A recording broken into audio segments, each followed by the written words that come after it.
Oh shit. Probably help if I actually turned my camera on, wouldn't it?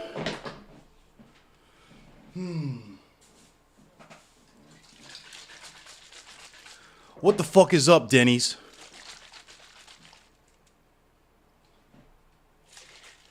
It's hot in here. I might actually. I didn't. This is my first time doing a day stream in a minute. I might actually fuck around and move my AC in here.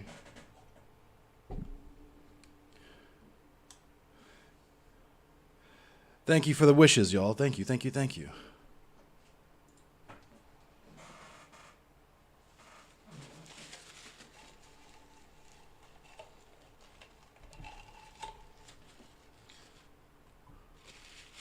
What the fuck is up, Denny's?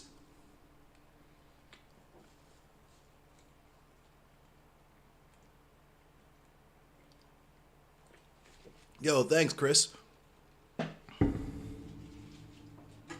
And I fucking used my sweat towel last night for something else. So I don't even actually. I'm just gonna get my bath towel.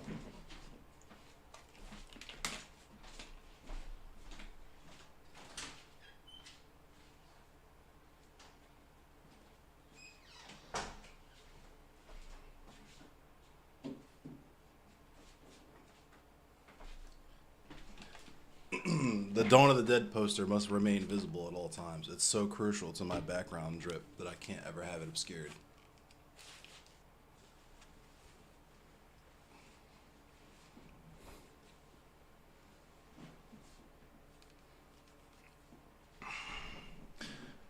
How hot is it in Bmore? It's pretty hot. That's what I just did. I walked to the corner store to get a Red Bull and some shit real quick so I can uh, at least go for a few hours before I got to take a break in the middle of the stream. It's hot though. Let me check the weather. I would say it's probably like 98. It's always hotter in the city than the county. 90 degrees. So it's not as bad as I thought it was. The real feel is probably like 98.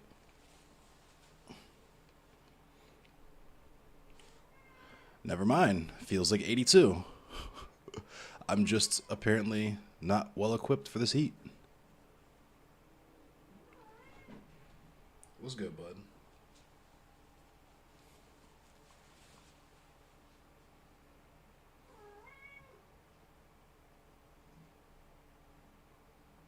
How the fuck is it supposed to get hotter as the sun goes down? See, this is the shit I'm talking about. Oh, never mind. I'm looking at the day forecast, not the fucking time forecast.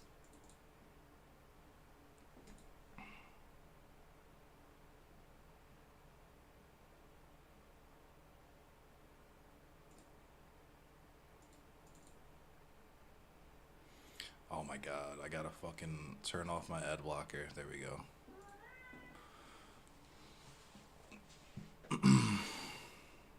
It's 90 degrees outside and feels like 93. That's 5 degrees off.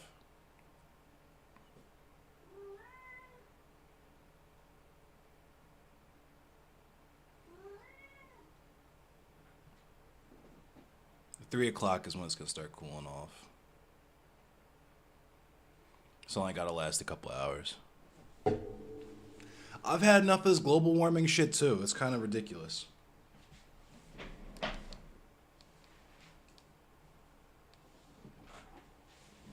Washer's here to help me celebrate my birthday.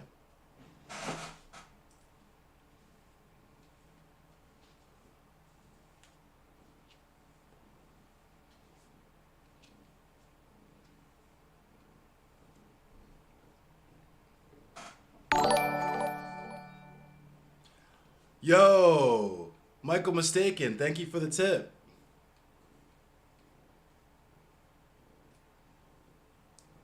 Look at this guy. Just look at him. Already up to no good.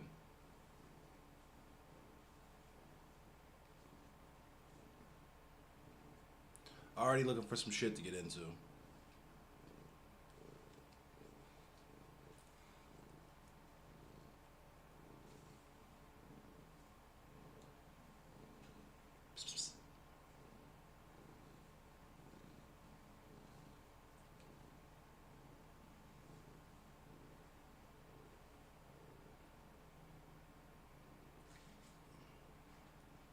What's up?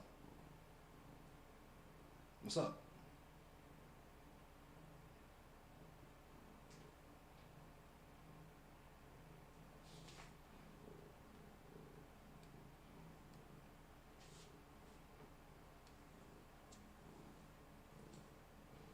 This is one of the most spoiled fucking cats. He doesn't jump into my lap. He comes in here and screams until I pick him up. And then he just stands there. Waiting for the perfect opportunity to jump on my keyboard. No,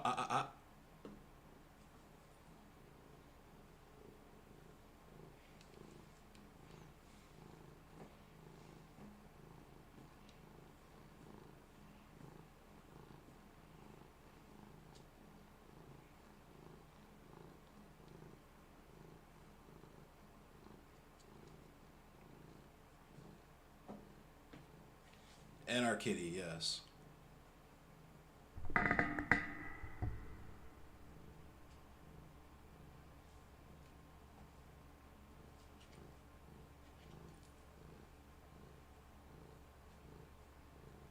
Thanks for the $50, Mike. I appreciate you. It's gonna go towards curtains. Yeah, he's a purring machine. He's steady purring. He's got down though. But he's gonna scream at me for me to pick him up again in a minute. If you don't stop biting my fucking ankles.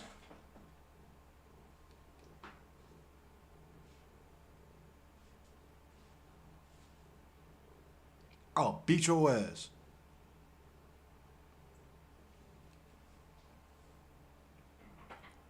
Thank you, Michael.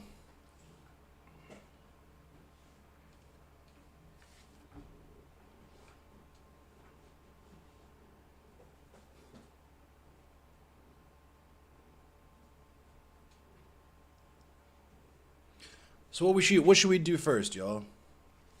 Should we get it going with some Tetris? Set the stream right with some Tetris?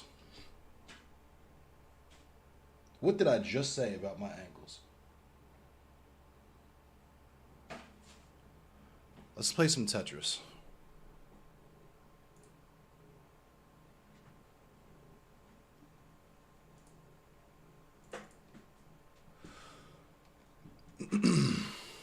Beptris.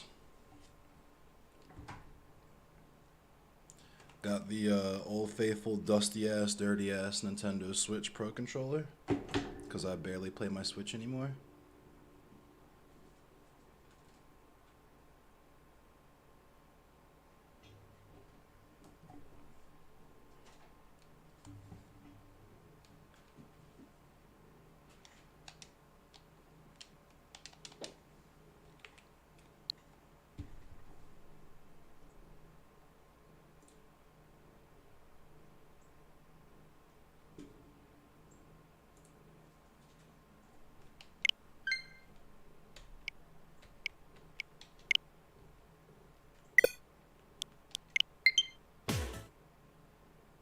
Yo, Snyder Man, thank you. I'm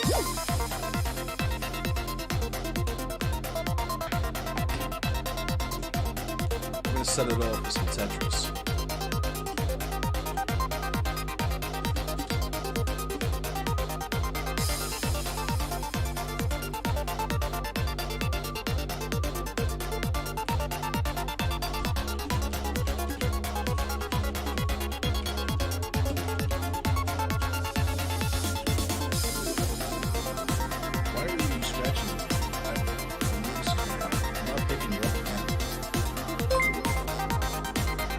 Yo! Thank you for the tip, Lopez. I appreciate you. Tetris 99 is there.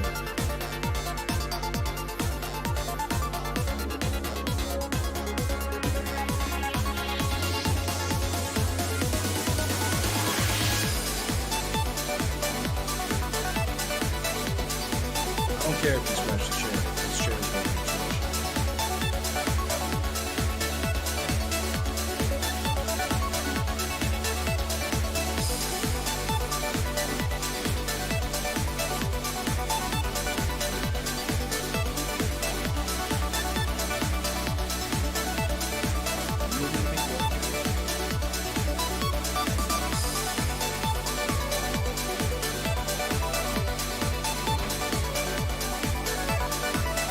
Yeah, I'm gonna turn the volume up.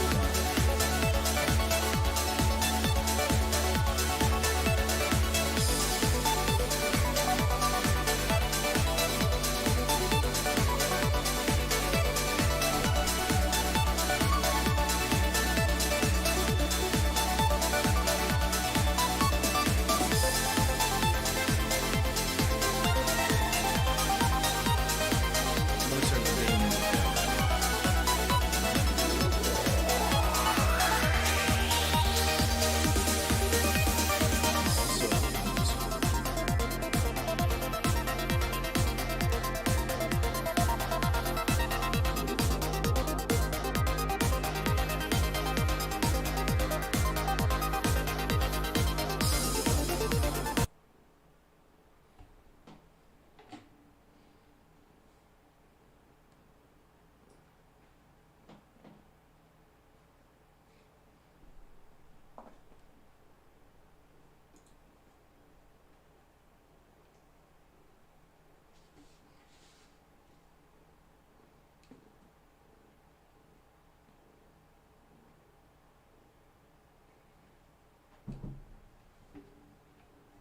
This washer. What up, Boston?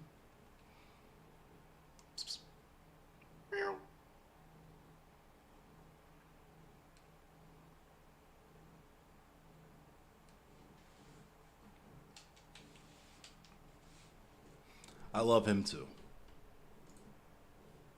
It's my nephew.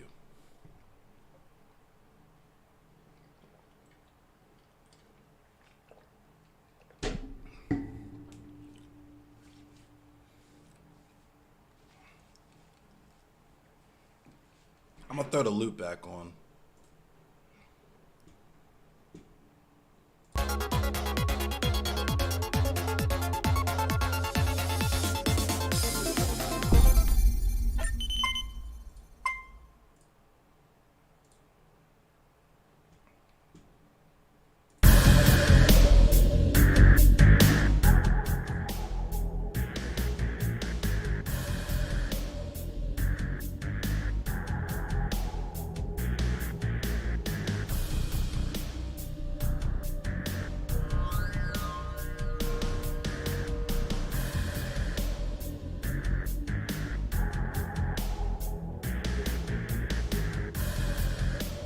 Let's get some stacks going. Y'all want to see some stacks? Let's do some stacks.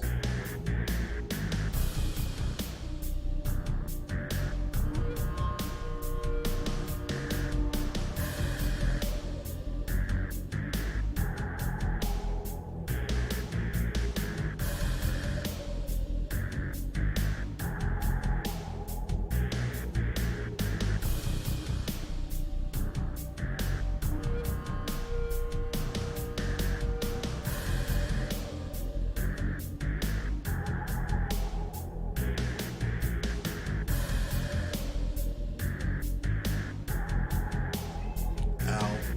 Cat.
I can't T-spin that. Hey, Corey, thank you for the birthday. Aston, what up? Hey, I think, Aston, I'm not sure you're allowed to be in here. You haven't condemned me yet for calling people the C slur. You got to go through your struggle session first, and then we can be seen together.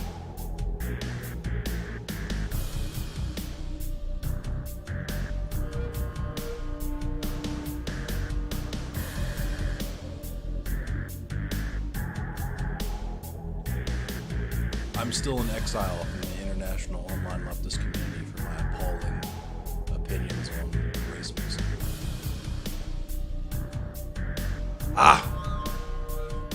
Centrist is the only true C-slur? Absolutely. Thank you, Corey Campbell. Thank you, Ancom Psycom. What up, Master Blastoise? It's my birthday.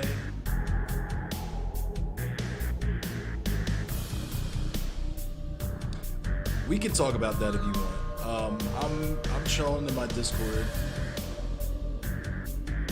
I'm chilling in the Cord. It's an open, as always, it's an open VC, so anyone who wants to jump in, say what's up, give me a personal birthday wish or whatever. Crowd is small enough now. I'll just go ahead and drop the Discord link in chat. I've been kind of conservative with how often I give out this link because, you know, hate raiders and such.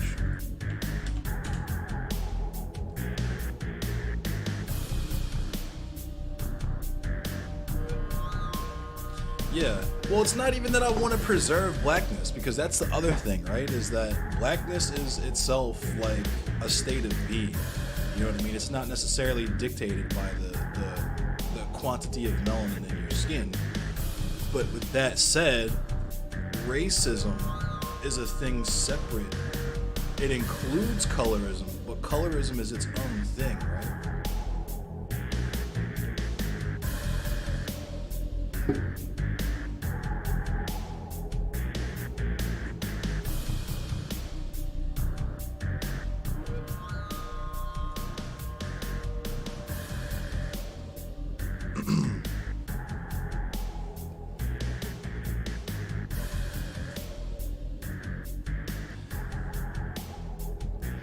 Yeah, it's in Arizona, yeah. Surprise, surprise, endless cemetery with Arizona.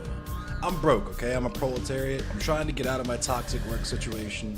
Just let me live, right? They got fucking segregated bathrooms at my job. Just chill out. Yo, what up, my Negro? Yo, first of all, before we get into any salt, can I say happy birthday to the one and only Encyclopedia of Blackness? I appreciate you, my brother. Yo, for real though, every single year that a black man makes it, like another year, it's a fucking triumph, okay? I've already beaten the statistics, you know what I mean? I'm over 21, so every year after that, it's just a bonus. For real. By the way, apologies. I guess they're doing construction upstairs. Proletariat life, you know how it is. You don't have to explain shit. The first like month or two I lived here, they were renovating the house next door, and every morning I'd be like, "Yo, what the fuck is Robbie downstairs hanging fucking pictures?" But it was them like hanging drywall and shit next door. So Jesus. But yeah, I guess to talk about this shit, I don't know. This shit kind of done to death. I don't know how many times people are going to find new vertexes to try to do the same old pattern. Right. Hey, we get it. You're trying to say that this black person is somehow losing their validity or blackness or expertise on a topic based upon whatever random like arbitrary metric, yeah.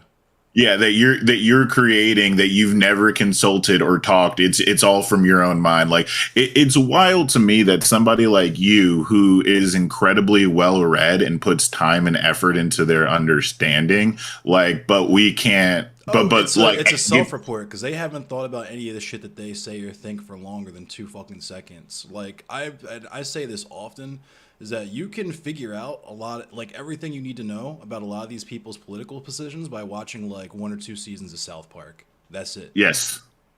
Yeah, pretty much. Well, they've never escaped their mother's basement long enough to actually come out and participate in the actual black diaspora. So obvious. Oh, Coon is. I'm like, nigga, are you gonna start telling me that every black person is niggas racist now too? Like, what are we? Right. Are we?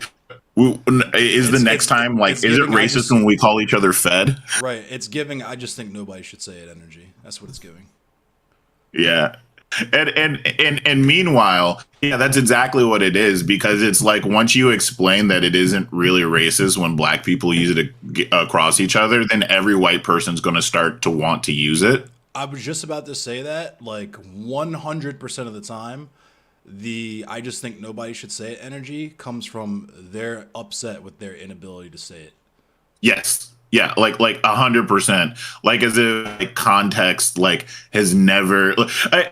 It's always funny because it's like always these weird debate perverts that want to like try to play this weird rhetorical game when the reality is they know that if I called their partner like you sexy sex muffin, like they would all freak out because the context there is fucked up, right? Like I think Ta-Nehisi Coates, shout out to Ta-Nehisi Coates, he said, like, okay, me and my wife calls me honey, right? But if we were in the grocery store and some random woman came up to me and called me honey, we might have a problem. right, like but it's because what it comes from is it comes from, and they hate it when we point it out, but it comes from the fact that you've lived your entire life being force fed information from the perspective of the oppressor. Right. And so you think that think this is why we always get into the argument about like every time you guys try to make anti-whiteness and anti-blackness the same, like you're being racist. It's basically you're doing colorblind ideologies right now. Mm-hmm. And that doesn't work. I mean, I wish we lived in a world where that was true. Every nigga does. But like the reality is we only live on one earth where this shit happened, right? Right. Like tell me that black people using the word coon, something to accurately describe a trait that has happened amongst the black diaspora for time immemorial, like, yeah, that's really racist, right? Like, what the fuck are you even talking about? Yeah, it's just people don't know what they're talking about. I try not to use that word on stream too, just because I have no idea if it's actually TOS or not, by the way. Oh, my bad. Yeah, you're right. We'll say the enigmas, you know what I'm saying? They're enigmas. We don't know what they are. They don't know what they are. Yeah. But the point is, well, we could say race hustler, right? Yeah, we could totally say race hustler. Yeah. Sorry that as it. Black people using AAV as racist? Yeah, exactly. Oh, Sean Wiggins, thank you for the birthday. It's just so wild because how many times have I said it? Like how long do they continue to not see that they're like let abusers define what abuse is, please? Like that makes a lot of sense. Yeah, it's because they don't think of they have the same syndrome a lot of people do, where it's like they don't think of it as white culture. They think of it as normal culture. Right, exactly. This is exactly the point. They it's almost like they being the default, and they get the luxury of being non-racial. Like they don't get racialized, so they try to project that lens onto everyone else, and it's like that's the one thing I wish, like the one point I wish I could have gotten across to Shark is like, fam, you might be on Raven Simone time where you're not African American, you're just American. I promise you, you are the only person in your whole fucking life who feels that way about you. Nigga, you're darker than the ace of fucking spades talking about I'm just American. I don't know anything about Africa. I don't care about Africa. True. And the worst part about it too is to be on that coon time. My family tried to hide racism from me. But like the reality is like this is real. It's why you act the way that you do. Right. Like, that the tokenization makes your life easier. It's why you do it. It's why and I'm not trying to come at Shark. There's no problem with this, but your entire audience is white, so you're incentivized to behave a certain way, right? Exactly. Like, the selected Negro syndrome. Like when it comes down to go look at FD Signifier, right? Signifier has 150, 200,000 followers on YouTube. They're black. Right. It's not impossible to create a black audience. It just has to do it right now. Yeah, it just has to do with how you happen to choose to interact. And if you, by the way, there's nothing inherently wrong about having a white audience. It just is what it is. Right.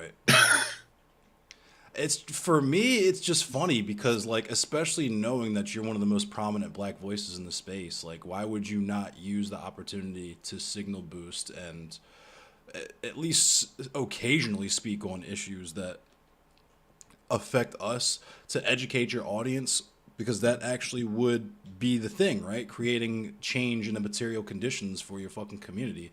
Your community being the black diaspora, the African diaspora.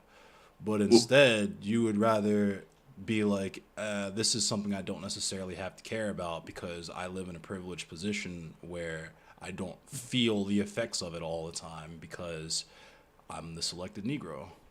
Yeah, I'm the token, and honestly what it is I mean, I understand it. It's pretty straightforward, and I'll actually use a term that you use all the time.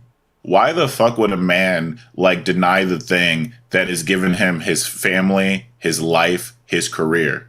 Tokenizing yourself is valuable, and it gives you a lot of the benefits of white supremacy. It doesn't make you white. Trust me, no matter how hard you try, Oh, I no matter know. how much skin lightening cream you try to use, you're still the world still sees you as black, but you do like let's not pretend like there aren't benefits to tokenizing Oh, yourself. You know I what I mean, mean? that was FD's video on the Fly in the Milk experience where he was talking about Carlton in the new Fresh Prince, where it's like Yep. you have to do that to a certain extent as a means of survival. Like I'll speak on Yes. that from my experience. Like I grew up in a mostly white neighborhood. I'm from Baltimore County. I mean, that we need to start a drinking game where endless fucking talks about Baltimore. But I grew up in Baltimore County, fucking absolutely surrounded by white kids.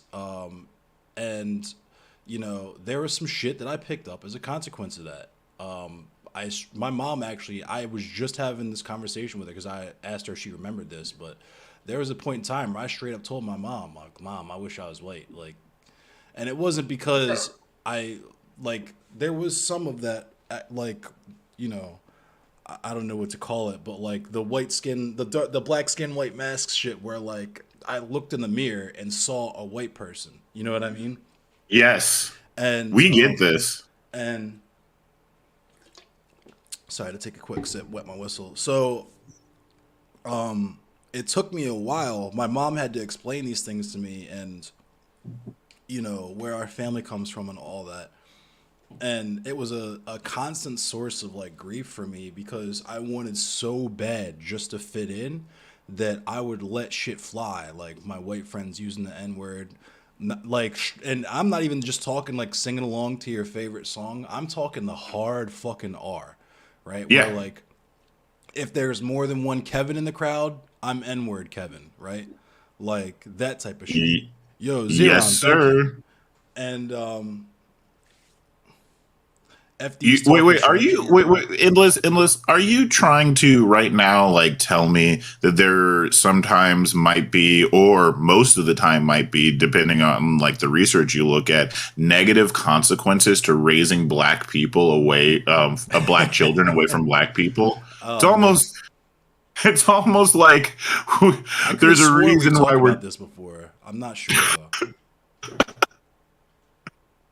because it's so funny because like listen, if you're white in the audience right now, which I doubt that you are, but if you are and your jimmy's starting to get rustled because you're starting to go, wait a minute, like you're what you're hearing is the actual factual, provable, tangible, like empirical old truth of raising black children in areas where they're othered, where they're othered like black people and have no support system, have nobody to help recognize them or see them, creates like Just value identity them for who they issues. are instead Yeah. of what they could be. Because people will look at you, people like even people, and this is the fucked up part, right? Is that it takes you so long, and I mean so long, even after you break out of that bullshit of like, I wish I was white, even when you start coming into your own to truly appreciate the depth and the uniqueness of your blackness,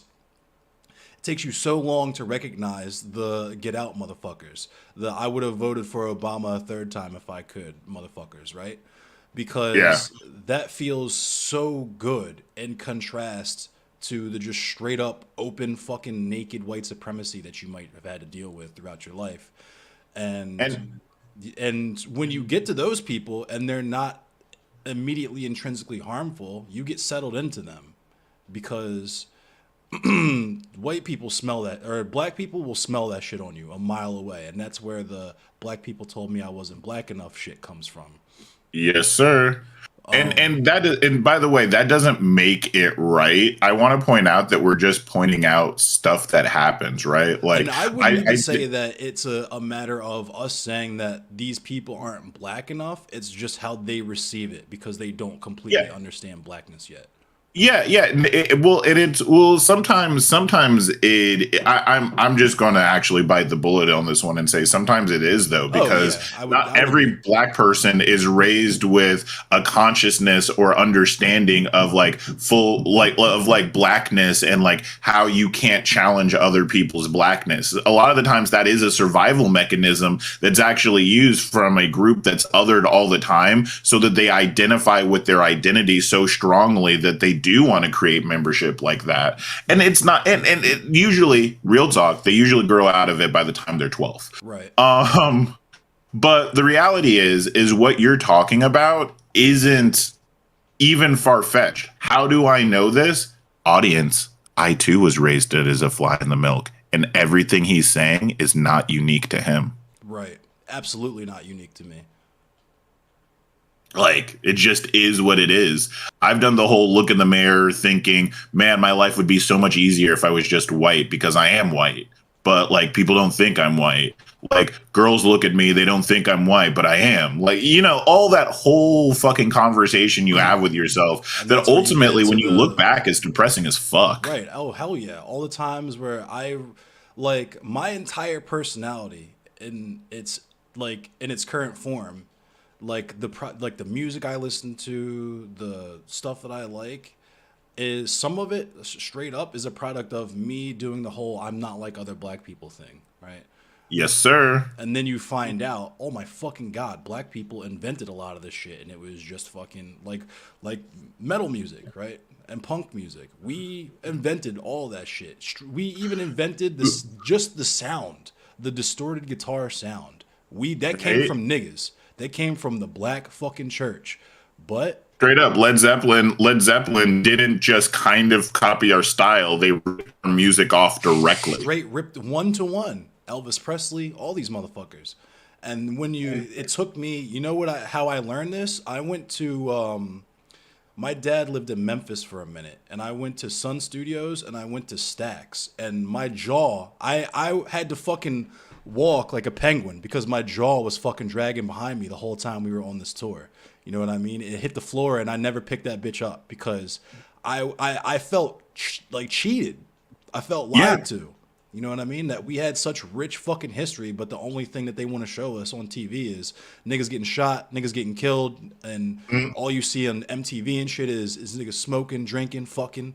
You know what I mean? With money, and it's like I fucking envy Zoomers so much because they have only just now been able to explore the richness and the depth and be able to define for themselves what blackness is outside of the paradigm of what mainstream media and, you know, generational trauma has defined for us. You know what I mean?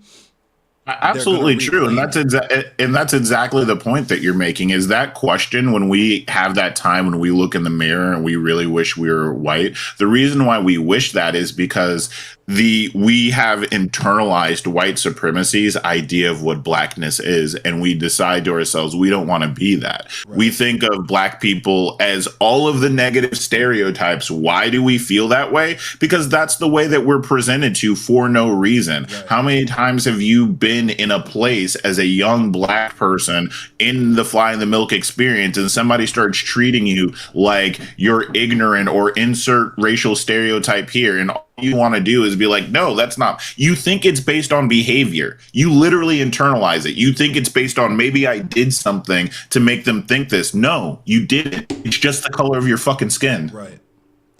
Let me just chat really quick. What up, Some Dumb? Thank you for it. Yes, my name is Kevin. Kevin Gang. Shout out to Kevin Logan and Kevin FM. Thank you, Pierce. Thank you, Zeron. pro Tetris. I'm pretty nice at Tetris. I won't lie. Yeah. Yeah, Master Blastoise. Because that was talked about too. The fact that Elvis did try to promote black musicians and worked with them, like had dancers and backup singers and shit, but nobody wanted to hear that shit. What up, Arun? And yes, shout out to the flies, the fellow flies in the milk and chat. I'm glad that we all found this space to to learn and heal together. Yes, Well, Fairy. I love Tetris. Arun is that dude. By the way, we just had him on Right. yesterday. And He got shout out to our Desi homies, you know what I mean? Indian people are just black people with straighter hair. Yo, for real. For fucking real, dude. After hearing how, man, you think you understand like caste systems because of, the colorist supremacy, but then Arun starts talking about like, yo, imagine if people just went nuts with castes. Like you thought they were already imaginary here. Imagine all the other imaginary ways we can create them. And then as he describes India, I'm like, holy shit, dude. Ex BFF, light skinned, is from the place Shark is, and a lot of the Christian moderate black folks around her did say she wasn't black all the time. I don't know what's going on in Louisville, man. Yeah, Kentucky is a wild place. Like my family, so I might be doxing myself a little bit here, but not really because you'll understand why in a second. So my last name is Rucker. I am a Rucker. I'm from the same, and before you even fucking ask, yes, I am related to Darius Rucker. And the reason I'm related to Darius Rucker is not because we went to family reunions or anything like that. It's because of slavery. The Ruckers owned his family, and they also owned my family. See, in the late early 1700s, I think it was, a man by the name of Peter Rucker, who was coming from French Bavaria, like Alsace-Lorraine area of like the Swiss or like French Germany. He came to America with the Huguenots, and I can have a guess as to why he picked up and left because Rucker is Low German for thief or swindler. But yes, Hootie and the Blowfish Darius, yes. But so he landed in Orange, Virginia, which I forget what that place is called now, but he had some sons, and those sons bought slaves in Virginia. And those grandsons also bought slaves, and they spread out amongst the South when there was a giant land grab, you know what I mean, westward expansion and all that stuff was happening. And a lot of them landed in South Carolina, where Darius Rucker is from, but also Kentucky. There is a literal Ruckersville, Kentucky. And the Kentucky Ruckers are where I come from. And that area, very much so, is colonized. There's no other way to say that. The shit is colonized. And in some cases, those people have been living directly under the heel of white rule for generations. Generations. And that absolutely has like an epigenetic effect on your people and other people like you. And especially because we talked about this off stream a little bit, where in our panel, Shark talked about how he was a military brat. And that's one of the ways that they indoctrinate you when they try to fucking stuff your head in the jar is they say, you're not red, you're not black, you're not brown, you're green, right? This is true. This is actually just so people understand that this is actually a conversation that's existed in the black diaspora for some time. The idea of joining the military, because the military is a tool that the state uses when we're coming back to our principles of understanding, like, how systems work.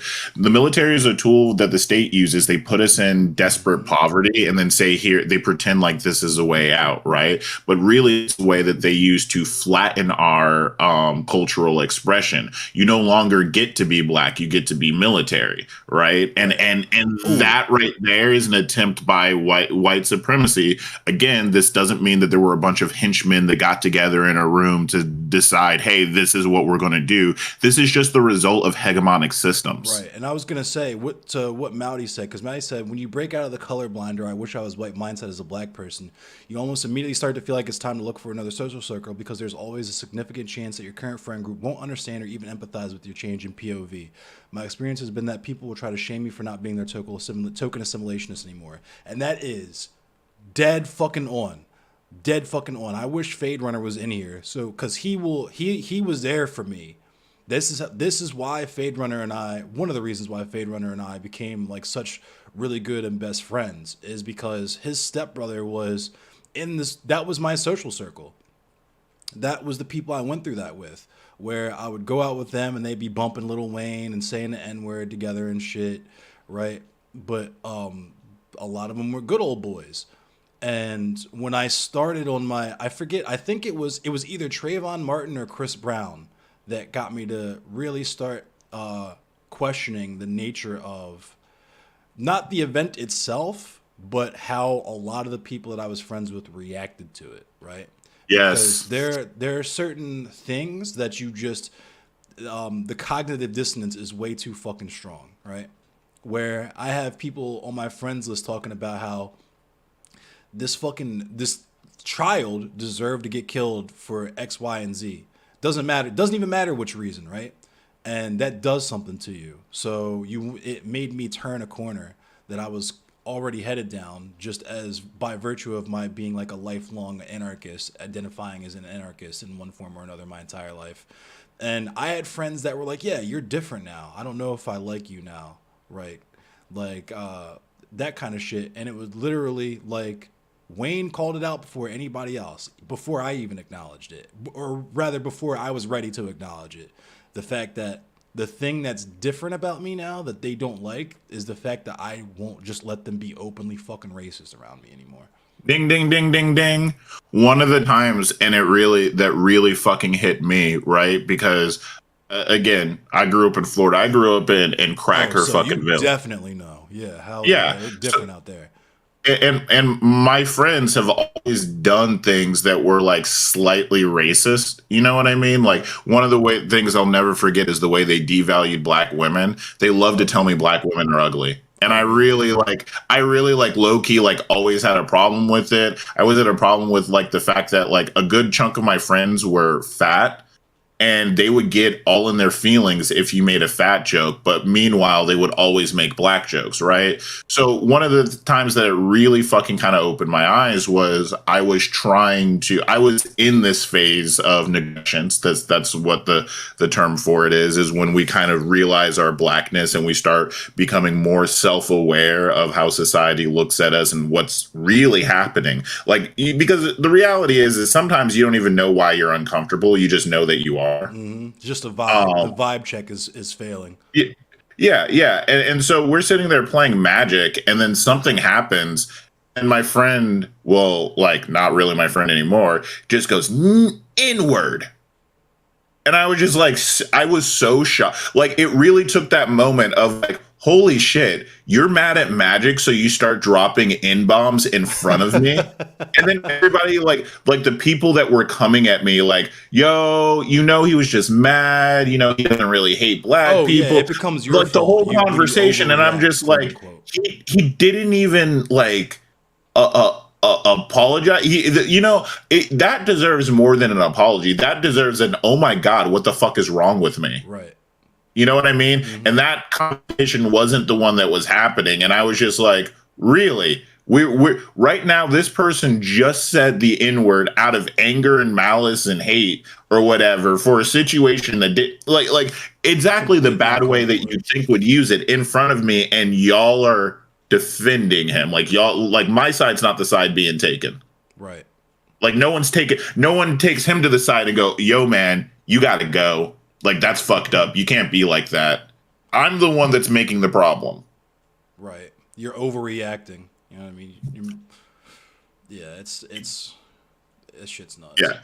And I'll Yeah. keep it a It's thousand. I internalized a lot of that shit. That's the reason why I dated a lot of white women when I was coming into my own, is because I also didn't value black women, because I was like, nah, in order for it, like, and this is what Joe Lewis gets into, where literally your mindset is, my friends aren't going to respect me unless I have a white girlfriend, right? yep. And you guys, and for a lot of people that are like, I don't think like that, realize that you may not use those terms, but that's what you mean. When you say something like, oh, I want my girlfriend to be hot, and I want my friends to think that she's hot, and you, for some reason, discriminate against black women in that equation. Yeah, Unpack it's that. the same thing. Unpack that. Yeah, like sit down and think for a second. Why is it that you feel this way? Like, Yeah, oh it's shit. a But lot but of but this goes back undermanaged. to the one of the things though is that's really shocking, and you see it in like the internet is like a speed run because people just do this shit in real time super fast. But like then you start to see the things like how white people constantly, for example, are trying to tell you what is and isn't racist, right? Oh They don't yeah. try to consult. They don't try to go, well, isn't this racist because of this? Like, I'm trying to understand. They go, no, I'm telling you what racism is. The thing Intent that over doesn't affect impact. me. Yeah, it's Huh? intent over impact. I didn't intend to be Yeah. racist, so that's why me calling you the N word isn't actually racist because I didn't mean it in a racist way. I meant it in a gamer way, like whatever dumb fuckery. Because they Yeah. know, Yeah. at the end of the day, they know they just can't reconcile. They have never had to apologize or be wrong about anything in their lives because they get white privilege. Yo, Rotted Ranch, Levelhead, what's up, everyone? Yo, Levelhead, thank you for the raid. My fault. I had notifications turned off, so I didn't fucking. Fuck yeah. And it goes into this exact conversation because what is it that every white person's doing? They see one Exactly, Devil tweet, 23. they they see the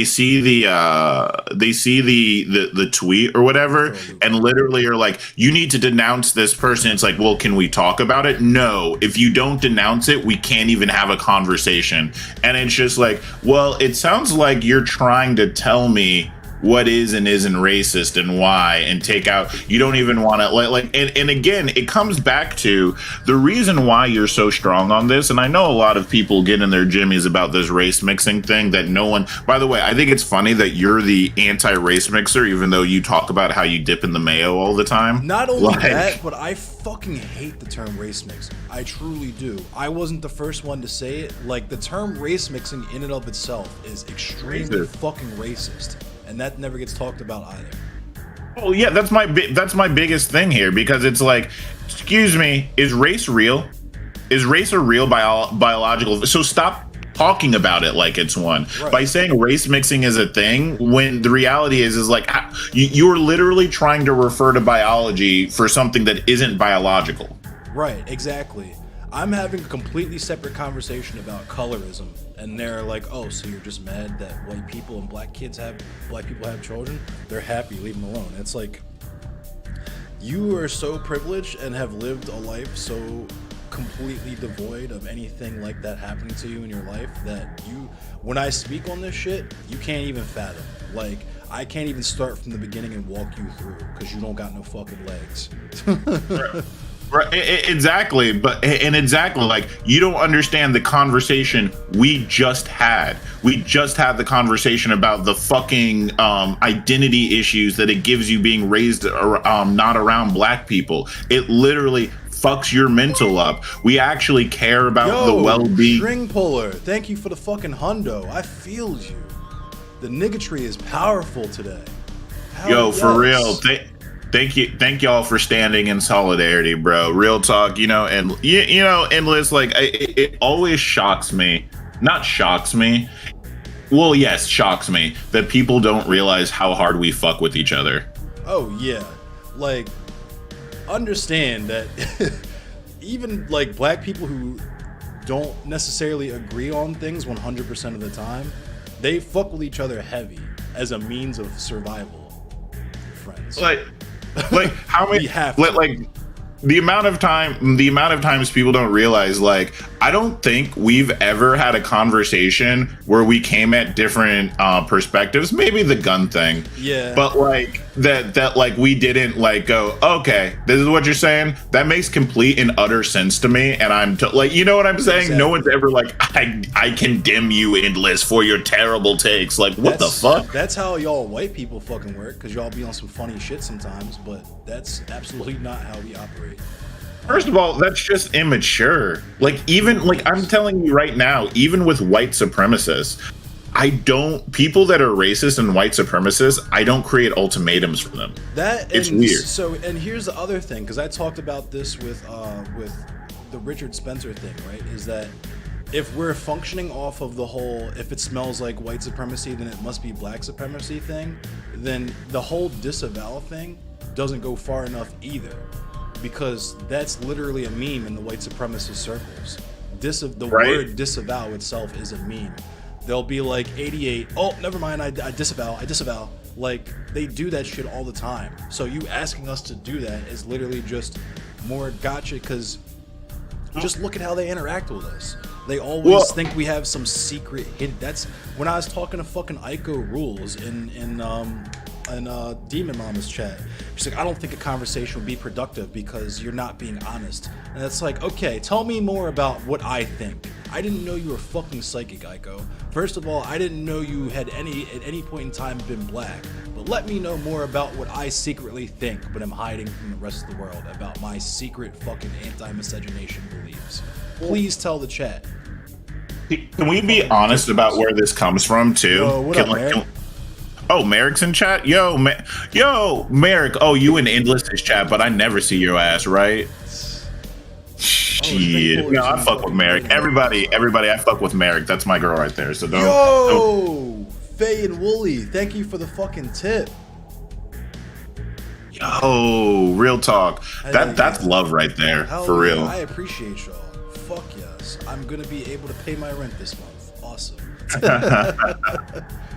Yo, fuck with the mutual aid. But it's funny because like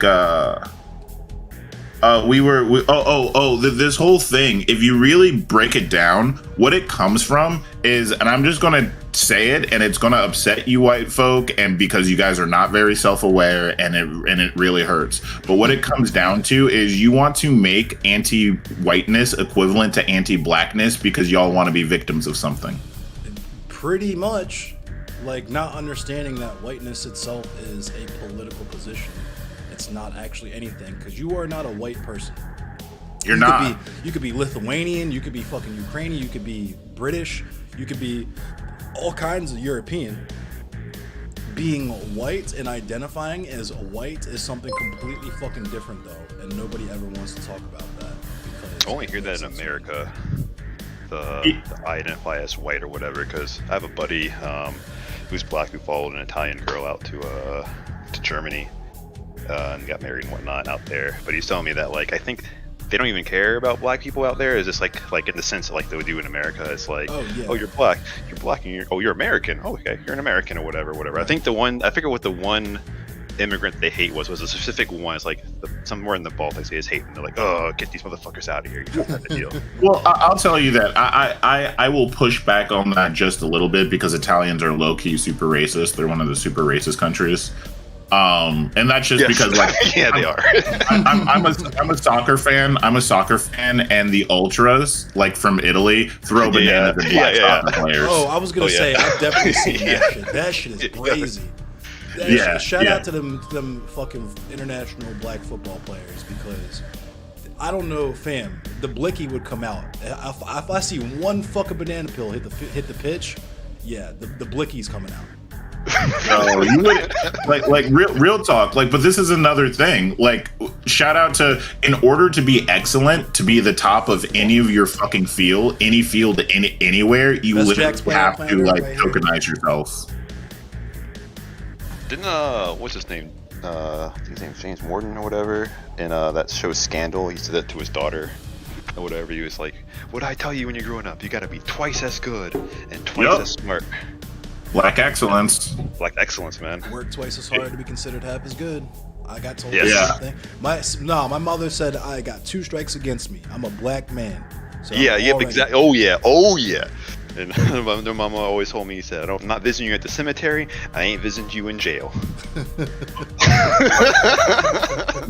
But for real though, and it's so crazy to me, like first of all, I just want to point out again, that immature ultimatum shit, that's like First, that's just emotional immaturity. Like, people that give ultimatums are usually just emotionally immature. But it's also just so incredibly, like, you don't even understand. And I try to tell this to people, like, if you're looking at this, if you look at that image and you think eugenics and racial purity and all that stuff, you're looking at it like a white person, because that's how white people see racial mixing, not how black people see it. Like, that's not how any of it, like the fact that you're stuck on the, like, this is about purity, and like black people, like black people think that biracial baby is black.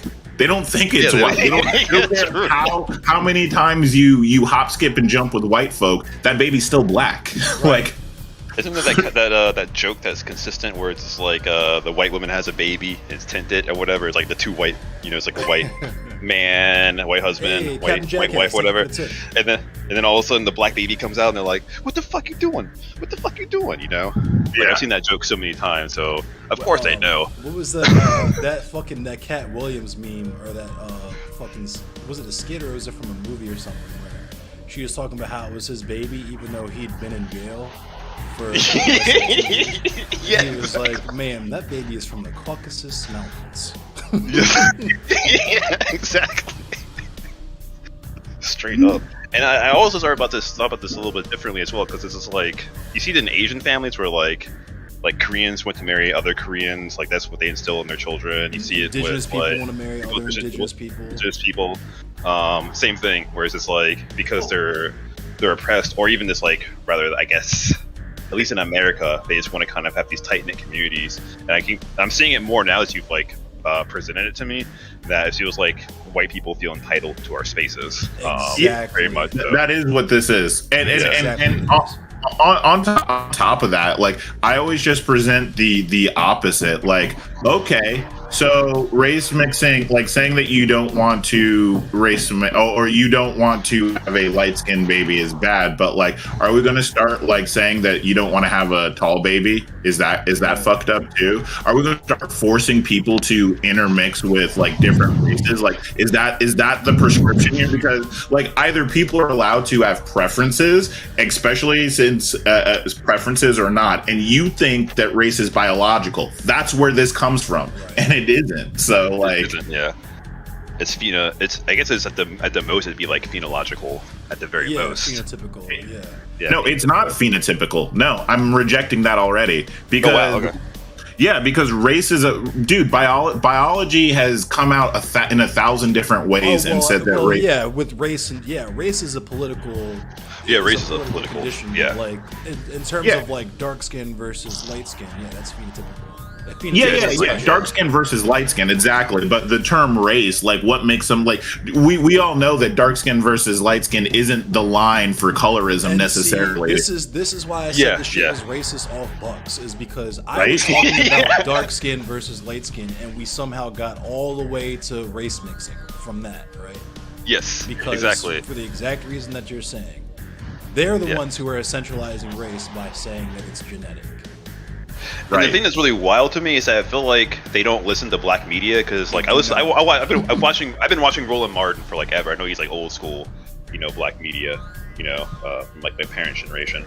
But like, he has like Jane Elliott on all the time, and she'll always say, for one, we're all the same race, we're all the human race. It's just different like levels of melanin. I'm just less melanated than you, type of deal. And the way she like kind of like put it in that context, and like the way that there's a lot of white fear, it just all made a lot more sense. So like, this is being discussed within black media, so it's just kind of like profound to me that like no one else is actually like talking about it, or then when they do talk, like when white progressives talk about it, it just seems to get on like this whole bandwagon of like, you're basically a black Nazi. I'm like, what the hell are you talking about? Like, this is let's put a pin on the Nazi thing, because I'm going to come back to that real quick. But it goes back to the first thing, the thing that I said. If you are looking at this image and you think eugenics and racial purity, you're coming at it from the perspective of the oppressor, because that's how white people look at it. White people are the group that when they say they don't want to do race mixing, want to ban interracial marriage, not black people. White people are the ones that, when you look at like interracial couples, They're the ones who banned it to begin the with. exiles, they all come from white culture. They don't come from, there are no mobs of black people like jump interracial couples, okay?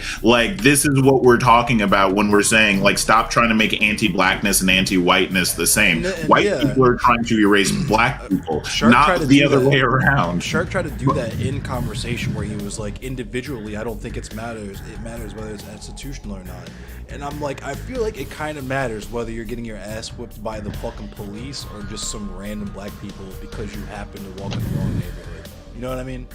Like, right.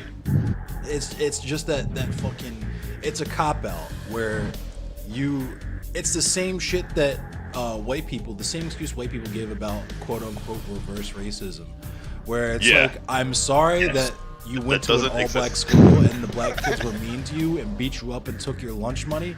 That's not the same as getting clapped by police because you were asleep and they did a no-knock raid on the wrong fucking house. Or because you have like systemic things going against you. So like, for instance, I'm in STEM and like my cousins, like, this is why the whole like when Shark was kind of like alluding to the hood. And so that was the weirdest part. That just pissed. That just hit me the wrong way because my cousins are from the hood, and there's like no fault of their own at all, right? If you're black, you have family from the hood. If you're black, you have family in the hood, and it's and so like, I love them. I love going to the hood with them, like visiting them and whatnot. And it just hurts me to my core because it's like they didn't have the opportunity that I have. I was just very privileged and very, very, very blessed to be in a situation to be able to win out of like most of like the generation of my family. And I don't think anyone understands that. So when you say like, I would rather my cousins go back to the hood, that goes back to like, years all the time where like someone moves out of the hood, forgets where they came from. I was just about to say that. And then you say, talk about how they want to leave the hood all the time. And it's like, okay, it doesn't address why the hood fucking exists in the first place. Yeah, and then I think there's actually a really good episode of Dear White People where the black conservative chick, you find out that she's from like the inner city of Chicago, like from the South Side, and she's ashamed of her mom. And when her mom eventually gets there and she's avoiding her the whole time, the mom eventually says, why are you ashamed of me? And she says, well, because you're hood, basically. And then she says, honey, like, I can't help that about myself, that's why I protected you. I knew you were going to change the world. That's why I protected you from all the evils of the world that I could, the best that I could. And that hit really hard to me in this situation. That's like, what makes that shit so fucking disgusting to me, is because you made it out of the hood because your family didn't have a choice and they tried their fucking best. And you're gonna spin right on your heels and do the same fucking bootstrap theory shit that they suffered through their entire fucking life. Exactly. Well, yeah, and I wanna kind of come back to like the Shark thing, because like I want you to know he cleaned up that racist ass statement that he made. He cleaned up for you. It was even more racist when he said it to me. Like, if you can fucking imagine the way that he actually can't. I truly can't imagine it. The way that he actually put it to me, like, listen to this shit. Like, this is before he created all the caveats. He goes, imagine that we're in like the early 2000s and we saw like people doing like Soldier Boy and they got like, bandanas on and their pants are sagging. And you said, oh, I'm glad I didn't grow up like that. Isn't that right? And I'm like, what are you trying to say right now? Are you trying to say that like growing up doing so like what are you associating with blackness right now? Because to me, all you're saying is I'm glad I didn't grow up gangster and into like this type of music that I think is silly. Like, the fact that you think this has to do with blackness really says everything I need to know about you. Exactly. Yeah, Just the way he described it, it's like, you don't know shit about this. I can tell you. Yeah, exactly. Like, it didn't have vibes of like, remember when we were trying to explain black actors playing white characters to Vosh, and Vosh kept trying to say, oh, it's like they're not hood enough, and we're like, no. That's not what it means. Oh my god. Because we pulled him up for that. That was why he sat on the panel, is because he was like, I want a good hood movie. I just want a good hood movie. And what? Just like, oh my god, he wants to look at poverty porn to get off to or something? That's like, wild. What does that even mean to you? And why is it that you think that that's blackness? Like, what? The one thing I've learned about fucking Vosh and the fact that the trans community on here loves him so much is that white people can absolutely not be fucking trusted no matter what they identify as. That's becoming very much the truth. I've just like because I remember when you said the thing about gentrification in LGBT communities. There's actually scientific evidence about that. Right? They tried to say I was fucking crazy for that shit. Yeah, or say you're even homophobic. Demon It's like I'm glad that the LGBT people are winning, but it's very much true where hoods that were historically impoverished, they have white people who move in traditionally like If people, I'm not white people, white mistaken, marginalized. I was gonna say, if I'm not mistaken, Stonewall fucking started because the black people exactly were not allowed into the whites only fucking gay clubs, right? So specifically, and let's be even more clear about it because it makes so much sense when you call it out. Gentrification is mainly done by gay white men. Yes. It's that intersection of whiteness and maleness that gives you the fucking power. Like, holy shit, I don't understand why this is such a hard concept to understand. I live in Baltimore fucking City, gentrification capital of the fucking planet, right? Yes, and I can only imagine. It's just like with motherfuckers you're talking about how there's a recent rise in fascism because of the anti-LGBTQ and shit legislation. And it's like, I promise you, queer niggas have been dealing with this since day one, and you're only just now getting your head in the game because it targets you now, right? Yeah, exactly. And there was because I covered it on stream. There is a neighborhood directly adjacent to the predominantly black neighborhood that I lived in called Able that is very queer, you know what I mean? Lots of pride flags and stuff hanging, and there was a recent string of arsons because they were lighting houses that had pride flags on fire, which is disgusting. It's absolutely abhorrent behavior. I'll condemn that all day. I'm not going to say that that's good no matter who it's towards. But the thing that gets lost when we talk about that story is the fact that there's been strings of arsons throughout the fucking city for decades. But we're only just not talking about it now because it happened to the white gay people. Yeah, and then the same thing happened in what was it? Not Yonkers. It was the Rash in New York. Fire. Yeah, the Rash nightclub. But in the 70s, wasn't there like a string of arsons in Bronx, in the Bronx and whatever, and like no one cared about that back then. They're like, oh, there's getting insurance money, whatever. Yeah, no one gave a fuck. And I remember watching this really good documentary, like 10 blocks from Tiffany. So I was really obsessed with this gang culture of the 70s because I was like, this looks different than New York City looks today because I had just visited. And I was like, what's going on here? And it was wild. Yeah, it was just like absolute chaos in the Bronx because the white people just didn't care. Like, we're just gonna stay here in Manhattan. Just hope that they don't come down here. If they do, we'll just beat them up a little bit. Giuliani's got our back. And it was just wild. Like this absolutely wild to see the how gentrification has changed that. The Bronx is not at all the same place as it was. Especially like far fewer black people. Yeah, it's crazy how different like Bushwick and shit is now. It's frustrating because like you can only like I don't know what it is. This is what it is. White people have white guilt, so they're looking for any reason to escape their culpability in white supremacy, whether that be like one of their, identifiers, like, being in the LGBTQ community. But the reality is they're like, no matter how much you try to escape it, two things always happen. One, oppression to black people. Nobody cares about it until it happens to a white person. We literally had debt peonage, until they accidentally grabbed a white person, straight up. Like that's actually what happened. And they all people will point out all day that the phrase "it's okay to be white" is racist as fuck, but we say nothing about it's okay to be white as long as you're queer. Yeah, and then on top of that, and this is the most insidious part. Hang on, Merrick's contributing. She said, "I'm not sure you're following what I'm saying. White punk kids are broke and moving to low-income areas that are often where people of color have been relegated to. It's about what those kids can afford. Gentrification doesn't start as an intentional process. It starts as white people being in an area and then develops. Developers see that and they come with bad intentions." That's correct. That is correct. Yes.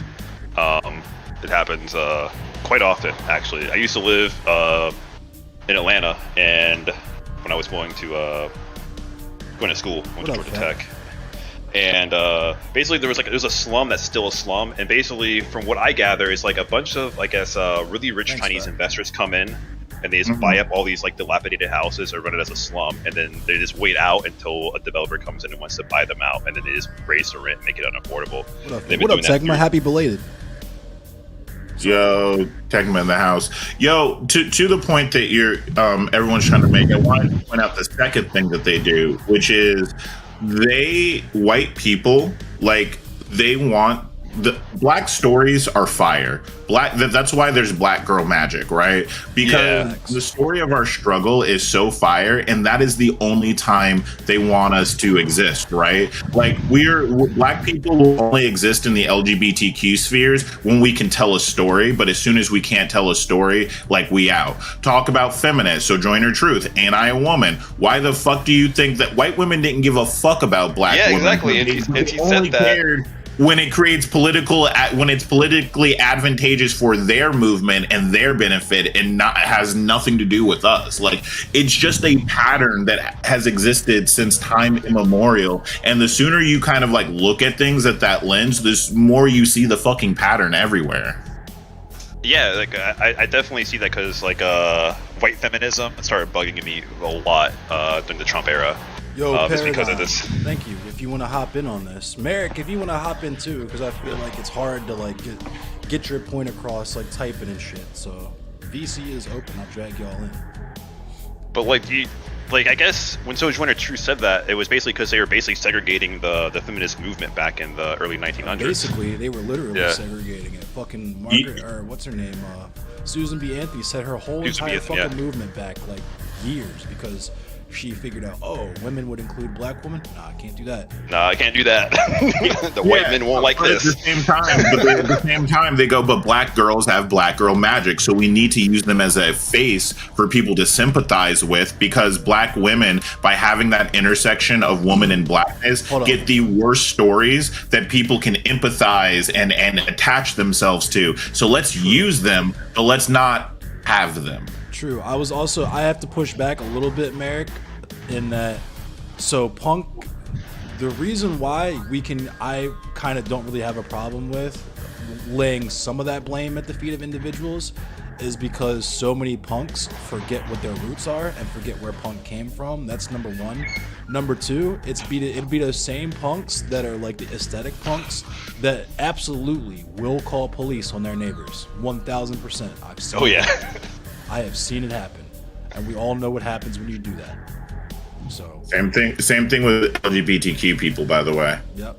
Well, and we are also forgetting the overlap between those two communities, right? The poor punk kids and the poor punk white kids and the LGBTQ community. How much cross pollination there is between those two groups. And let's be honest. And you know how I know? Guess who was the first group of people I hung out with after I decided I wasn't going to stop hanging with openly fucking racist people anymore?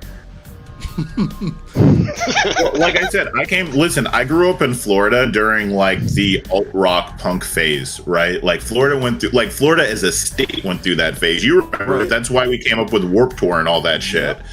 And the thing is when it comes down to it, this goes back to the lack of empathy and this being about them again, which is the reason why a lot of punk people have those ideals of anti-racism or the idea that you shouldn't treat people badly or whatever, literally comes from when they are discriminated against. So if they don't see a certain type of discrimination because they're privileged, they tend to not care about it. And I'm just saying that as a person that grew up with fucking punk people all my life. And it might not even be malicious. It's just a straight up blind spot that they have in their cultural experience, because they might not have, depending on what area you live in, you might not have even grown up around black people. Black people might have been purely conceptual to you until you hit an age where you can start traveling and doing shit on your own. And it's true. I live in a white people factory. Actually, all my coworkers call it that. And it was really, really weird when the coworker who was white and had a white wife had a baby. And he's like, well, I guess I'm contributing to it, the white people factory. And like, I guess, as I've said before, I live in a neighborhood. I've grown up in my whole life. Finally was able to get my parents' house. And congratulations. There's only, thanks man. My the three black families I grew up with, there's only, I think, or four. There's only two of them left in the neighborhood, and none of them ever placed. It's just more white people. that just keep moving in. And so like I can understand that there's probably a lot of bubbles, suburban bubbles, where you won't experience blackness at all as a white person. And then even as a black person growing up with white people, we've had this discussion before where it's just like they almost want to sanitize me out of my blackness. You're not really black. Yes. You don't listen. Fade. You don't. Fade, chime in. How many times did you hear people say Kevin is the whitest black person I know? Ding ding ding ding ding. And Dude, then I hate that. It's and then on disgusting. because they're always, because isn't it crazy again how we let the abusers define what abuse is, just like we let them define what, like, why should a white person get to define what blackness is? Right. But like, to your exact point, like they don't even have to be like, they don't even have to not interact with black people. I am talking very specifically about spin right there. I'm sorry, I hit that fucking S. That was a good T-spin. That was an S-spin. S-spins are hard. Harder than T-spins.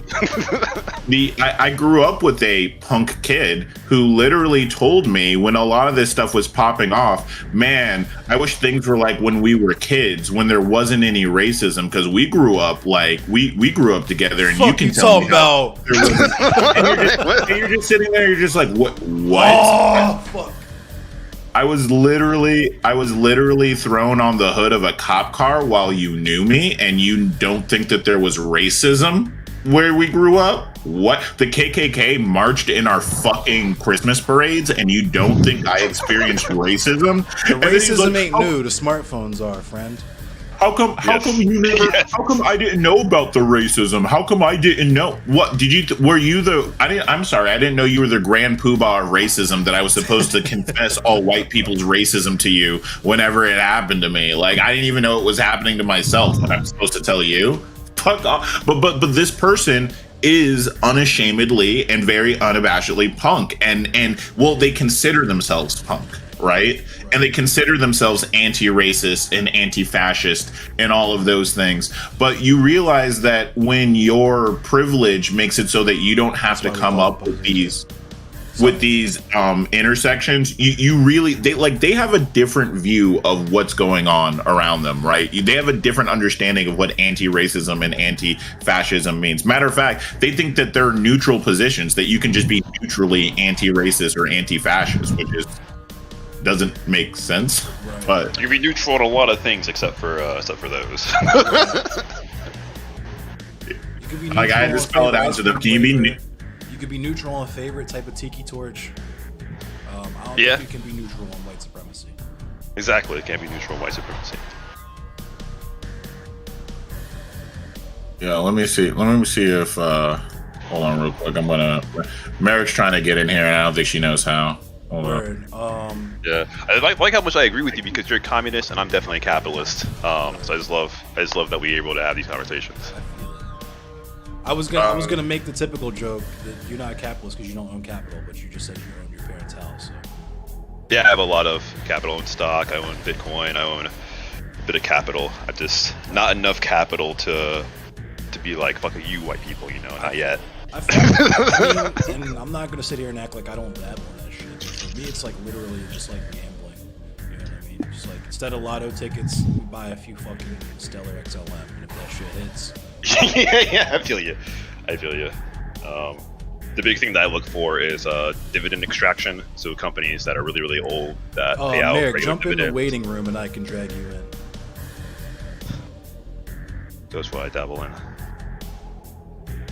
The only reason I did is just have no other choice. Is it's like, yeah, I feel it. It's like everyone invested so much into me as a child. It's like I have to get capital, man. I can't. Yeah, can't be out here. I feel that shit. Yeah, and that's why I hold on to it so much because I want to invest in black businesses. Like I won't start like an enterprise unless like one of the co-founders is black. Things like that. For me, it was I really want to see more black workers co-ops pop up. There she is. Okay, hang on. Let's bring Merrick up in here. There she is. What's up? Mary Bear. How you doing, Merrick? Oh my god, I've arrived. Hello. Thank you. I made it. I just want to. Wait. Real quick. You're in a room. How many times have you been in a room with all black guys? You little snow bunny. Oh my god! Why? I mean, Probably like only a handful. I don't know. I'm sorry. That was a terrible, fucked up way for me to start off this conversation. I apologize. Hey guys, just so Good everyone ice. who's watching knows I'm white. So there you have it. Time out. Merrick, don't jest with us. You're the biggest creator out of here. Everybody knows who you are. Yeah. Oh, well, thank you. Okay, stop. You keep making me feel. You're just gonna keep making me uncomfortable giggle. What were you guys talking about before I got here? We were talking about. Well, I feel like there was the point of contention was talking about like punks and the queer community and gentrification.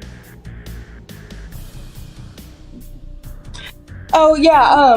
Well, because basically I was saying like you were talking about like white queer people playing a role in gentrification. And I was remembering when I was like 18 or 19 living in like the part of town where, you know, your parents are like, oh no, you don't go over there. And I'm like, Right. Mom, it's fine. They're just brown. Like, it's not a big deal. they're nice, I promise. But like, you know, living in like that shitty part of town because like I couldn't afford anything else and it's like super run down. And like, so I don't know if you know this, but in Austin, I-35 runs right through the middle of the city. It's actually how Oh yeah. we Yeah. Yeah, so we've got the west side and then we've got the east side. And I don't know if they built I-35 where they built it because of this, but I Promise do you know probably that was for that reason. Yeah. yeah, well, so what ended up happening, like, you know, however many decades ago here in the city, was that white people lived on the west side and Black and Hispanic people had to live on the east side of Austin. Yeah, so, like, I moved out of school when I was in, or I moved out of my house when I was in, like, high school still, right? So I'm, like, 18, 19, like, my family doesn't talk to me. I have a shitty low-paying job. So I'm like, where can I afford to live? And it's like, well, it's not on the west side, I'll tell you that, you know? So, like, living in, like, shitty houses over on the east side and just realizing that, like that was, that is also part of, like, the first wave of gentrification, right? Like, talking about... Oh yeah, I just stayed in an apartment Yeah. that was gentrified, so yeah, I've seen it, even just having visited. Yep, the first neighborhood I moved into here in Baltimore, Remington, got gentrified to shit because of the queer fucking the Johns Hopkins students and the Micah students, the art students and the fucking med students. We're having the same situation, like exactly in Orlando. We have the largest school in the country in UCF by population of 70,000+ kids. We are 100% starting to see waves of college kids take up spaces in. Damn, I'm in good at this areas- game. I'm sorry. Yeah, you're fucking it up. But by the way, like I've been watching, mad impressive, bro. Mad impressive. Yeah, you're really good at this. Thank you. I wanted to say happy birthday. Like, Thank you. I know I typed it to you, but I want to say it too. Yeah. What are you, like, 30 now? 33. Oh my goodness. Yeah. Encyclopedia of Blackness is ageless.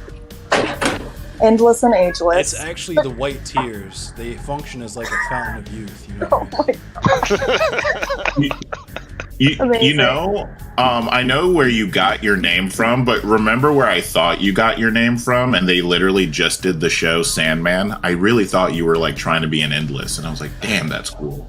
It was, yeah, I just started watching Sandman, and because I got into Sandman hella late. Like, I didn't get into Sandman, I mean, it did come out like 30 years ago, right. so.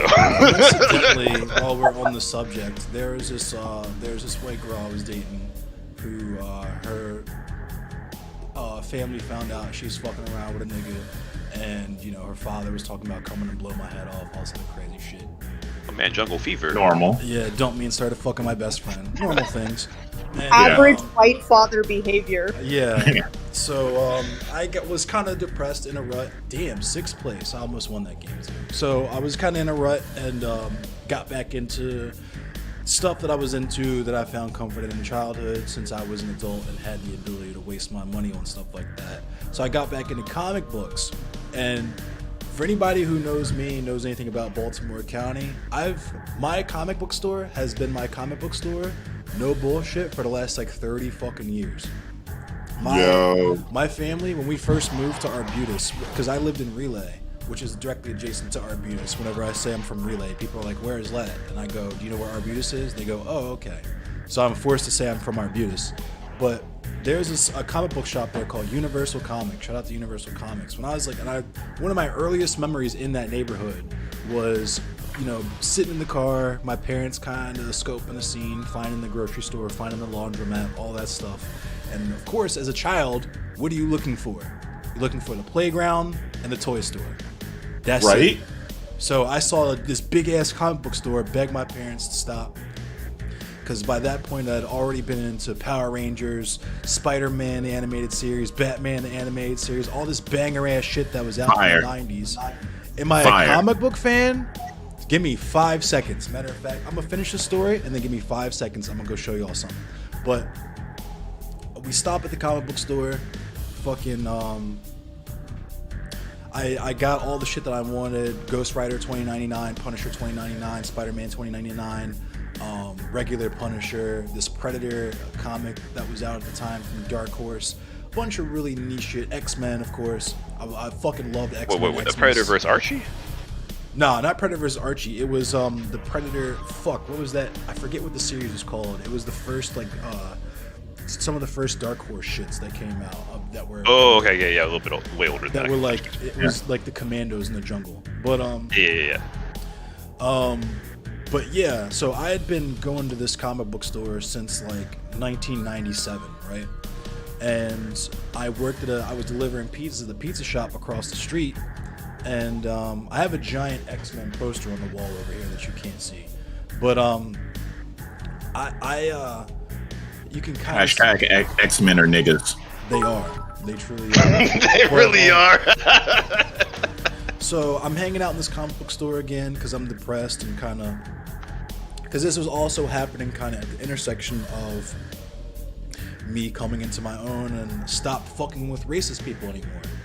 So talking to the dude who has been working in that comic book store as long as I've been going there. Doesn't really remember me because I only went there, my parents took me, but he's recommending more shit.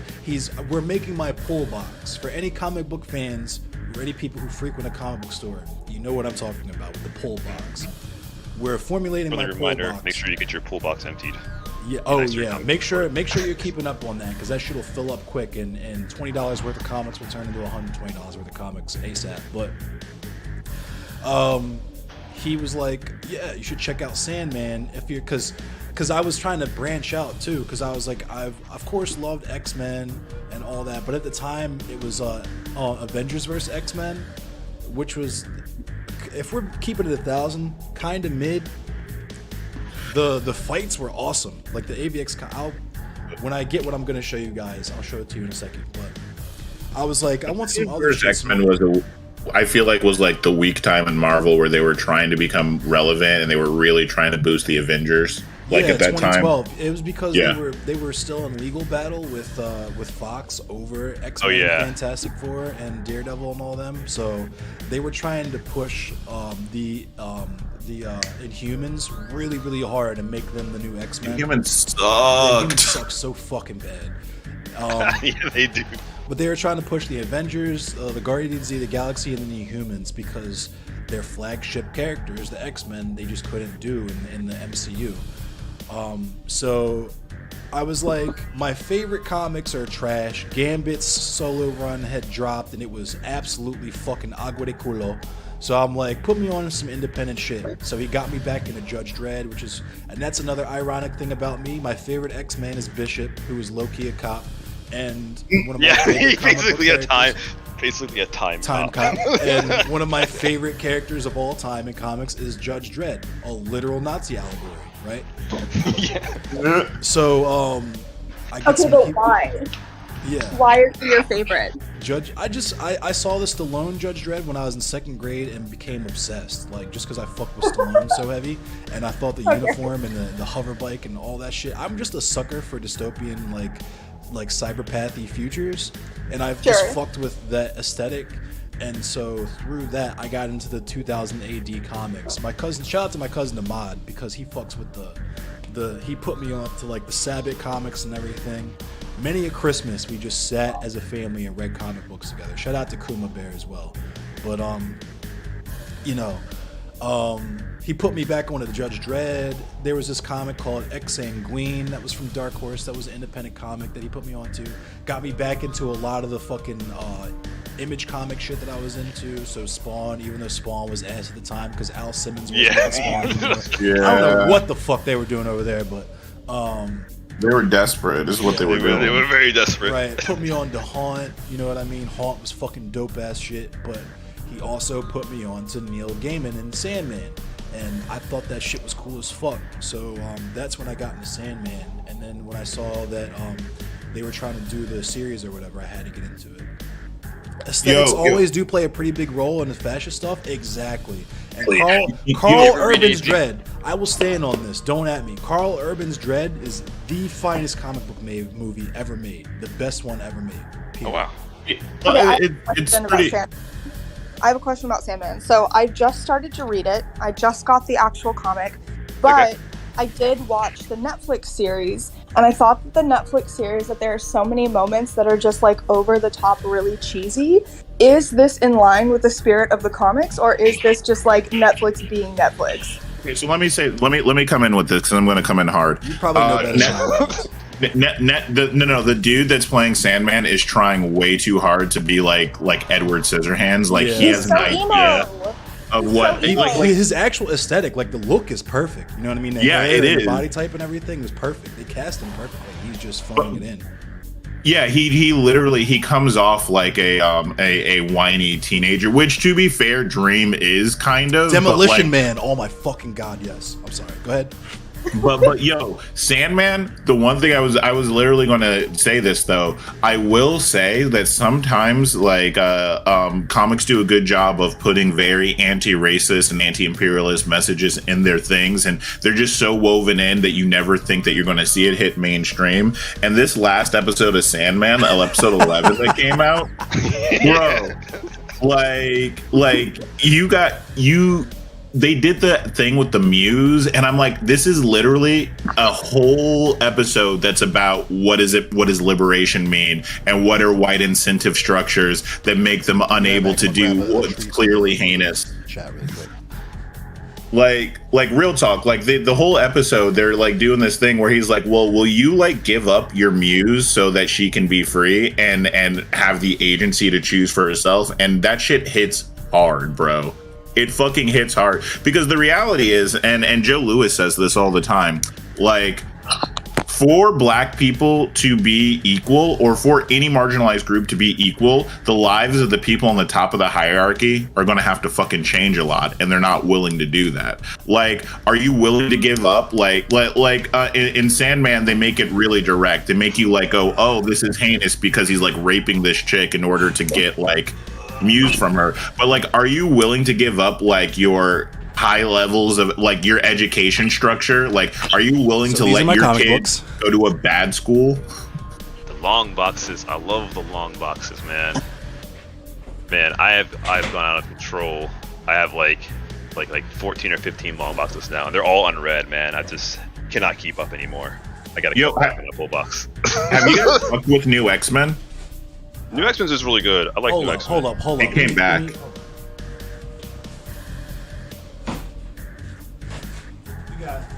We got here. Ooh. I forgot I put these right up front because these are my pride and joy of the collection. I'm still trying to catch up on like 2010's X-Men right now. All new, all different X-Men, and No, those no, like that's Carnage back. USA. All 5 complete. Good set, lord, direct it's edition, so big. $50 an issue. You know what I'm saying? You got that? Fire. Oh yeah. We got that Bishop. You know what I'm saying?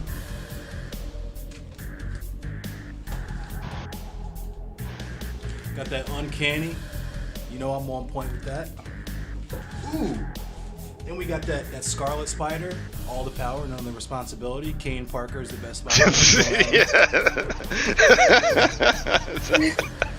It's funny. The Dark Avengers. I paid $20 for this. $20 just for this one direct edition first issue. Delicious. Ooh, let's Man, they do that to you, man. What? By the way, why is Got that Age Storm of never Apocalypse. anybody's favorite X-Men? Why is that like? Why am I like the only one? I feel. With Storm? Boy, and, Yeah. and you know I got Everyone that Age of loves Storm. Apocalypse with the issue where Magneto rips Apocalypse in half. The holographic That's cover issue. and everything. That's, you know got I that? Wait. That issue is amazing. I love Age of Apocalypse. Age of Apocalypse is really good. Onslaught Saga is really good. X-Men is like honestly my favorite part of Marvel. Hold on. Let me tell you about my real pride and joy right here. Let me tell you about an underrated, little-known Marvel character that defined my entire fucking being. Let's talk about Let's Night go. Thrasher for a second. Night Thrasher, one of the only people to actually trade hands with the Punisher and give him the fucking beans so bad that he felt he needed to pull the blicky to win. Right? Yo, my niggas out here quoting feats. Yeah. Smarter than Tony Stark, built his own armor from scratch, right? Rides a skateboard with razors on the sides of it. Fucks people up with a fucking skateboard, right? Wait, Endless. What does that word mean? I don't know if I'm allowed to repeat it. The word that starts with B that you were saying. What does that mean? The beans? I've never. No, it like you said like blicky or something. Like Oh, what does that blicky. mean? Yeah. Am I The allowed to say blammer. that? The booming. It's a gun. I'm talking about guns. I'm sorry. Oh god, I'm sorry. I'm sorry, I didn't know. Listen, I'm gonna be real. Like now, all of Merrick's tweets with guns are gonna say Blicky, and what have we done? What have we done? Yo, and we got the fire Gambit and Bishop. Come on now, you know that's fire. Yo, Got that crucial Moon Knight. You know your boy is on point with the Moon Knight. Moon Knight's real. Moon Knight's real. Forever Evil. All the evil characters in DC. Let's get it. Yo, you got Book of Doom? Judge Dredd, the Judge Dredd, got that on point. This was trash, like high key trash. Don't buy this. Gambit solo run, agua de culo.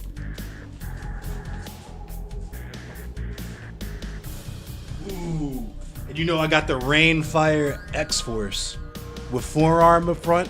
Come on now, forearm.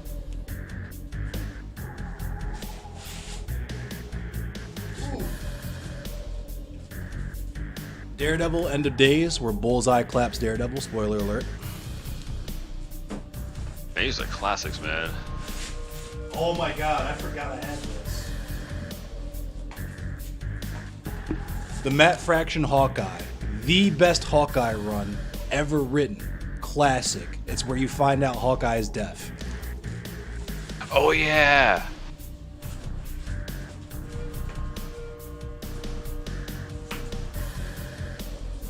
Oh my god, Yeah. this in my hands. I don't even know if I should show y'all this, because y'all might try to rob me for this one. You Check not this fuck out. with DC at all?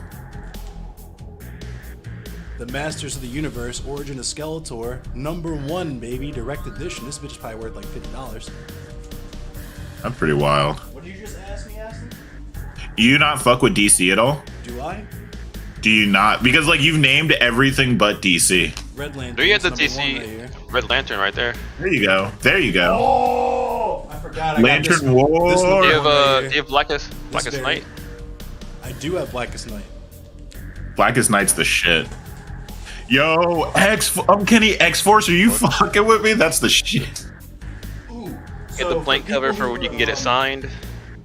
So for people who were hip to the conversation I was having with Vivian Wolf last night, this is the comic that I was talking about with the Legend of Luther Strode, where he does this like weird ass like, you know, the magazines that have like the invisible ink and X-ray glasses and money printers, that kind of goofy shit in their like in the back.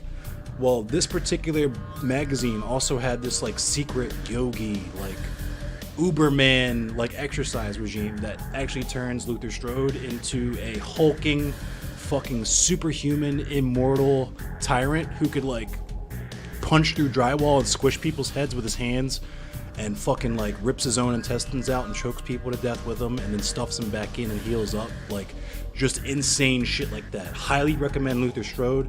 It's Image Comics. It's one of the only good Image Comics things that come out in like the 2000s, the mid 2010s. Highly recommend it. You will definitely not be bored when you read this book. Maybe that's what I'll get you for your birthday. Maybe I'll get you a comic.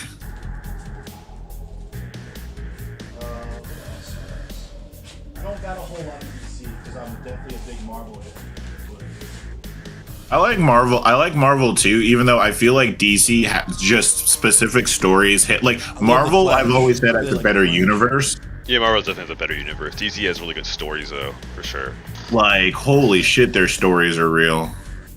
Like the whole like Crisis thing was like this blew my mind about like this the fifth dimensional bullet, and then like Oh my fucking god! I mean any story about Darkseid. This is the most crucial Batman right here. Oh, Batman. Terry McGinnis was the best Batman. Don't at me. Yes, Terry McGinnis was the best Batman. He still is the best Batman. Yo. He said Terry put this shit McGinnis up. is the best back. He is the best Batman. How is Terry McGinnis not the best Batman? I don't know, Damian. Damian's my boy. Fuck Damian Wayne. Damian? Nah, he's not. Terry McGinnis could beat him up, man. Easy. Damian Even Wayne though- ain't loyal. Damian ain't an A1 day one. This man Terry McGinnis was died in the war. He was a G from day one. Yeah, man. He went back in time and tried to save the world with Batman when Brother Eye took over. Future's End was so Thanks good. for being here, Chrysanthemum. Chat's fighting. Oh shit. Well, let me put the comics up and I'll get in this fight. I'll be right back. Yo, I fucking love Damian Wayne. We can fucking fight. Was that Madsovable? Whatever your name is. Yo, we can fight. I love Damian. That's my boy. He's a good character. I just think that he needs to deal with his problems first. He's just That's like Robin for sure. That's the point. But Batman does have, I don't know, it's a tie for me. Either Batman, Superman, and Lanterns are all really good, but like either Lantern War or Dark Knight's Metal was really good. I don't know. I'm trying to decide which one's like the best DC run, but it's DC definitely has like not as good a universe, but individual comics like Batman War on Crime.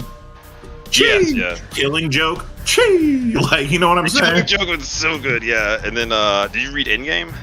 Yeah, of course.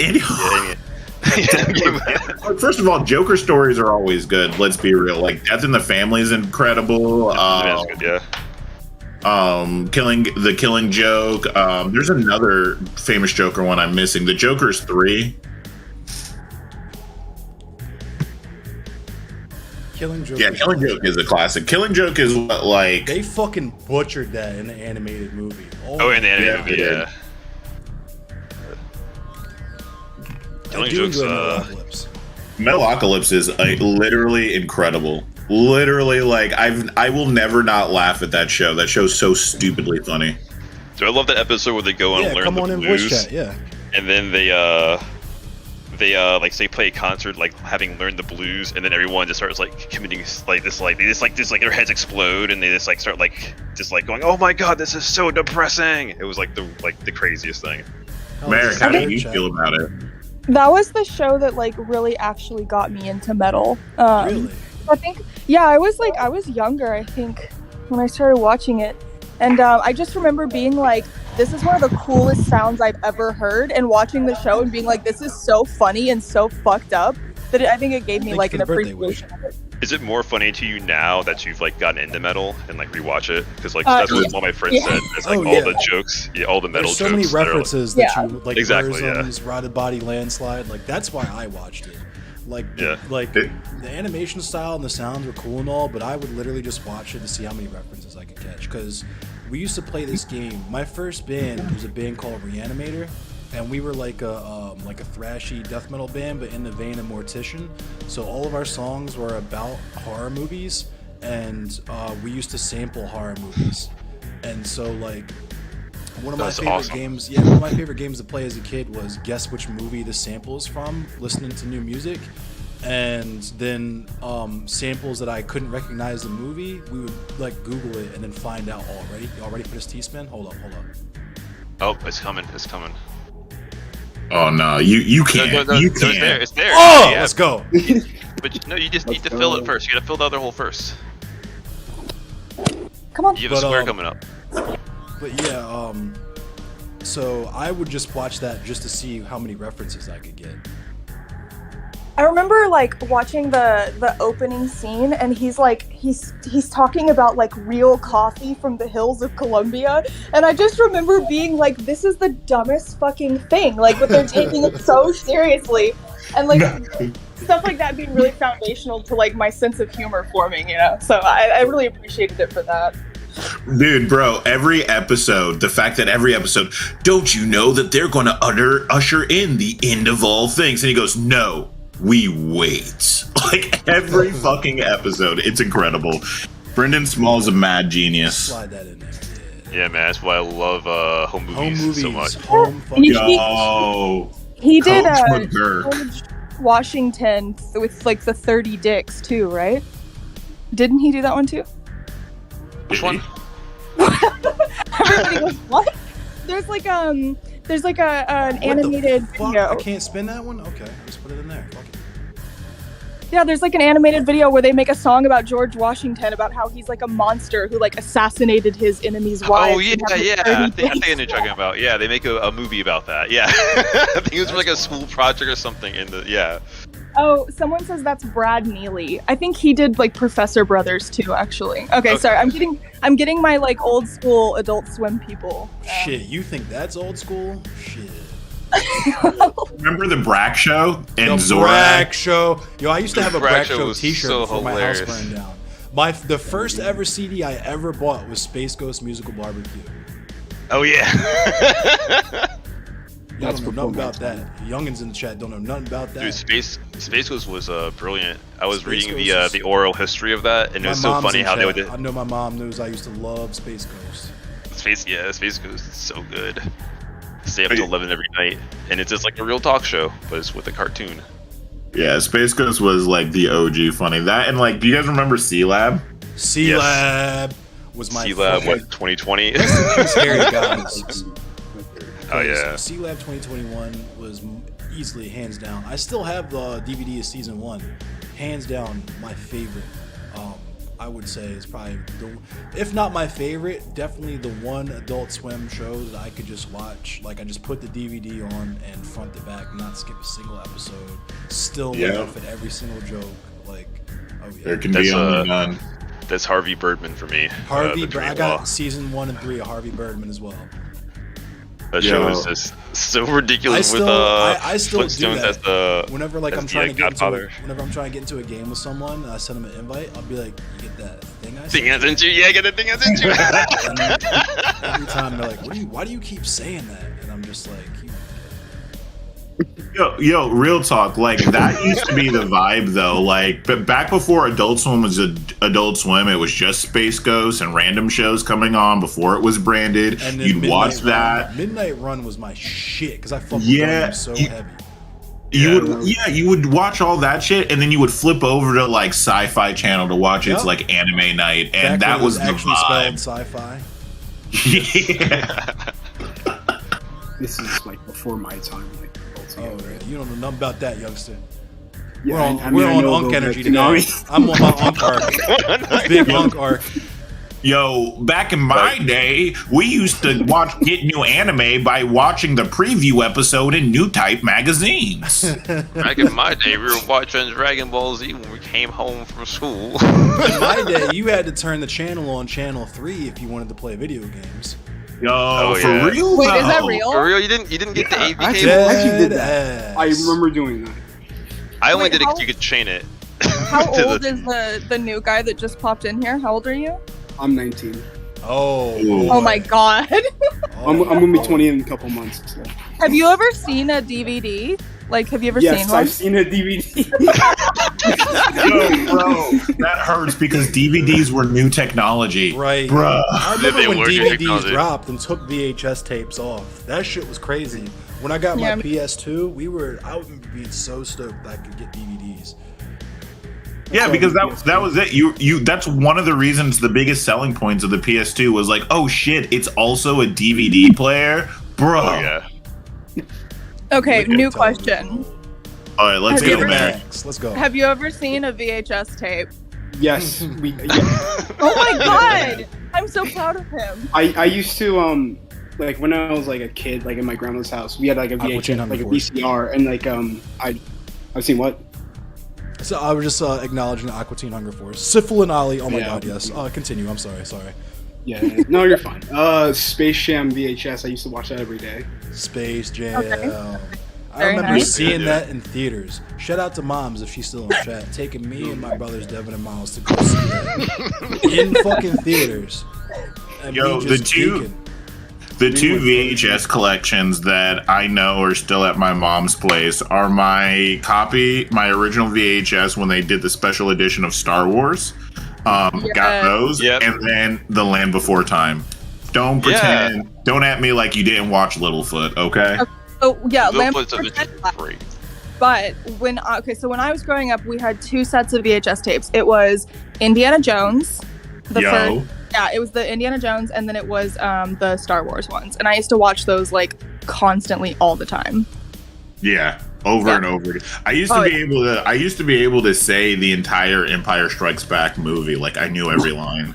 It was bad. That's awesome. Because that's back when like people don't understand, and I'm about to sound old, but people don't understand in this age of constant new content and like access to everything. Back then, you literally got one movie and you just hit rewind all the time. Like, Yeah, you all bored? the time. Yeah, you watch the same movie over and over again because you ain't got nothing. There's no way for you to get something else. You feel me? Yeah. Mine was the Power Rangers movie. Oh, which one? Turbo? Oh, my dad. The shout first- out the to shout out first- to Pops if he's in here too, because he took me to see that in theaters too. Yeah, that was the first one, the very first one with the original ones with like Yeah. what's her name? Kimmy Amy Jo Johnson and Jason something whatever. Hold on, But, like all those. let me chime in real quick. Cause shout out to Grandma as well. I fucking love my grandma to death. I remember this is what set me on the path for real. Blade walked so that X-Men could run. Yo. In 1998, my grandma put Blade on pay-per-view when I was at Grandma's house, and my Grandma life let you What? watch something was that's sexy. forever fucking changed. What? Your grandma let you watch Blade? My grandma's a real one. That's a real That was one. back when vampires were the only purpose for vampires were to be white young teenagers that wanted to fuck. You remember like every scene's like some sort of vampire orgy or some shit. Like we're in the club and we're secretly all vampires that fuck. Yeah, pretty much. Yo, real talk. Solidarity point, by the way. I want to go back throw to some respect Power on Wesley Rangers. Snipes' name. Throw some respect on Wesley Snipes' name. The original Dark Nigga, even though he has some issues. He has some self-hating He's issues. a problematic favorite for sure. Problematic favorite. Yeah. But shout out to him for putting Dark Niggas on the screen. In a Real hero talk. capacity. In a hero capacity. Power Rangers, a lot of people don't know the reason why they changed out actors into the second season is because they were trying to unionize and increase their wages. Yep. Real talk. Wait, really? And Yes. yeah, and Billy Or- was actually gay in real life, and he quit because of the homophobia on set. Yes. Damn. Yeah. I've heard about that. This is like what, 90s? Like early 90s? This is being filmed? 92, 93.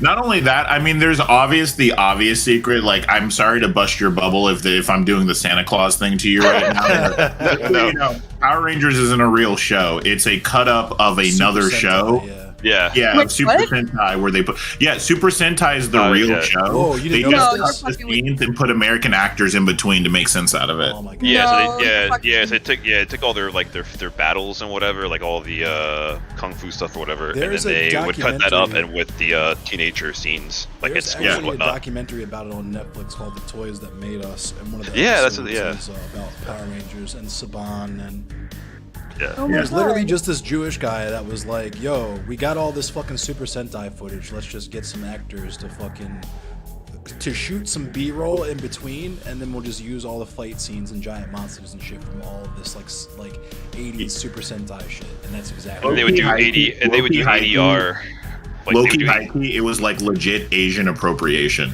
Like Yeah. literally, like, Yeah, it you're like, was. let's Americanize the like we're not even going to shoot our own show. We're just going to cut up their show and put some American faces in between and call it ours. Like, Yeah, the original Yellow Ranger was a dude too. That's why the Pink Ranger has on a skirt, but the Yellow Ranger doesn't. Because in Super Sentai, it was a man in the Yellow Ranger costume. yes, sir. This must Yeah. be what 13-year-old boys feel like when they discover that wrestling isn't real. This is it's real.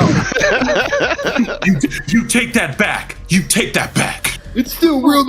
And they made the Yellow Ranger Asian. They made the Black Ranger black with the fucking breakdancing and shit. They were hella winners with it. Oh, they Yeah, were on yeah, one when they made that show for real.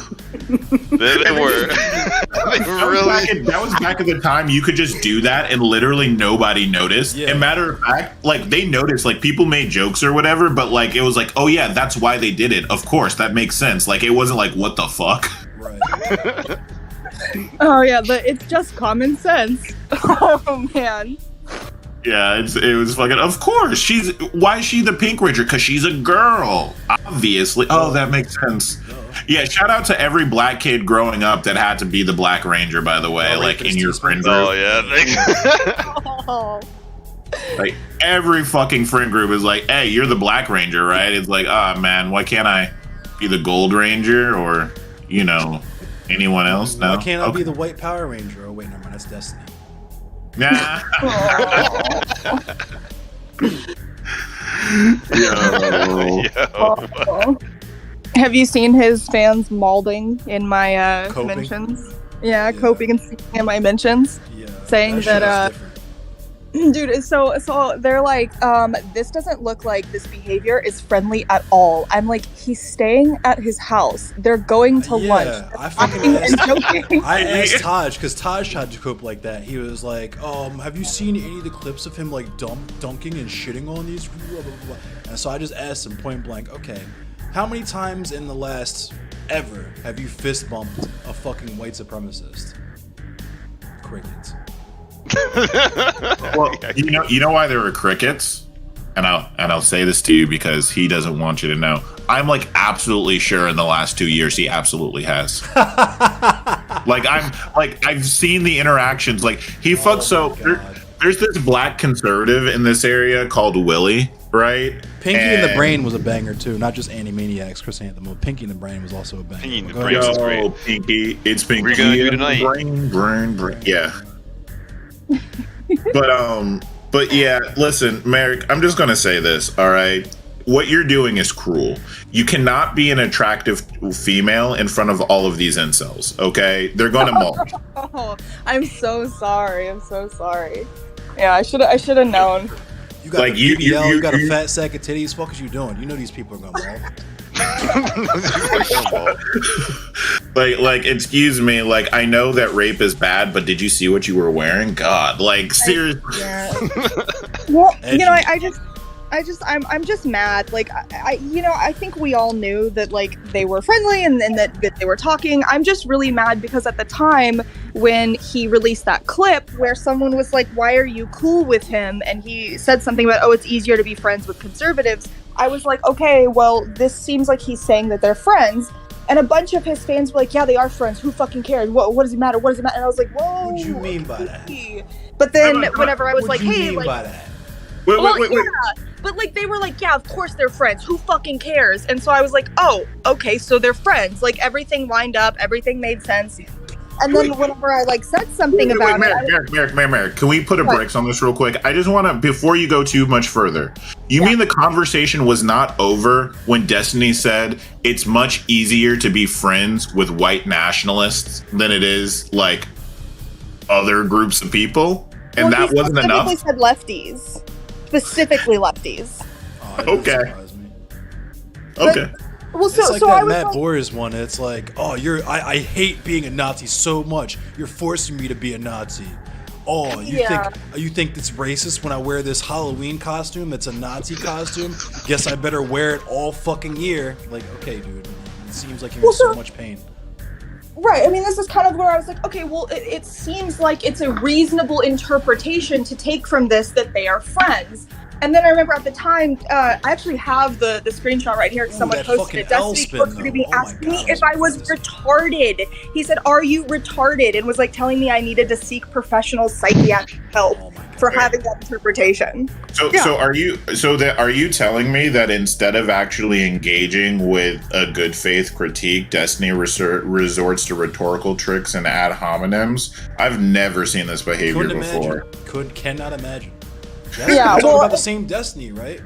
We're talking Yeah, about well, the black now people I'm have issues with their culture guy. Yeah. I'm sorry, he said what? This is actually why I stopped watching Destiny, is because I think it might have been with Nick Fuentes or someone where he was like, I'll admit that black people have some fucking pretty problematic culture or whatever. And it was one of those, what you mean by that? What you mean by that moments? And that's when I stopped. That's when I hopped to Vosh, and then, we all know the story about that one. But yeah, White people just be wilding out, man. I mean, wait, are you surprised? White people wild out, man. I was a baby in the space. You know what I mean?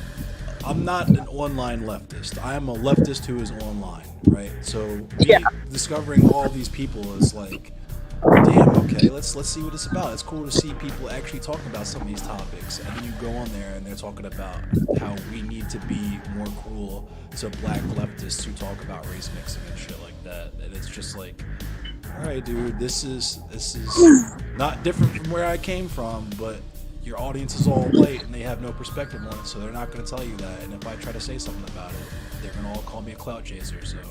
Well, you're not a cloud chaser. You're just an id polling anti-race mixer. I'm weaponizing my identity. I mean, I just not Nazi. Well, the thing is, and can we just say it? Like, white people. I said it at the beginning of this stream. White people want so badly to be there to be a group of oppressors for them, and that's why they search for, like, every week. It's like, who's the Negro Nazi of the week? You know what I mean?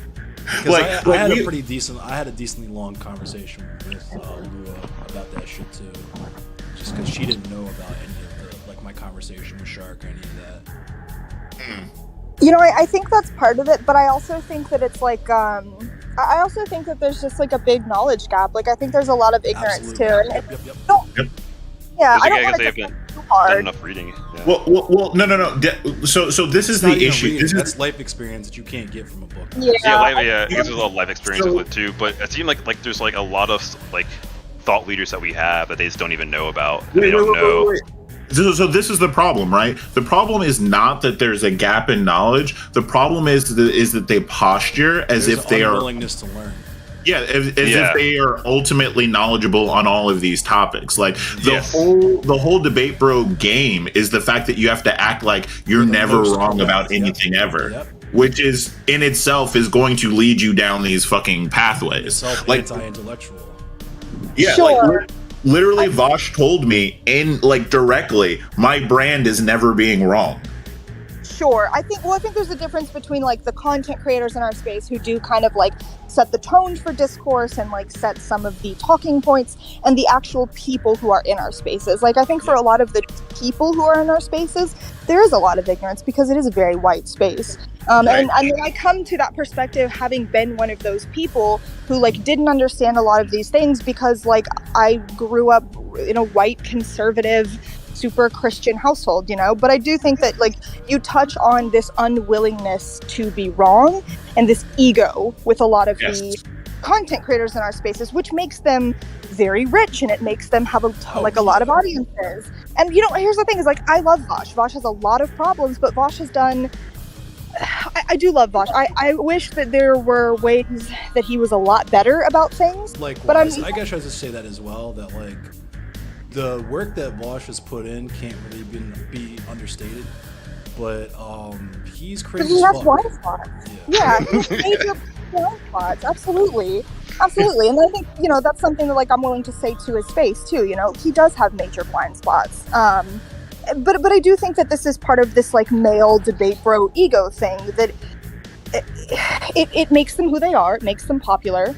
But it does create these moments where, like, I remember distinctly Aston and I had a conversation on my stream, and it went amazingly. It was great. And Aston, you'll remember this too. And then I, immediately I was like, okay, great, have a great talk with Vosh. And then your talk with Vosh was like just a train wreck on fire, off the rails. So what's funny about this is I had the exact same experience with Shark. Like, Shark was off the rails, but this person that's a fan of Shark that was really coming at me on Twitter, they actually posted the conversation. I might actually go over it on my channel, but it's just like, wow, you see how different it is when it's like you're not just trying to assert that you're right. Like, you're not, like, it's not wrong for you to have a gap in knowledge. Like, it's crazy the different conversation. Like Socratic thought though, like when Socrates went to the oracle, he asked her who's the wisest man. She's like, well, you are, because you don't know anything and you admit you don't know anything. He's like, wise man knows he knows nothing. Yeah, he's like, that can't be true. And you went everywhere trying to find a wiser man than him, and everyone was acting the same way, where it's like I know everything, I don't have, I'm never wrong, whatever. Yeah. Well, the problem, I think the problem though is too that they think that they're being Socratic. Oftentimes, the way they create these different analogies and situations, I call it debate perverts. But like Yes. it is, they think that they're being Socratic and curious. It's like when I talk to Taj, I tell Taj all the time, I'm like, you're not actually curious. You think you're being curious by asking these questions, but these questions are like legit. Like, asking a question It's not actual isn't being curiosity, curious. it's aesthetics. It's Yeah. Exactly. Yeah. It's fucking charlatanry. Yeah, you're not actually asking the questions that a person that is interested in learning actually asks. Like, you know what I mean? And then you did, like, I think really good discourses are when like both parties ask questions. Like, I think one of my favorite things in that Plato wrote was the allegory of the cave, and it's kind of like him discussing it with Socrates. He's like, well, think about this. Think about whether or not the guy comes out the cave and now he's blind. Do you think that, like, what do you think he's gonna experience? And Plato's like, I don't know. I guess you would think that, if something's wrong, he wants to go back in the cave, etc. and whatnot. But they just go through a discourse like that. I don't really see that, like, when people are debating, they're like, I'm right, no, I'm right, no, I'm right. And it's just like, come on, They'll bros. do that allegory, but they'll say, hey, well, if you don't know what the answer to this allegory is, you must be wrong. And you must be like, have brain rot and brain worms, and I can't have this conversation. Shark literally, because he couldn't pin me and couldn't handle his criticism, told me, I'm grinding my teeth right now. I can't have this conversation, and like hung up. That's funny. Yeah.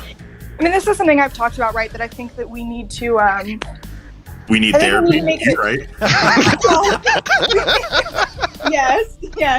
You have said that, and I do agree. Correct. You are 100% correct about that. But I do have a point. Like, I do think that it needs to be safer to say I don't know in our Right. spaces. I feel like it's not. It's one of those things where, like, I think I get away with it because I'm like I a. watched this start so fucking bad, but I'm sorry. I mean, I think I do okay with it because, like, I'm a girl, so there's I think there's a difference there. But, like, I've also kind of talked a lot about, like, humility. But I think if you're like someone who's made your platform off arguing and being correct and having that as like sort of a power move, I think it's a lot harder for you to then turn around and go, I don't know, and like humble yourself in that way. Psychologically, though, like having very William, am I right? vitriol. Sorry, I was just gonna say that it seems like psychologically having very vitriol content, like, this gets viewers. Viewers just love. Yeah. They're like thirsting for it, almost like a bloodlust. It's because people crazy. don't care to curate their audiences either, and that's how you end up with some of the audiences that these people have. It almost seems like very almost lazy in a way, because it's extremely like almost it's like low effort content. yeah, low. You It's just- like low effort, kind of like Jerry Springer back when we were find kids, you know. Some fucking dumbass, you find like a big Papa Fascist or someone like that to argue with, and you fucking just like let him cook for a couple hours, and then you. It's just like the Destiny formula Joe Lewis talks about. Oh, my views are dipping. Let me say the N word on Twitter real quick. Now give me. Wait, and like, Yes. and like, That's a great point. Listen. Did I have you- I have a problem with you basically putting some disrespect on Jerry Springer's name. Listen, the fights that come out of that show, Listen, the shows that come out of Jerry Springer are quality. I'm gonna be honest with you. My Okay, favorite hold thing on, about hold on. Jerry Springer. Wait. My favorite thing Guys. about Jerry Springer is how he's like, "Hey, here's this guy, right?" And this guy will be like, "I hate black people, Mexicans, and midgets." Right. And then Jerry Springer will straight up be Here like, we go, "Oh, we got that's some strange because Mexicans, we." some midgets, some Black black people. Mexican midgets. Yeah, and he'll bring him out and be like, "What do you have to say to them?" And I'll be like, "I hate Harvey," and then a fight is bruising. It's just like, "All right, we're gonna go to a commercial break real quick, but we'll see what happens when we get right back." Wait, okay, no, okay, No, okay. we- You said Big Papa Fascist, so I have to know if you guys have seen my talk with Big Papa Fascist, where he says one that women's vaginas get stretched out. I by saw the having clip of sex him with saying men. that like gay men's booty holes get stretched out and they gotta wear. Yes, he said that gay men have to wear diapers, and then he told me that I should be in prison for 10 years for doing sex work. Unhinged. Yeah. 10 years in prison. Listen, I'm gonna be honest. I don't know who the hell you're talking about, but I feel like I don't want to know who you're Yeah, talking you about. don't. Yeah. So much. You I mean, he Much calls at all. himself Big Papa Fascist, so yeah, you're really not missing much. Yeah, that's the thing, though, is like, this is the real question you have to ask yourself, because what Debate Bros will do is they will justify this sort of behavior of talking to these low effort content people, because the goal is, and matter of fact, I think you saw this in a message I recently put in one of our Discords, Merrick, where I pointed out, like, this person thinks Destiny's de-radicalizing people. And that's what they'll say. That's their defense. Well, because Yeah, I'm the same arguing with exact this person, I'm conversation about- showing how stupid this argument is, and with no evidence that that's how people are getting de-radicalized or Right. people moving over or anything. They just assert this as a truth, and it's at the base of the understanding of Debate Bros, and it's actually like wrong. Like we have all of you, most of you guys in here know Fluff. Like literally, he's got a master's in psychology. He talks about how this is like debated in psychology about how like echo chamber theory and the idea that Debate Bros are changing people and not actually. There's an idea that they're making more radicalized people. I was Like, gonna yeah, say, I- more radicalized. we had this I've heard it- exact conversation with Stardust, but when Viv Wolf came through, shout out to Vivian Wolf, she came through last night, and we were talking about, because she's into de-radicalization of like she called it thought reform of people, like getting people out of cults. You know what I mean? And Yeah. Or like actual deprogramming. Yes, That's literally. cool. And you know that shit doesn't happen on Twitch poll. I'm Right. sorry. Like, and Well, so this is the problem, right? Like, how are you going to de-radicalize someone in public through like conversations where you're trying to win? People are de-radicalized like literally in private. I mean, if you look at like Yeah. Life After Hate, they literally will kidnap some of these people in the middle of the night to get them away from their right-wing communities, because the right-wing communities will fucking kill them if they figure out they're doing this. They take them to safe houses and they work with them for weeks on end, and they like build relationships with these people so that they trust them. Like, this is how de-radicalization is done. Wasn't there a Because they zombie don't movie need about to this? dump on they need therapy. Fucking hell, fuck. I was Yeah. I was literally just about to mention Christian Michelini. Yeah, you're Yeah. absolutely right about that. Yeah. Well, He's an it's, icon. Radicalization is like a long process. That stuff doesn't Exactly. happen overnight. Yeah. well, exactly. So this is the biggest point, going back to the core of Debate Bros, because they can't admit they're wrong, and one of the things that they pose as is they pretend that they are Nope, wait a minute, They- we got they a new pers- we got a new challenger in chat. You said you're still iffy on caring about your child's skin tone. Just out of curiosity, are you what ethnicity are you, Shami Habibi?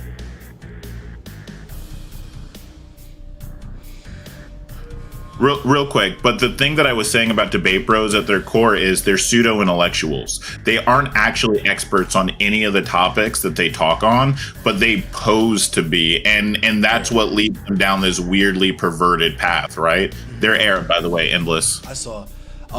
So like, I'm sure you understand colorism being Arab, correct? Like, you understand that darker skinned people are discriminated against more so than lighter skinned people, even if they're Lebanese, so white Arab. Okay, so you definitely understand that. You know, I will say one thing. I do think that, like, I think the thing that sucked about, I did think something about that tweet sucked. And the thing that I thought that sucked was that you put, like, you didn't, instead of just expressing an idea, they picked, like, a certain family and they like put their pictures up. Like the reason That's that I think also that's what I disagree with. Yeah. yeah, Yeah, because I like wouldn't you have open done those that. people up exactly. Like you open those people up to being like just straight up shamed by like 100,000 people. Like that to me sucks. There are two things that are wrong with that tweet, in my opinion. The one thing is putting people's faces, because my brother has a biracial family, and if you put his family up on the internet, I'm gonna sock you, like straight yeah. up. Fuck yeah. But the other thing that's I find an issue with is just the patriarchal idea of bloodlines. Like you don't get to choose who your kids marry. Right. Well, I mean, Well, but see, here's the thing though, because here's what I was kind of going with that people didn't really understand. I feel like is that there's a quote that I actually saw in the grocery store or not grocery store, but at 7-Eleven when I was getting a Slurpee on break from work. That I thought was perfect, and it was meant for like social justice, right? Like a goal without a plan is just a wish, right? And I feel like the Yes. same thing could kind of apply here, where they could say, I never want this for my bloodline. And the term bloodline is problematic, yeah. But the only people I've seen talk about people trying to control who their kids fucking fuck or whatever is like people who are detractors. Like I could say, I hope I have boys. You know what I mean? It doesn't mean I'm Yes. gonna like try to fuck my girlfriend in all kinds of different positions and like change the temperature of the room and shit. Like, you know what I mean? It's just a statement of a desire. That's why I said like the same thing with like I hope my kids are tall or something. Like you know, it's not weird when people say those things. It's only weird when you think race is a biological fact. Right. So I think the reason why people were taking issue with that is because it seems like there is a prescription.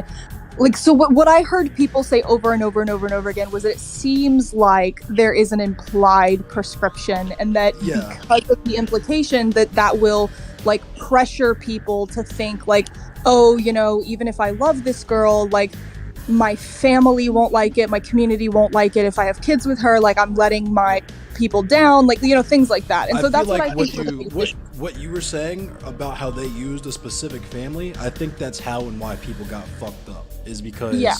they singled out a specific family, so it registers to people who are unfamiliar with the conversation as, oh, they're shitting on this family. By extension, they're shitting on all families like this. You know what I mean? Yes. And really, it's Yeah. just, like I said, I wouldn't have done it that way for obvious reasons, for the reasons you said, that you're opening them up to receive harassment, which is like in the playbook of a lot of these fucking streamers and how they deal with smaller streamers like us, but also the fact that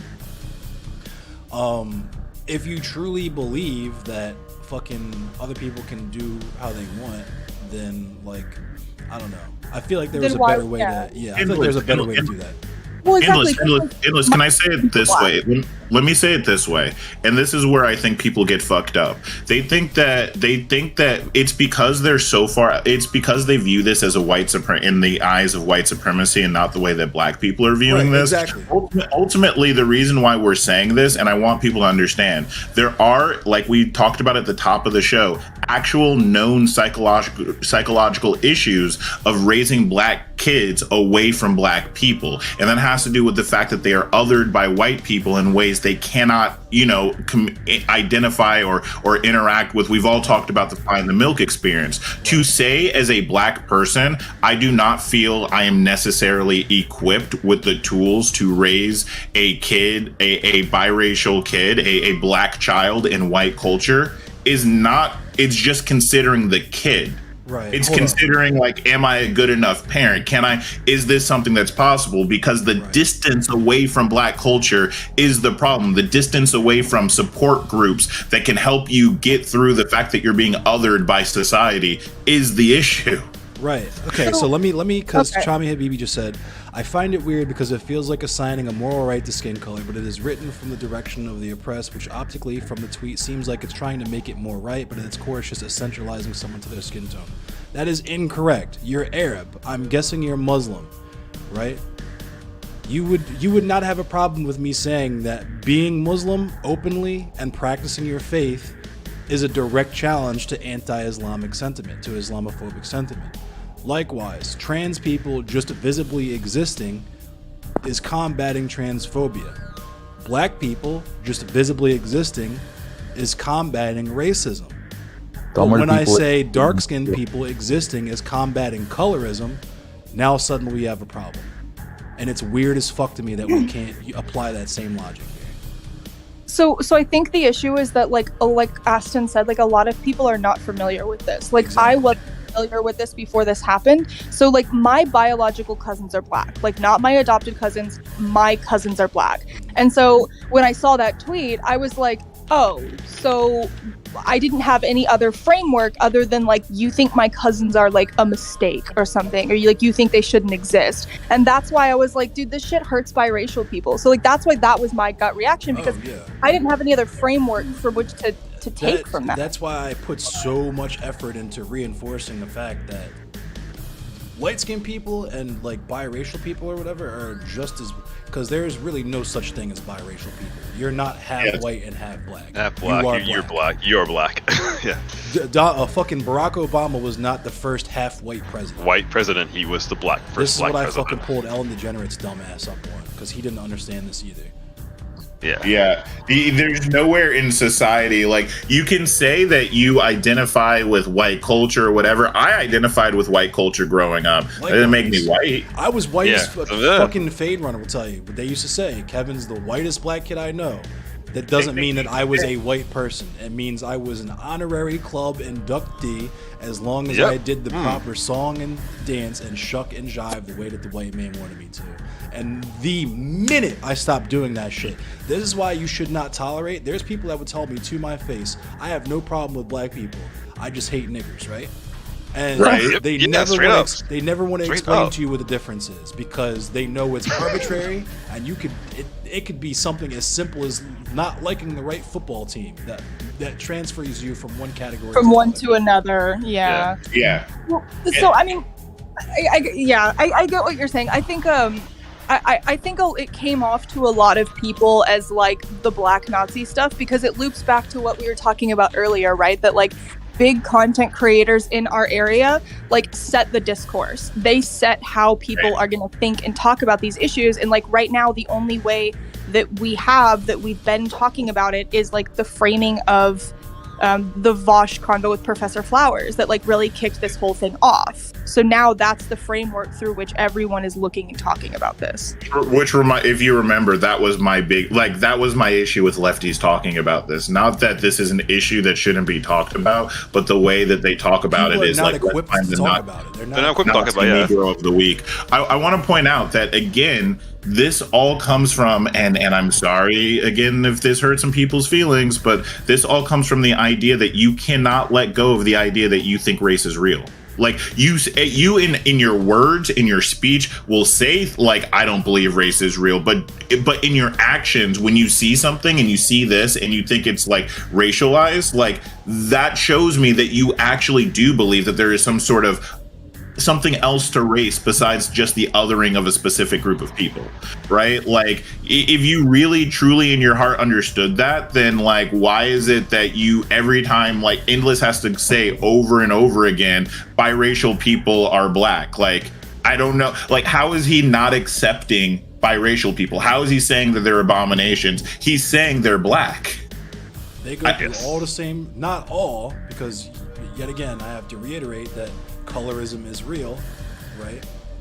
And that's not to say that every single light-skinned person is colorist, but you do benefit from colorism the same way that even queer white people benefit from white supremacy in certain areas. Maybe not all areas, but especially if you're a white man, even if you're a white gay man, the police are not looking for you, fam. Just put it that way. They're not looking for you. And it's this weird equivocation of anti-blackness and anti-whiteness. And it's the thing is, it's like the reason why a lot of this stuff is fucked up is because of the context of white supremacy.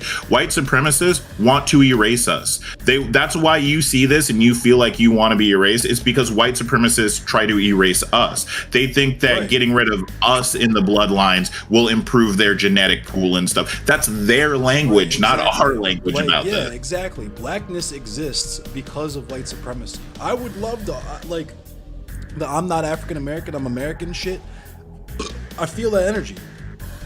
I feel it. I would love to fucking just be just like the same luxury that white people have, where they can say, I am fucking Irish or whatever. I would love to be able to point to my ancestry and identify with that. But that was something they specifically fucking took away from us. Yeah. Oh yeah. They took that completely away from us. So. I mean, I think it's And then we weren't allowed to read or write, so we couldn't Exactly. build any culture from that. And then I think the people who did read and write, they would try to get rid of them like immediately. They had to like escape and be free. So it was a huge risk to having any kind of culture be built. And that's why we're at where we're at now, why we have to keep having these discussions about cultural appropriation and AAVE being called TikTok slang or whatever dumb shit that. What? Oh my! Yeah, Don't get me God, fucking don't. started, fam. I don't want to know. Let me at least make this point first. Is that black people and blackness is like Afro-pessimism is essentially saying that we're Schrodinger's nigga. Like, we're alive and dead at the same time. That's our constant state of existence. And we are literally inventing our own culture on the fly in real time. That's why we get so upset about shit like cultural appropriation and people not understanding where certain shit comes from.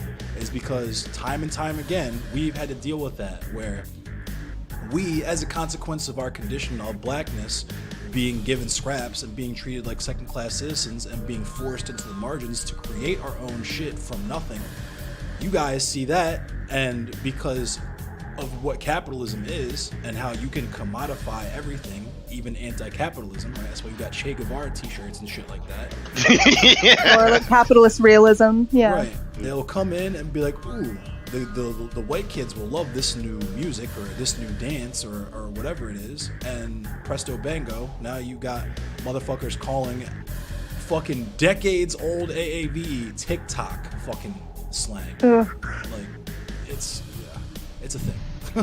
It's like what Yeah, I think Paul Mooney Oh yeah, Paul. But I was gonna say, I was saying We what have not Paul let Mooney you said. speak for a minute. Let's. No, that's fine. I don't really like talking. I'm just very quiet. I'm sorry. The Paul Mooney quote. Everybody want to be a nigga. Don't nobody want to be a nigga. We want to be a nigga. It's so true. You know, I think if you were to switch this around, it would be a lot easier for people to understand, like white people especially, to understand. Like, I think the way that I've tried to explain this to people is like, Nerd think culture. about, but also like womanhood. Like, Yeah. I can't, like, I'm not a woman. Like, or like, I'm just an American, I'm not a woman. Like, are you kidding me? The fact that I'm a woman shapes literally every interaction Right. that I have with people. That if I was like, oh, I'm not a woman, I'm an American, people would be like, this bitch Fuck is you talking insane. about? Yeah. This bitch is crazy. Yeah, I mean, it's the same thing. You don't have the privilege or the luxury of not being black. And so I think that's one of the things that really frustrated me is when you were talking to Shark and you were like, well, what's the first thing that you see? And like, I love Shark. Like, you guys know that's my boy. Like, I fucking love him so much, he's come and stayed at my house. Like, but when you were like, what's the first thing that you see? And he was like, well, I don't know. It's like, you He see knew what the answer to color that someone question. is. Yeah, he knew the answer to that question. He didn't want to answer it. I The mean- phrasing of Yeah, benefit it I memes find you on it not too. I because don't wanna like colorism looking doesn't people in work the out better for eyes. light-skinned people because it seems more like the system is punitive towards people with darker skin. Like the system is working the way it's supposed to for white people and not for non-whites. The system is working the way it's supposed to for non-whites too. That's the other thing, is that yeah, I mean, I said as much in Dima Mama's stream when we were covering this. I'm entirely open to the idea that I might not have used the sharpest rhetoric because, as I stated in that fucking video, I wasn't expecting a debate. I was just expecting a simple discussion. You know what I mean? He was the one that brought all that fucking hostile ass energy into the conversation.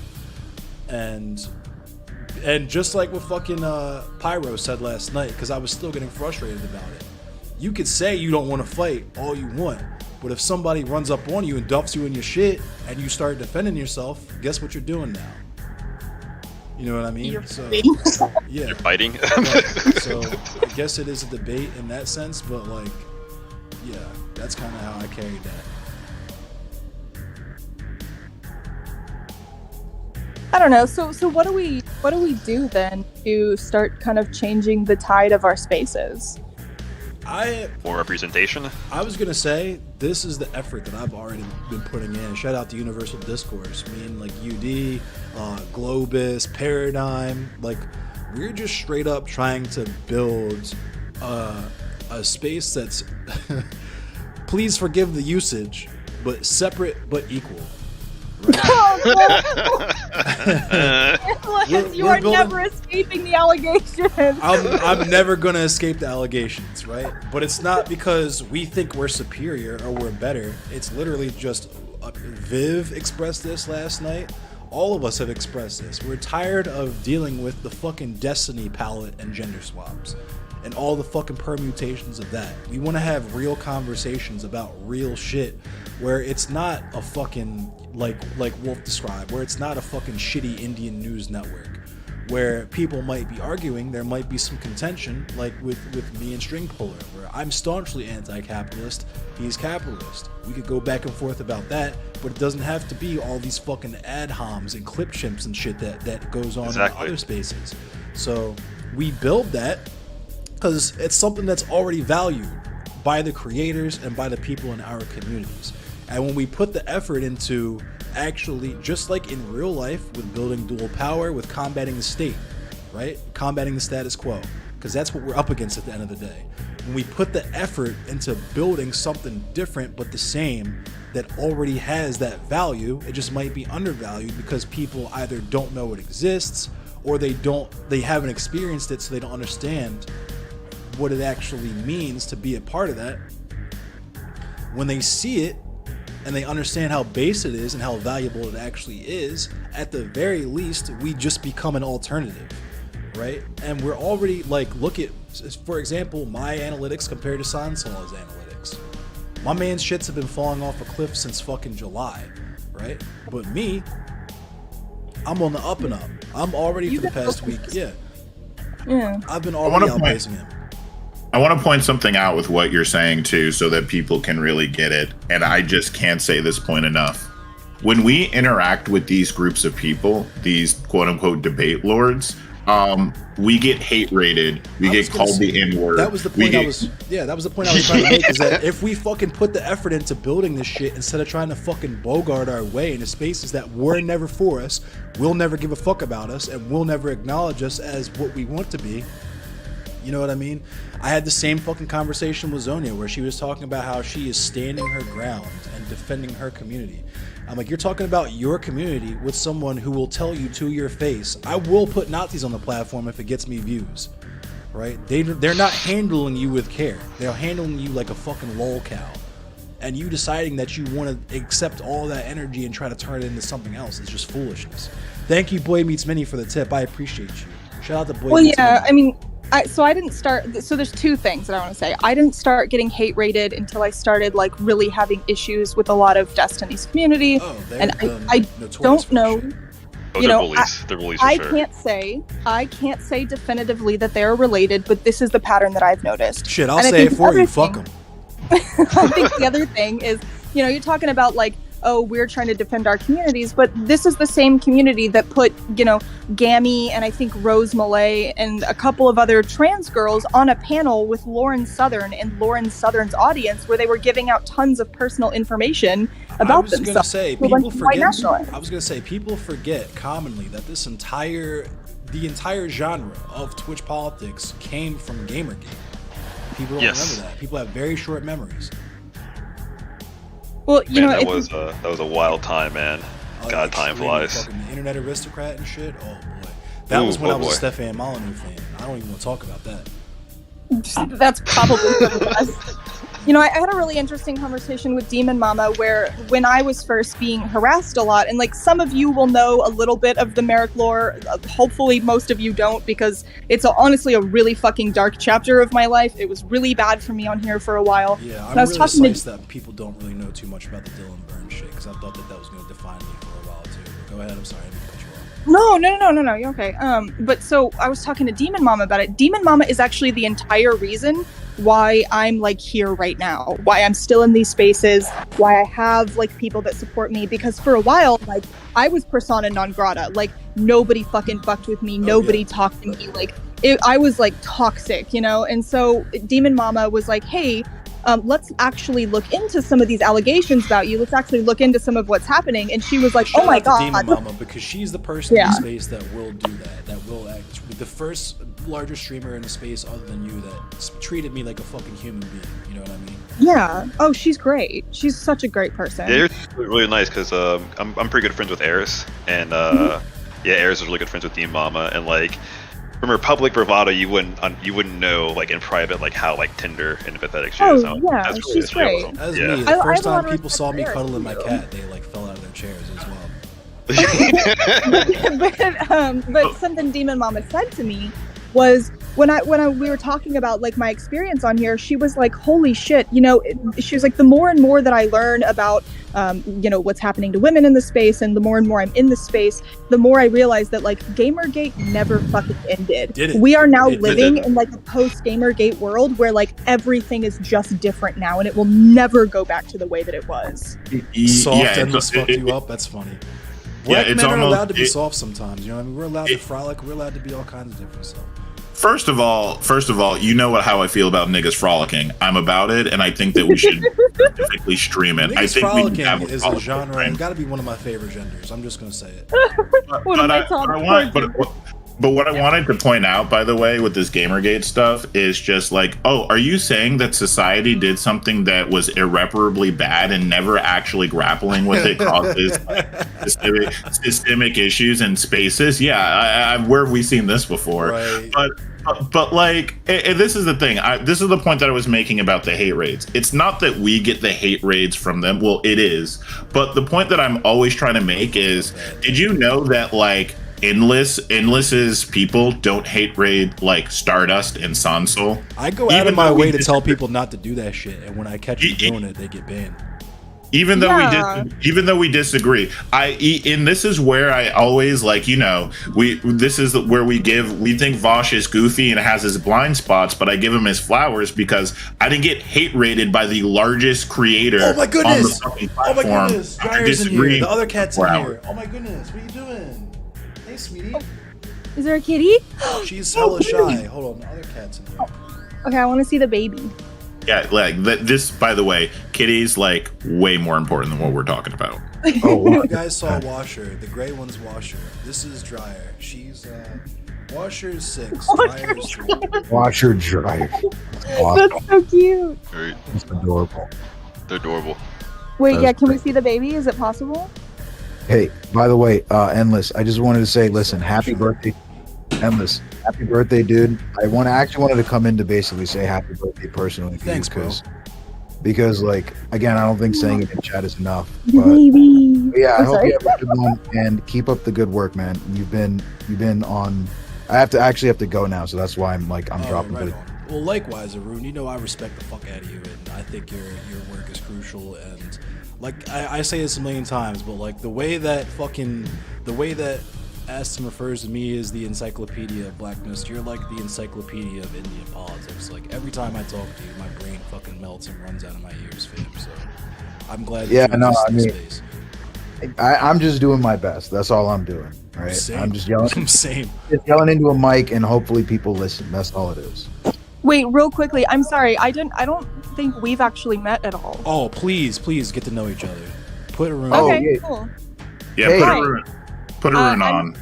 I'm Merrick. Nice to meet you. Nice to meet you, Merrick. I'm Arun. So my name's Arun Ono on Twitch. Mhm. So my thing is I usually cover South Asian politics. So Okay, neat. yeah, so I talk about like what's going on in India. I cover like news stories coming out of India. For like several months on end, I've been talking about what's been going on in Sri Lanka. Oh, can I have you on my stream to talk about that? Yeah, I've been Oh, trying to. I love I've been. Yeah, Here I've she been goes, trying here to. she goes. The baby. That's adorable. But yeah, She's so cute. Oh my god. that's adorable. That's Judy right there. Oh, the babies. Okay. But Yeah. yeah, No. that would be great to have you come on. My stream is kind of little, but I have an okay sized Twitter following, so we could, maybe get some eyeballs on you, and we could have like a good conversation about that, because I'd love to learn more about that. Honestly, I don't really But she care said what. that she's a little streamer all the time and has hundreds of people all the time. Yeah. I mean, I don't really care about the size of the platform I'm on. I just want to talk to people about it because I think it doesn't get enough press, and I think there's a lot of context that's often left out when you talk about like Sri Lanka and stuff. So I talk about like what's been going on in Sri Lanka, mostly India, but sometimes I'll touch on like Pakistan, Bangladesh, Nepal, that sort of thing. But yeah. Oh, you know what would be great? I should talk to you about this now. We should not hijack Endless's birthday. Oh no, Yeah, please I do, don't- because I was actually just about to announce. I think I'm gonna. Yo, String Puller, thanks for coming by. But I'm gonna switch games. I think I'm tired of getting my cheeks clapped on Tetris, so I'm about to get my cheeks clapped on Mortal Kombat. If y'all want to watch me do some high-level Mortal Kombat play, let's see what's up with it. Yeah. Actually, I'm gonna be petty and continue to play on Nintendo Switch, so I play against literal children. It's your birthday. You should be able to dunk on children if you want to. Hey, yeah, real fucking Destiny vibes. All right, here we go. Yeah, I was like, I love the precedent we're setting, right? One day out of the year, you just get to absolutely maul children, okay? Anyways, We did guys, talk I about the really 09A I actually last do have night. to drop. I actually do have to drop. I may be back in an hour or so because I actually have to go to a meeting. But Right on. it was message me it on was great Twitter. meeting you, Merrick. Definitely, let's keep in touch. Yeah, Um, message me on Twitter. Yeah, absolutely. And Endless Aston, thank you for having me on yesterday. I appreciate it. And Endless, definitely, we got to keep in touch. Yeah, we'll link We soon. got to. Absolutely. All right, guys, take it easy. Take it easy, everyone. You too. Bye. Bye bye.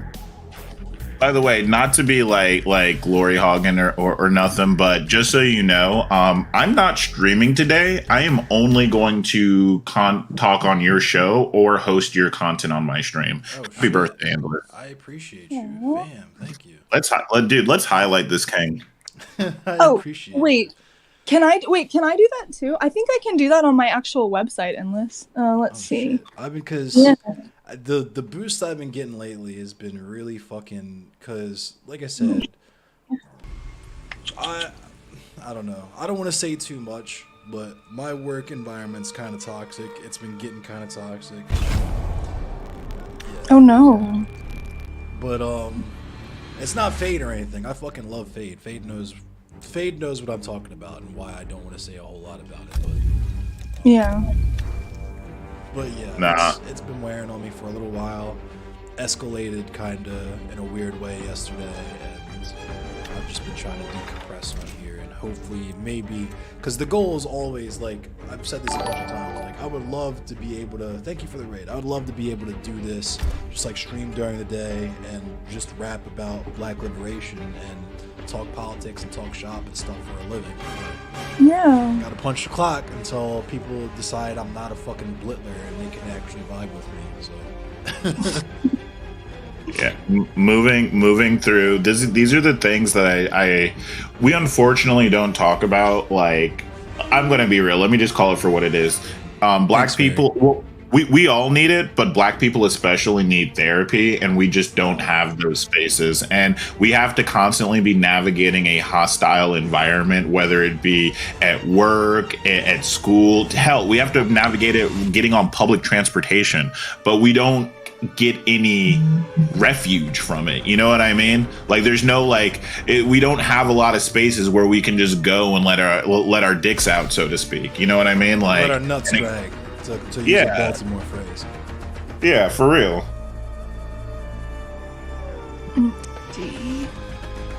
Okay, so let me see. I should be hosting you right now, I think. Yep. It came up. I know Aston's raid came up, but if you're a host, I don't know if I would actually get an alert for it. Let me see. I don't know how to do anything. I am so true to being a bimbo, so let me see if this is actually working. Oh, I fucking hate the collector, but it's cool. Let's bank him up. Hey, audience, I want you guys to understand this is a lesson in context, okay? Like, just because she calls herself that doesn't mean you can. Oh yeah, Thank for you. anyone, for all the white people in the audience who fuck with anarchism and stuff and are just now hearing about anarchata, do not call a black person anarchata. I'm just letting you know. Do not call us that. What does it mean? What does it mean? So it comes from a combination, like a portmanteau of anarchist and akata.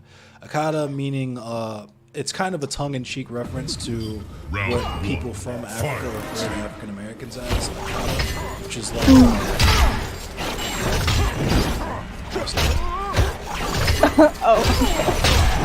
also this motherfucker thought he found a window with this. Okay, don't do that.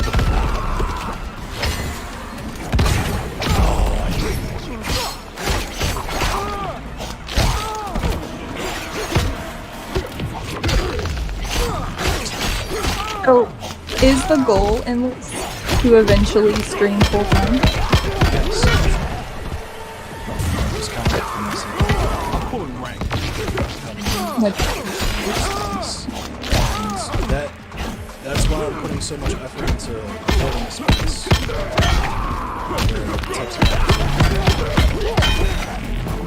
You didn't think I knew how to do this, did you?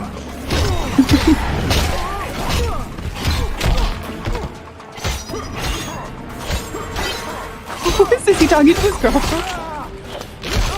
Nah, sorry, I'm talking shit. But No, Aston. oh, Aston. Round 2. Fight. But yeah, so you want to do this full time? You're just trying to navigate like how to make it happen. Yeah, for sure. Game is too loud. Sorry, but yeah, that's what I get. I should be playing with people of my skill level anyway. Let me turn my PS4 on. But this is not Tetris. Sorry. Let me go. I'll get a few more games of Tetris in. The meaning of akata is debated. It comes from a Yoruba word for wild animal, and I think anarchata is invoking that meaning instead. Yes, exactly, Selassie. That's what it is. Yep.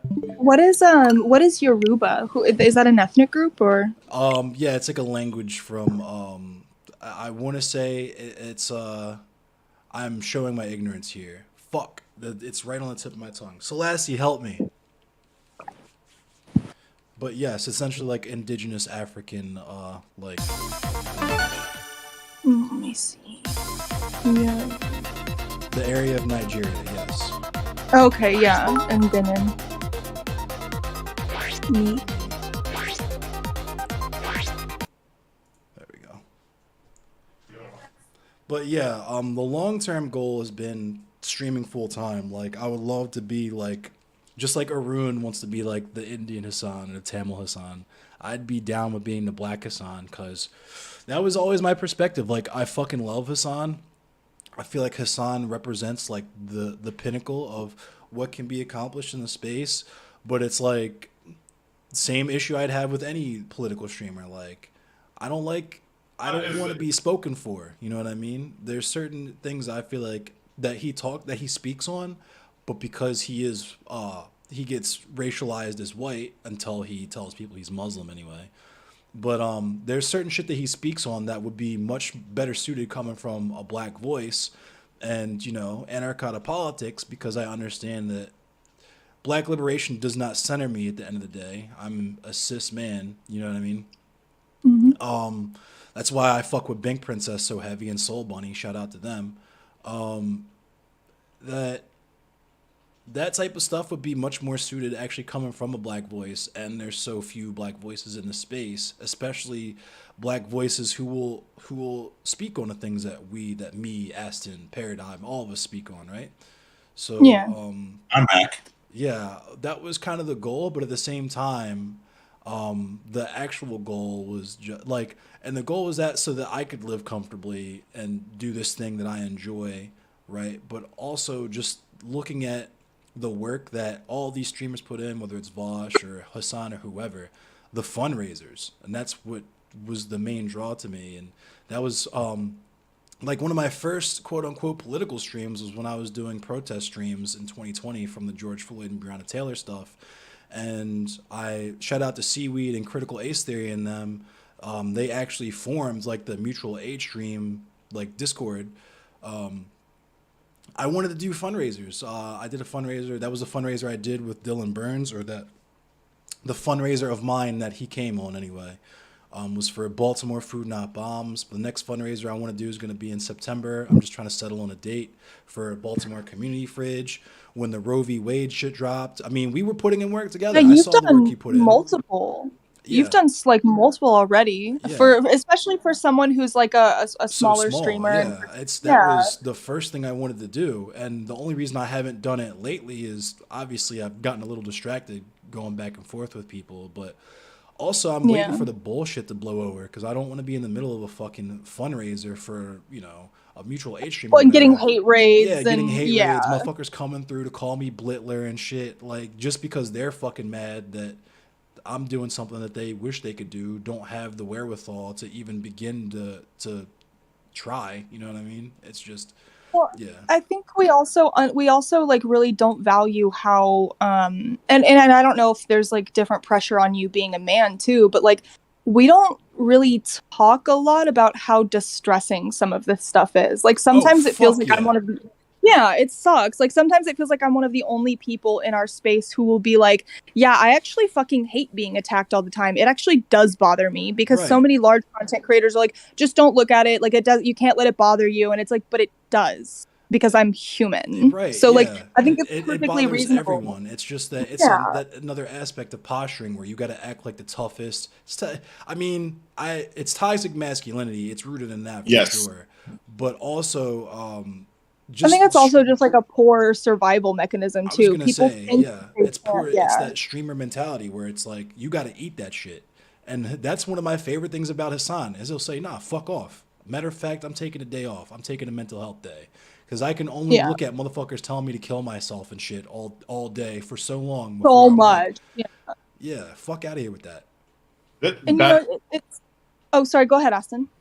No, I was just gonna say, like, and that's the shit that, like, honestly, it's not even just the hate that you get. It's the way that these communities set themselves up to hate, like, basically what you represent, which is honestly like, oh, for us, it's like liberation, right? Like, it's the way that they turn That the way. sucks, Boy Meets Minnie. See, that's what I'm talking about. Minnie's talking about how he got hate raids while he was trying to do a fundraiser for an unhoused comrade. Like, this type of shit I'm I talking had- about. I got, after interacting with Stardust, and I was in the middle of those hate raids, I got asked to do a program with the Holocaust Memorial Foundation, right? And Oh, they that's awesome. they hate raided into a Skype session. That's Not a so- Skype. Jesus. What's That's the thing green. that we all use? Zoom. Zoom, yeah. There was They a thing that I raided did. into a Zoom section. I had a guy come in, and literally we're talking about Happy birthday wishes and everything.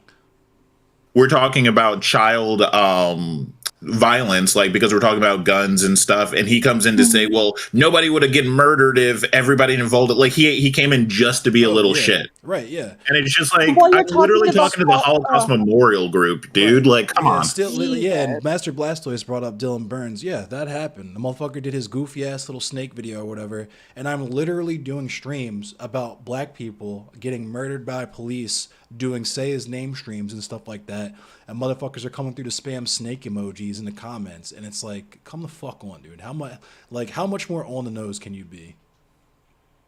Man, you know, it's really wild. Something that I've noticed is that the more that I've been open about this and the more that I've talked about it, the more I've been labeled as like hysterical or like overly emotional, That's the game or plan. crazy or unhinged, like unbalanced. And it's like, you know, this is why people don't this is why people don't talk about this stuff. This is why I think people say like, wow, Gamergate never ended, because you'll be like, yeah, I'm harassed literally every day, and people will be like, wow, you're such a fucking unhinged, insane Right. woman. Like, you're so emotional, you Yeah. can't handle anything. And people will be like, Like, the real yeah. conversations are boring. That's why we do the blood sport. And it's like, my brother in Christ, you're the one spamming snake emojis on the fucking, you know what I mean? Like, it's just, Yeah. it's so silly.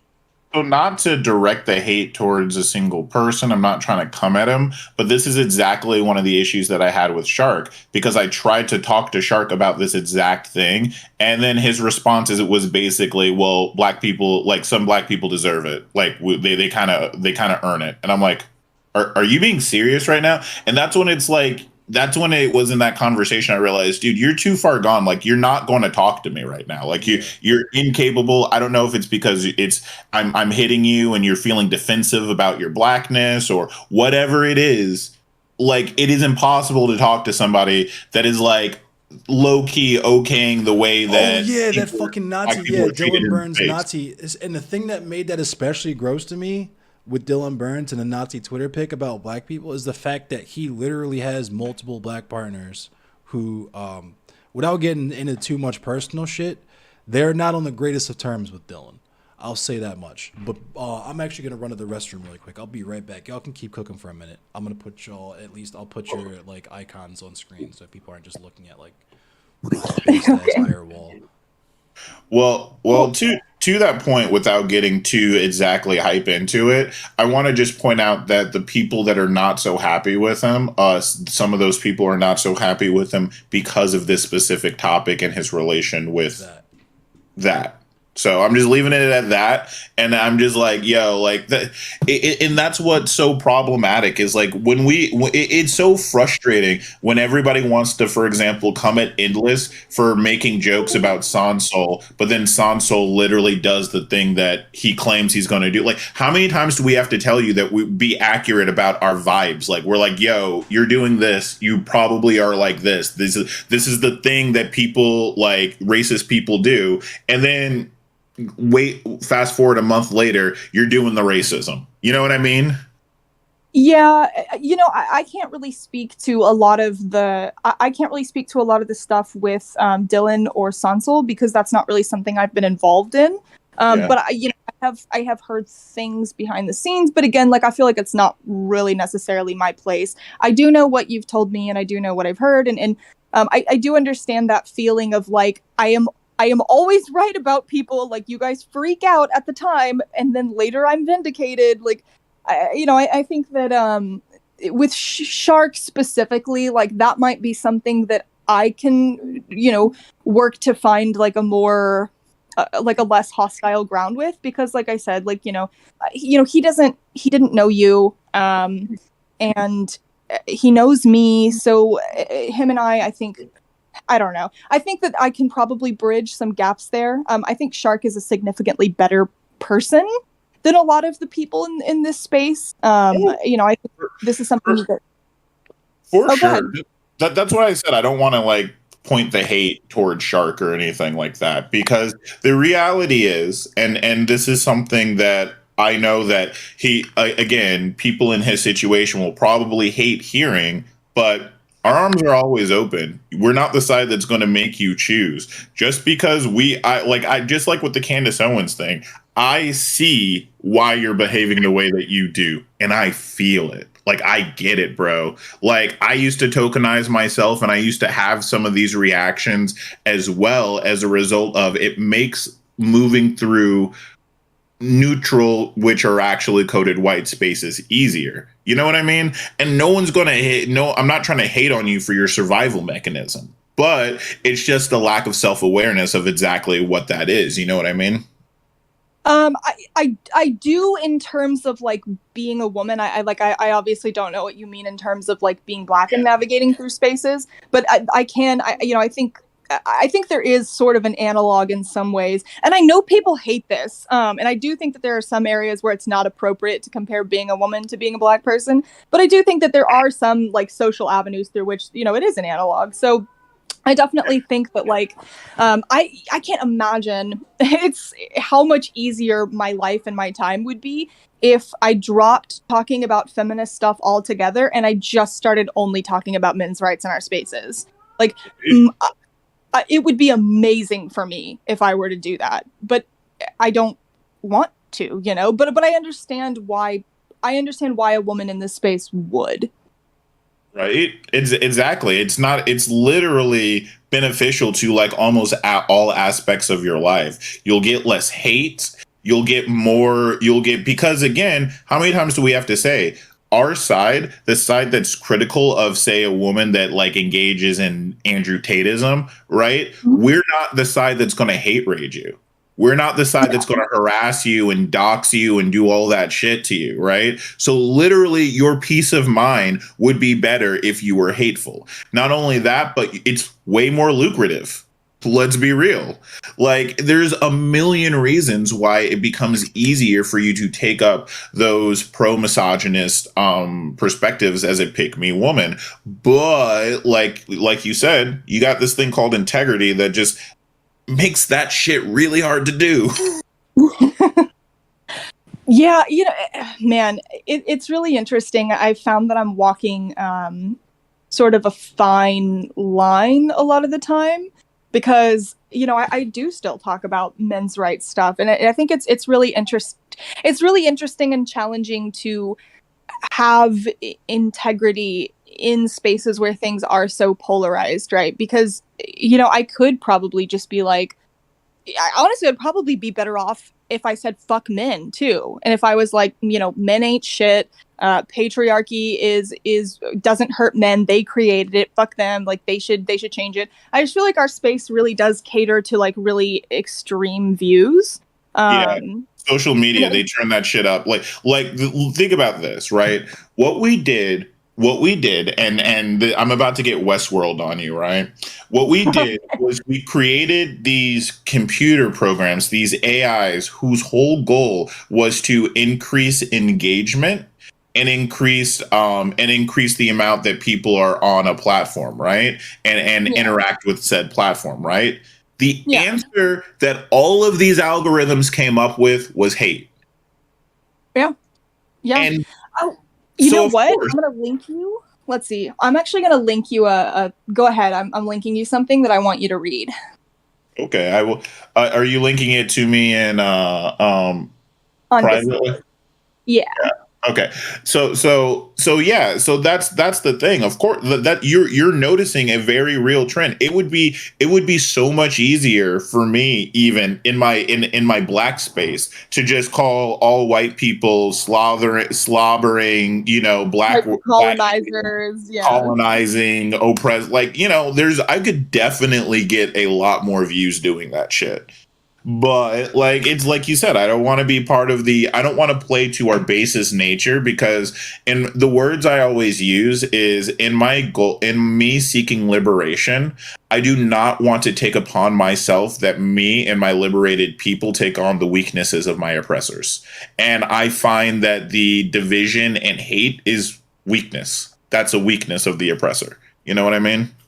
I think the first time you ever said that phrase to me was the first time that I knew that we were going to be really good friends, because this is something that, like, as a woman who says, hey, my feminism makes space to examine how patriarchy is a system that also affects men. Hey, as a woman, I care about male suicide rates. As a woman, I understand that toxic masculinity is something that not only hurts us, but also it comes from like a lack of coping skills, right? And it's not because men are inherently evil. So I've been the pick-me-ass bitch for as long as I can remember, because I didn't, as a woman, want to become reactionary in like the most literal sense and bitter. And I didn't want to become like those men that I initially so hated, because growing up, like, I did fucking hate men when I was like 18, 19. Oh, I absolutely hated men.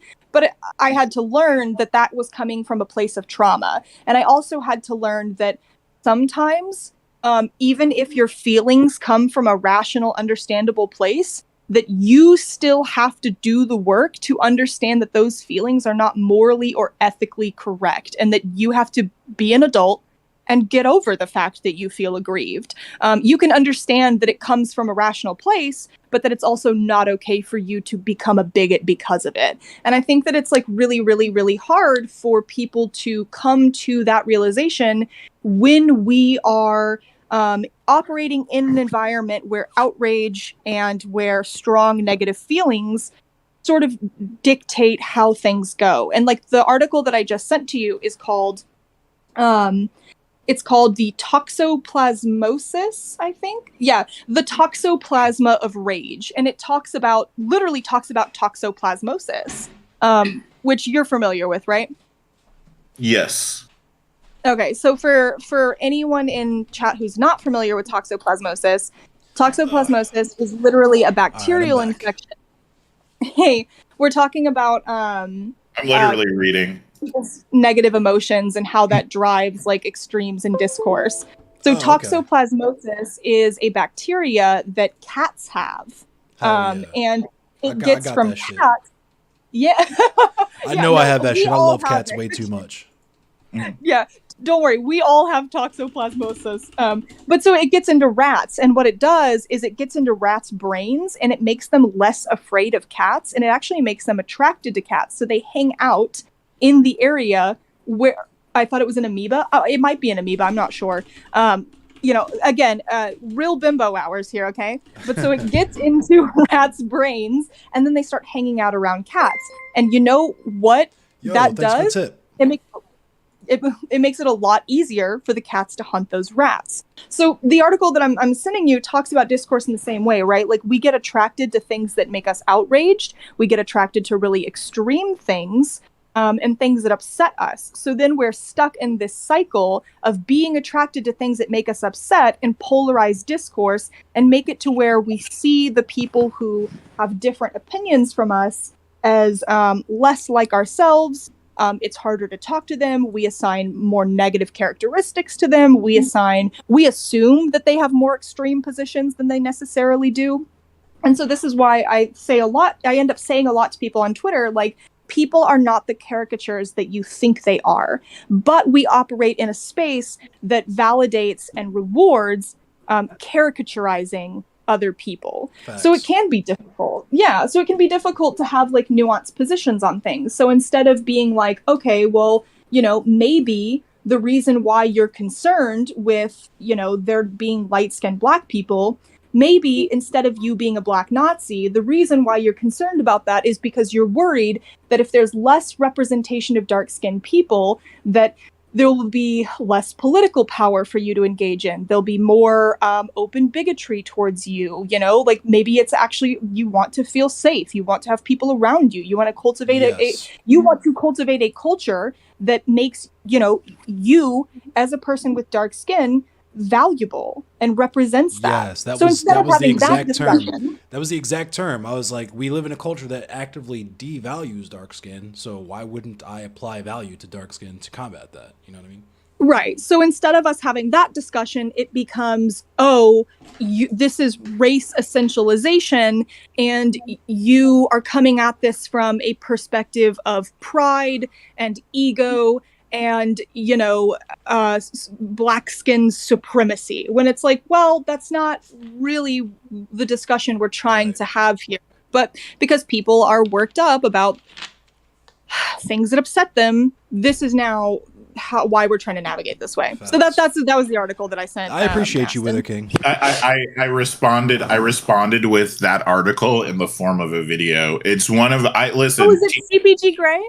Yeah, who's a technocrat and has some, context. I generally like him, but he does have some clear shortcomings in specific things. Sometimes a little bit, but who isn't? Yeah, but like this video is literally like the video. Like you feel me? It's like, yeah, this is literally how the internet works. This is how the algorithms work. This is exactly why this video will make you angry, is the video that will make you understand exactly why the discourse is so goddamn toxic in the way that it is.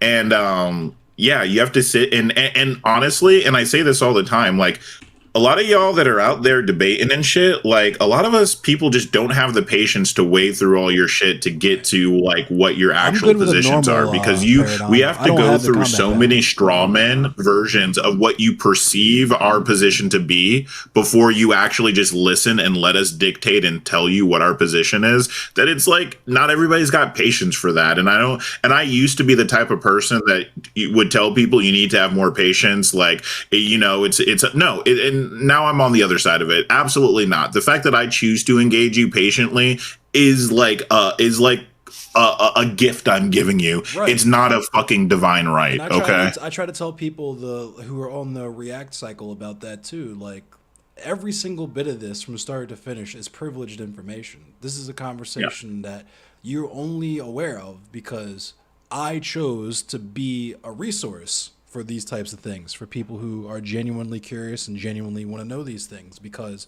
like you said, it gets fucking exhausting saying the same shit over and over and over and over fucking again, right? But in certain instances, you kind of have to do that because of how much effort gets put into that disinformation. Right? Like, you don't think I'm tired of like having every single time, and this is what I try to explain to people about lefty YouTube being exhausting. You know how tired I get of like re-explaining like why I'm not a racist or a separatist or an id puller, or where the historical context for the, like, if you're going to be anti-racist, you can't be neutral about it. Go read a goddamn book so you can get some context to know what you're fucking talking about, instead of assuming that this position that you have of anti-racism that you came up with by yourself is somehow like the version of anti-racism that everyone's talking about or whatever. Failing that, just listen to black people. Like, Jesus Christ, yes. And listen to women, and listen to trans people, and listen, it's really not that hard. It's why I had Arun on my show the other day, because yesterday, yeah, I'll say something, I'll bring up that I think a genocide is happening or a civil war is happening in India, but I point out, I don't know what the fuck I'm talking about, and I should get somebody that actually lives and breathes that politic in to discuss the nuances that I clearly don't have. You know what I mean? right. It's not that. It's not hard. Truly not hard. I would listen. If you want to have somebody talk about biology, I go get a biologist. If I want to talk about black issues, I get a black person. Like, it's really not that crazy an idea. You know, I will say one thing. I do like. I do feel like there's kind of a line to walk here as well, in the sense that, like, if you're trying to reach people who are maybe a little bit chuddier or more reactionary, I do think there's a time and a place to have the actual people affected by the issue come on and talk about it from their perspective. But, you know, This is why I appreciate, because I think I know where you're going. This is why I appreciate people like Bo the Fifth Column as well, because they will take the time to do that for other people.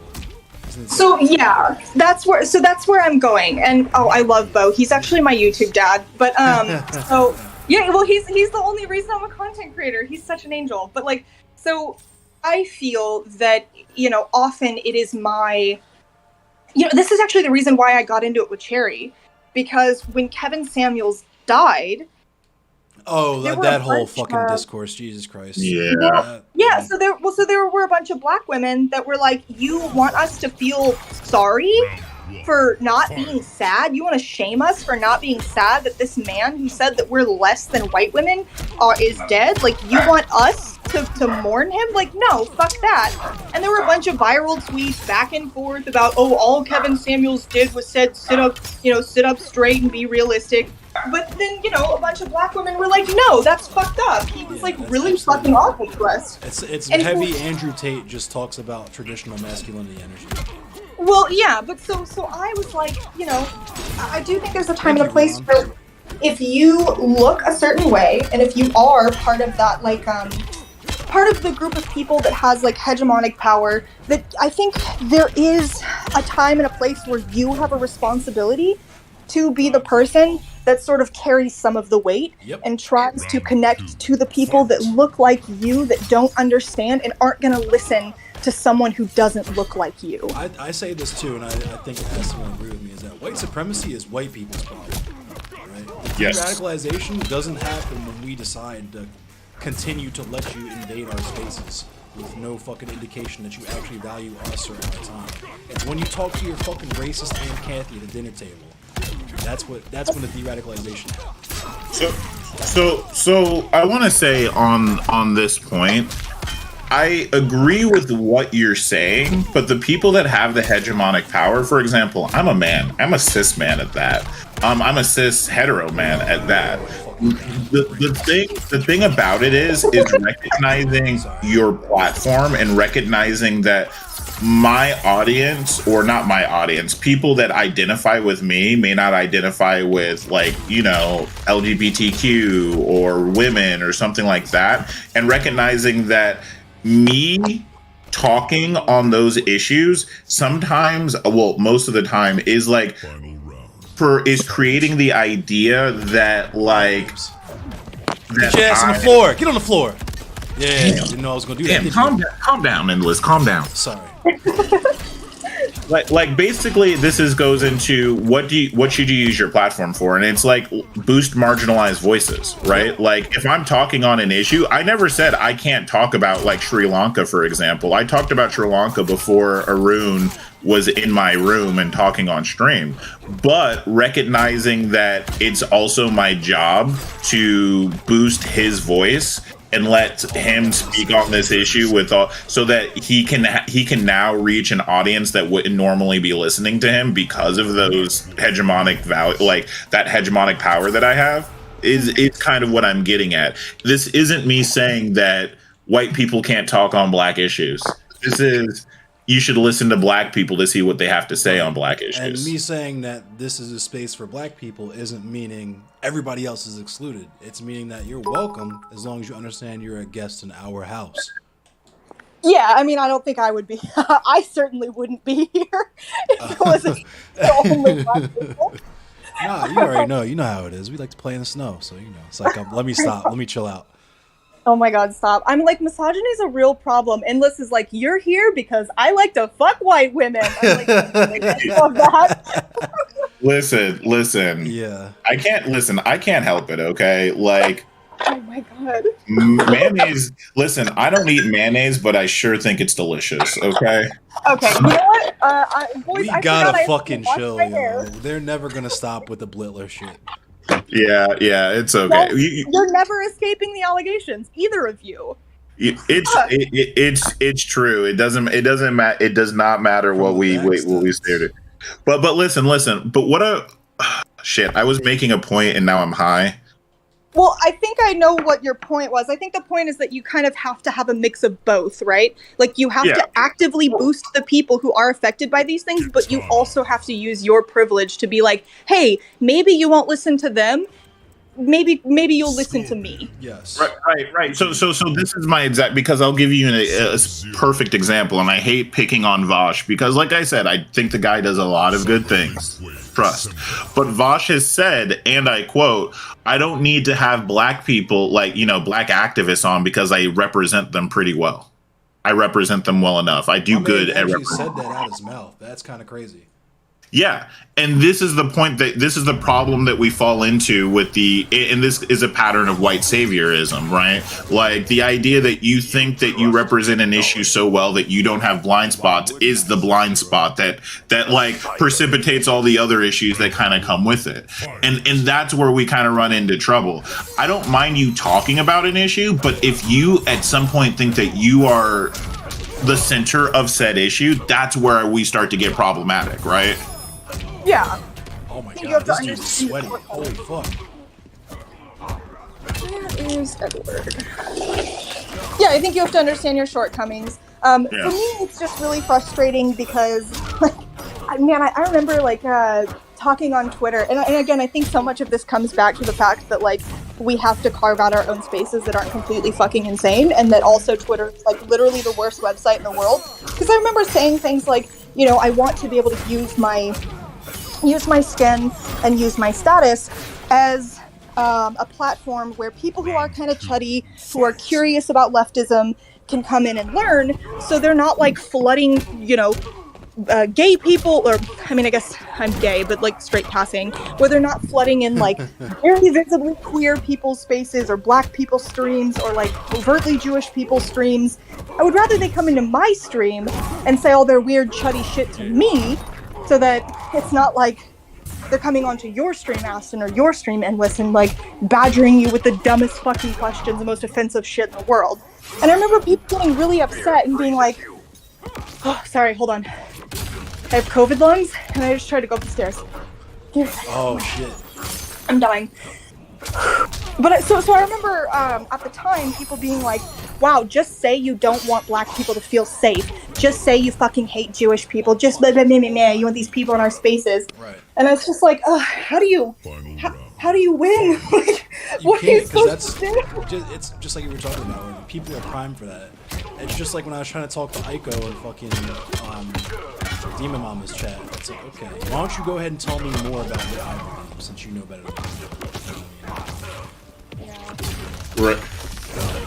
Right. I hear that. And the unfortunate truth is, like, I listen, I love you, and I love that you want to take the hits from me, but then you got to think about your mental well-being, Merrick. You feel me? Like, you're letting all the chuds in, and then they're going to start chudding it up with you, and yeah, and then you get like they start acting. You feel where I'm coming from sometimes, and this is something that I have a problem with too. I get into like I try to save everyone mentality, and it is exhausting, right? Like putting yourself in those spaces to take those hits. Eventually, you start feeling them. Hell yeah. I am clearly the most mentally sane, undisturbed individual. in our yeah. Yo. No, I know what you mean, but I guess I think my point is just that it's like I feel like it's very difficult to navigate how to have like sensitive, nuanced conversations in a way that you feel like you're doing it responsibly, you're not overstepping, and you're keeping people safe, I guess. Because that's the other thing is like I don't want my community to be one where it's like, ooh, yes, the chuds feel welcome here. So then, you know, my actual community members are like, this sucks now. Like, Right. you know, you don't want to create that either. Stardust got it. Damn, I just said it, didn't I? You're gonna get me in trouble. You guys are I'm gonna get off this stream and have like 10 fights lined up. She unblocked me just to ask me to beg me to talk to her. No, I saw that and I was just like, yo, she straight up needs content. Like, that's what this is. She saw this, she said this discourse is too juicy for my audience and I need to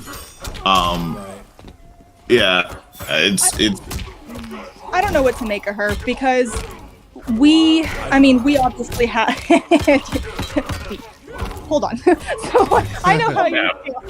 But like, you know, we had that very, I think, uncomfortable conversation. And I guess there's a part of me that just wants to be like, you know, maybe if we could have had like a better conversation, it wouldn't have been so heated. And like, maybe I could have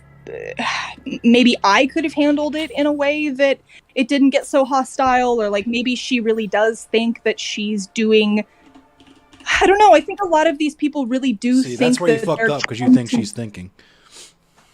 I guess I just want to give people the benefit of the doubt. I know. No, I Like, what you want to do, and I understand you. Listen. This isn't me trying to speak for you, so please, at any point, if I'm overstepping, please correct me. But what it feels like, because I come from a very similar position, because I came from racist. I don't know how else to say that. Like, I grew up in the South. I used to when I say I did the tokenization, I said some bad shit about black people. I said some. I only very recently can say that I feel like I finally shed my homophobia. You know what I mean? Like, Yeah.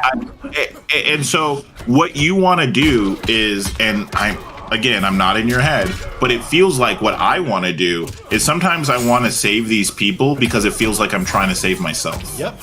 It feels like I came from this position of bias and programming, and I want other people to not have the walk down the line, because like I say all the time, I could have been a Candace Owens. Like, I really see that line in my life, right?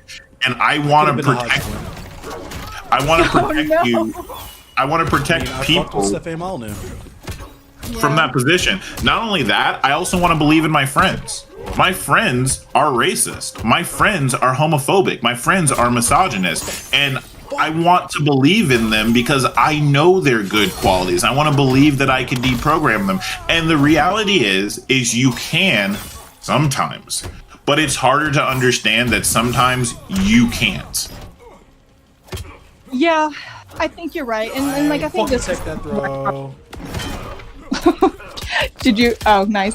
I think this is something that I struggle with a lot, right? Because I want to give people the benefit of the doubt and I want to believe in them, especially when they're sitting here saying, like, you guys are condemning us and pointing the finger at us for talking to these more right-wing people, but how else are they going to change if they're not exposed to people who are not as radical as them? And the thing is, there is a kernel of truth in that, right? Like, to some degree, yeah, that is how that works. Do I agree with the way you're going about it? Do I think you're the person to do it? No, but the point is the intention, right? Because if we can analyze that somebody has good intentions, that means that they can learn. That means that they can, you know, maybe see the error of what I believe is to be the error of their ways, or maybe, you know, there is some like moral framework that we can agree on at the end of the day. So like I put a lot of stock in people's intentions because I want people to be good and I want to be able to get along and I want to be able to change this world for the positive, which I do believe when you are an individual who doesn't really have a lot of power, starts on an individual level with you making good relationships and good connections with other people and trying to facilitate positivity.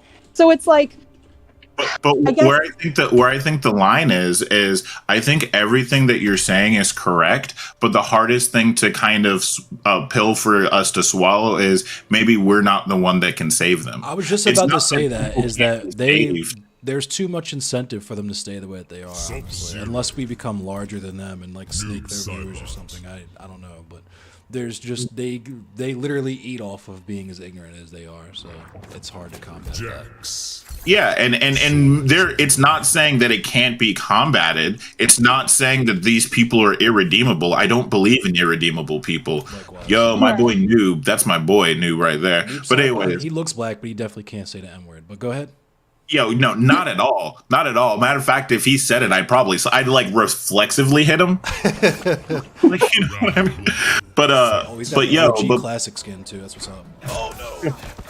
But that's what it is recognizing like the reality is and it's not trying to be rude to say this, but are you a psychologist? Are you a therapist? Do you have like the background knowledge and skill to be the person that can deprogram every person you come across of? It's hard because you want to save a person, but like at the end of the day, let the dude, like, you know, you don't want to go. You wouldn't go running into a bank that's being held up by armed robbers thinking that you could save it, right? You would let the people that have the tools to do it. right. And I think that's hard to accept because then we have to say that about people that we are very close to and that we don't, that it hurts to say that you can't fix it. You know what I mean? Because that's my problem. And I've had this problem with women a lot too, if we want to get personal. Like, I've had this thing where I've tried to save too many women. You know what I mean? Cape on. Hell yeah. I've been there. Yeah. I'll be real. And that's fucked. And first of all, that's misogynist of me, but... Well, we're all trying to be Captain Save-A-Ho in one form or another. Like, I get that. That's the reason why we're here in the space trying to make things better, is because we want to be Captain Save-A-whatever. But it kind of falls apart when it's like an individual. And I get what you're saying. And I do think that a lot of this is actually because of my stripper background, which is kind of funny. But like so much of being a stripper is also being a therapist for like rich men. Yeah. The emotional labor of sex workers. Hell yeah. Yeah, so that's why I actually want to have you on to talk about it, because I want to have a conversation about consent and sex workers and sexual liberation and the ways that sex work is a unique job that absolutely like is tied to liberation. I don't know how else to say it. It's just like direct. It's one of the few jobs I can say this job is directly tied to forms of liberation. Absolutely. And I think that's why I talk about how swerfs are so much like the men that they hate. Swerfs it's incredible how much they are just recreating the patriarchy that they are so against. Because they would take... Yeah, a swerf is a sex worker exclusionary radical feminist. It's like terms with sex workers. Yeah. What up, Basic PJ? I invited PJ. What's up? And swerfs absolutely suck. Yes. Oh. Yeah, swerfs are horrible. Royalist woke scolds you can imagine. Well, so I've gotten a lot of hate from conservatives because I've openly been a sex worker online for like literally 10 years now. So I've gotten a lot of pushback and hate from conservatives. But when it comes from women, when it comes from dwarves, it is some of the most personalized, nasty, mean-spirited shit you have ever fucking seen.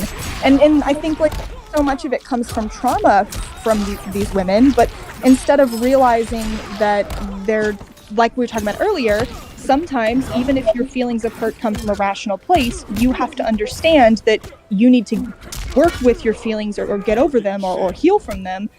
They in turn become the men that they hate so much when they try to take your choices away from you, and they try to oppress you, and they try to force you to do what they want and how they would have you see it. And that's really, really hard. And I think that makes, like, you're talking about, like, the emotional labor of sex work, like, it's not valued, you know? And that feeds a lot into that, too. I'm just rambling at this point. But, I have a lot of thoughts of this in particular. Ideas on liberation are based. We need to have. This is why it like point. Can we have a huge shout out to the birthday boy who look at what you've done with your space? You've created a space where it's safe to talk about like how do we do liberation right? Like what are the steps we need to take? How can we identify those that can be like this is conversations we need to have, and your space and your platform is being used for it, and I can't. That's a huge hats off to you, my man. I just got my cheeks clapped, so I want to scream. But yes, thank you. That makes me feel really good because that was literally the purpose. Like my shit's been purpose built for that, to the point where a lot of my shit is super bare bones. Like shout out to Wolf of Karanadu. He's been helping me with like my commands and shit because none of that shit was important to me. I just wanted to have dope conversations and link with dope people. And I appreciate y'all for being with me on this journey as I fucking come up from being, you know, this time last year, being just a simple fucking 5 to 10 viewer Andy to now for the last week pulling like 40 views off of the strength of y'all rating me, y'all platforming me, y'all actually respecting me and treating me like I'm worthwhile in the space. And EC, you are. Let's be honest. It's the meme you created. That's what's doing it. That meme you created of yourself. That's what's the doing Kofi. it. I can't take credit for that. Bing Princess. Shout out to Bing Princess because Bing. Oh, it's Bing. Okay. Yeah. So she made the picture because we were just fucking around one night and she was like, "I'm gonna start making memes of y'all while y'all are live with the fucking with the Kofi on." And I was like, that's funny as shit. And it just, the look on my face, it was just too perfect. Like, stairs and black disdain. Chef's kiss. Chef's fucking kiss. It's so good. It's so You know, yeah, Aston BP's meme is fire. Aston is correct. And there's not really a lot of places even in this space where I feel comfortable talking about this sort of stuff. And I think a big part of that is like, there is so much pushback to who I am and what I do. And there's been so many like, oh, you're sexualizing things too much, or, oh, you know, you're leaning into commodification, and, you know, I personally have also had some issues of people like accusing me of being anti-Black in the past for like not understanding things. And I think that as much as people want to say that you're, you know, Blittler, you've been someone who has been like, yeah, you know, I see that you've said ignorant shit, but you've never made me feel like you've never called me a fucking Nazi. You've never said I'm racist. And even when I don't understand something, I ask questions. And like in any of the chats we're in, you literally are just like, okay, well here, and you answer them. So as much as people want to paint you as like this hotep or whatever, I think Aston's correct in that you've created a really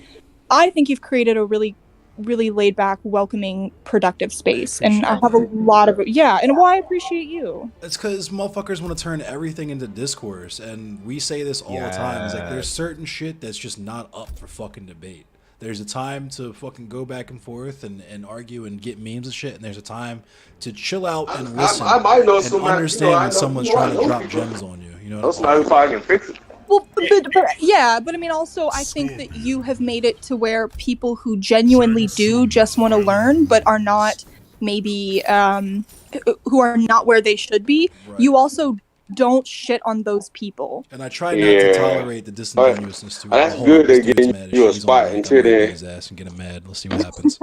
He's playing You the make up for that. Scorpion, too. Make up for that new Brown because I saw that. Yeah, I told you I got my cheeks clapped thoroughly. He's Like, probably yo. the highest DPS character in the game too, honestly. Is he? Yeah. I wanted to main Noob before I settled into Jax. I've been maining Jax since MK2. God, this motherfucker. That was my dude. I played Jump 50, 50s, MK11. bruh. Come on now. And grabs. Okay, let me download this nigga real quick. But Mary, can you do me a favor? Yes. Could you say the first part of what you said again? It was something about me being right. Can we just say that again? Shut the fuck up. For the clips, it's going on going on that channel trailer. I'm gonna go. I'm gonna record it, and then anytime I'm not feeling good, I'm just gonna hit play on that over and over again. Link it to the stream deck. Hello, chat. Hello, chat. This is Merrick DeVille, and I just wanted to say that Endless Cemetery has a great fucking stream, and that Aston Mac TV was absolutely correct about everything. I shouldn't feel like I feel dirty now. Yeah, I'm like, that'll be $5 from all three of you. Damn, I could tell already. Merrick got paid. The way Checks in the mail, Merrick. That's just sad.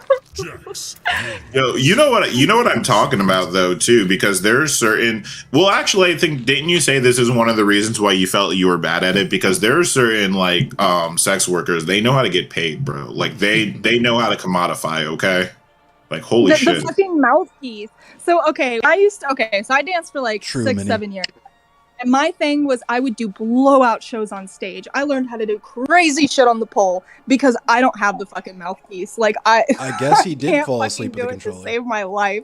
But there are girls in there that I'm like, you are like the dumpiest. Like you didn't graduate high school. Like girl, what? And you know, and then finesse, though. well, and you'll be like, you made $2,000 every night this week and you didn't even go on stage once? What the fuck? And you're like, oh, she's sucking dick. But then you sit at a table with her and you're like, no, she's literally just a magician. Like, holy fuck. Yeah, dude, as a cat that's been in sales forever, like there's certain people I'm a pretty good salesperson, but like there's some people out there that I'm like, what the fuck is happening? Like, what is happening right now? Because they'll like insult you. They'll tell you that you're worthless. Like, I'm like watching them say just the most wild shit and then just getting checks. I'm like, okay. Oh, yeah. I saw it. There are strippers that would sell you sand in the fucking desert. And you're just like, okay, girl, I don't know how you do it, but I fucking respect you. Absolutely. I had it when I worked for Guitar Center in Tampa. Ooh, I'm sorry. Yeah. No, believe. Oh, do I have stories? I but went no, to working GameStop, so I know. Yeah. Yo, me too. Yeah, worked at Guitar Center in Clearwater specifically, and the one cat they had in the pro audio department like would literally insult people's music and everything to their face, and then they're just signing, just like you said, signing massive checks for audio equipment and everything else like that. And the dude was top of the store, and if you go look in the Google reviews and the Yelp reviews, it's like, Damien's a bit of an asshole. I can't stand him, but it's like, yeah, how much money did he get out of you though? Like, how much money did he get out of you? Right? Like, yeah, you bought that Focusrite 6i6, didn't you? Yeah. Bruh. It just blows my mind. It almost gets to the point like I have a different sales technique, but bro, sometimes I'm like, I wish I was an asshole, man. I could just be better at selling. can't do it. I'm too anti-capitalist. I'll tell people straight up, like, nah, this shit is a ripoff. Don't even buy this shit. Matter of fact, Yes. I'll tell you where you can get this shit from somewhere else. No, the word like Aston and Endless, like you probably had to push like forms of credit and extended service plans and everything else like that. Like I was got fired. Like, yeah, my first job was GameStop, and we fucking had to. I'm sure you remember this, Aston, the Edge card, the Power Up card. God, I got getting suckered. subs. Your job was on the line behind those shits. Real ass talk. So I'll tell you right now, I have the record for like the most what's it called? Pre-orders, like in the company. I had our store had the record for pre-orders for Assassin's Creed, so we all got copies of Assassin's Creed. What up, a famous horse? Yeah. And then no. But you want to hear some shit? This is how, like, when your brain is cucked by white supremacy and you don't even realize that it's happening to you. I ran a store on UCF campus. It was one of the 2 college stores ever. Closed down. But the point is not only did that store have like all the records for all the pre-orders and subs and all that shit, I held all the records. We also did stuff all across the campus, and I was like in charge of that, right? They took the store manager out of our store, refused to promote me and this guy, Jordan. And we were 2 third keys running a whole store. And then it is only like way later that I realized we were both black. They did that same exact shit in our store, except they refused to promote me because I was black. The one ASM was there because the manager promoted him because they all lived together. Both ASMs and the manager, they like all lived together, so it was like one of those deals. But what ended up happening was, after the Assassin's Creed thing, it's just like with fucking slavery, right? Where the person who mixed the nigga who picks the most cotton sets the pace, right?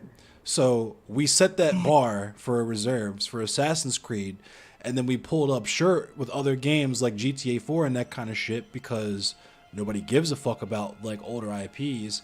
They're like, what happened? You guys picked so much cotton before. What's with this? You need a whipping? And what happened was they moved him to a shittier store.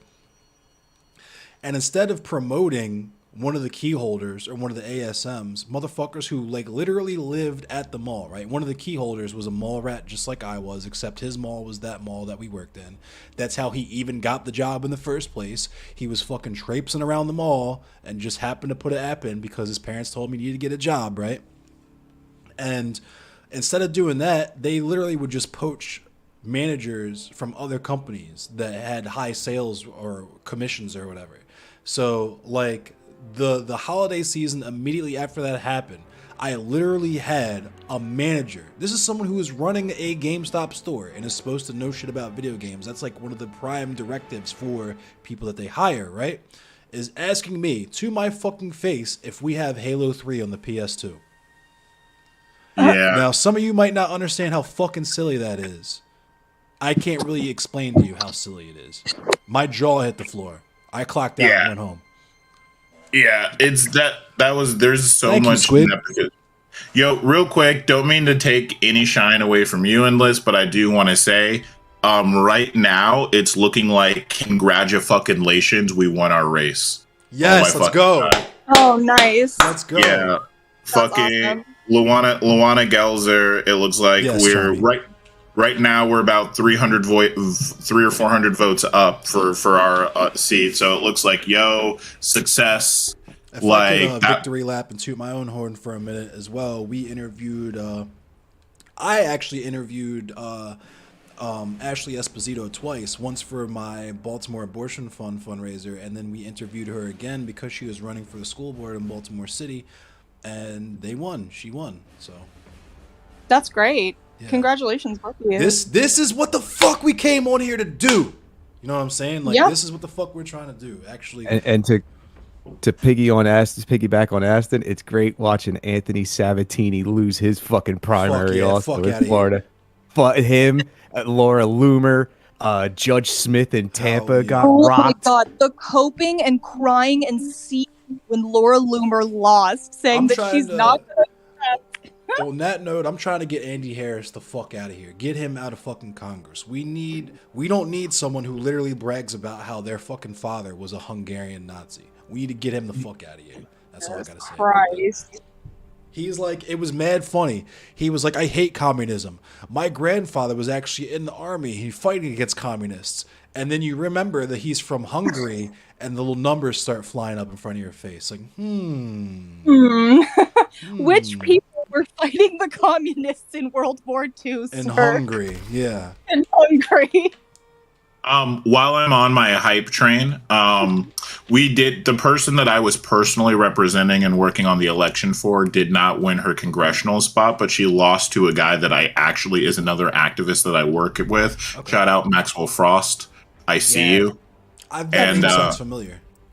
He's a dude that I've done so many different like events with him. It's wild. He's a guy I'm a little hesitant because I wasn't in his campaign or in his circle like that. So I don't like that he took this this money from this guy that does Bitcoin, like a Bitcoin bro.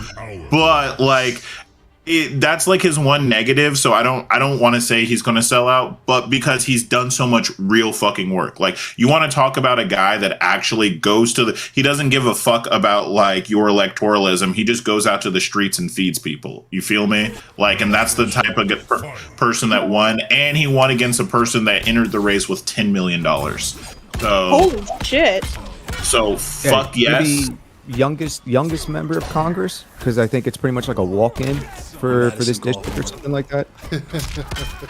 Oh, you know what? Yeah, that's right. Maddie was 24 because I think Frost is 25. Yeah, Madison is still the youngest, I'm pretty sure, unfortunately. Yeah, but like I said, Frost. Shout out to Dylan Burns. I think he lowered the age in Maryland, so not for nothing. What, did Dylan win a seat? He didn't win a seat, but he fought to have the age lowered that you could run to like 18 or something like that. Yeah. See, that's cool. I appreciate that you can acknowledge the good things that people have done, even when you have beef with them or you don't like some of the things that they do. I still say, whether we're talking about Shark, we're talking about Dylan, I still say, if they want to approach me as man to man, and we hash it out, and we can do fundraisers in the future, I would have absolutely no problems with that whatsoever. That's what I hope is the inevitable outcome. But people getting their fees, you know what I mean? That's literally what it is.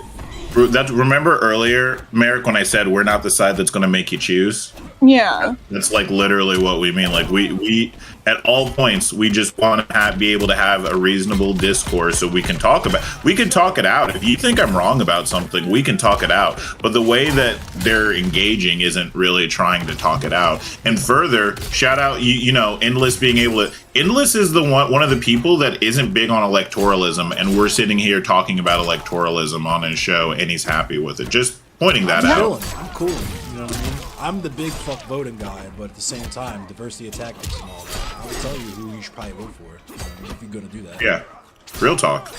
Yeah, just being practical about your approach to things. Like, we have to see, this is one of the things that frustrates me with people who get mad about voting, because it's like, well, you know, the system shouldn't be this way, and it's like, well, the system is this way, so we have to do the best that we can currently. And I really appreciate that ability to set ideological desires aside and go, okay, how can we do the best thing for people with the way things are now? That being said, I also understand, because you also have to understand Black people have been voting for like a century and haven't gotten shit. I was gonna say, and for me, it's like, if we're if we're challenging the system, then it kind of seems like voting is consent to the system itself, and we could build dual power, you know what I mean, mutual aid and all that stuff. But I get that not everybody is from the masses like that. Like, there's suburban kids that don't have fucking. Also, I think it's a reasonable argument to say that, like, it's Merrick. For the revolution that we're looking for to happen, we need to create the conditions necessary. Right. Yeah, And I mean, like that's gonna not be happening today by any. I mean, it's just not. I think so. It's a 1-2 punch, because you've always had the grassroots of people building dual power. Like I said, we've got the food out bombs, we've got community fridges, we got all of that. But at the same time, and Joe Lewis, shout out to Joe Lewis. Joe Lewis talks about this, where white people are going to need to take a cut. You know what I'm saying? You're going to have to take a haircut in terms of sharing power and true equity. And that doesn't happen at the ground level. That can really only happen in the state, in the government. You know what I mean? So inside outside strategy, right? Like it's all, you use all the tools in the toolbox, right? Like, it's, you know, you unionize and you organize in your workplace, and then that's a voting block. That's the real sauce right there, is when you organize your workplace. That's the real sauce. Right, and on top of that, through that organizing effort on the outside strategy part, be it a community organizing thing for mutual aid or for the labor union side of it, like, you now just created a voting block. Yep. You now just create for the inside part of it, because then, especially in like local elections, if you got yourself a nice little powerful like constituency group, you can then make the politicians running for whatever office bend the fucking knee. They they come to you because then it's a matter of like, oh, I want these votes. Because Okay, you signed well, their checks too. Yeah.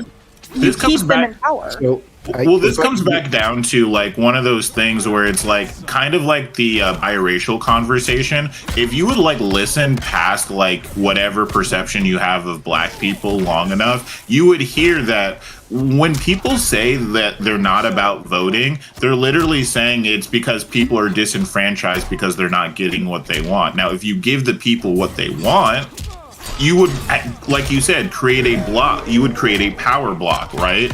And it's really frustrating that like I feel like Give me this these is one of the arms. things that one of the ways that we're mischaracterized all the fucking time. Like I believe in Hey, I hold believe on, in hold on. I gotta stop you for a second. Shout out to Gary Fry, who is the cook for Baltimore Food Not Bombs. Thanks for the birthday wish. Definitely want to have you on again soon to talk more about Food Not Bombs and do another fundraiser soon. I'm doing a fundraiser for the Baltimore Community Fridge next month, so yeah, anytime you want to link again for another Baltimore Food Not Bombs fundraiser, you know, I'm game for that. And Gary's also been a homie in the scene and a fucking talented musician, talented artist, just amazing friends, and just one of the, just a real one. And I can't thank you enough for just being you, Gary. So I just want to throw that out there. love the love, bro. Love the love. But the point that I'm trying to make in a rambly way is people like all of us want to be anarchists and socialists until it comes to making a decentralized movement decentralized. Like a decentralized movement doesn't mean that we're against all electoralism or we don't see the benefit or value of it. It just means that we think that it should come from a decentralized place because that's the way that we're going to create class consciousness. I mean, you should be against electoralism, but the only reason I say that is because I think people, like, when we talk about electoralism, people just think of, like, voting, but, like, really what electoralism technically means is, like, only voting and nothing else. So I do want to specify that you should be against that. I just wanted to say something. So I hope you guys don't mind. I'm back for like another 20 minutes or You so. are always welcome in this space. What up? Is that Arun? Arun, wait. Can you jump in and talk about the decentral? Because we were talking about this yesterday with the. That's what I was about to get into. Yeah. So basically, hi chat, it's me again. I'm back for another like 20 minutes and then I gotta go. But basically, so I a couple. I think it was it was this Sunday. I actually did an interview, or I had an Indian anarchist activist in my, like, I interviewed an Indian anarchist activist, right? And basically what he does is, so there are several, like, you guys have probably heard the farmers' protests that happened in India, right? And you guys, Oh yeah. you very likely heard of that. And then you may have heard of the CAA NRC protests that happened as a I result blew of. my fucking. I could have won. Sorry. Go ahead. Wait, hold on. I don't know what this is. So basically, what happened was I interviewed this Indian anarchist, and basically, it was probably like the most enlightening interview I've had like I've ever had. I think it was like one of the most. And like I knew for a fact that having this guy on is going to actually like be very good because because like one of the Indians in my chat basically literally told me like, no, this dude is easily the most effective left-leaning person I've ever seen in my life, right? Like, and I mean effective, right? Like he's reading the pulse of the Indian people and he knows exactly how to take these ideas of decentralization and mutual aid and dual power to people, right? And so what he does is he takes these very mass movements and he analyzes how anarchist principles are being used in those movements. Now, in these protests and these movements, right? So the farmers movement, basically, there was no real leader of the farmers movement that you could point to. And the same thing goes for what's called the Shaheen Bagh protests, right? Which were in response to Islamophobic laws that were passed by the Modi government, right? And so these protests, what the Indian government tried to do is they actually tried to pick out leaders from these protests. So in the case of the anti-Islamophobia protests that happened, right? I'm greatly oversimplifying what's happening, but they tried to pick out a bunch of Muslim leaders from that movement, from that protest. And they basically tried to pick them out and basically say, okay, we'll give you this. Just tell the protesters to piss off, right? And a lot of the protesters there, they're Muslim women, right? And the stereotype of Muslim women is that they're demure, they're submissive, and they're not very educated. That's the stereotype of Muslim women, right? And then the Muslim women basically told those quote unquote leaders that the government tried to pin to fuck right off, right? They could not stop the move. The only thing that stopped that movement, that stopped that protest, was fucking COVID. That was the only thing that stopped it, right? And as for the farmers' protest, they won. They won. The farmers' laws are being repealed. They won, and it was because of the fact that it was decentralized. The government could not infiltrate the movement. Yep. They could not break down the mutual aid that was happening in those particular movements. They could not break the movement whatsoever. They could not break they could not break the protests at all. They threw everything at the farmers' protest, and Modi literally had to come out and say, all right, it was my bad. We'll repeal the farm laws. Modi literally had to come out and say that. So this is the power of decentralization. This is the power of grassroots organization. This is the power. And the guy that I interviewed, the takeaway that he wanted Western leftists to have is look at these examples. Look at these to Western anarchists in particular. These are examples that we need to draw from. Like the farmers' protest and the Shaheen Bagh protest. These are protests that we need to draw inspiration from. We need to study them. And we need to understand what went right, what went wrong, right? There are things that also went wrong as well. But we also need to understand what went right here.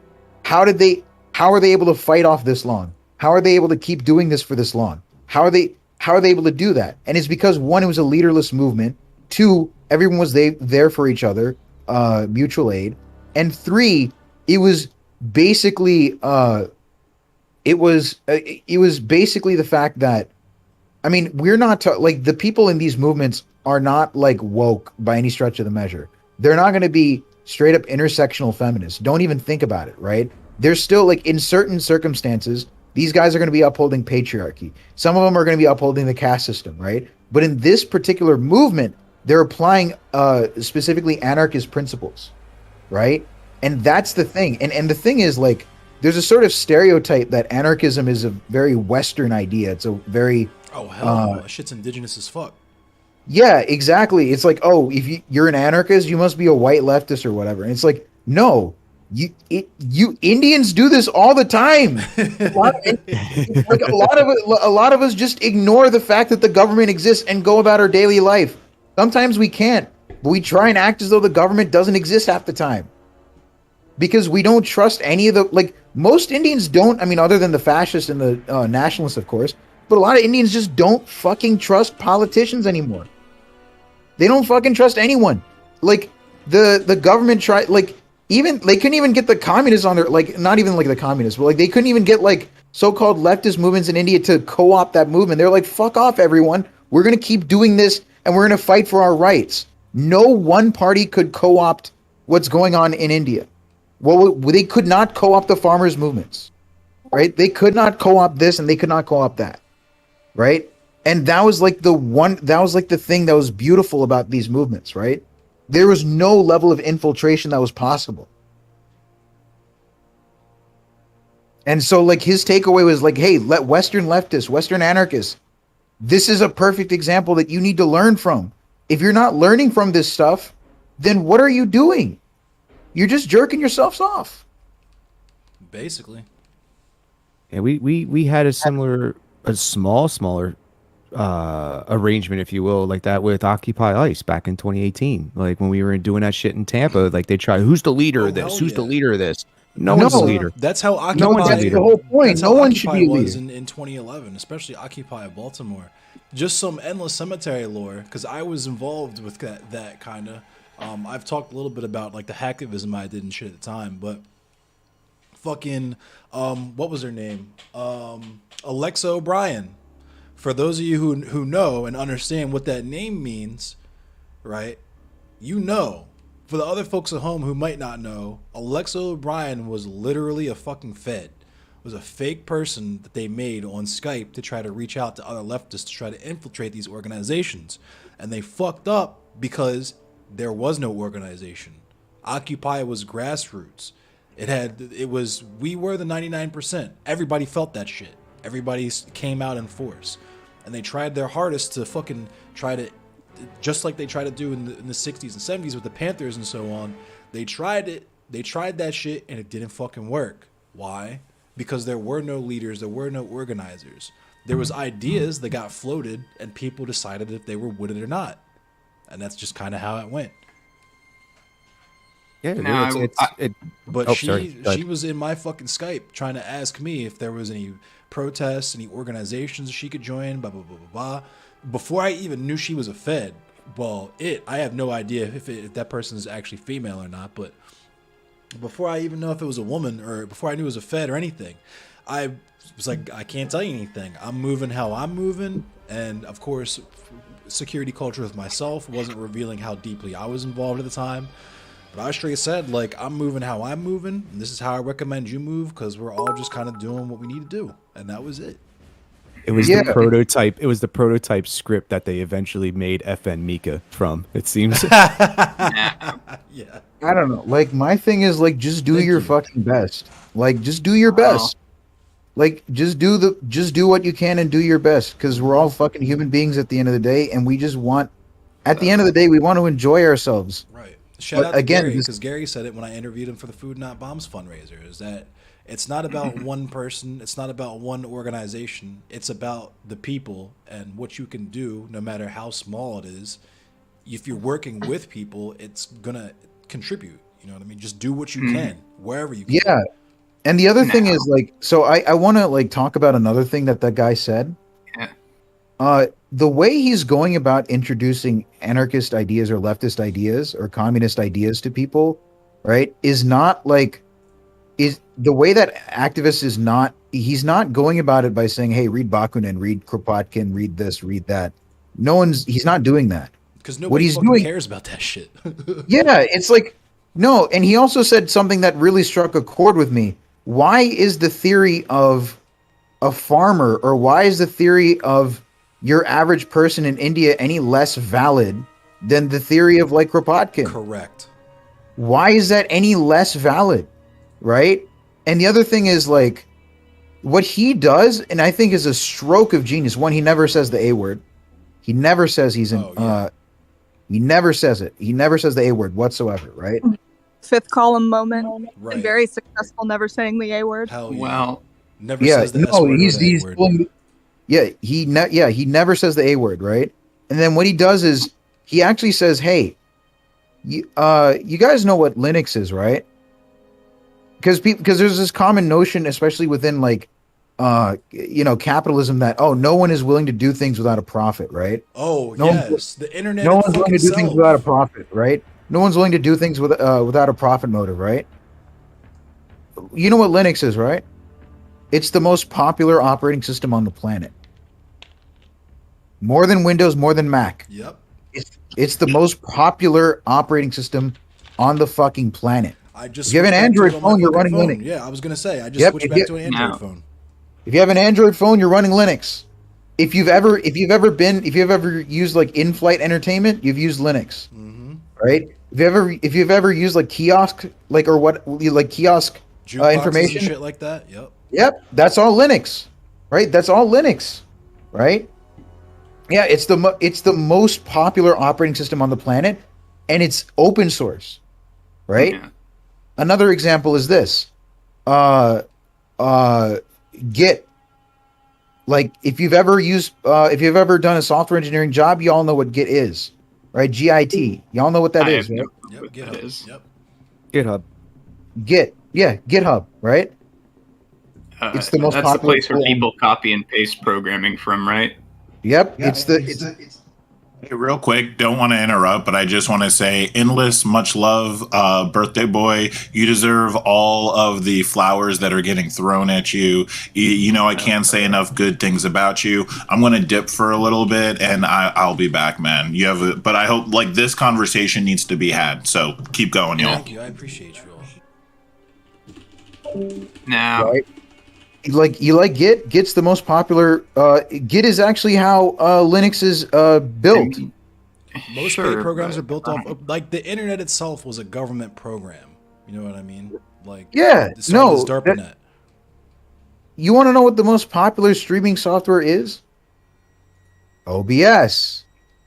Open source. Open source, baby. No, what do you think Honestly. Streamlabs is built off of? What do you think SE.live is built off of, huh? OBS. Exactly, right? So and I know people are I know the immediate counter to that is, well, companies have basically profited off of companies have done marketing off of these tools. I get that. I get that. I think it's tangential. Yeah. No, the point I that mean, I'm trying to, there's, I don't know. I would push back on the idea that you never need leadership or that there is no hierarchy internally within organizations. I would push back on that as well, just because I've been to- writing down some notes if you want me to go off. When you try to combat, when you're trying to combat the status quo, you need, just when you're in warfare, you know what I mean? There has to be some kind of organization. It can, well, I there think can be something guerrilla shit. is necessarily organization. All right, so coming from here, I'm gonna push myself to the front now. Coming from an industrial background, right, and coming from heavy industry, I can tell you this, right, that organizing doesn't need to be based on necessarily like hardline hierarchies, but you do need to have a hierarchy of experience at the very minimum, right? Where the people who know what the fuck they're talking about are the people calling the shots, right?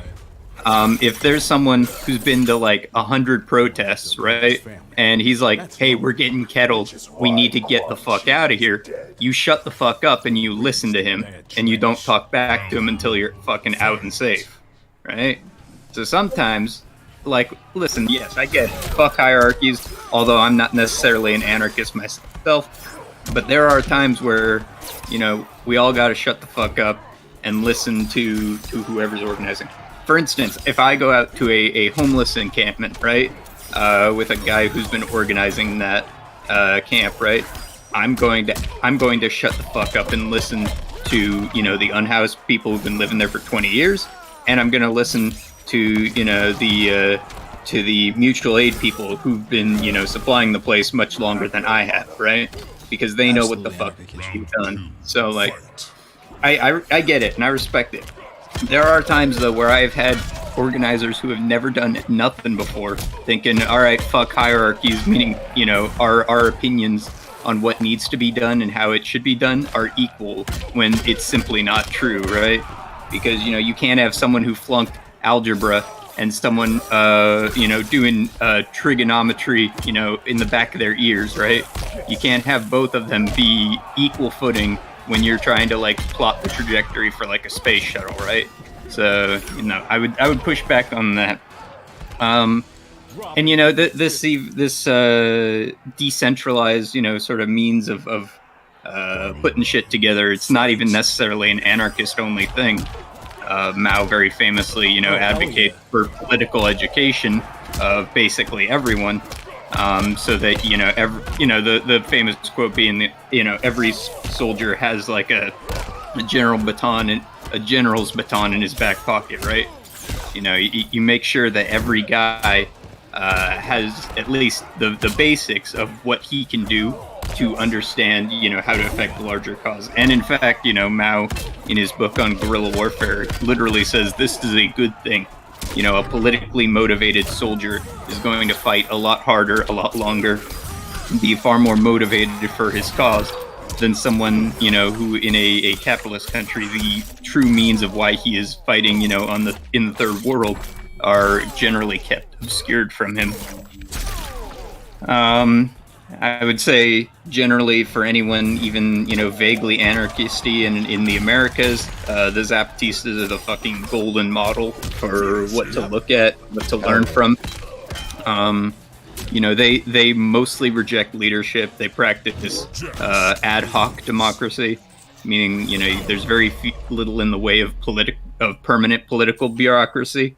It's generally seen that, like, for instance, their hospitals are actually better than, or like some of the best in the province. Yeah, outshining their neighbors, and that's true on that's true for like agricultural output and a lot of other factors. Michael Parenti talks about that in Black Shirts and Breads too. Yeah, no, I here's the thing, right? And the reason Kropotkin or whoever, right, why his theory lasts and a random person's does not is because one, he wrote it down and it's easier to access when it's written down and distributed. Who said this quote? It was like, I'm far less concerned with the thoughts and machinations of Einstein and the fact that there's been a million people just as smart who have died in cotton fields and factories. Oh, certainly. But here's the thing. Here's the thing, right? I think it was. That said, the writings of, a hypothetical Einstein in your field are still really, important and worth looking into. What I fucking want to drill into every, like, new socialist head is don't read, Russian guys who lived 100 years ago. You don't need to. You really shouldn't, in fact. Right. You should spend your time learning about people who live where you are or live in the same time as you, because what they've learned from organizing and pushing for revolution and change is going to be far more politically relevant to you. I was gonna say, listening to Eddie Conway speak for 45 minutes was way more valuable than any of the books I've read. Everything that he touched on was stuff that oh my god. That's right. And so, like, any young socialist, I always push them to read, like, American, socialist authors, because those are the people whose experience is going to mirror your own, and you can actually learn from. Right. Your I haven't read a contemporaries are lick going to of, be your best teachers. I haven't read a lick of theory, and what radicalized my ass was working for shitty small biz tyrants. Jail Bro, radicalized me. I went to jail, and that was what radicalized me. Mm-hmm. Not even for anything crazy. I went to jail for a fucking traffic violation and saw how they treated the drug addicts, the homeless people, the mentally ill, neurodivergent people. And I was like, no, fuck this. This is insane. Like, literally insane and inhumane. You damn well better be. My moment was 12 years old. They dragged my grandmother out of the car and beat her and arrested her for robbing a video store she had never set foot in, on the wild speculation of a cashier who was having a power trip. So that was my moment. But then I live in a hardline, union stronghold, one of the few fucking left in America. Yeah. And so, I was always going to be pro-union and socially progressive because I grew up in LA. It's just a little bit more so than most. Jesus. Drag your grandmom out and beat her ass? What the My mom Yep, and then laid face down. she was a nice old lady up until that point, and then the Italian took over, and she's a very angry person. We love the Italian Paisana, let's go. Now she is someone you don't fuck with. She will break your neck and feel nothing. The lawsuit dragged out for about 3 years. Cost us thousands of dollars. The officer who did it essentially got moved from Harbor Division. I think it was up to the Hill Division up in like Pasadena and shit. And his bottom line wasn't affected. He just has to drive further to get to work now. Right. She called him Peacock because he really liked to puff out his chest and be all macho, man. Merrick just updated with Stephen J. Gould. Stephen Jay Gould, who had that quote about Einstein's brain versus those we've lost in the cotton field.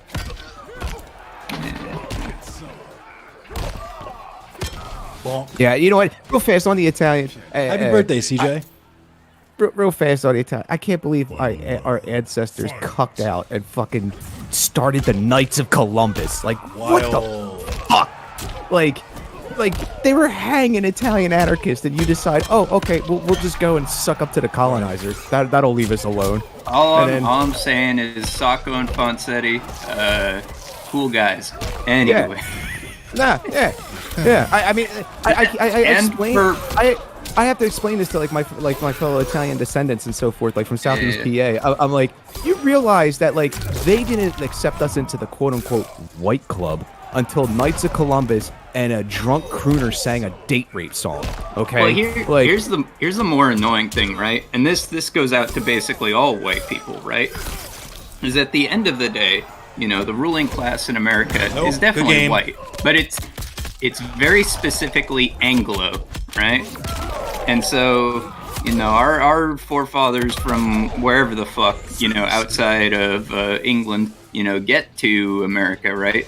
And you got to stop speaking the home language, and you got to change your last name before you can be, you know, employable, right? And obviously, you know, that's not nearly as bad as what a lot of folks go through, but you know, you have to erase your culture and assimilate into this Anglo hegemonic blob culture before you can be, you know, allowed to be acceptable by wider society.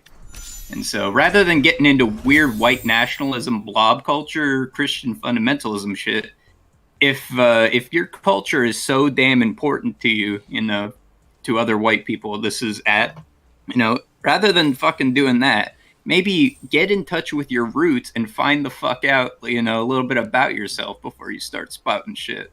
Right. It's getting up to my actual like birth time because I was born in 445 and I got a few prezzies from the homies to open. So I'm probably gonna call my parents too. So I'm gonna take a quick smoke. Y'all can keep cooking if you want, but I'll be right back in like 2 minutes. All right, sounds good.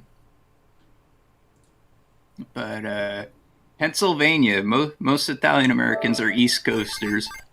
I'm from the rare West Coast branch of it, where they saw the LA basin. They were like, "Yep, that looks like the Mediterranean." Just went out west. That's what it was. Is like my folks. They were fishermen and shipbuilders, and they saw, hey, they need ships built and fish fished, so they headed out here. That was here with Little Italy. There was you know, the at Fells Point they needed ship caulkers, so That's right, and you need ship stuff done, right? Back in the day, the first people you call is Italian and Japanese people, and those are going to be your best goddamn fishermen on the planet. 100%, I guarantee it.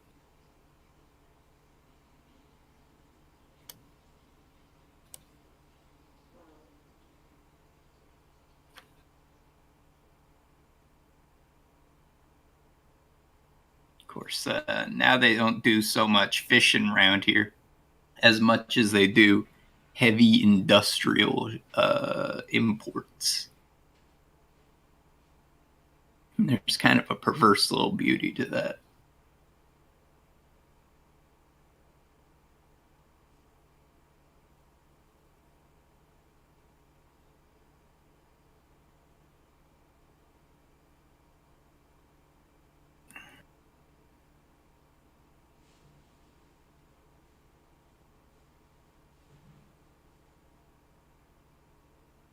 Well, chat, it's just you and me right now. How you doing, bro?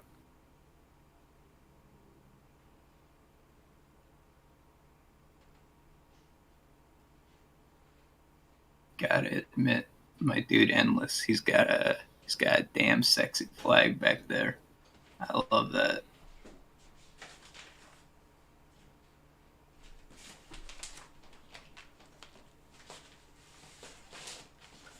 Comcast infrastructure fucking sucks. fact that we don't got fiber in around here is Yeah, Comcast kind is of ass. devastating. Yeah. I don't know if Big Richie Lizzie is still in here. I'm about to open his present. Let me message him and see if he's. Damn. Also, you got to throw PJ back in here. Oh yeah, hell yeah. Let me get. Whoops. There we go. My fault. Yeah, sorry about that. Like I said, Comcast has. I'm in South Carolina now. They have absolutely the weakest, shittiest fucking infrastructure in existence. Yeah. Oh yay! All right, there we go. The pallets in the back. Yeah, you've seen them. All right, this is a gift from Big Richie Lizzie. Says, "Don't open to your birthday." Let's see what it is. Shout out to Big Richie Lizzie. I want to say, okay, Dr. K, great to fucking hear from you again. It's been a while Hell yeah. since we were fucking around on the panels. Yeah, I've been sorting through some stuff, talking with CPUSA people and Streetwatch and other groups, and building up my connections a little bit. Shit. Yo, it's a fucking Terrence Hobbs T-shirt. That's nice. From one of my favorite bands, Suffocation. Nice. Oh, and it's got the logo on the back. Oh, that's tough. Yo. Hell yeah. Hell yeah. Let's see with it.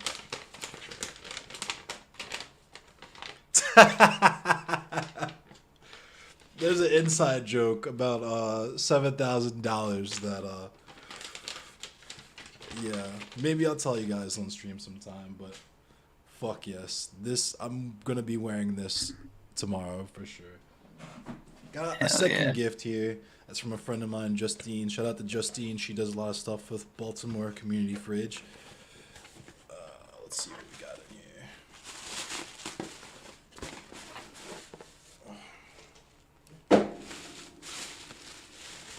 in here. Ooh.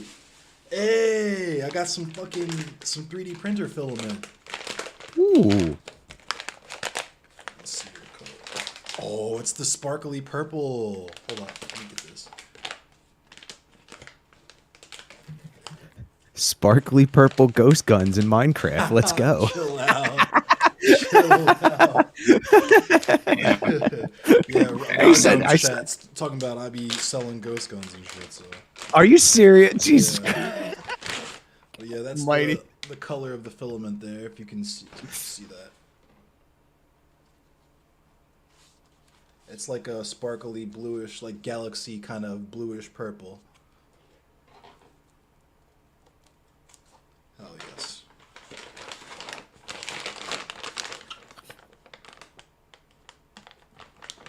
Hell yeah.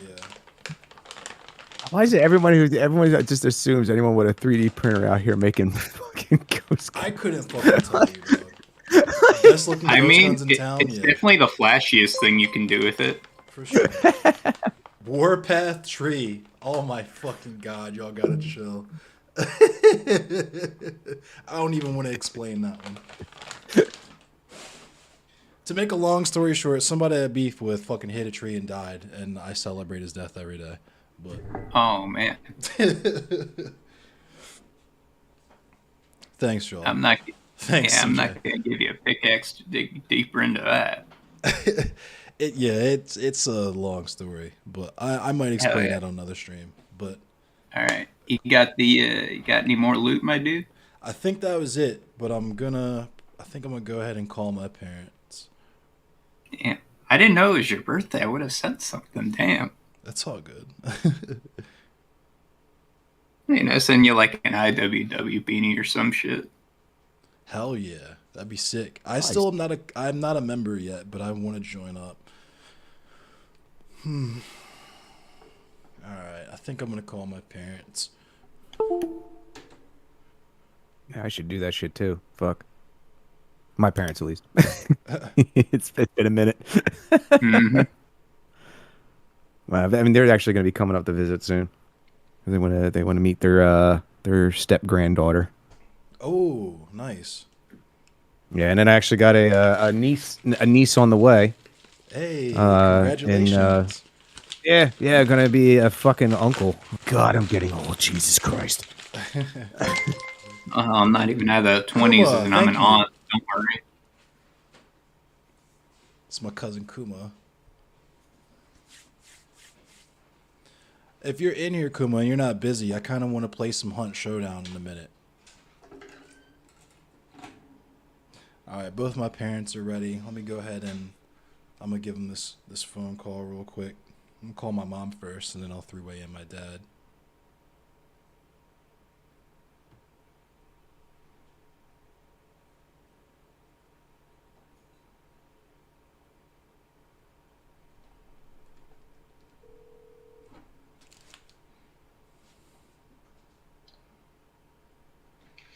Hey, Kevin.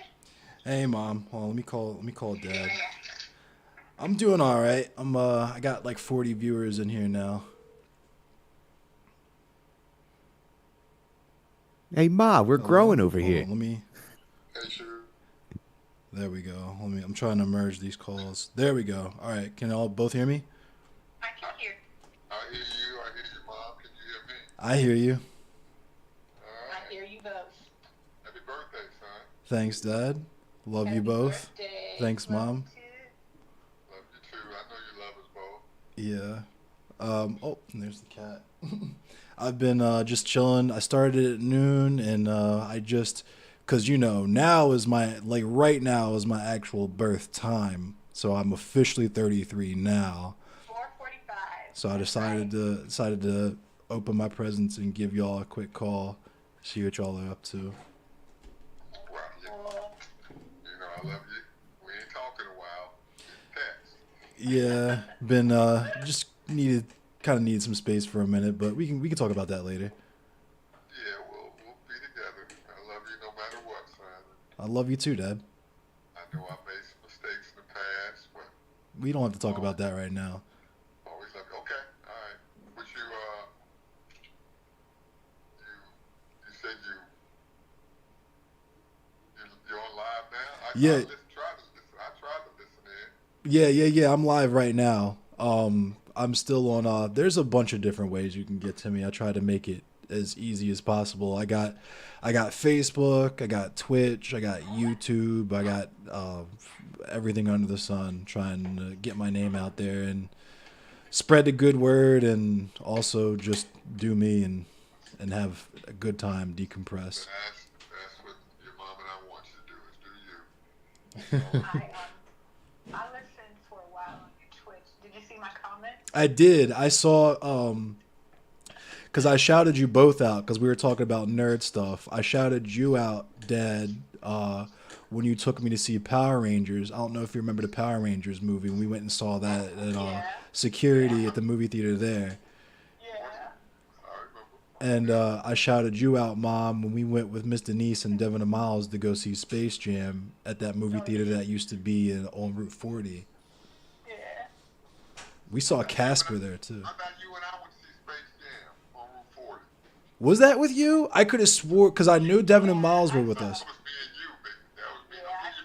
Don't give your mom that credit. That was me and you. I saw the other one. We saw Casper. We saw Casper there. I think. Yeah, you must saw that with your mother, but we saw Space Jam. We did see Space Jam because we were big into basketball. That's right. Chalupa. The Gordita.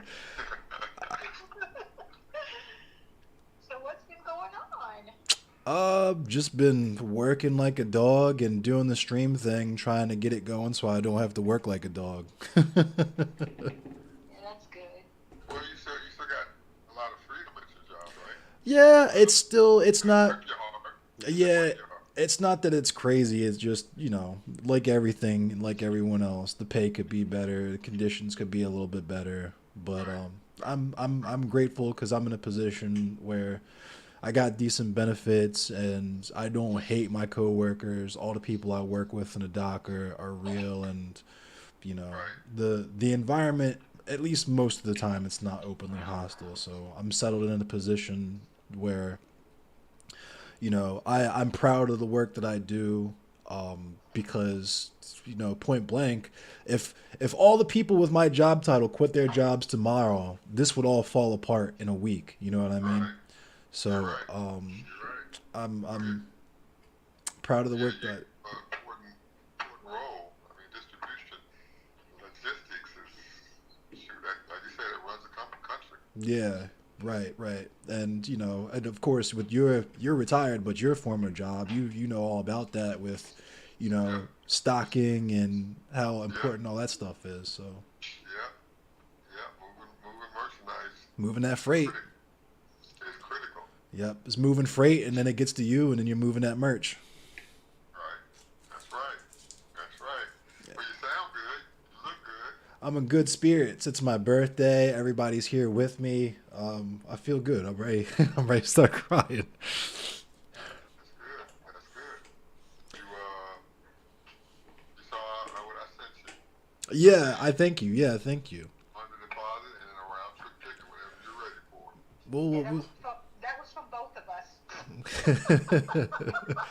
Because I was, you know, I talk about you all the time on here too, because everybody always asks where, I casually mention sometimes what you do, Mom, because everybody always assumes that it's associated with my name, and I have to tell them that, no, it's one of my favorite songs, but yeah, I did grow up in that environment. I'm familiar with that, so. Did you tell them that your mom is dead, Doc?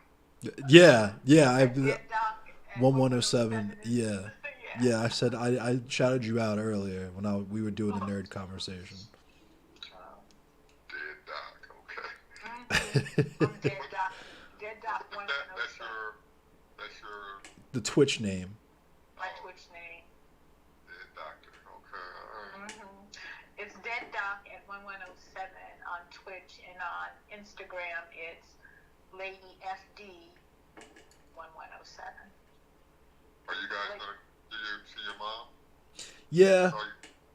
Yeah. I'm doing this from noon to midnight, just kind of collecting tips, and people are sending me birthday money and stuff. But tomorrow I was gonna try to come out there like after work or something if I don't.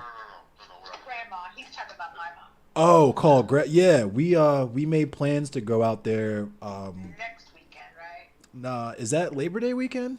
It is Labor Day weekend. That's why I turned down a job. Oh, yeah, we can. Yeah. Okay, yeah, we can. Yeah, for sure. That would be good, son. Yeah, and the last time I saw her, she wanted to see her grandson. Yeah. She keeps on saying you're her favorite grandson.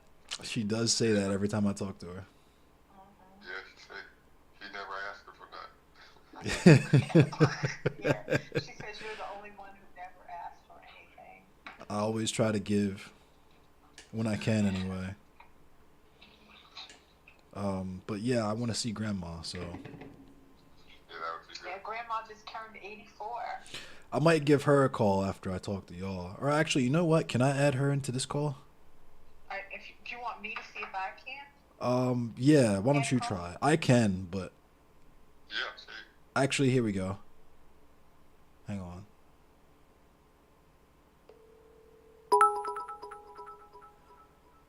Thank you for the follow.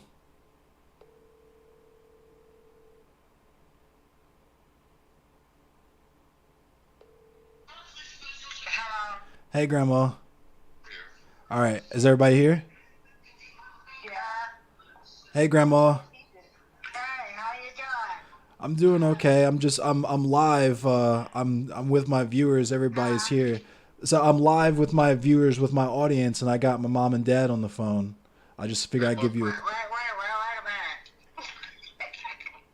I can't understand what you're saying on this phone. You should have called me on the other phone. Yeah, you have to call her on the one where she can read what you're saying. Call me right back on the other one? Yeah, Grandma. Okay. Okay, sorry. My grandmother, she's a little hard of hearing. She got a cochlear implant, so we have to use a relay phone so she can read what we're saying. I think I might have to go hunting for that number, Mom. Can you add her into the call? Here, let me try to add her. That's what I was trying to do. Because you Okay. Did it. My fault. There, people in chat are saying hi in the cemetery family. They can hear y'all. I have y'all on speaker. Hello from Kevin Rucker. The original Kevin Rucker. The original. Kevin Prime. You're the new and improved. You're the oldie but goldie. Hey, Grandma. Hello? Y'all all there? I'm here. I hear you, Dad. I don't know what happened with Mom and Grandma. I think she accidentally did something. Oh, there we go. There's Grandma. Can you hear us? We can hear her. Mom, you there? Did you accidentally mute? Oh, here we go.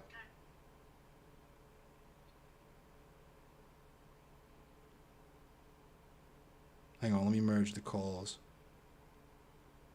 Uh-oh. Uh-oh. I hung up on everyone. Oh no! No. Oh no! Oh no! It's cool. I'm sure they'll call me back in a second. Yeah. I just wanted to say real fast. I'm gonna jump because I gotta go pick up the stepdaughter, do dinner real fast. But if you don't mind me popping back on through, if while you're still chilling, I'm gonna be here until midnight. So whenever you want to come back through. Yeah, because I mean, I'll just leave on this thought real fast because when you were all talking about earlier about like these stupid debate fucking brain shit and whatnot, like the quote unquote the supposed de-radicalizing they're doing it. Like, explain to me with all these hours upon hours upon hours with fucking debate shit on YouTube, like why we still had Patriot Front fucking around at DSA meetings. You know what I mean? Like when Right. I'm still trying to see the empirical data that having hours of debate, making people watch 6-hour streams gets Patriot Front to take the khakis off. You know what I mean? All right, let me So, merge you. alrighty. No, All right, I'm you're gonna good. jump. I appreciate you, Base PJ. Absolutely. Yeah, I'll check you all in a bit. Dr. K, good to see you again. Oh yeah. Yeah, I hear you, Dad. We're all here now. Cool. I'm here. Hey, Mama Matthews. This is Kevin. Hello. Got Big Kevin on the phone too. It's all of us. Mama, man, I'm listening to what y'all saying, but I don't understand what's going on. Okay, Kevin, I'll let you talk. Just let Kevin talk. It's hey Grandma, it's me. It's my birthday. I called you. I got Mom, I got Debbie, and I got my dad on the phone. It's Big Kevin, Little Kevin, and Debbie on the phone.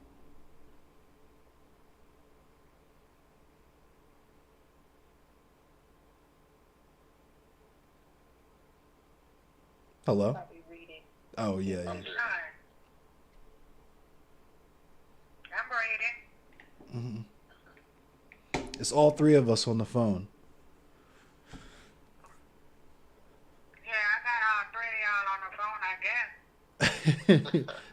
Yes, you do. Hello. How you feel?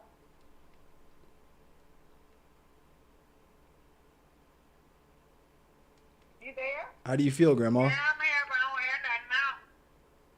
What are y'all doing? I'm live in front of my audience right now. I just figured I would call my family so I could talk to y'all and be with y'all on my birthday.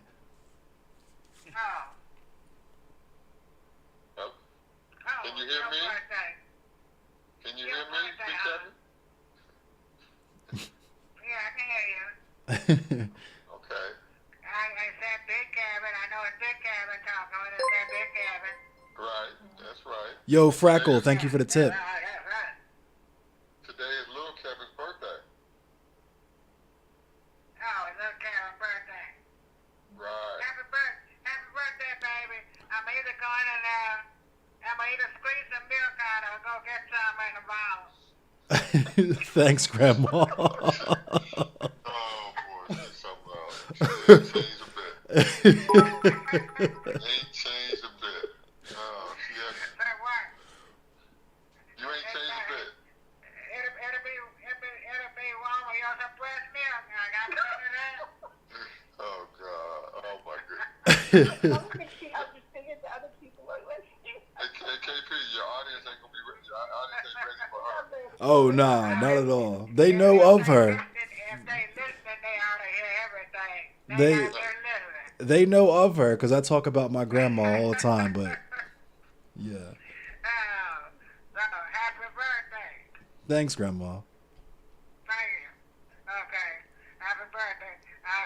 You look out the door. I'll be ringing you the doorbell in a few minutes. Okay. I just got I'm just lifting off in my helicopter.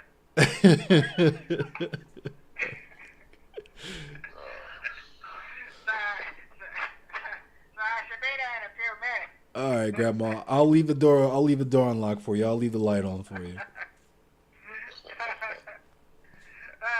Okay, so leave the door unlocked so I want to ring the doorbell and not too long so I can get in. Well, happy birthday, baby. Thanks, grandma. I love you. Yeah. So, well, yeah, just made my day. I love you, grandma. I love you, grandma. I love you too. I love all of y'all. Love you. You love you too. I love all of y'all. But just remember, if you get hungry tonight, I got some warm bars to eat. I got some warm breakfast. Oh my God. Oh, you're so right. Oh my goodness. Oh my God. Yeah. I thought somebody else's birthday was today, wasn't it? Shanika's was yesterday. Oh. And Kevin was today. Yep. Yeah. Oh, you Kevin 10. Times 3. Times 11. Times 11. I'm sorry. Yeah. Okay, when the weather. The weather's good. It is good. Somebody next week, because when I go ahead and the other I do, I need somebody. Well, she's having her cataract surgery next week, Kevin. Oh, okay. I forgot to tell you. She told me that last I'm night. gonna have it Thursday, and Glory gonna play with me Thursday night. She had to go to work Friday night, so. Do you still want to go out there next weekend, Mom? And we'll be there Friday night then. I'll be there Friday night. Uh-huh. Okay, I might have Brooke to come over just in case. Okay. But I need somebody. Glory got to go to work. She taking out Thursday night. Okay. Okay. And she had to go to work Friday night. She usually off on Friday night. So she gonna Chill out, Selassie. I'm not good at math. Chill. Thursday. She gonna stay all day Thursday night. Cause I don't have nobody. Okay. But she told me to ask to see if Brooke would come over. So I'm not gonna. I'm gonna try to get everything together. So you say y'all be here Friday. It'll probably be late Friday, but we'll be there. Sometime late Friday. Well, okay, I'll have Brooke over here just in case. Okay, Grandma. Alright? But I'll talk to y'all before that. Love all three of y'all, and I'll talk to you later. I love you too, Grandma. Remember, need some milk. Remember, I got some warm breast milk now. Love you too. Love you too. You take care. All right, Grandma. Love all of y'all. Bye. Bye. Bye. She ain't changed a bit. When me and Ricky went and saw her, Ricky was just, she had him rolling. He hadn't seen her in a long time, but he said she ain't changed a bit. He forgot, huh? Yeah. Well, you remember real quick. Yeah, she does cut up. Well, I'm glad you called. Me too. I'm glad you called me, son. You go back and do your finishing your stream. Alrighty, I'll give you all both a call tomorrow when I'm, if it gets slow in the dock or I walk out or whatever. Because I'm gonna be finished midnight tonight, so I got a feeling I'll both be slumped by the time I finish up tonight. So. Yeah, I'm about to go home. I've worked 2 16-hour days. So Oof. I get to get out of here on time today. Yeah. How's your toe doing? I'm in a boot for 4 weeks. Ouch. Yeah, that ain't good. Take care. Yeah, I dropped my cell phone on my toe twice. So Ooh, that yeah. doesn't help either. Yeah. I know you have a broken toe, you have a broken cell phone.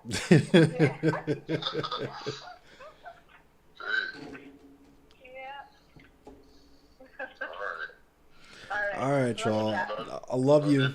Love you both. Love you both. All right, Dad. Love you both. All right, y'all. Happy birthday. Thanks, Dad. All right. Talk to you later. Bye bye. All right, bye, Mom.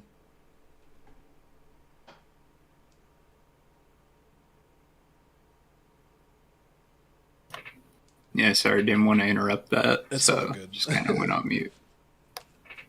Good family you got. Good family, mate. Thanks. Yo, thanks, famous horse.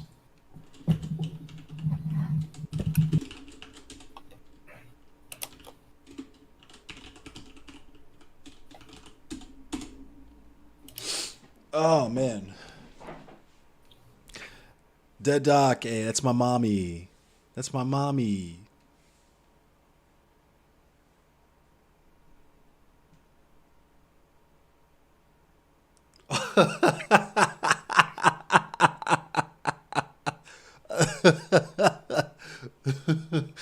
Oh my god, Big Richie Lizzie with the bands.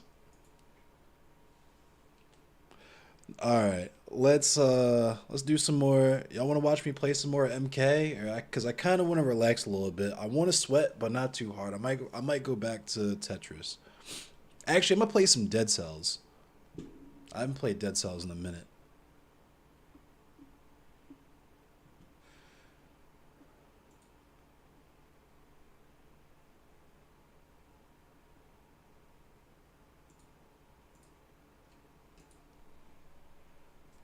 Yeah, but thanks for coming through as well, Dr. K. I appreciate you. Oh, sure, mate. I mean, you know, the quote unquote work I'm doing right now doesn't have me doing an awful lot.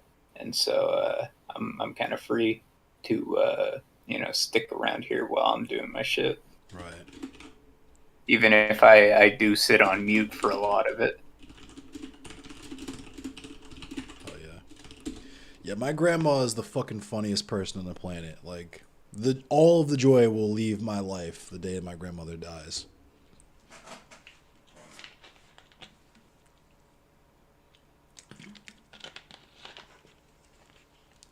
Yo, what up, Black Yamato? Or Black Yamato? I don't know. I was never a One Piece fan. But here we go. Let me boot up his Dead Cells.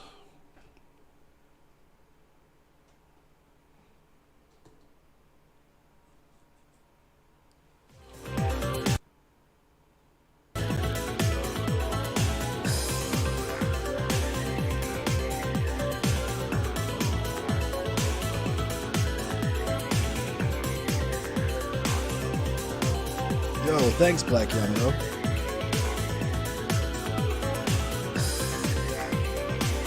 I have played Hades. Matter of fact, let's play Hades. I haven't played Hades in a bit. Let's play Hades.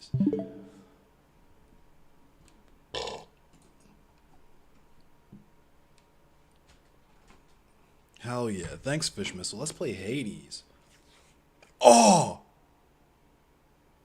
I kind of want to play Ghost Runner.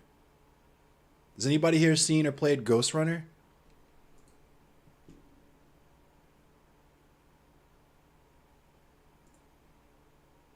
Do I have Ghost Runner? Oh, fuck. I might not have these games installed. I hope I do. We'll see if I do. I do. There it is. Fuck yes.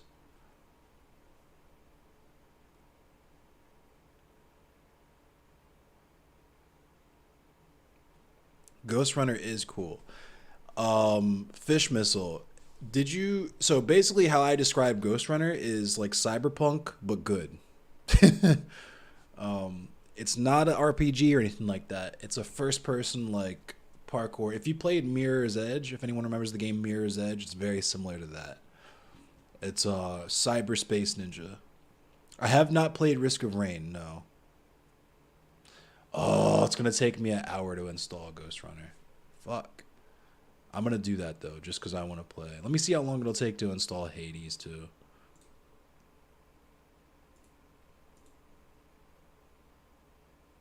I have Hades installed already. Let's play that.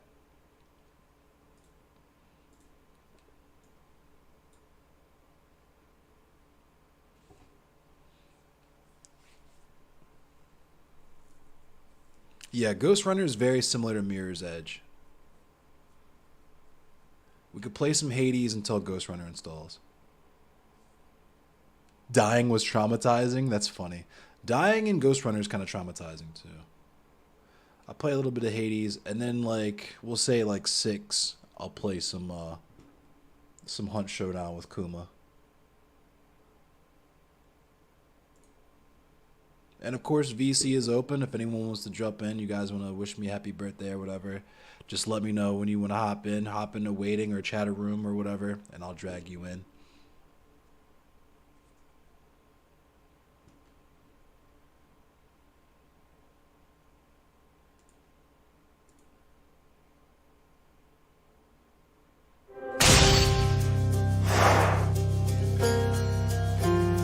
We have the same birthday. Nice. Yeah, I can understand if it'll make you emotional. I have a feeling I set this overlay on a lot of things in green screen, so I might have to adjust it. We'll see how it goes first.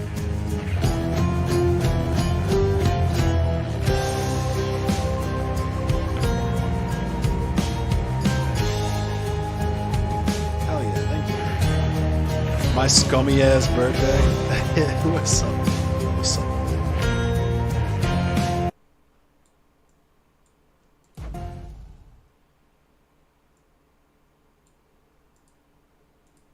The music in the game is good, just not when it's louder than me.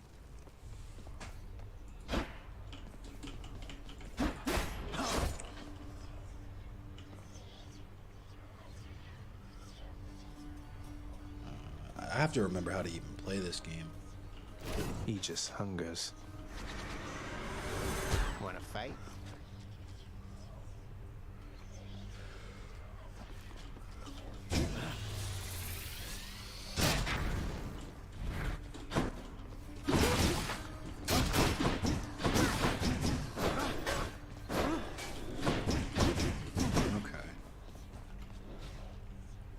Badass covers of this music on YouTube? Oh, I bet.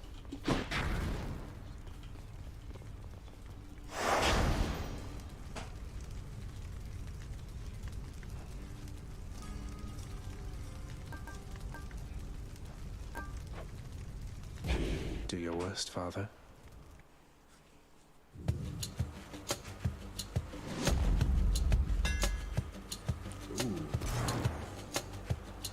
Daedalus hammer. Should put some extra punch into this shield.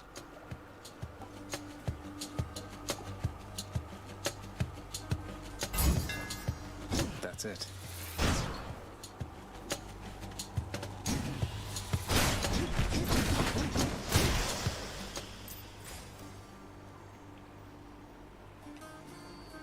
It reinvented metal music for you. I understand that feel. That's pretty cool.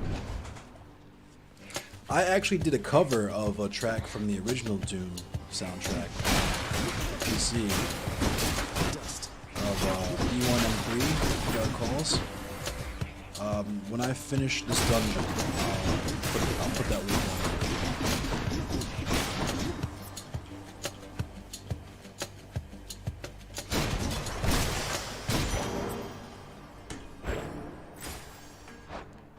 Let me first turn this music down, and let me put the loop on for y'all.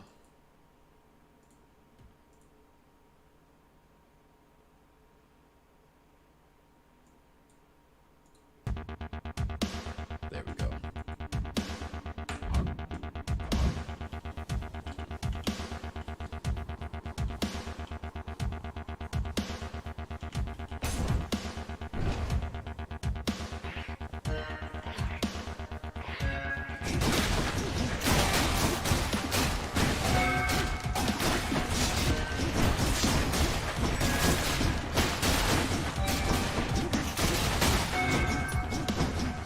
I have not tried the reverse. Hello, Lord Ares. I know your efforts to come here have repeatedly been thwarted by good king. However, we have caused such violence in the intervening time that we must take this as a real victory. Let us be Cult of Lamb. I'm gonna have to check that one out. Let me adjust.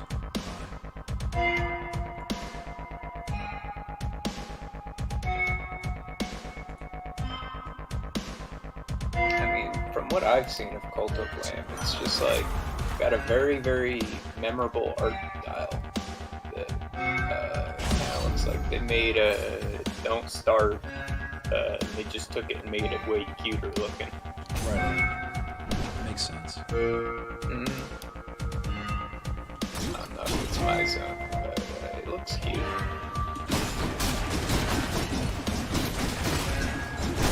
That's what you get.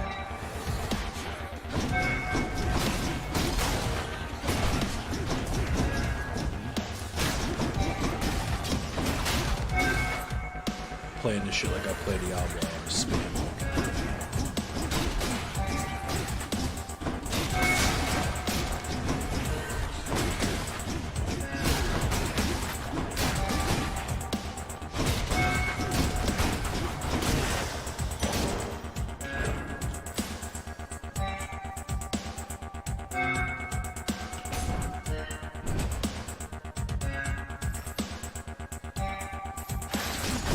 I didn't listen to emo, or like I wasn't into that aesthetic. I was very much one of those death metal elitists that like used to pick on people. I thought I was too cool for school with my fucking Cannibal Corpse and Morbid Angel records.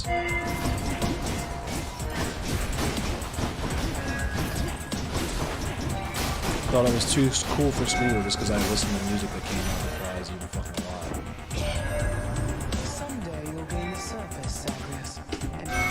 Cult of Lamb has Twitch interaction too. That's cool.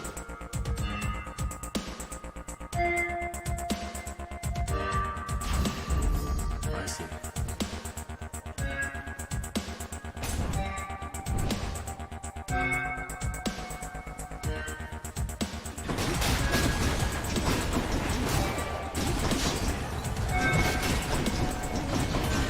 Do a very poor job of it.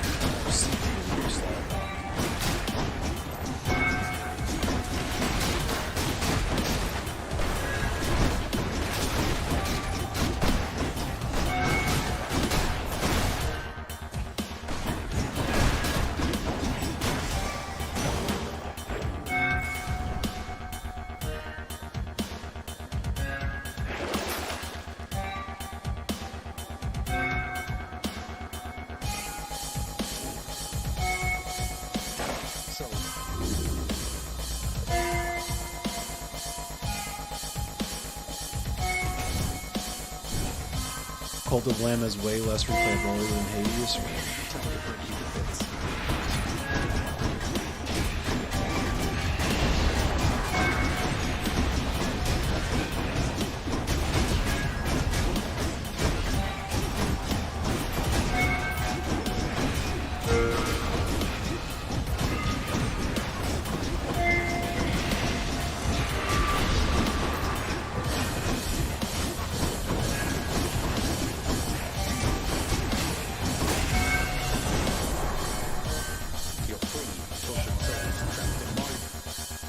I'll throw that combat simulator loop on for this.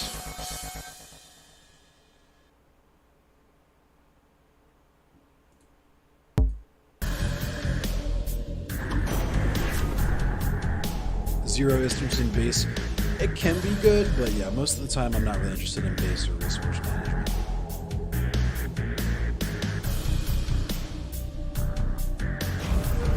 Alright, go-tos.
God.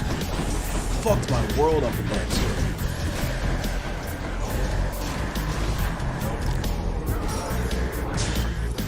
It looks like this is going to be a quick run.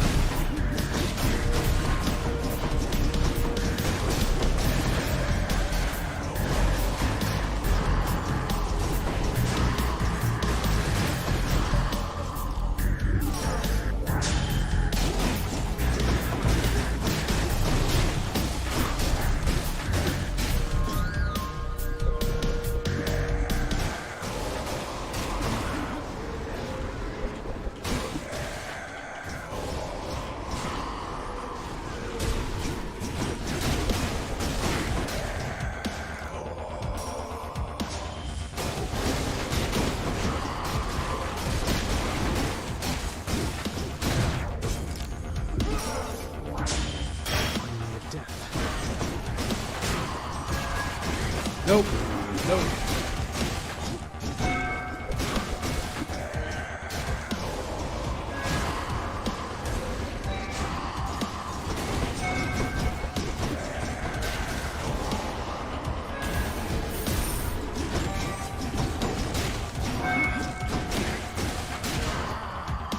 Nope.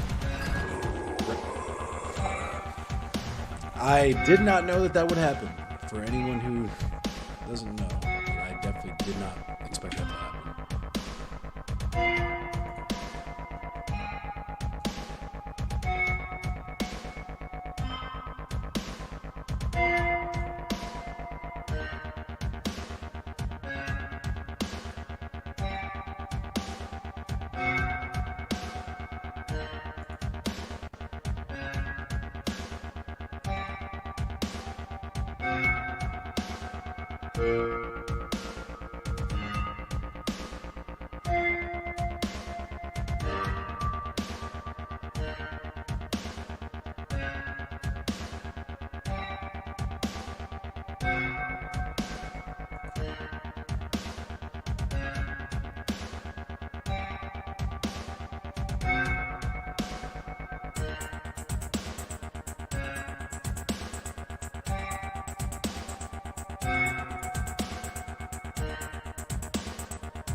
Oh yeah, that power couple, yeah, I get fucked up by it. They fuck me up every time. They're like the main, them and Hades himself are like the main bosses that are like unfuckwittable for me in this game. Damn it, Charon.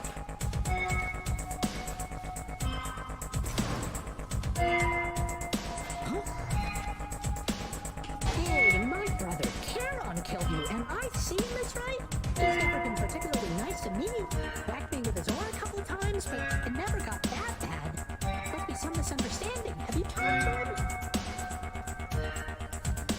Kill the bull before Asterius gets below half and call the gods for help? Yeah. I have. I usually try to focus the bull. A word. How is she, child? Queen Persephone, I mean. Has she been well up there in her abode? What is it like? She's doing well, I think. It's nice to visit her. Her residence is beautiful, a little home nestled amid the cold. All of these plants in bloom, it's difficult even to describe. Very bright as well. That sounds quite pleasant for someone who values brightness, I suppose. Well then, I trust your visits are worthwhile for both of you. They are.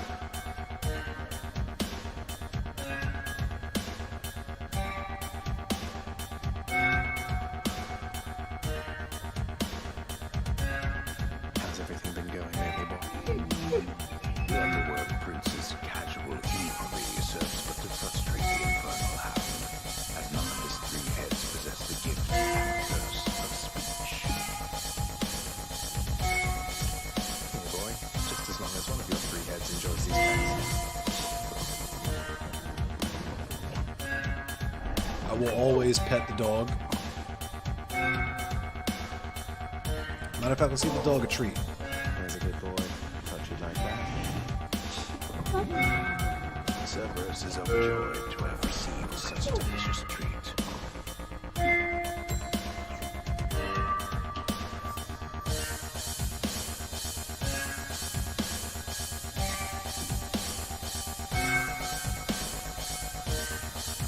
and you can pet the dog. 10 out of 10. Reddit up, dudes. Yep. Let's throw the rare loop on.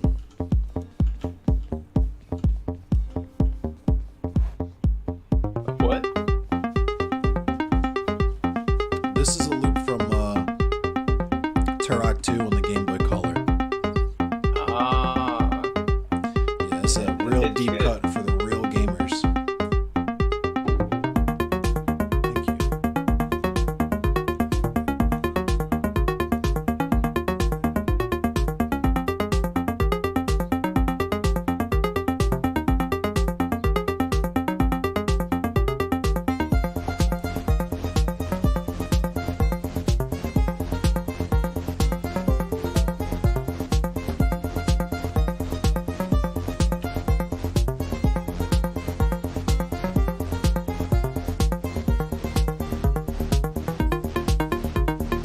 See what the progress is with Ghost Runner.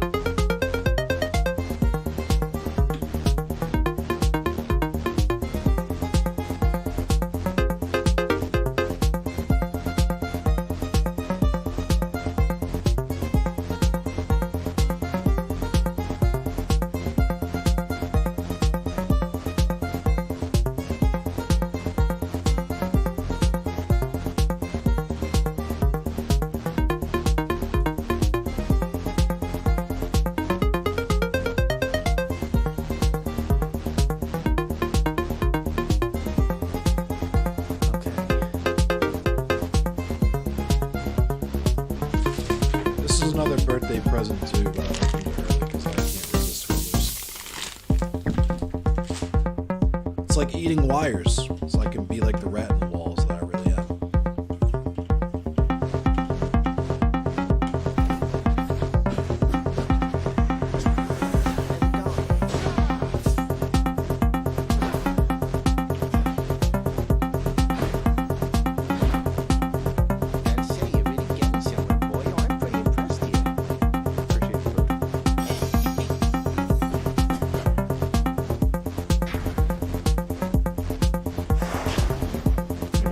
What's the worst that could happen?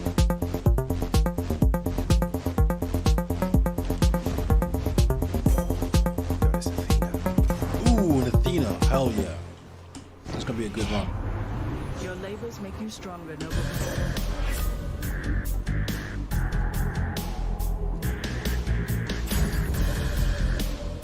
Divine Dash is crucial.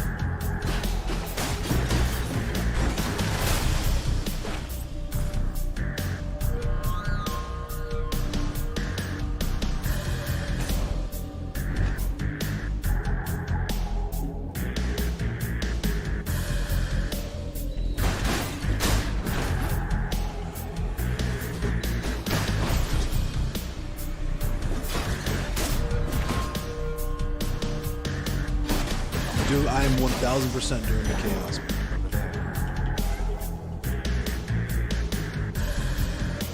Might as well.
in, that comes out.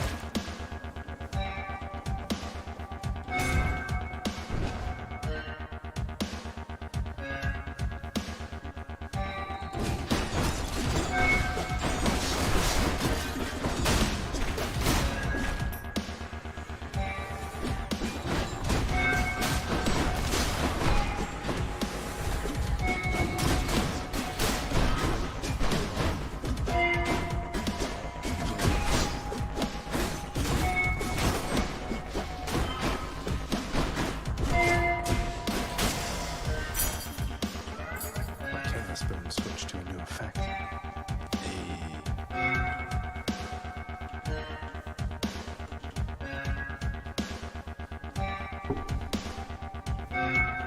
Demeter has the best. I really enjoy the dash, the deflect dash. It's kind of crucial for my playstyle, which is just to spam that.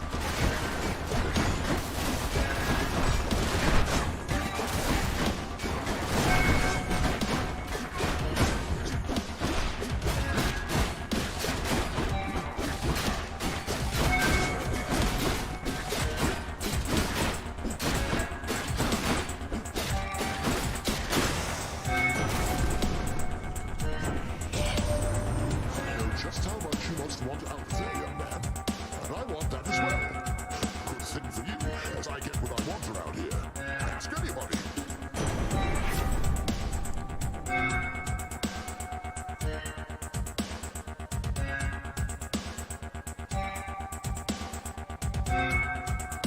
Yeah, Athena Boons are nice.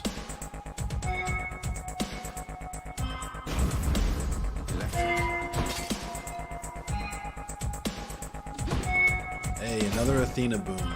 Let's go.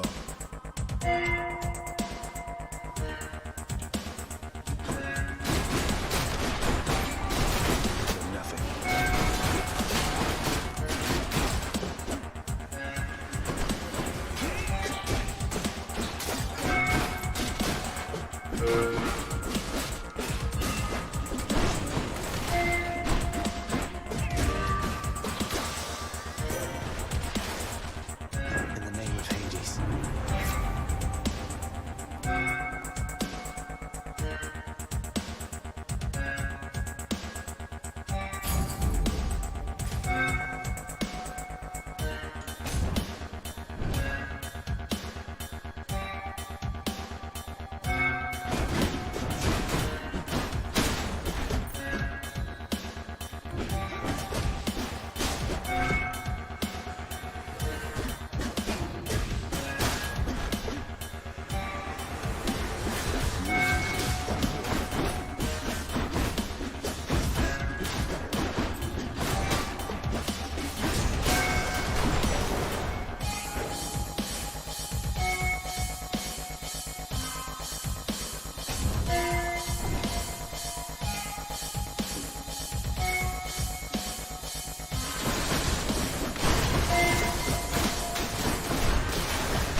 It's him, Baldy. Say, tell me something, Prince. Sisyphus, do you ever lose somebody good? I guess it's time.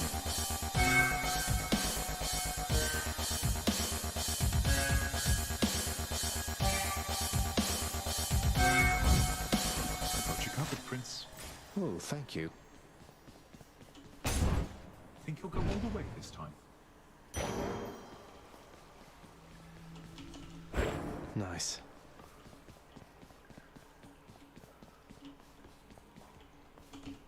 Fuck is this shit locked? Oh, that sucks. I didn't even need to use the health.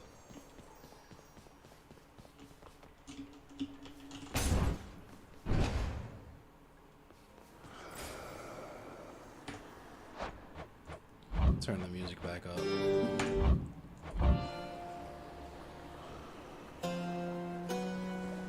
You're not angry with me, are you, Charon, mate?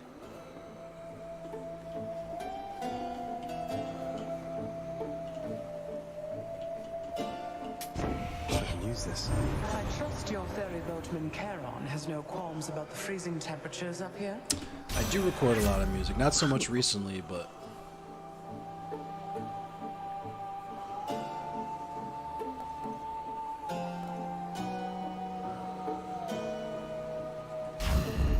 It's freezing.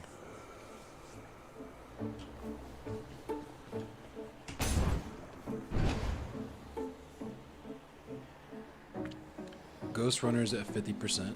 I record a decent amount of Hi, music. you I three. haven't so much lately. But oh my fucking god.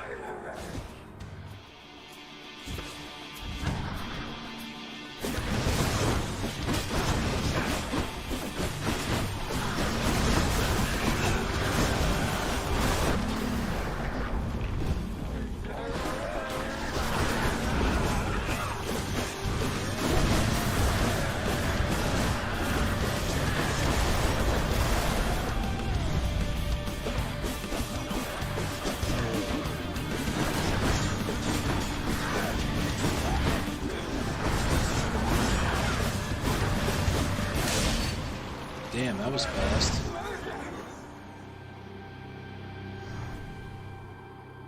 Hope she won't be back anytime soon. Right on. I use FL Studio.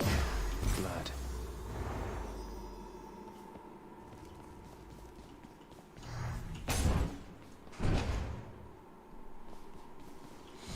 Kind of hungry. I might order some food soon. Get myself some more crab soup. Just treat myself. Let's see here.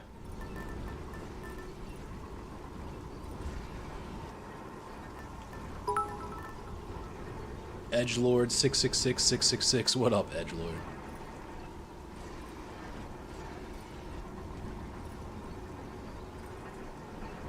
Should I get the lucky tooth?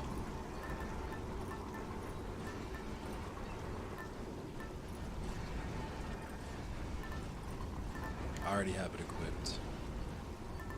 What should I get?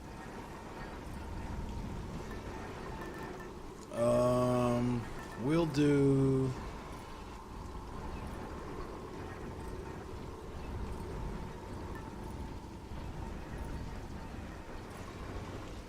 MPC from 97. Nice. What up, Vulcan?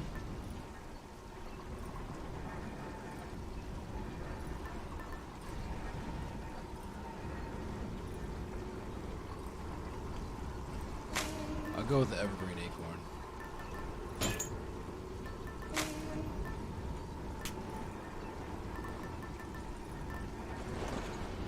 Or I'll keep the Lucky Tooth equipped.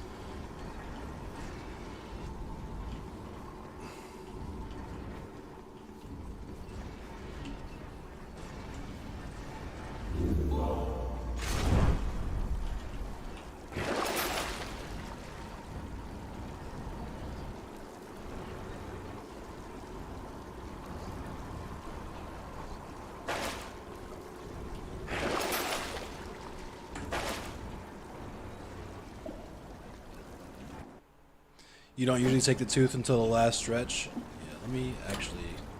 let's do this.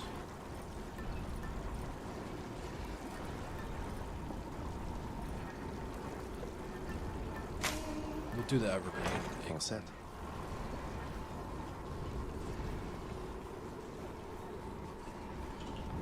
Heading up. Done.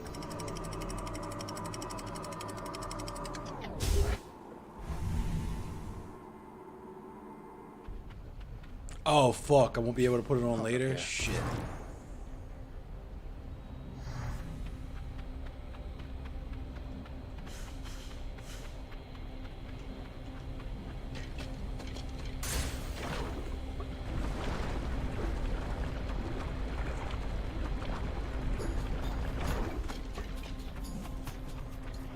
It's all good. I should have known that, honestly. Ow.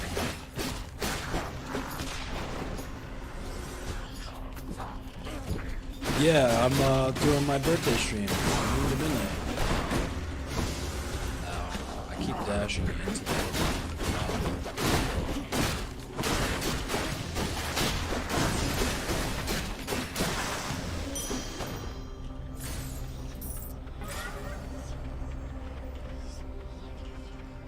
would do another Chaos Moon, but psych, let's do a Chaos Moon. I can take it.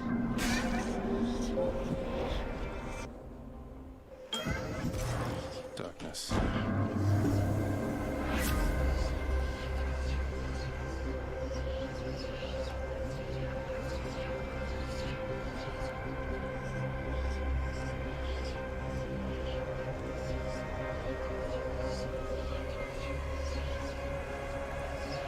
I don't like these.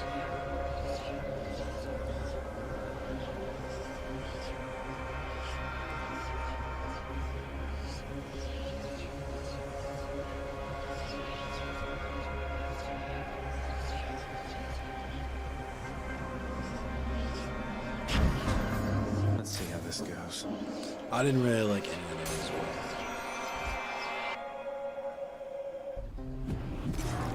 Yeah, I shouldn't have passed up Hermes. Majesty. You're just in time, Your Royal. Am I ever? What, you think...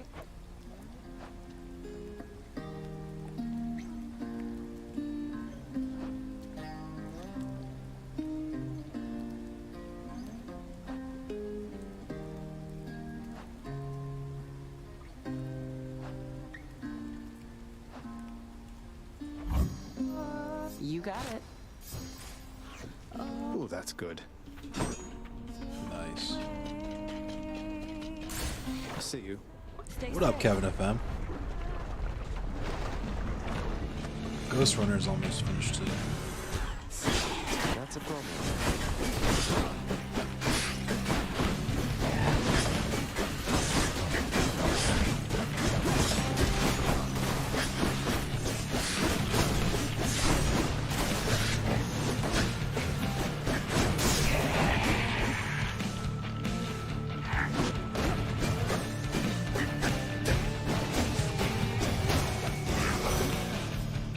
I hate those two.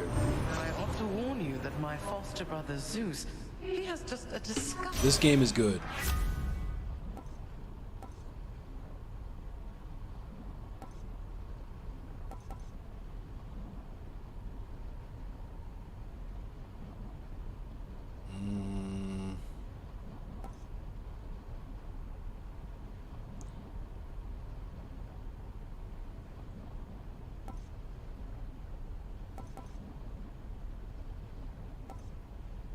I guess I kind of have to use this one, right? Because I don't have anything that can chill.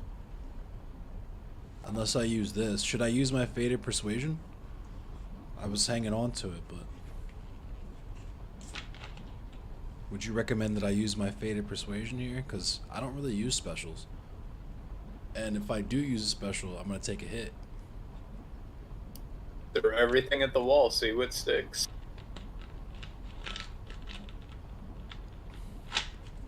I'm waiting for advice from Kuma. But I'm tempted to just go ahead and use this now.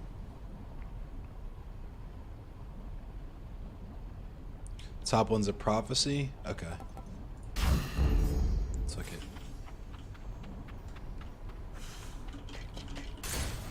Let's get out of here.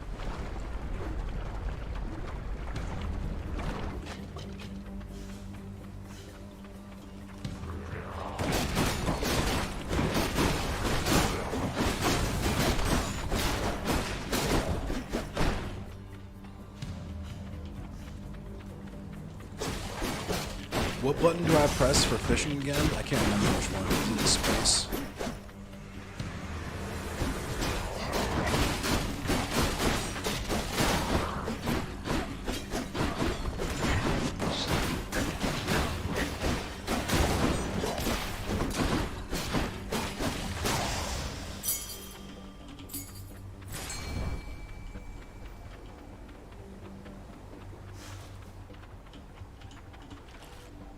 Always time to fish.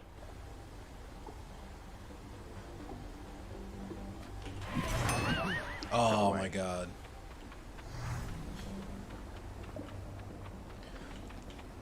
I play everything with a keyboard. I've been playing video games with a mouse and keyboard since 1998.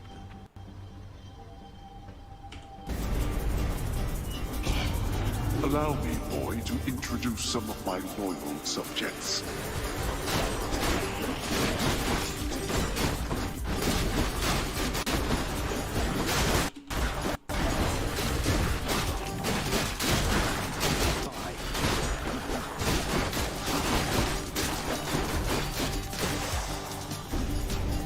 You lived through all of that. I wouldn't know how to play with a controller, honestly. I know people play this game with a controller, but I don't know how to do that.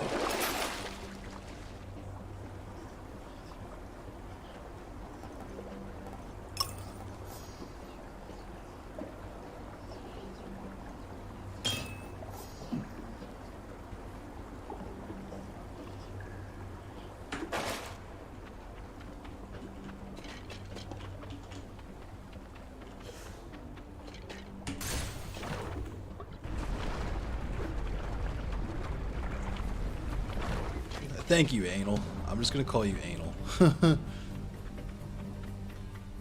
Fornal. I have to pick a side. Oh boy. I'm gonna pick. Ah, yes, indeed.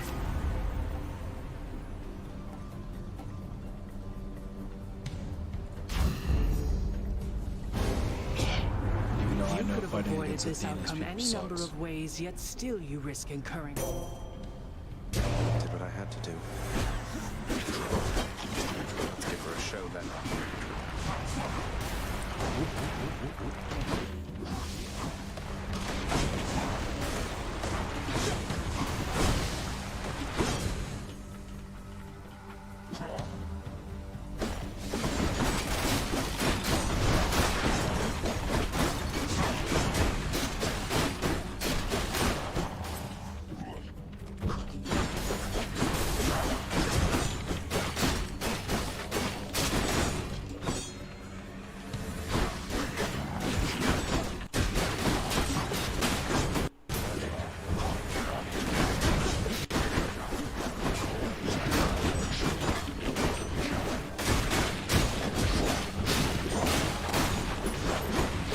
This is why I hate fighting this game.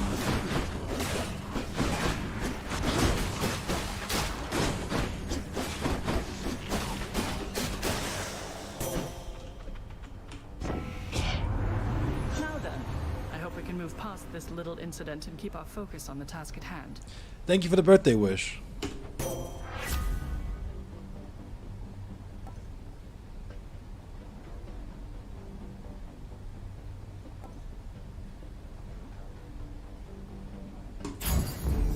Divine protection.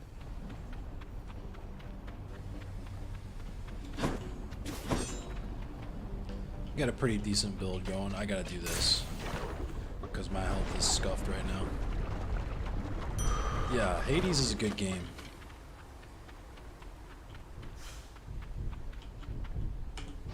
That's a relief.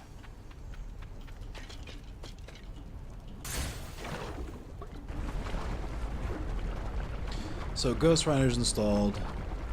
After I die on this run, I'm gonna play some Ghost Runner. How goes it lately, Lenny? Everything just fine? Hold on. Because I just realized that this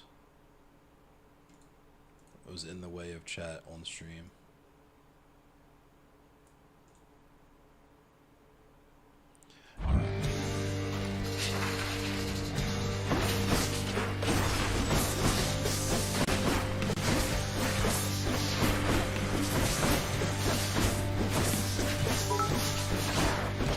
Smash, thank you for the follow.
I was affiliate, but I terminated my affiliate contract so that I wouldn't have ads and so that I could multi-stream to Facebook and YouTube without too much trouble, without risking getting banned or whatever. So I'm pretty much just trying to. I'm waiting till I make partner to really dedicate to Twitch. I feel like it's only really good.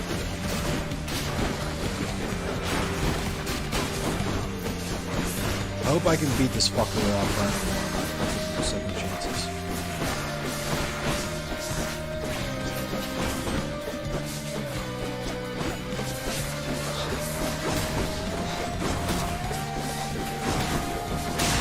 There we go. Fuck yes.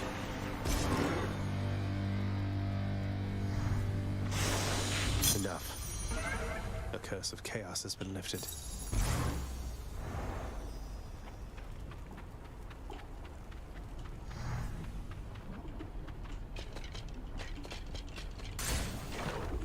Try not to kill myself before I get to the heals. But he said, yeah, you can tip me if you hit ! donate, but I used to be affiliate, but I terminated my affiliate contract so I wouldn't have ads and so I could multi-stream.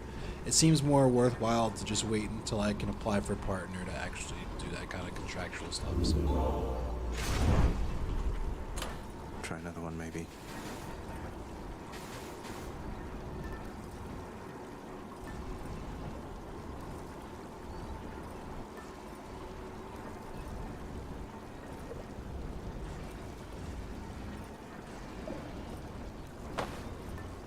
I'll throw that one on.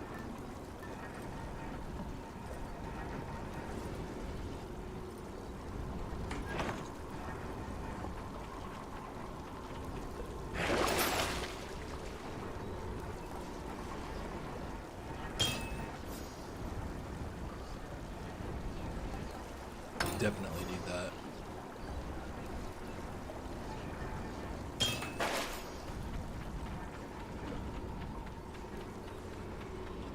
Take me up. Cheers.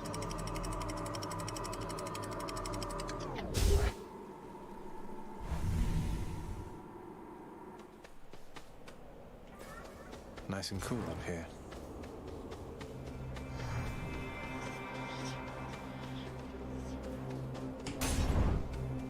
Go for the Hermes boon, so I get the extra dash. Hopefully.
Blessings to me, he's quite invested in what happens to you, isn't he?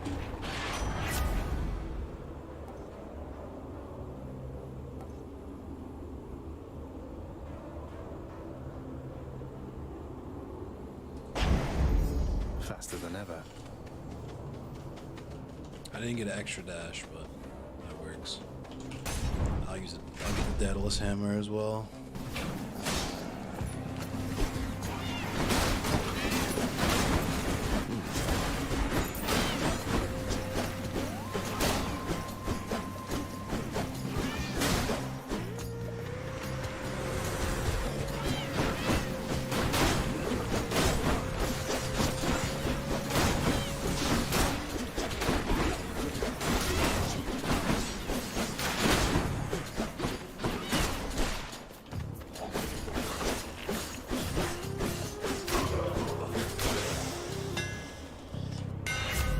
Fix up this spear.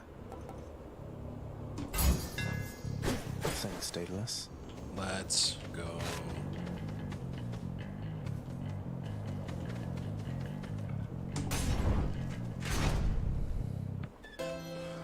Yeah, I feel it, Smash. I'll pay for that.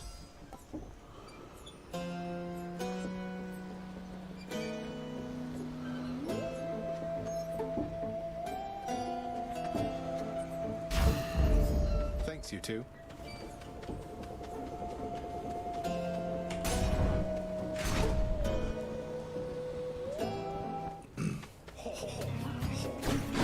Ho ho ho.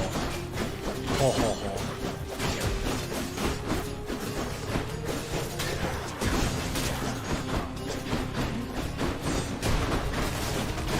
I forgot how good the music in this game is.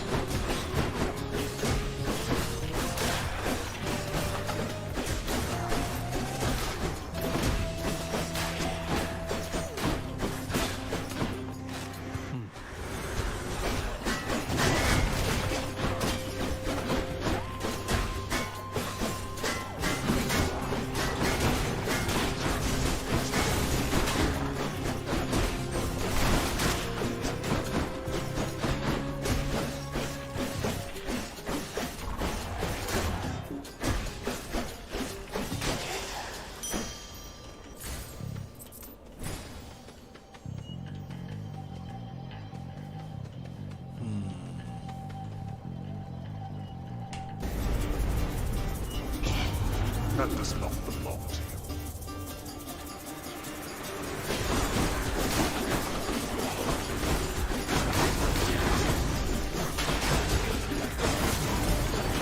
Damn it, what's come back?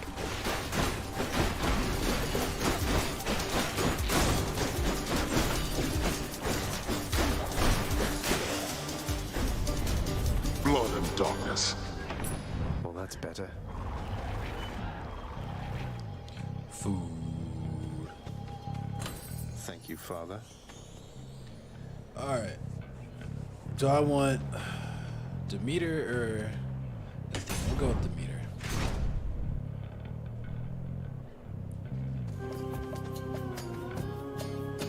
Well, Short One, it seems I must attempt to maim you here so that the king and I might finally stop you at the gates. You know, you hurt me with this Short One business almost as much as with that axe.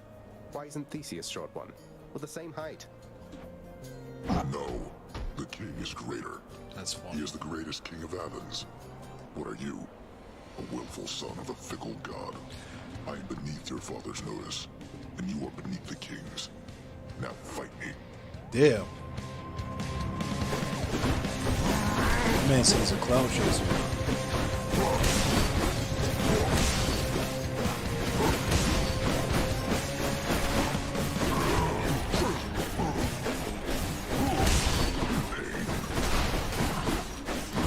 He's fucking low, I got you.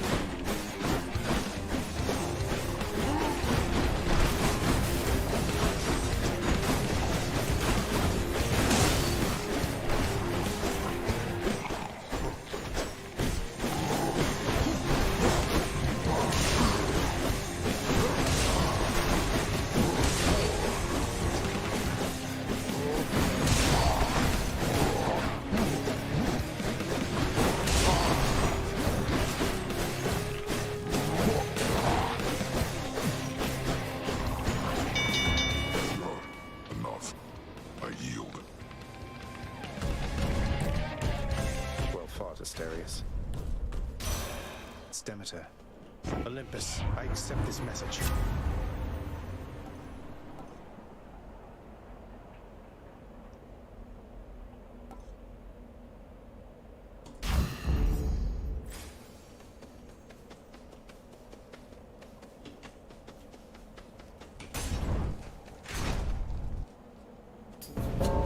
It's him. The time has come. I can't stay long, so how about we get this business over with? Who wants to be the first to die again? Not me.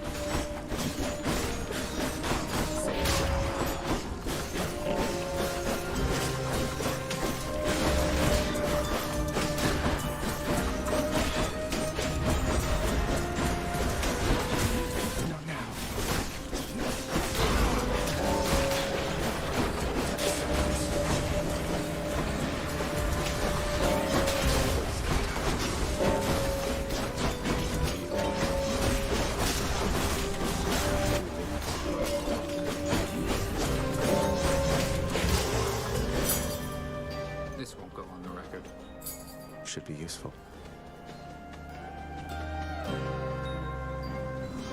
Not a word of this.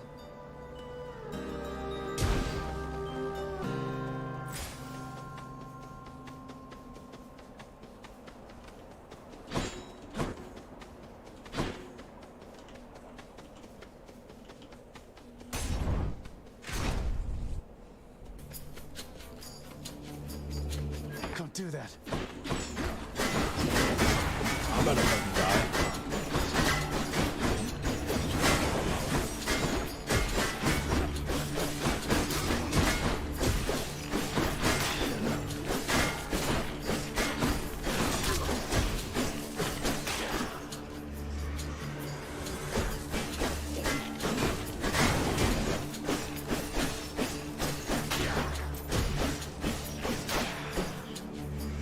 Just a bit longer.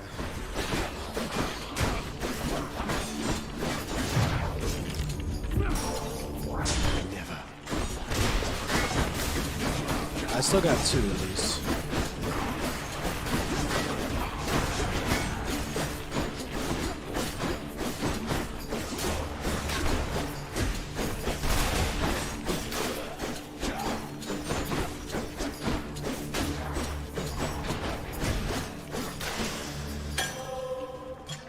I'll take it. This ought to help for sure.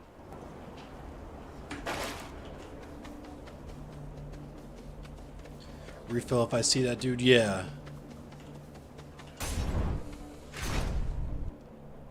I just gotta not die again.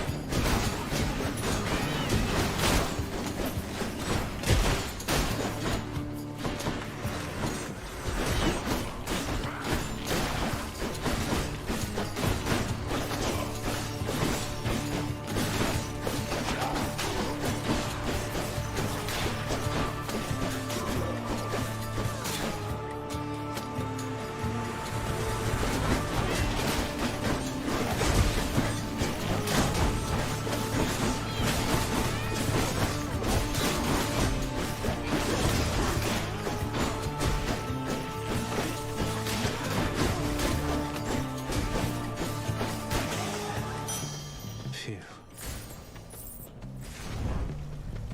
Do I still need these? Actually, let's see.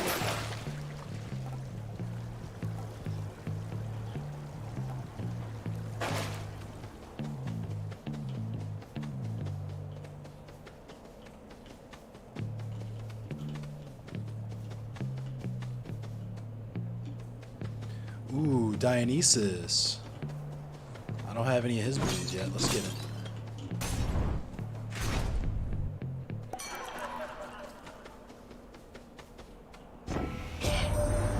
Felt a shiver in the air just now, and that can only mean that Chili Denethor decided to give you a little help there, huh? Or maybe it's just cold. I mean, this is a mountaintop.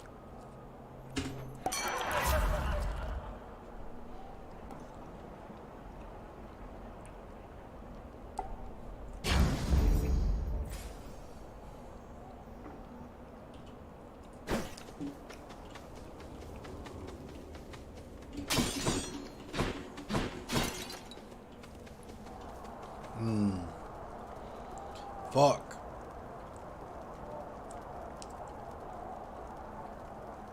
I'm absolutely guaranteed to lose a Death Defiance here. Look at my health.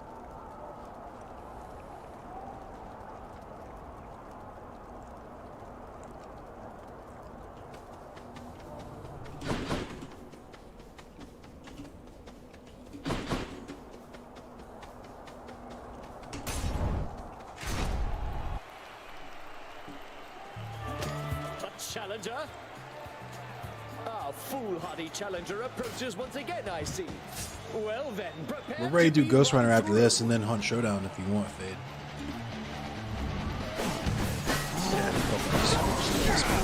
Oh my god.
I didn't. Yo, the Aladdin shit had me dead earlier. All of this digging me out.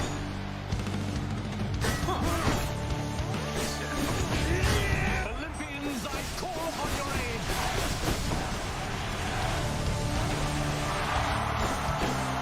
Man's on your sheep.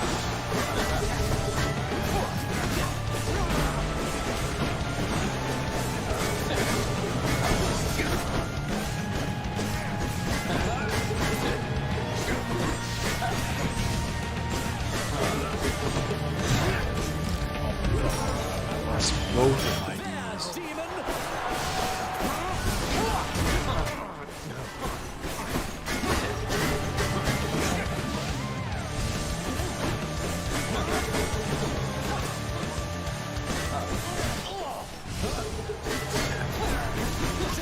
Beware of winter's cold.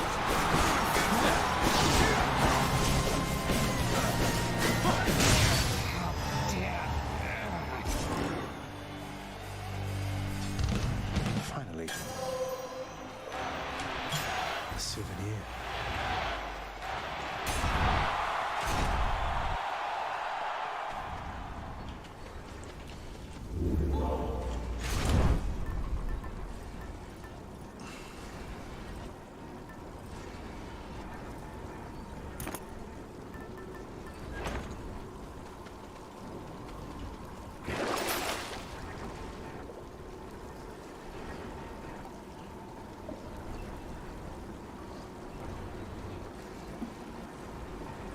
Should be useful.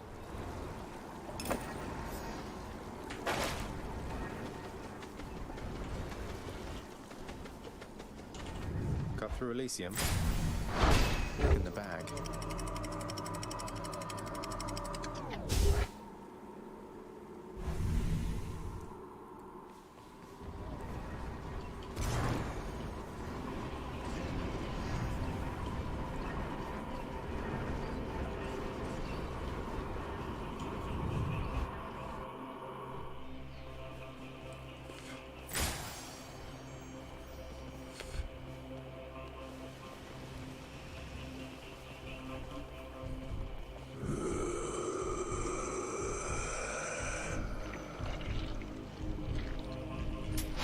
I'll take this one.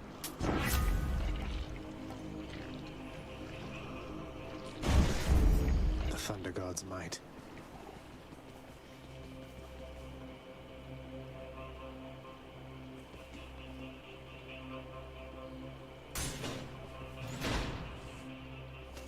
What?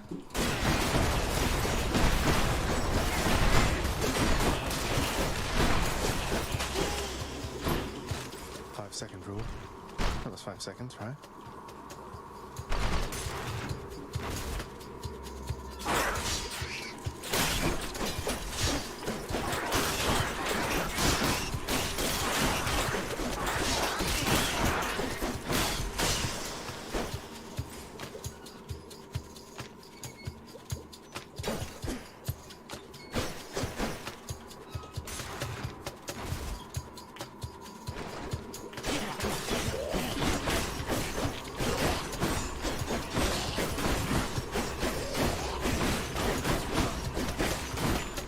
I'm empty.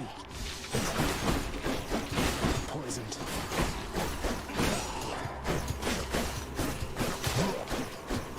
Fucking goofball ass poison.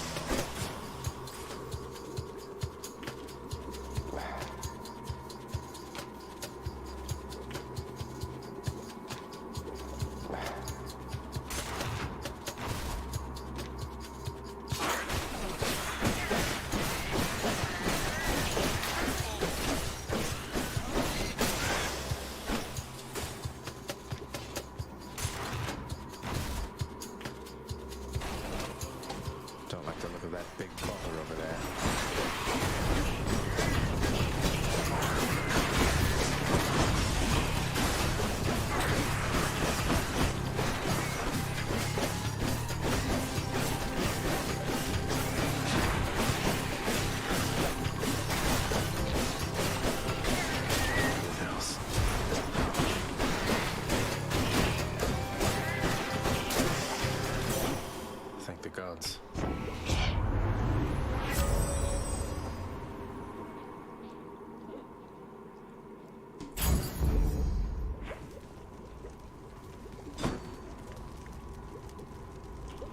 on the shoot.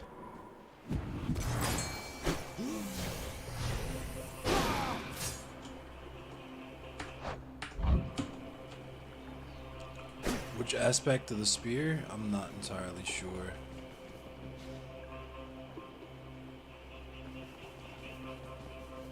Let's go with the Dionysus spoon.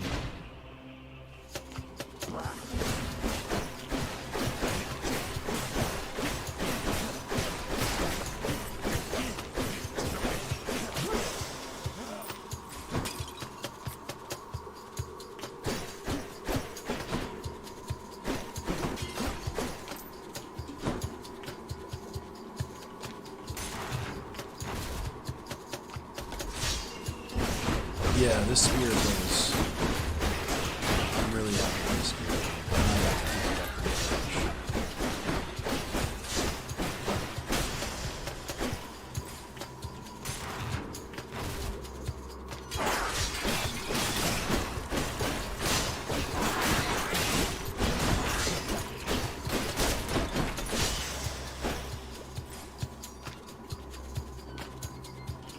Not poisoned at the moment, thanks. Yeah, the range with the wide AoE is good.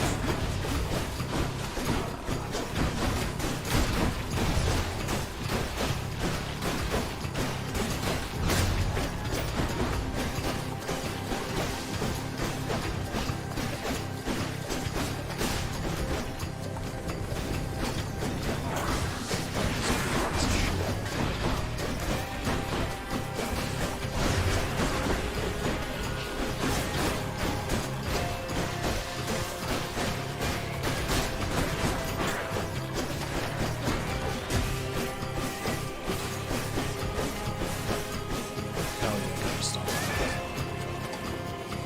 Oh my god, that's not. There's more?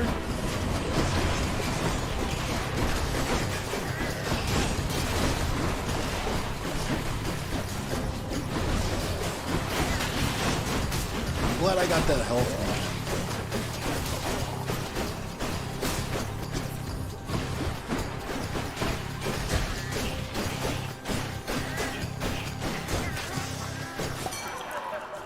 In the name of Hades.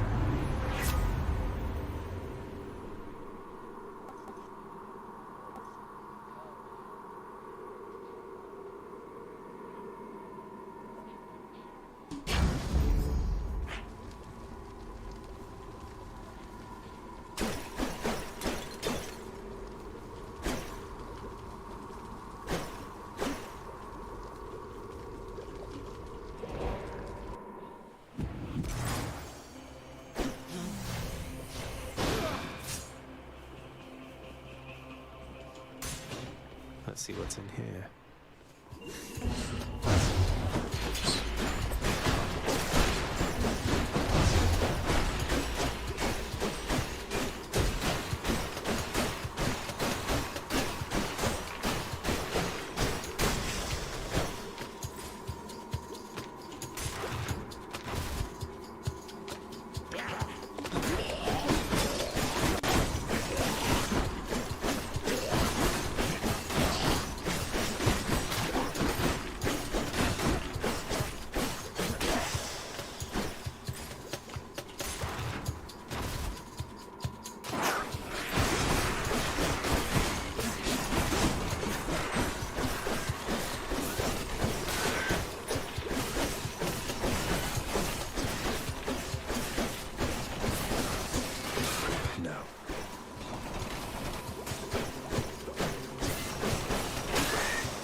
Gimme.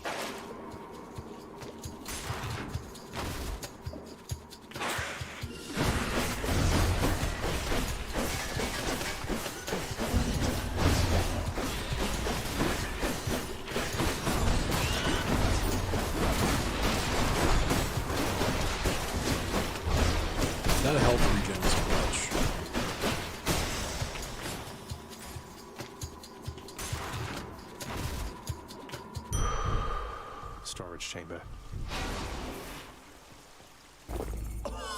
Phew. Disgusting. Cerberus will love it. And here's where I get my cheeks clapped by Hades.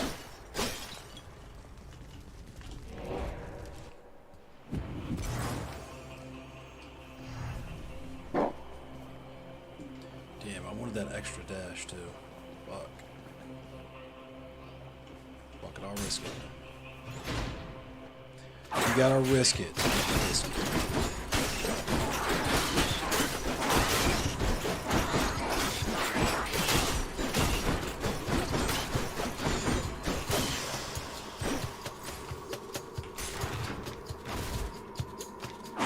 Yeah, I'm close to the end.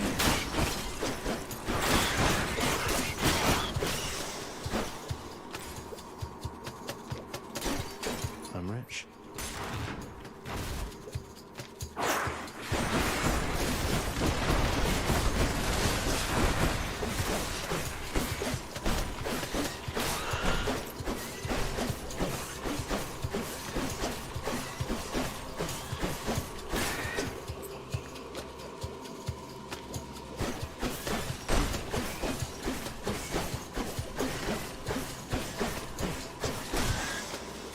Feed the doggo? I'm gonna feed the doggo. He is a good boy. He's the best boy, honestly. Oh no, what the hell is this? This was a mistake. This was a great mistake. Not yet.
Excellent.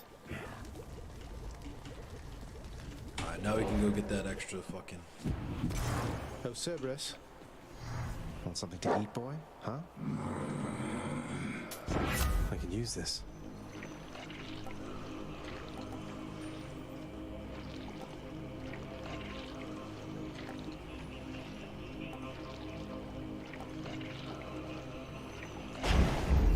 That's goat speed, all right. No hard feelings about that. Always appreciate your sense of humor, mate. Cerberus moves. Yeah, I'm about to debate Hades. I'm about to de-radicalize You can Hades. make an exception.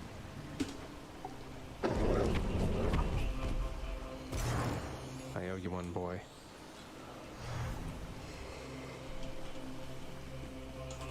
Made it. That's actually the one historical inaccuracy about the Call of Duty games, is that at the end, they actually have you like battling in Stalingrad instead of just debating in the marketplace of ideas. I don't think I'll ever get accustomed to the breeze. There you are. Then let us now Damn, commence. bro, I this can't ugly wait to load business up in yet Medal of again. Honor. Tense debating, man.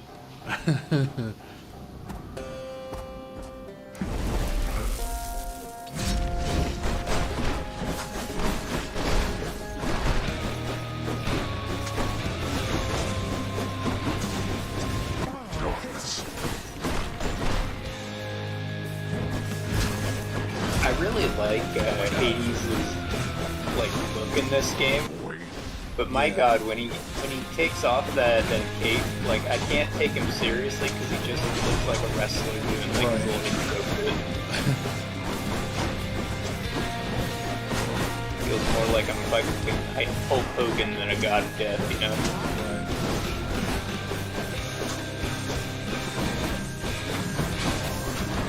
never said a wrestler could be both. They got like what's his fucking face, Undertaker. Oh no, that's not good. They shall have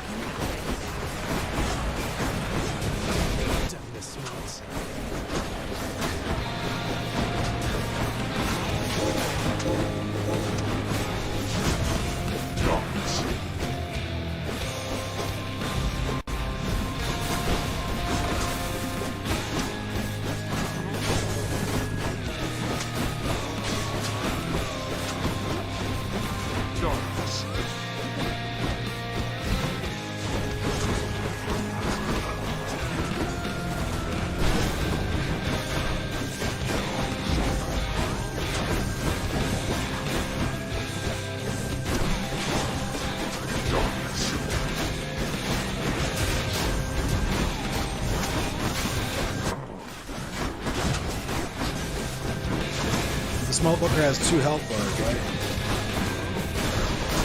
Fuck. Oh, bro, I couldn't tell you that.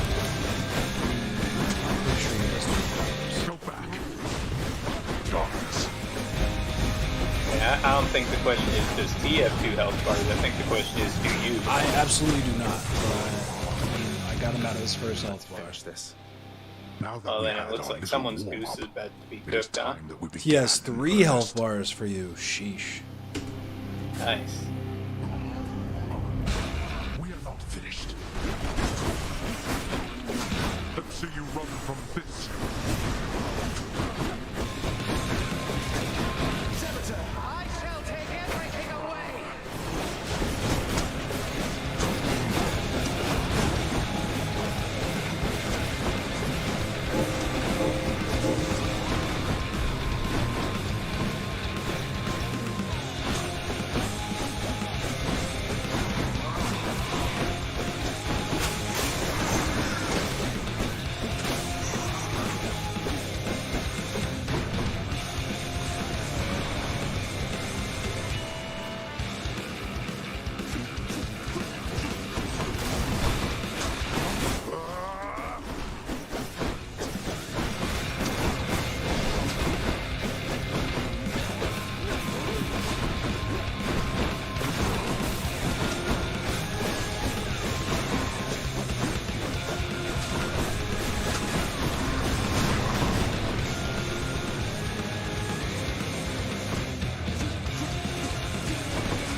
There we go. Let's go. First try, second try. You cannot escape. None of us can.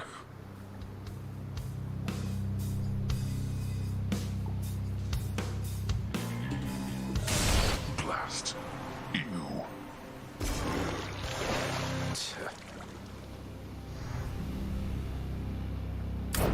This spear build was dirty. Hades.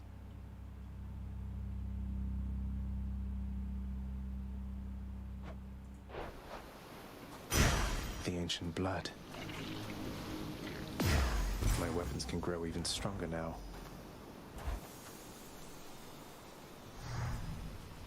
Let's play a little Ghost Runner after this. I won't play a whole bunch just to show you what I'll just show it to you so y'all can check the temperature.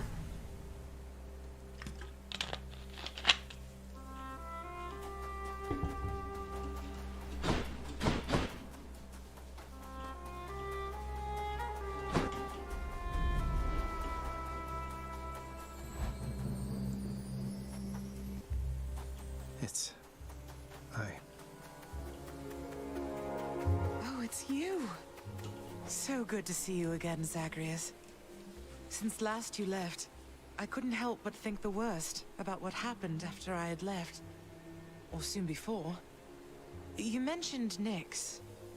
You don't suppose that she and Hades wanted me out of the way? I just don't think that can be. Though let me ask you, how long did you know Father? And Nyx for that matter. Did they seem trustworthy? Yes. I knew them long enough to have decided yes, that they were trustworthy. As much as anyone I've ever met. But I also know never to be trusted into a fault. I have to consider the possibility I was deceived. Especially since neither of them is being forthcoming with me even now, right? And yet, I have this feeling something else is going on, Mother. The way that Father speaks of you, the way Nyx speaks of you, I think they care for you. Well, they have a funny way of showing it, I think. Your father, so... you have to get through him each time you visit me? I do. Mother, what if Father thinks that he's protecting you? Have you considered that? Protecting me? Why, Zagreus, what do you mean by that? As you can see, I can fend for myself. Well, you're from Olympus, aren't you? But the gods, none of them seem to know you're here. So... What? How would you know something like that? Zagreus? Ah, curse the fates. You're leaving me A again. thruple? Maybe. A polycule? I won't be long.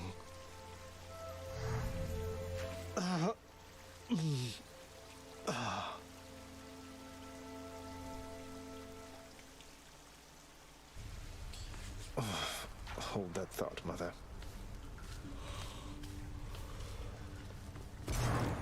Hypnos must be on break.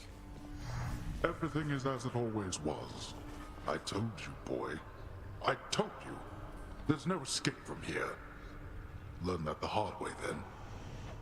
You could have told me more important things. Mother left because she never even knew I was alive, thanks to you. She's got a lot of questions herself, as you can probably imagine. I'm headed back to her. You going to cooperate? Nonsense. Listen to me. If you have any sense remaining in that head of yours, I caution you not to discuss this here and now. Let me go. Let me find her. She demands it. No. I'll hear no demands from you. A word, child. Child, I know not exactly what you did, but I detected faintly an attempt by Chaos to reach out to me. A message merely at the edges of my consciousness, yet I felt certain it was there. But I could not discern it otherwise. What does Chaos want from me? I think Chaos wishes to re-establish contact with you, Nyx. The two of you drifted. Yo, Left Flank Vets, thank you for the raid. I lost touch with Thanet. Now that the house is...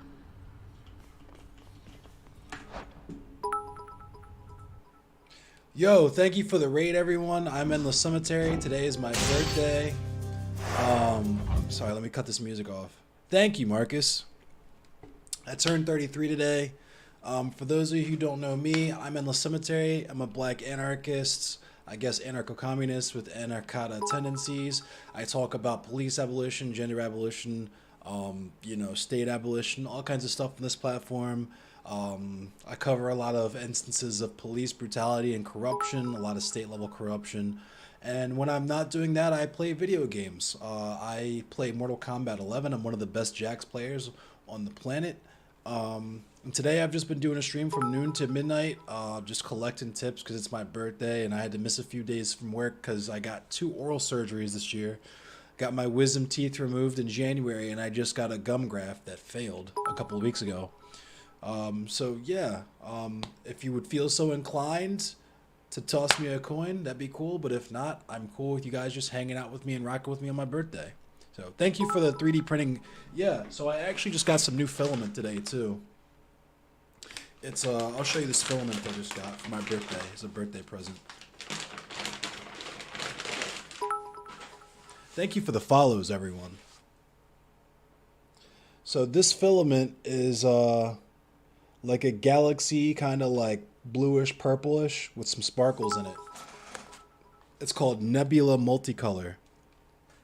It's from Protopasta. It's my first Protopasta spool, so I'm excited to print something with it. But, what up, Justy? What up, Allie? What up, Pajama? Thank you for the follows, everyone. I appreciate you. I'm gonna figure out what I want to print with this. Yeah, the gum graft was very painful. I still have a little sore area in the roof of my mouth from where they got the donor tissue. Sheesh, thank you for the follows, everyone. Thank you, thank you, thank you.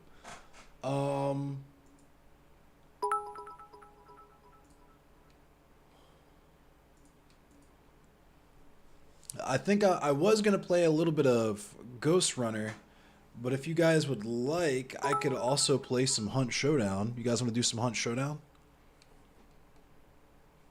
Kuma, are you ready for some Hunt? Fade, if you're ready for some Hunt, whenever you're ready, let me know. Thank you for the follows, everyone. This has been one of the most amazing birthdays ever.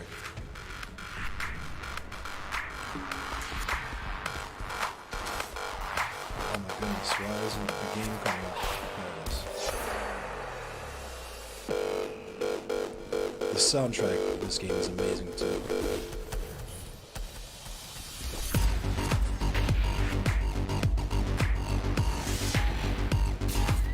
Thanks for the birthday wishes, y'all.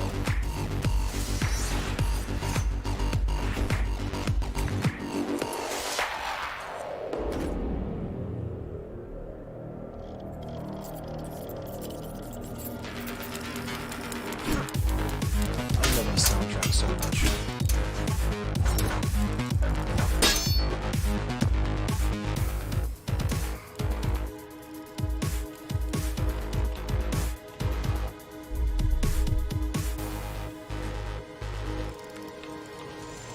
If you would kindly click on my profile picture or hit F5 to refresh your page.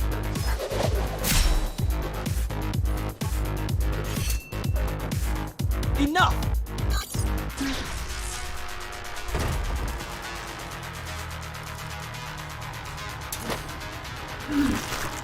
I'll handle things from here on.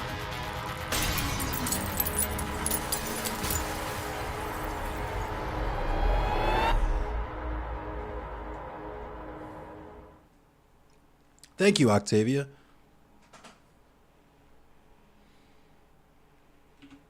Before I do this, I want to do something. Let me...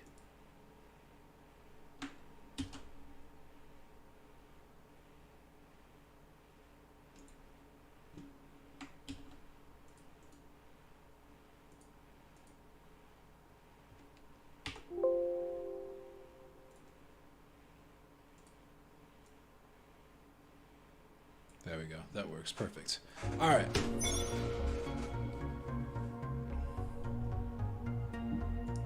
The last boss fight was mid in this game.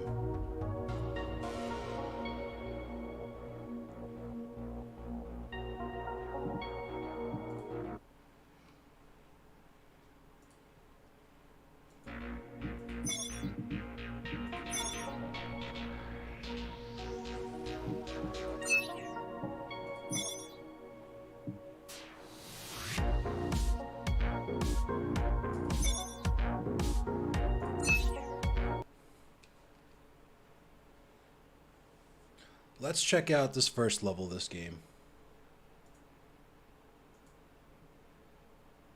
The boss fight with the other Ghost Runner was sick. But yeah, that last boss fight was super mid.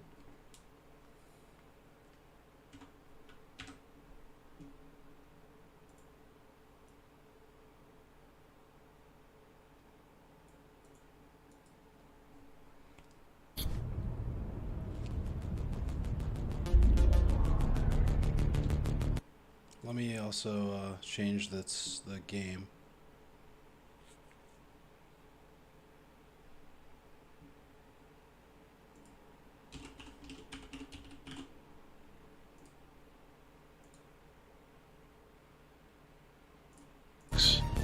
implants are still adjusting to the software. I'm in a prison. I can calibrate only your basic protocols from in here. It'll have to suffice for now.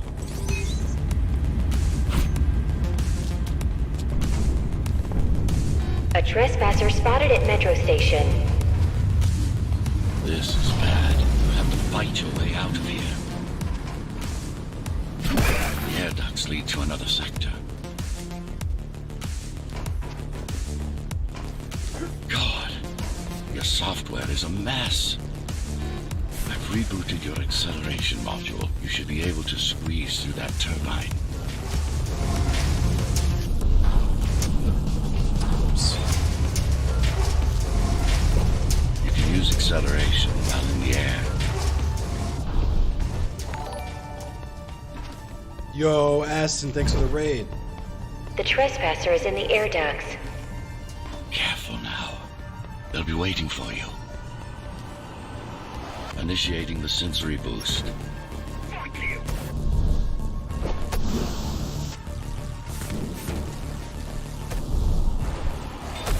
Well done, but you won't last long in this state. You have to get me out of prison so I can get your software in order. I'm being held outside this dome zone. You had the goofiest combo? I can only imagine.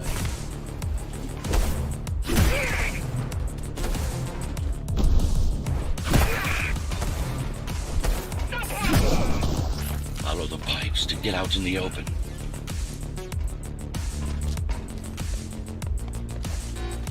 No.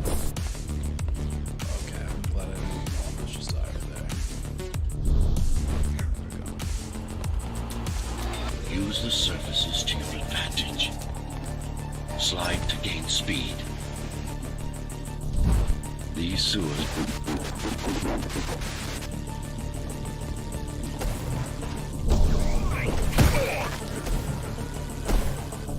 Whoops. Trying to do too much. Oh, I got shot.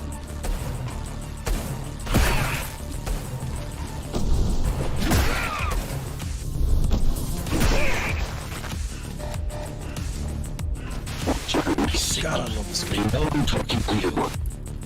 It's only a matter of time before they breach the doors to my cell. Find me before they get inside. Find me before they get inside.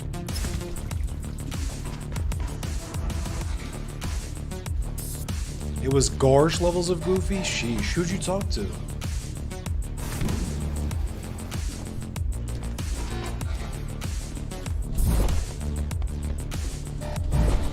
Dome on lockdown.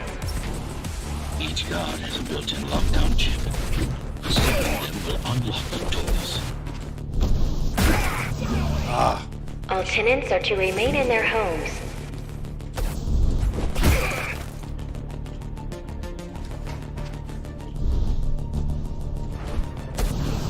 Damn, it shot me. Damn, right in the brain too, headshot.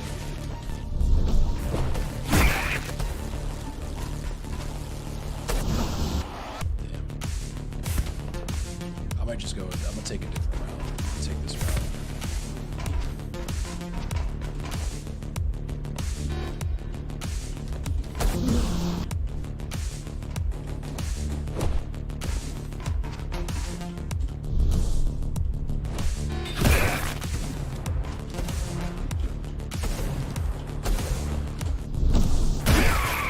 All tenants are to remain in their homes. Yo, Paradigm, what up, yo? The racial purity talk hurt my numbers? Yeah, sure did, didn't it? Oh my goodness. So, let's play some Hunt Showdown now that I've showed you guys this game.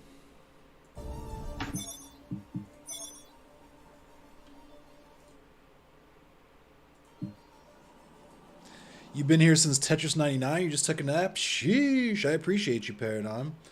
VC is open. Need I remind everyone, VC is open if you want to come through. Shunt Hoedown. Also, what I want to do is watch Frackle's video from start to finish. While I have you all here. I definitely want to do that. Stick around if you want to see a video that talks about the origins of policing and how abolishing the police and what community policing might look like. I also did some voiceover work on the video, as well as a few other base comrades. Some of those people are in the chat right now.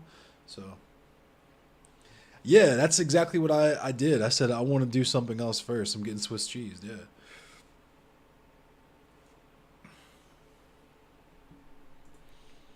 Yeah, let's do that now. Let's watch, while I have y'all, let's watch Frackle's video.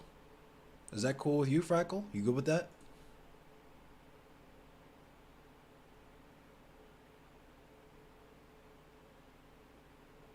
Actually, let's do that later. It's 6:45. It's a long one? Yeah, that's why I was just thinking. It is a long one. It's like an hour and a half.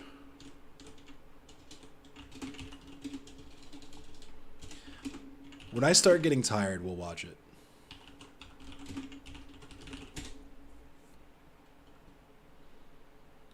I got it queued up. We'll do that, yeah. We'll do that after the sun goes down. I get a little tired. I want to start eating and stuff. So, with that in mind, let's play some Hunt Showdown. Thank you to Left Flank Vets for the raid, the birthday raid. Thanks to Aston Mac TV. Thanks for everybody that's been hanging out and rocking with me. Like I said before, I'm Endless Cemetery. I am a black anarchist. I talk about abolition in all shapes and forms. I'm an anarcho-communist with anarchist tendencies. And when I'm not doing the politics thing, I'm doing the FGC thing, and I'm also doing the first-person shooter thing. Speaking of which, let's get into some Hunt Showdown. I'm going to invite my cousin Kuma to join us. Well, let me turn my, since the sun is about to start going down in about an hour, so let me get my lighting proper.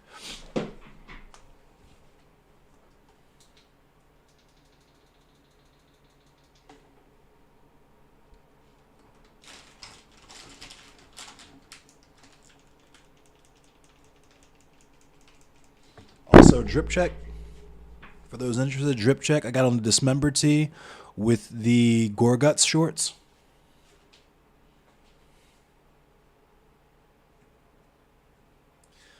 Octavia, if you like Nintendo 64, there's a treat I want to show you.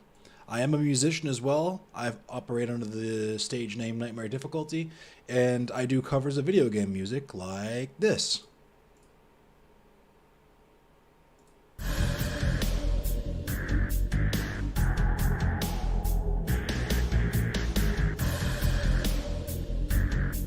If you remember where that's from, you're old.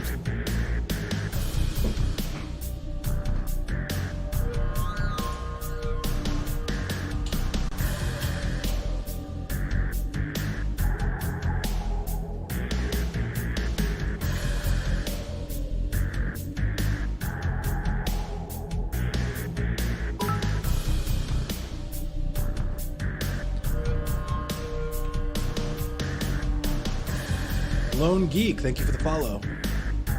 This is from Perfect Dark, from the Combat Simulator.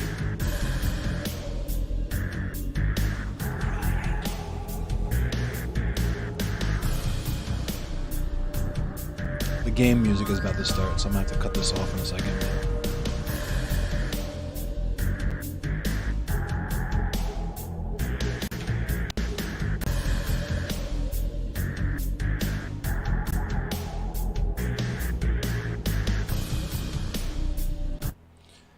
Here, let me link it to you guys, so I'll drop it in Twitch chat. That's the song right there. It's unreleased, so you guys are getting a special treat. You did a rendition of Stone Tower Temple from Majora's Mask? That's fucking cool.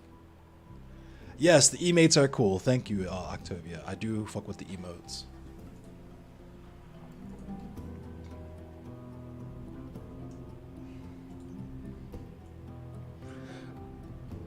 Kuma. What up, Kuma? Let me change to Hunt Showdown.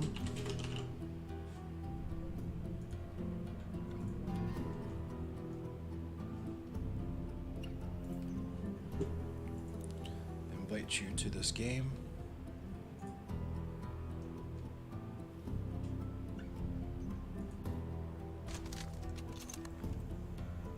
Hail to the yeah.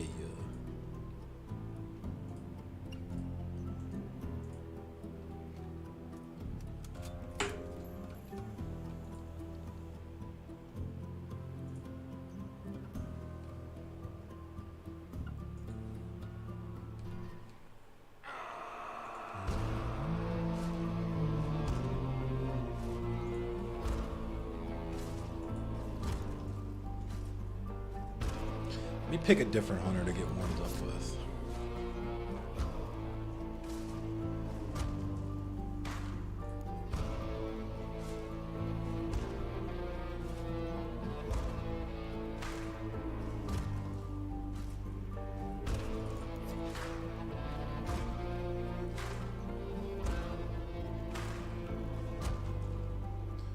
I will take an uppercut though. When did I get Crown and Kings? I have 2 Crown and Kings out of nowhere.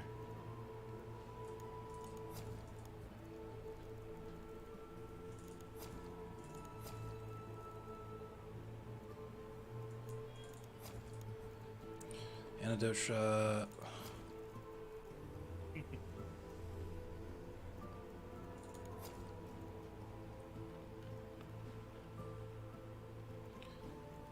Vitality shot.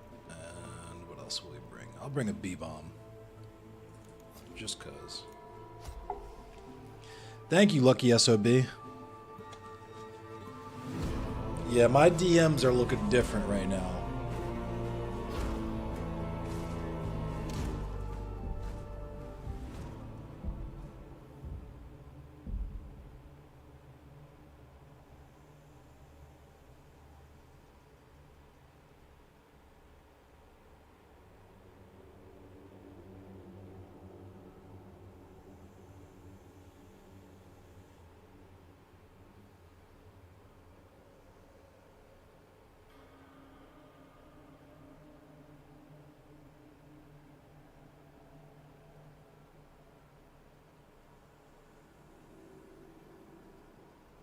Oh my god, you fucking talked to this Ray deck person, didn't you?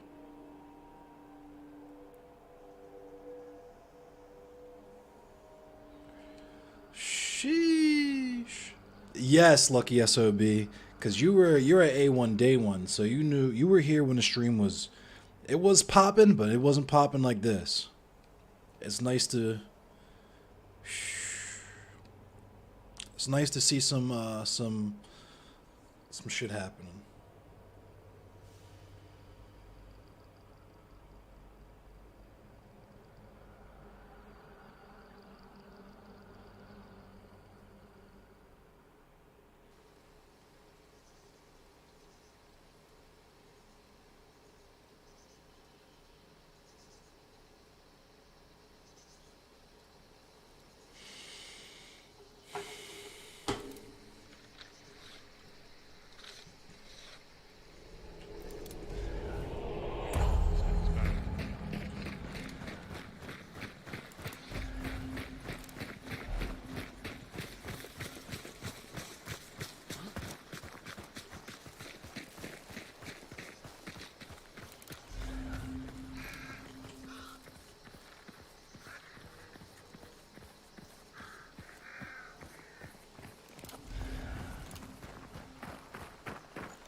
Emulator, watch out. And there's a horse laying right there. Take the horse, I got the emulator.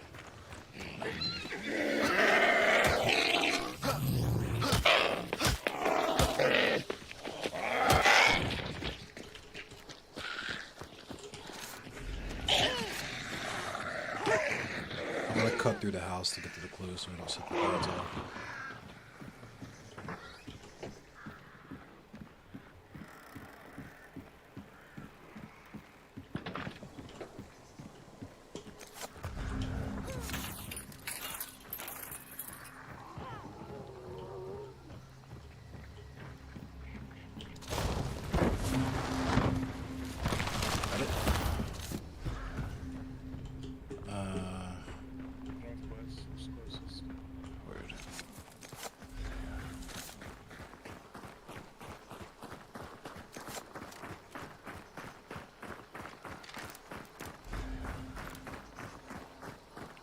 I'm gonna order some Uber Eats or some DoorDash or something after this too.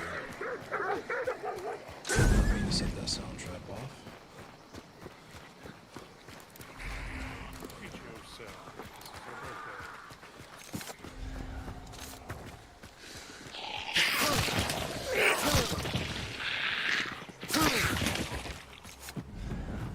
Boss is here.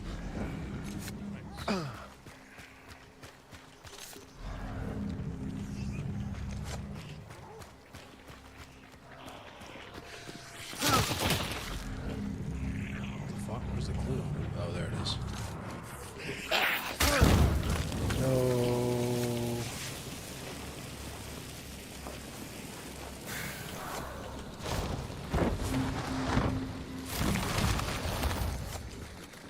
Alright, let me see if there's anything around here to smack this boss with.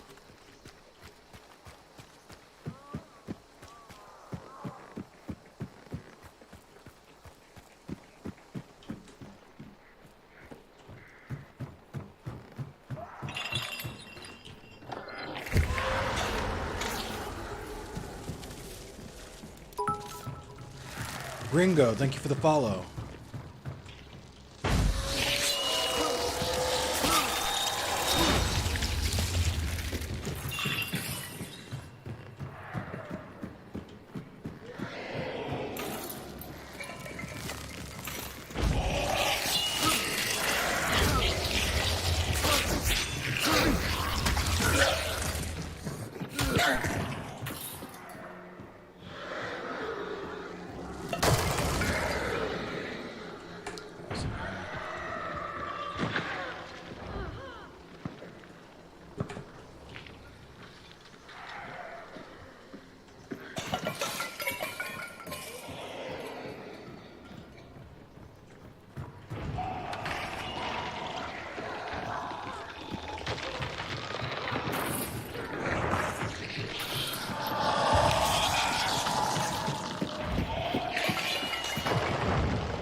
Yeah.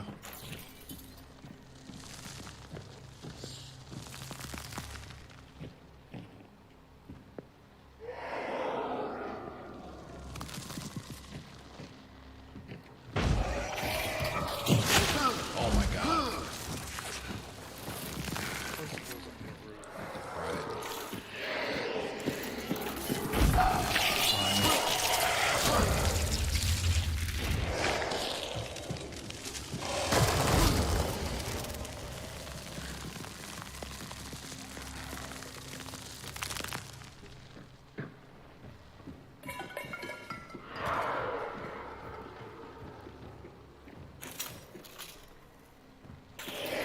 I think we left enough ads around here so that we'll be able to hear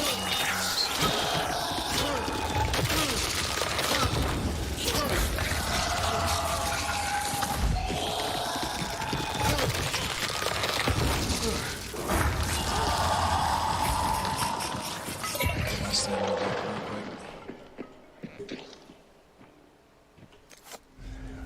my boss is still late.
mined the door we came in. And there's a ladder here, I believe. No. There's not. That's a window. Alright, I'll close that up.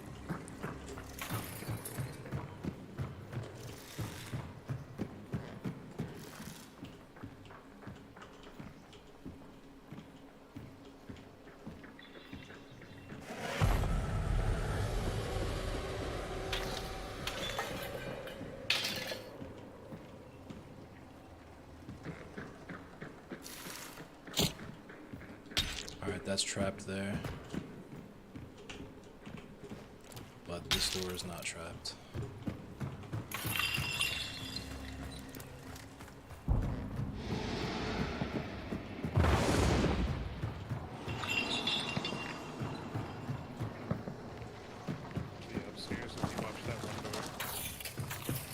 I just came upstairs, but I'm gonna watch this door right here.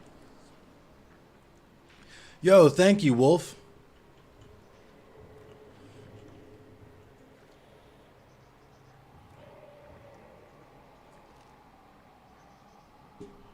I think I hear people creeping out in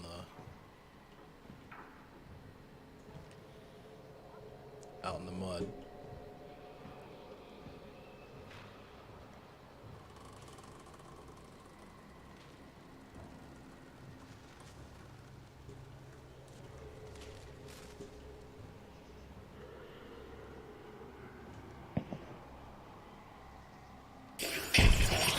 Yep, there they are.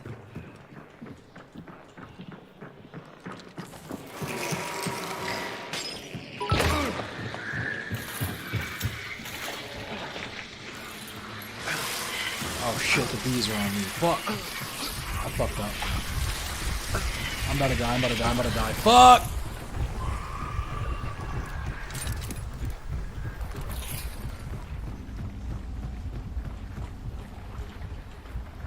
You good? Yeah, I'm good.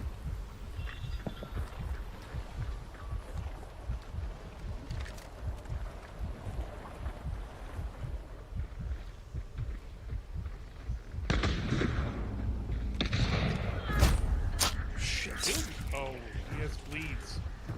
He has flechettes. Fuck. I'm so stupid. I should have healed up all the way. That probably would have killed me regardless, but... Thank you, Wolf. That sucks. This dumbass is shooting immolators, too. He had no idea what he was doing. Ridiculous.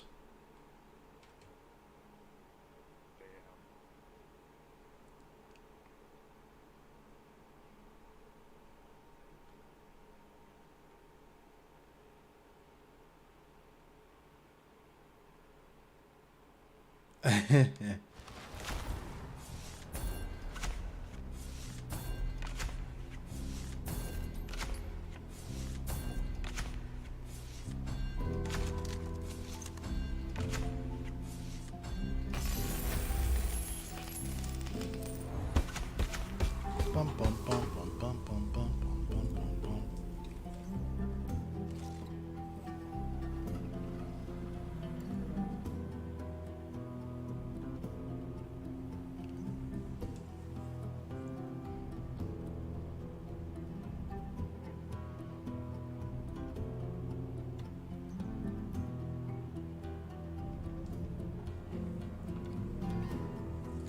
I am a little warmed up after that game though, so we'll see how it goes.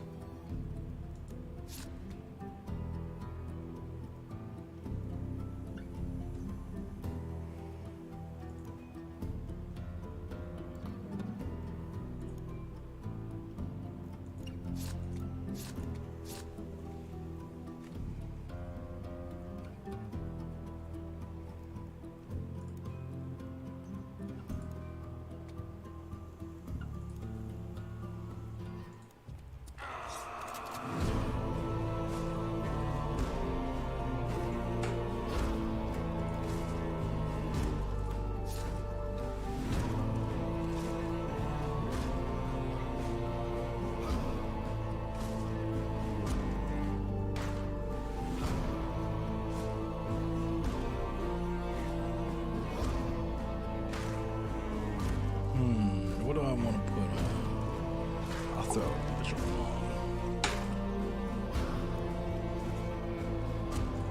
End up shot. B-bomb.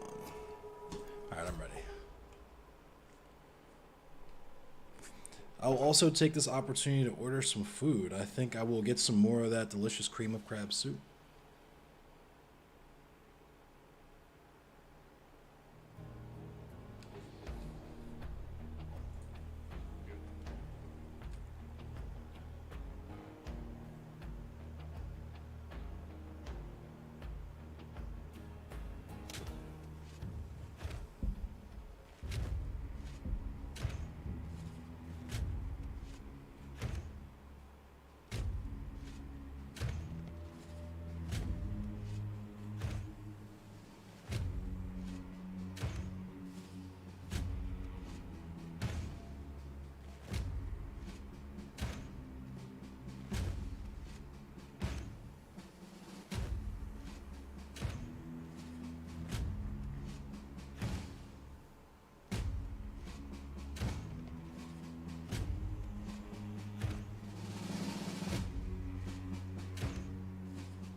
It's Kid Cudi paradigm. These are the Kid Cudi hums.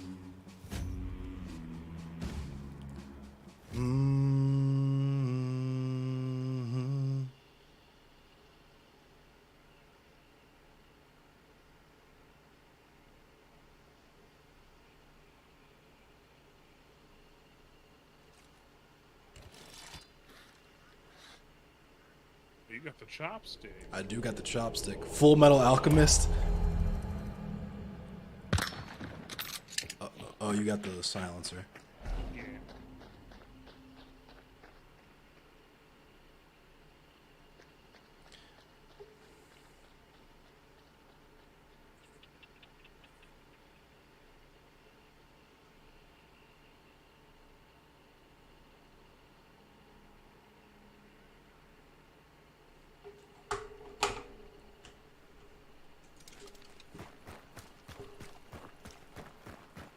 Did we get the punter, Fade Runner? Or who got him? The one that could hit the end zone from his own 11. Sheesh.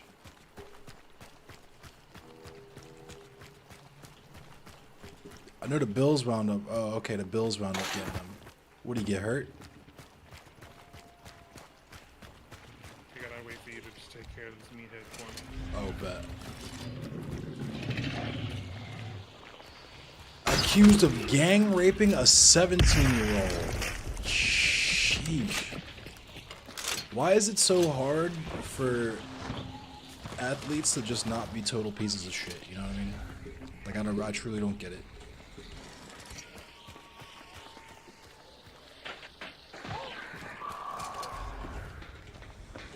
Snakes. I got some endless cemeteries right here.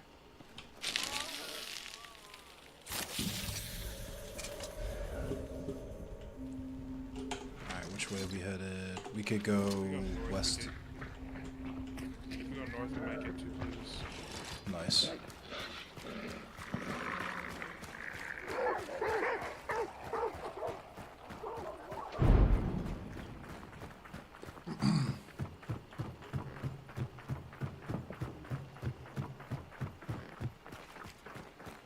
Matariza. That's so fucking crazy.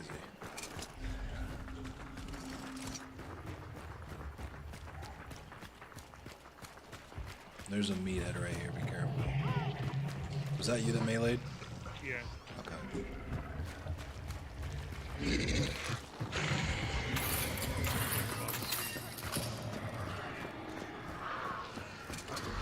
Boss is here, yeah.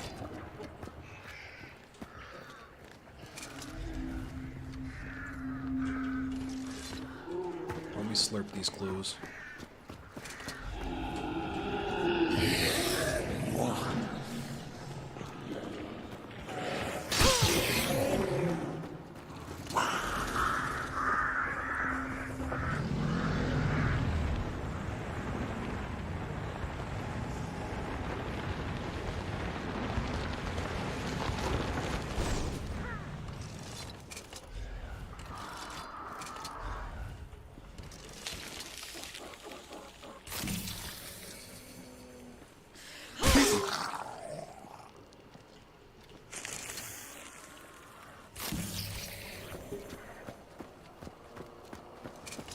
let me run up in here and deal with this boss.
He didn't drop nothing up here.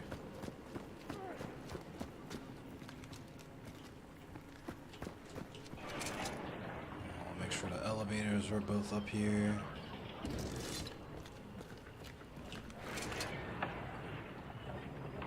You killed him too fast for him to drop it. True.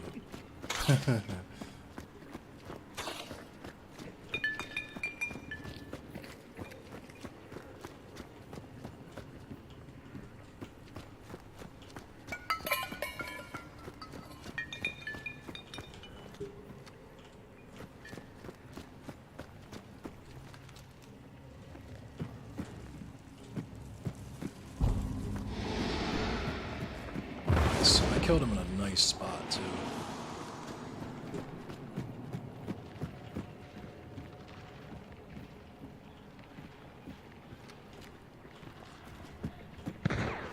Uh-oh, we got company.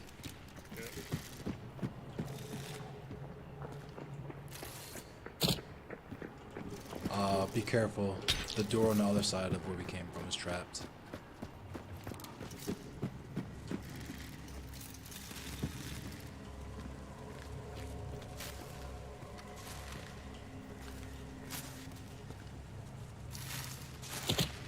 And the door where the boss is trapped.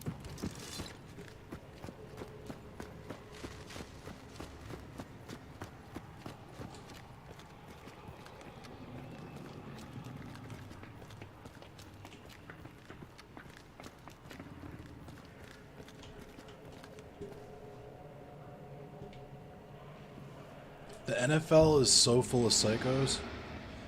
Yeah, they've been horny to get Sean Watson back on the field.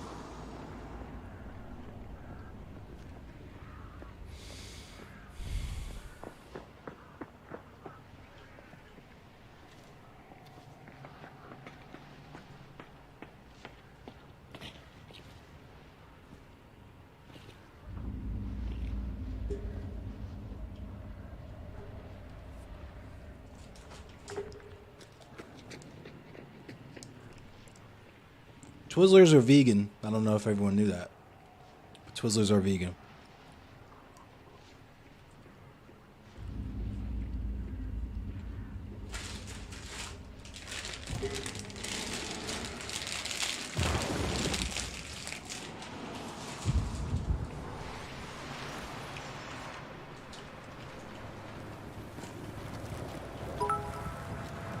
Mr. Hootwell, thank you for the follow.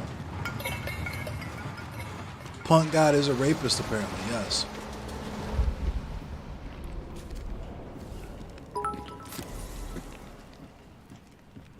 Bartholomew. Barthornamew, thank you for the follow. Let me sweep. They are both Northeast 45, about to come in over this way.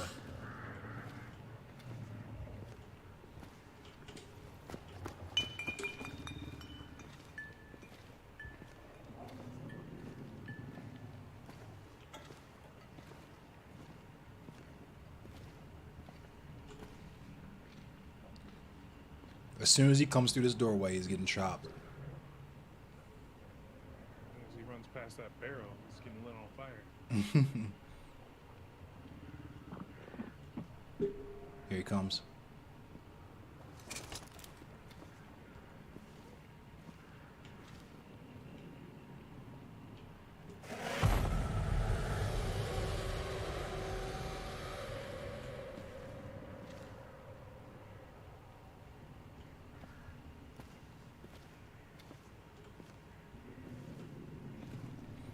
Hey, Sherry, thank you for the birthday wish. We are getting old. I'm 33 now. Nope. Get chopped.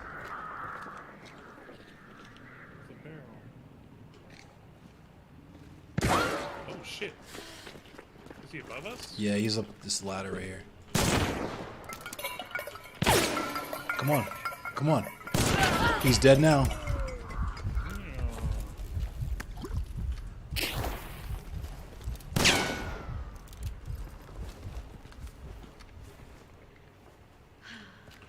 Yeah, I'm 2 years older, yeah.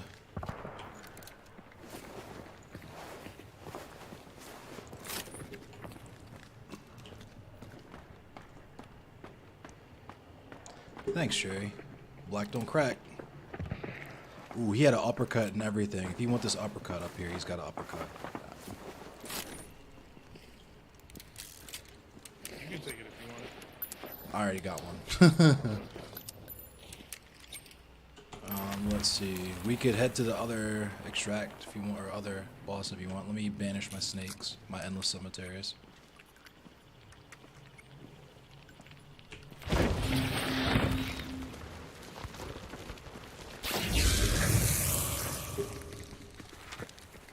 Alright, so we gotta go northeast. What's the next compound over? Yeah. I'm just gonna take this elevator.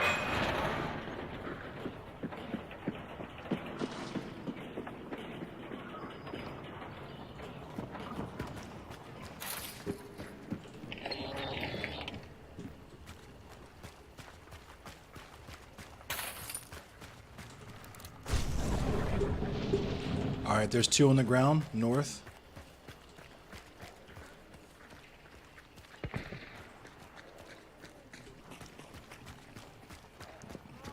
Let's move this way. My day's been very good so far. Very, very good.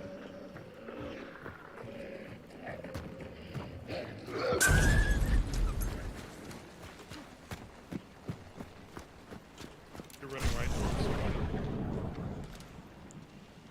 Were they running? There's people out there.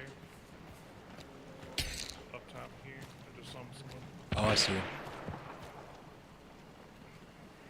They in there fighting? They're fighting in there. Yeah.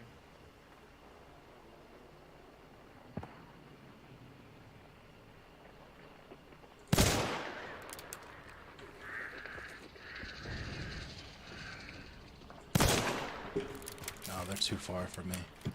Let's just move to the...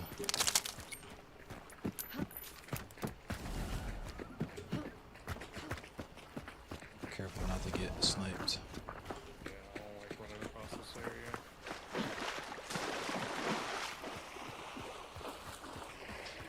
Yeah, I got a bunch of games. I don't know how many I have on this machine right now. I think I have Halo on here, if we want to play some Halo.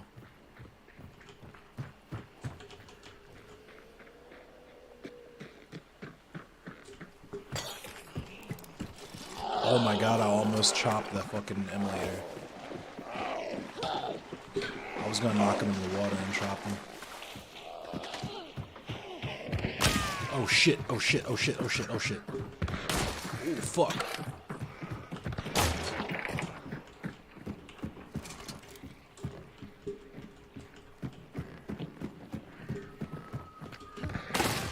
Oh fuck. Watch out for the hive. I'm back here behind the house.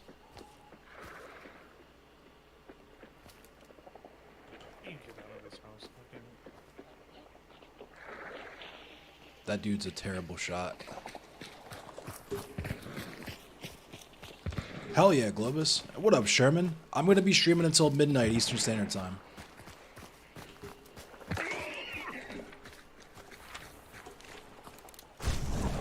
Alright, they're still in the compound.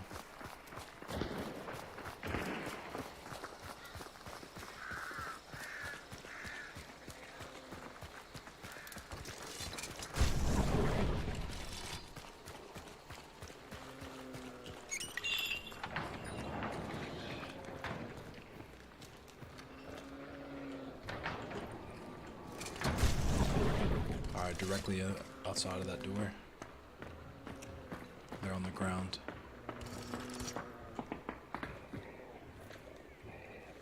Traps.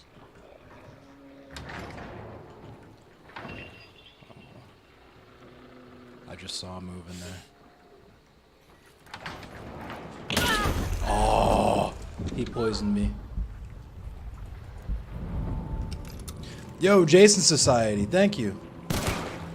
Shot. Oh, watch out.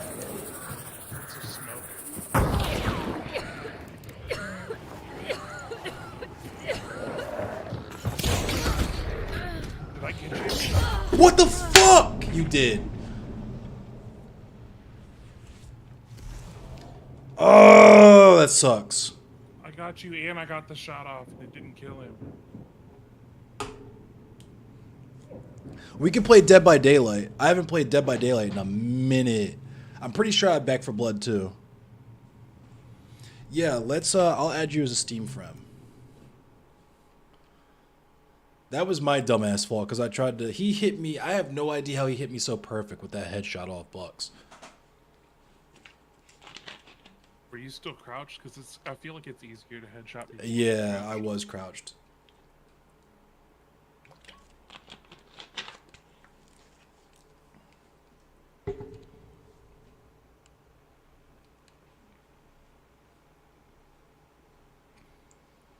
I'm just mad because I had a headshot lined up on him and I clicked. I don't even know.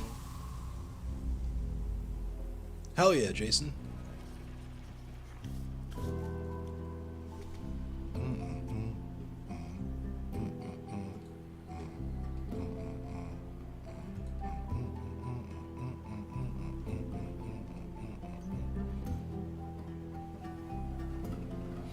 Oh, we could do multiverses too. I do have multiverses. Ooh, what happened? You're gonna have to invite me again. Yeah, I got you. I clicked the wrong thing. That's all good.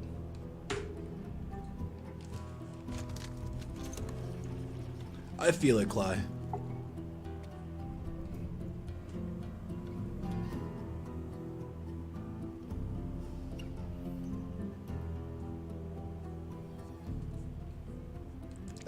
Paradigm. I'm down if y'all want to do like a MK11 King of the Hill too. I'd be super down for that too. But yeah, we do multiverses. My Steam name is I will drop my Steam friend code in chat really quick for y'all.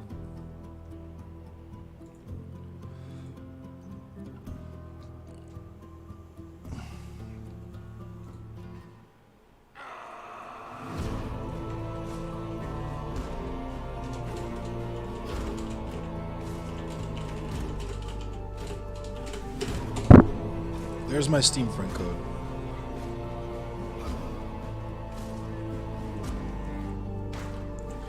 Yeah, whatever y'all want to join with me, I'm always... Hell yeah.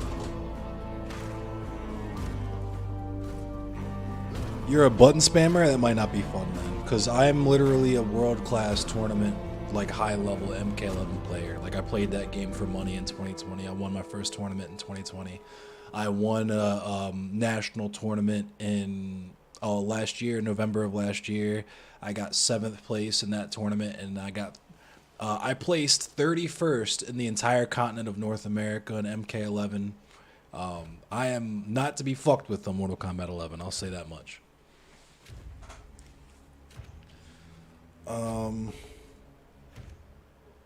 Let me hit the bowl one time. Remembering the combos is hard. It is. That's why I only play with one character. All See, that I'm just on the other end of that spectrum. all that just to get shot by a 5'7" dude named Parrot. That's funny as shit. You're on the opposite of the Ektrum, you said, Dr. K? Yeah. I love fighting games. I truly do. But man, my God, I am so fucking dog shit at them, and I love that. I just love I just had to work on my footsies, honestly. Once I learned the spacing with my character, I mean, y'all have seen me play MK11. I definitely play that game a little different than most people play, but let me hit the ball one time. Let me get a little bit of reefer up in me. I'll be back in like 2 minutes. I'll be back shortly. Sounds good, boss man.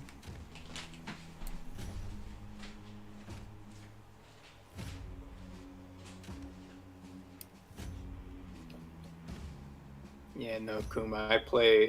I mean, obviously for my Discord icon, but I play a little bit of Guilty Gear. I play as Bridget, and my God, I am terrible. I play Smash Bros. I like Ike, but I'm terrible. And you know what? I have a good time. I'm decent at Smash Bros, but I could never get used to.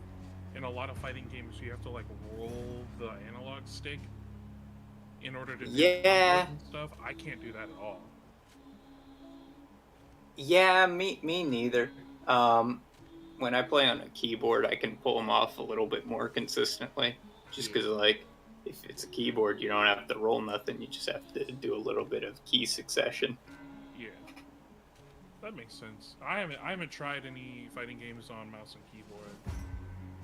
Honestly, not much better experience. No. No, it's a much better experience. Oh, There's some dudes out there who forego the arcade stick altogether and have a full button setup.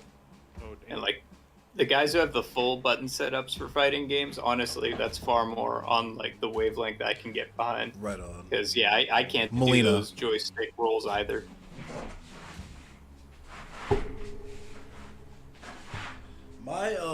So I'm usually like a rushdown player like that. I like to get all up in the face and get in the paint and stand and bang like that. That's why I pick Jax.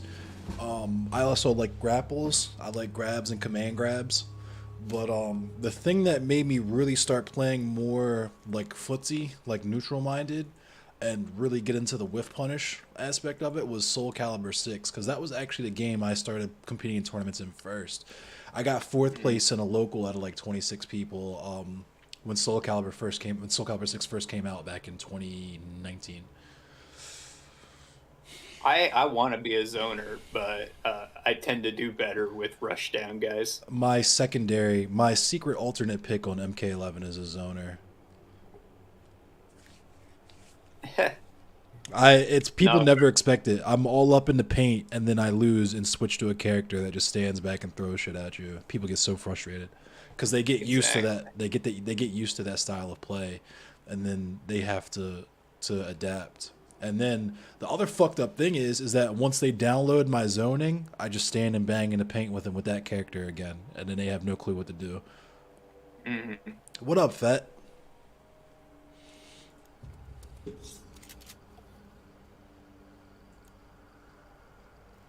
Oh damn!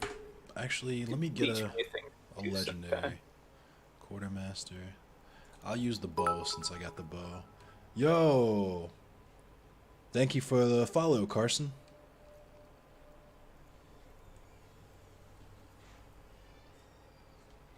Is my food here?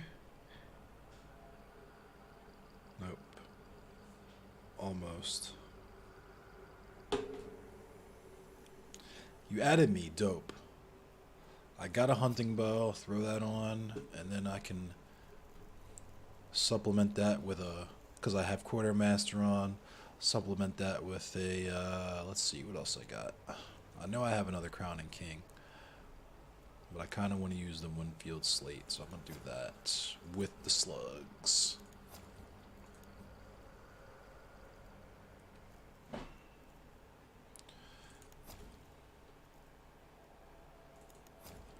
Concertina mines, choke bombs, and a med kit, the most important part. It's like the second most important part, because the most important part is the antidote shot when I'm playing with Kuma. haven't even been throwing the bees. I know. I've been the one throwing the bees. I hit myself with the bees first game. I'll take a vitality shot because I don't have physician or doctor on yet. I'm ready.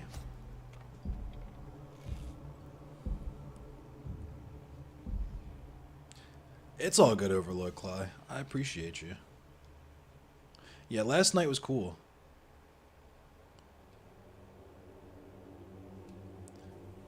Mike from PA. Vitalities? Yeah. There you go.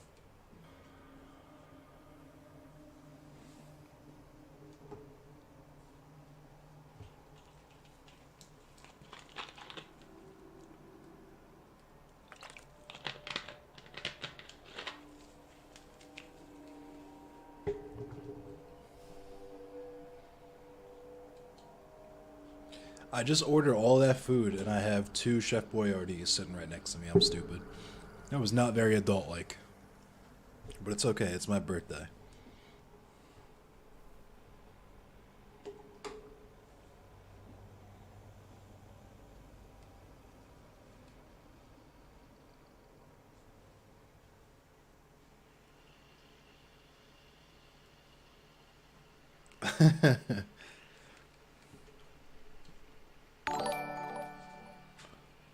Yo, Alex Goddard with the raid of 19. I appreciate you.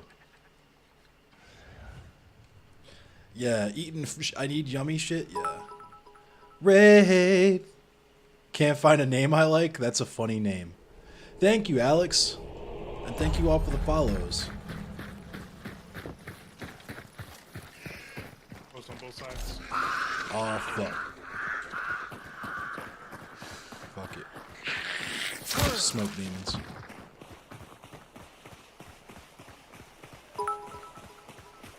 Frank Drescher, thank you for the follow.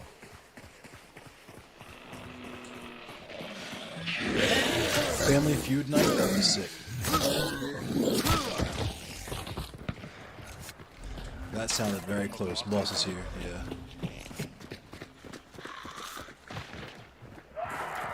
I'm just gonna open this door right here. I got the clue. Give me a second. Alright. We're hunting these monsters. We're in the bayou after World War I. You got the clue? Alright. That shot was mad close, so we're probably gonna have to fight on this boss.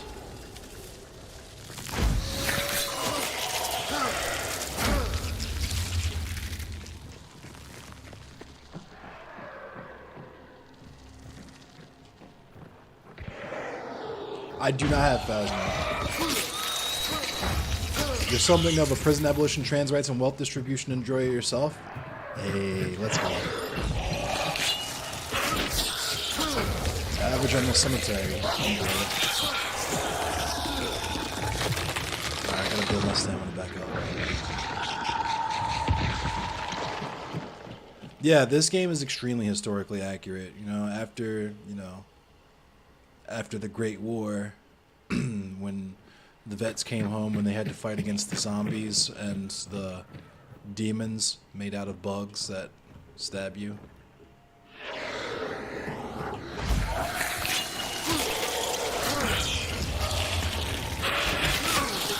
Ow, how the fuck are you?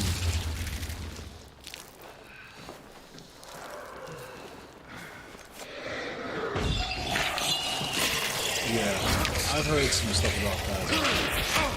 Yo, I keep missing. They're here, they're here. Fuck! Oh my god.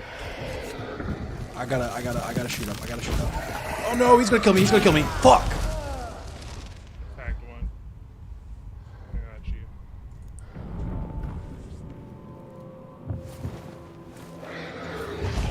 Don't you dare. Alright, I gotta shoot up.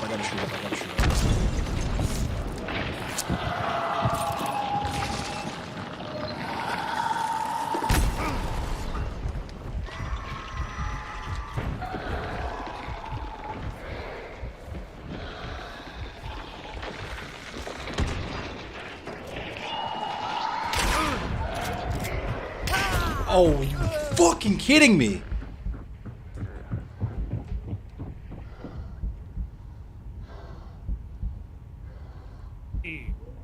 Oh my god, the assassin's blocking me. I also main Survivor.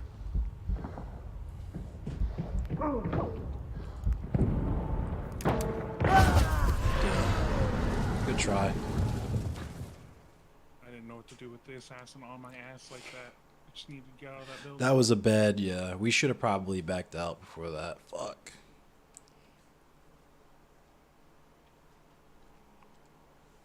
I can't believe I missed with that shot. I've been missing a lot of shots lately. I hit my body shots every time. I was aiming for the body too. I was up close with the Jotty. He just fucking hit me with the serpentine, I guess. I just need to start aiming for the head. Headies are a little precarious, especially when they're moving.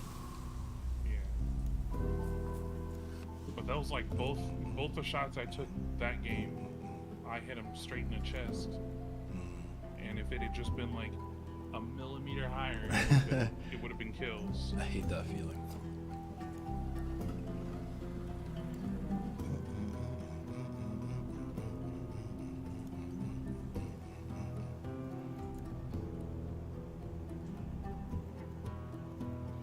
I'm gonna use a Lamette. Yeah, I'm already using guns that random guns that I already have. Because I'm broke. Yeah, I'm pretty broke as well. Broke for so long. Bring choke bombs just in case, but I'm also gonna bring some alert trip mines.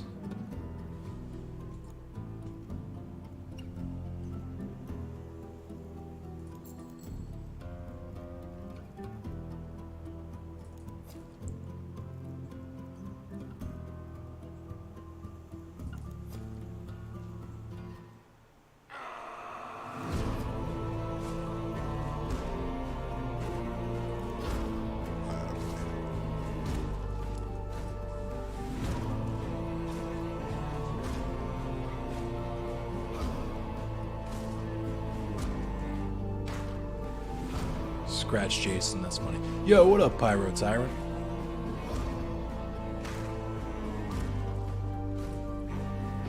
I think my food is almost here as well.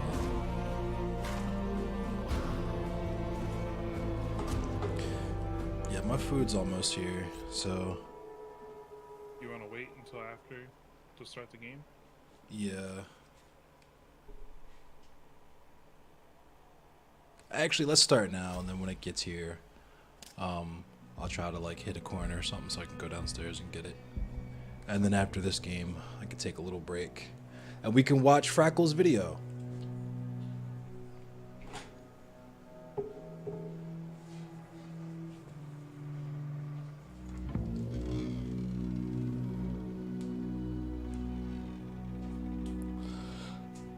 Jason Derulo.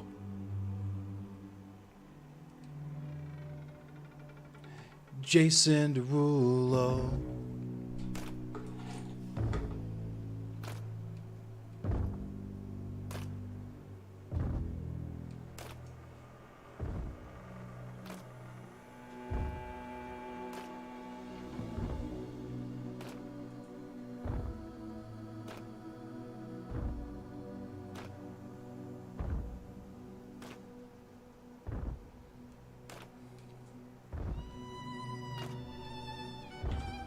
I just looked at my Discord.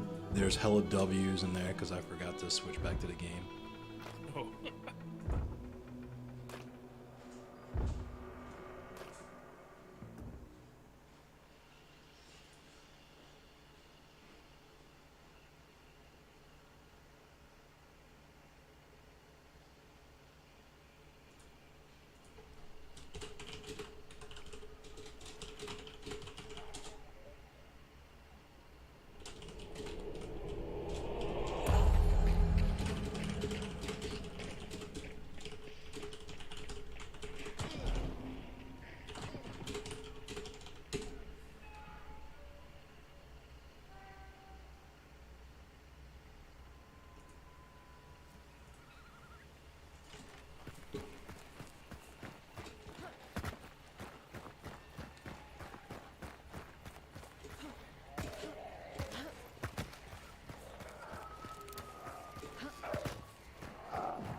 2 compounds north.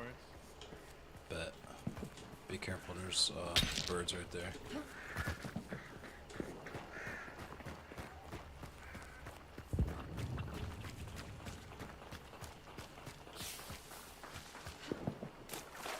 That might be boss, because I hear a lot of shooting up there. Shoosting. Some shoosting.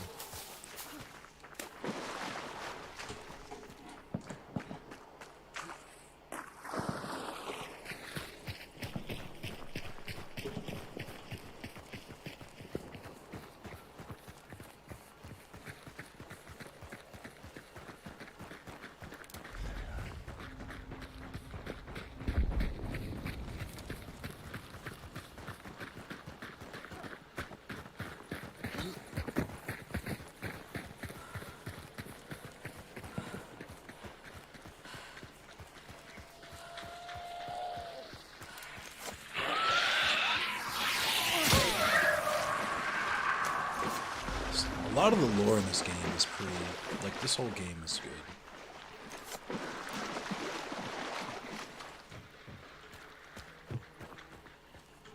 Oh, food's here. Hello? Hey, how you doing, bro? I'm doing great, sir. How you doing?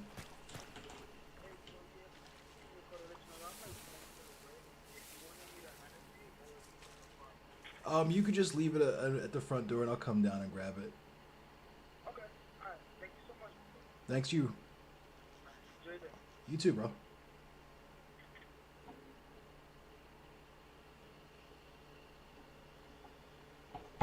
Bet.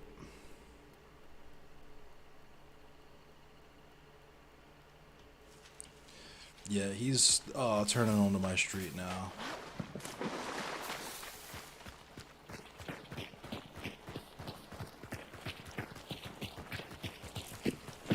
Alright, I'm gonna chill in the bushes right here for a sec.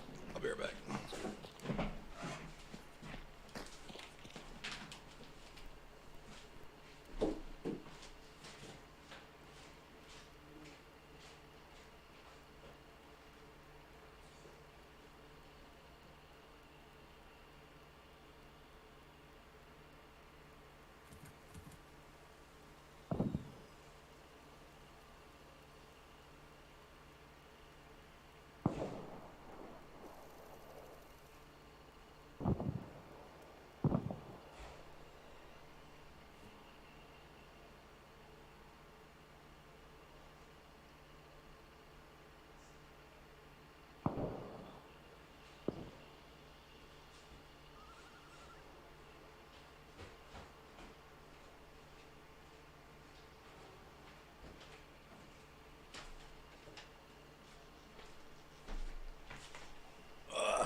Private calls on the job.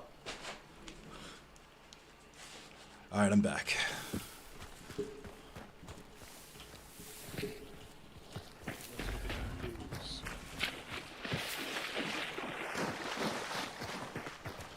surprised it hasn't vanished already. Yeah. They might have killed it and they're just waiting.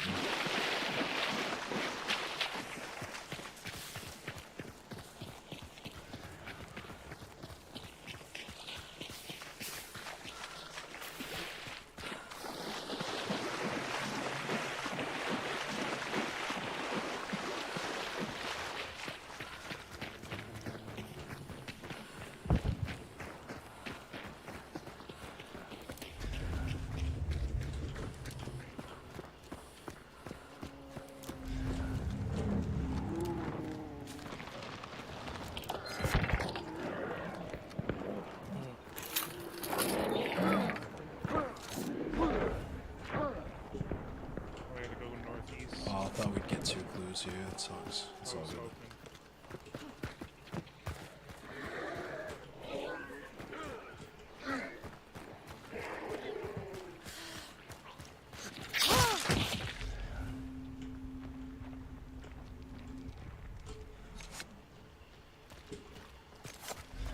It's like, was that me leaking?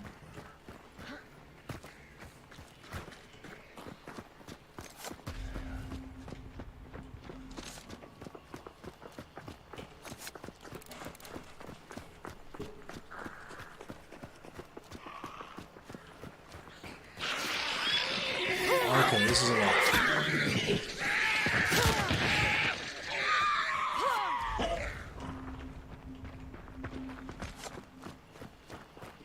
Ducks.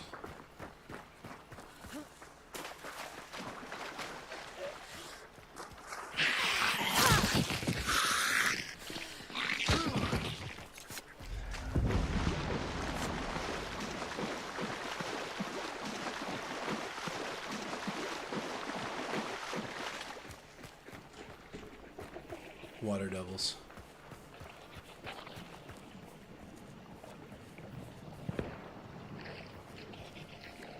Oh man, I'm gonna try and hurry.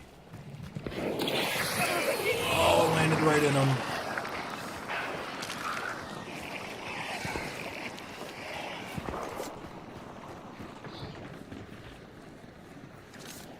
Two private calls, that's funny.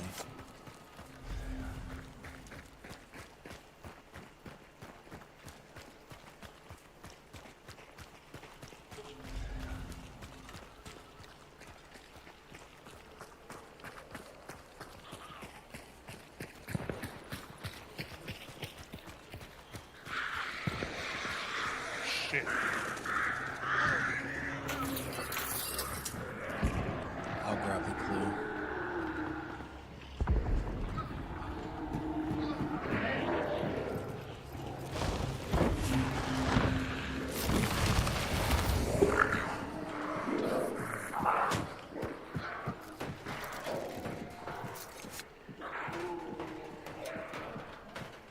Narrowly escaped getting hit by that. I heard him swing and hit the wall behind me.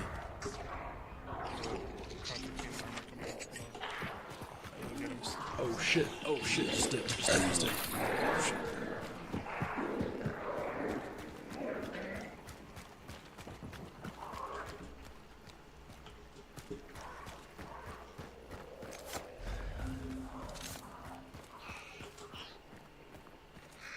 Careful, there's burbs. Oh, I see one, I see one, I see one, I see one. There. Two of them. There's both of them. He's in the water, he's fucked. Oh, I missed.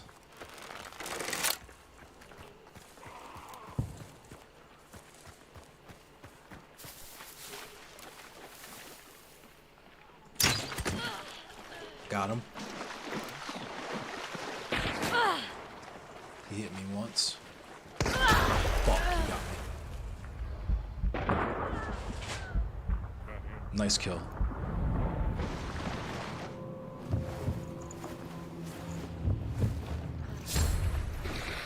Hit him in the head with a crossbow. Ooh, he had a bomb lance. Let's go.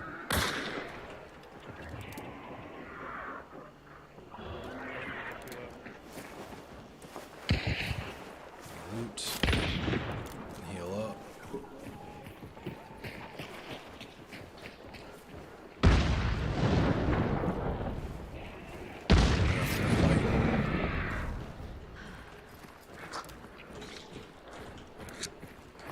Let me pull my shotty out.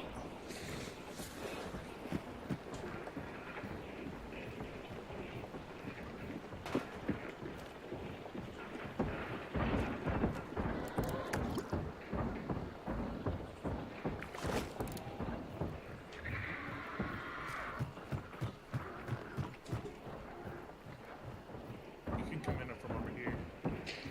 Word. They're expecting us that way.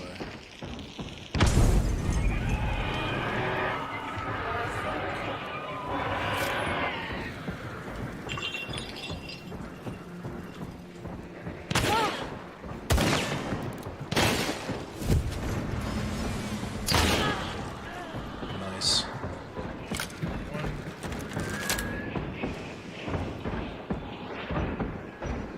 Here, let me stick you in so we can banish and I can get my out back. Oh shit! Whoever it is in there. His name is Nard Hipples. No, he's dead. Nice. If you want to scoop me up before you banish, so I can get. Just gotta.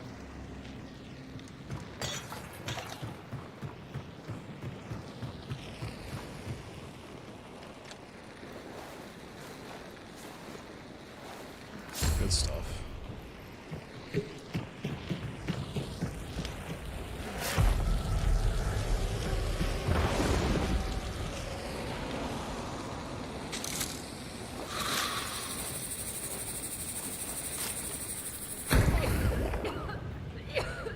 That actually does damage, wow.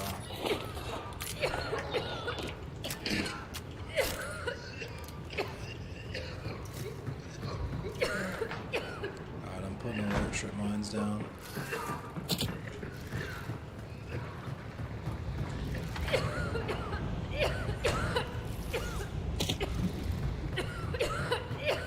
Is that 2 or 3 teams?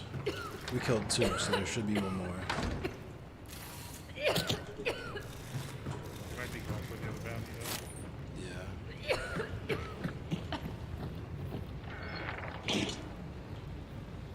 Nice. And there was a dead team when we got here. That might be server. Too. Well, I guess we'll find out in a few minutes. If we gotta leave, There could we be gotta 2 leave more out teams upstairs. because we're on duos right now. Oh yeah, that's right.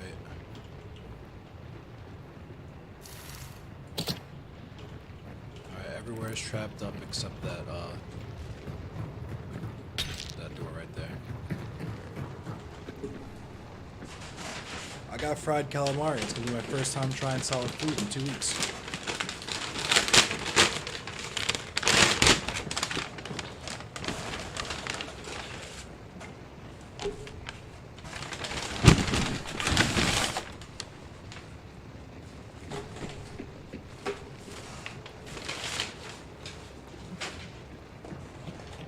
I wanted the Chipotle, but they gave me the marinara. That's cool.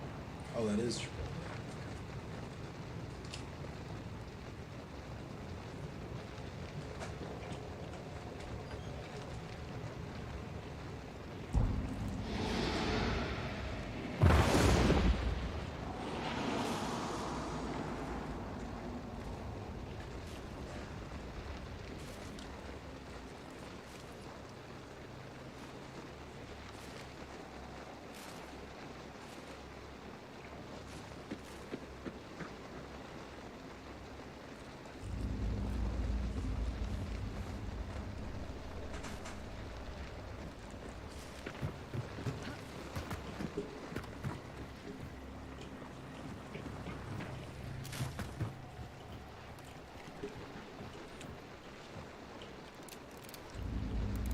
She had an uppercut that stole it.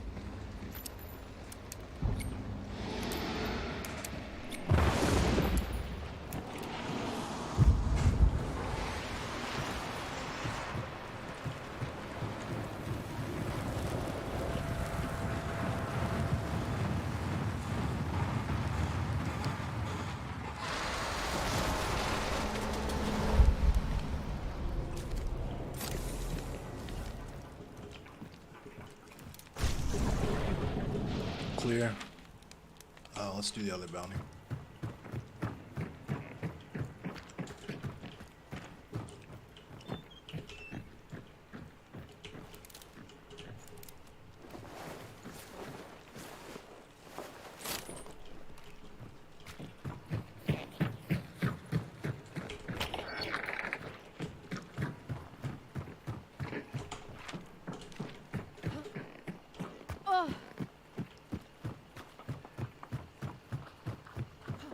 Here, I'll use my dark sight, so we don't have to.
wonder. So the shooting we heard at the start of the match was probably a spawn fight. That makes sense. Since it took so long for the boss to die, it might actually. If you thought.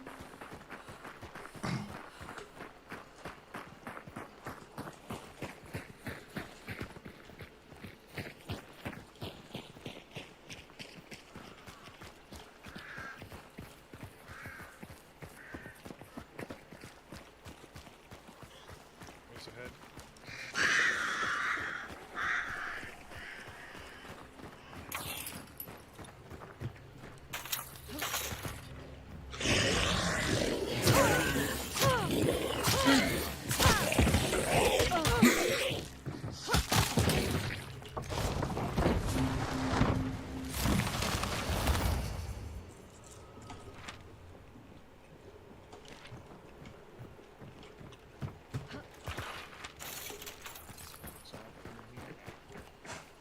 Could head to Stillwater.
Boss is here.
Playing as Fade's arch nemesis.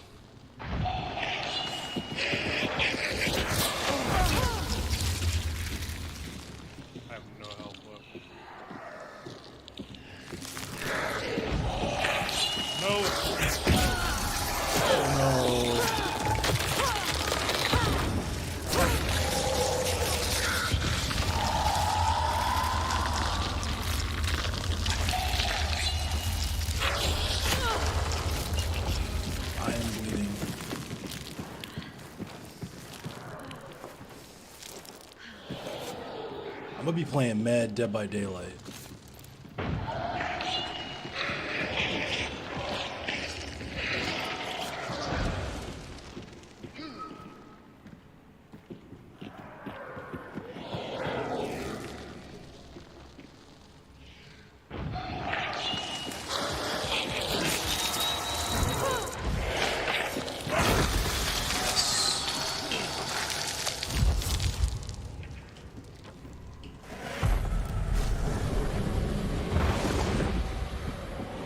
Yeah, I guess that was Cerber. I'll take that.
Just waiting all year to put up the ghosts and the pumpkins. Right.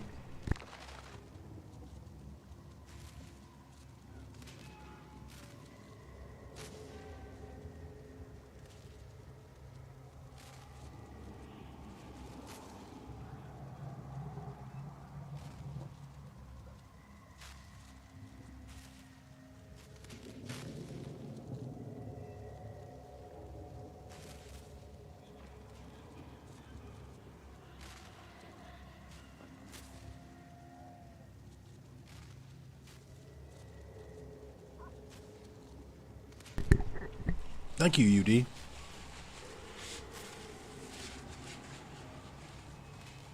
Horror game month, yes.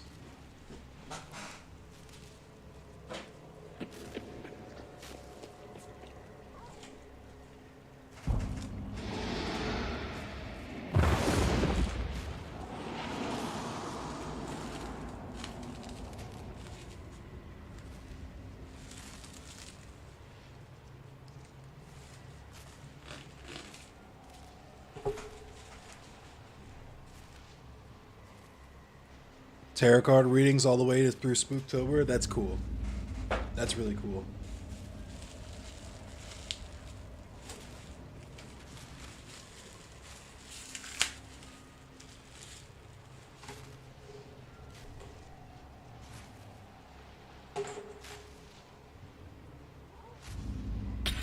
Money here.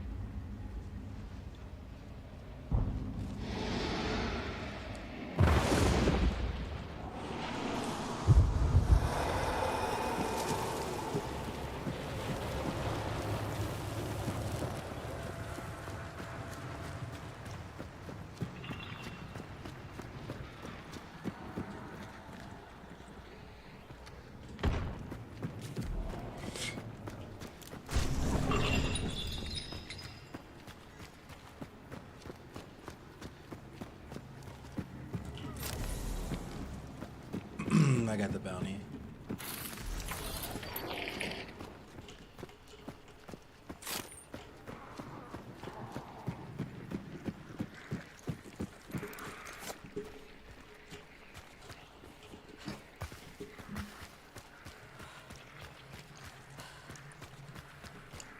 Is there a spot to banish snakes up here?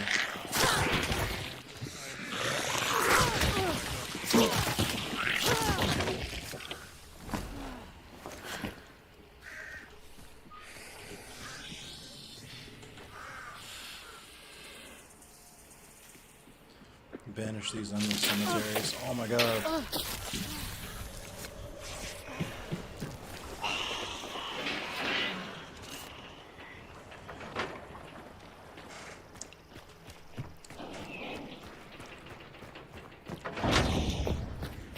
Go behind this house.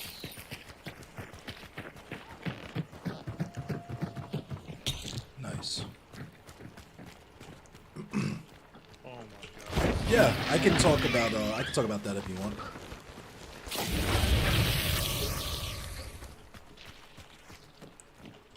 I saw this and thought it was interesting. We just pulled in a W on the bayou, so just head back north to extract.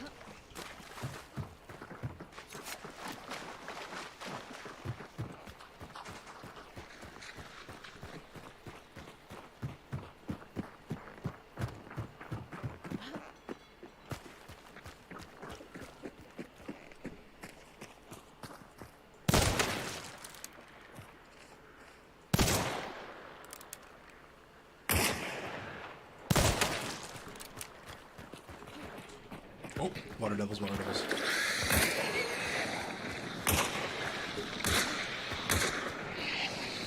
Yeah, this game takes place in the Bayou after World War One. You can, if you want to jump into my Discord. I've been kind of chilling in here all day.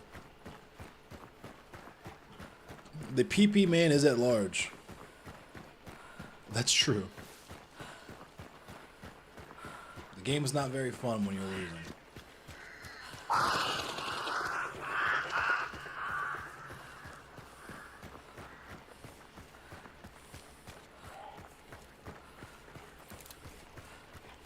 Telling you that you just gotta play with us.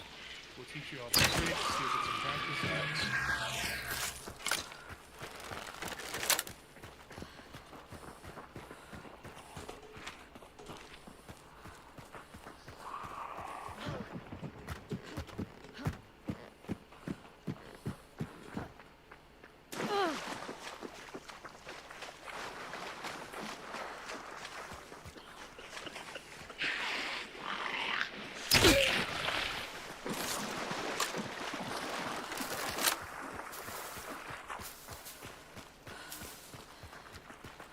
Chop 30. It's chop o'clock.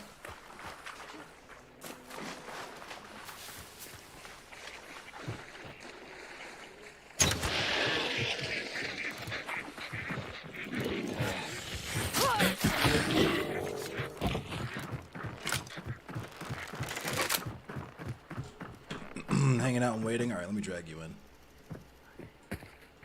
There we go.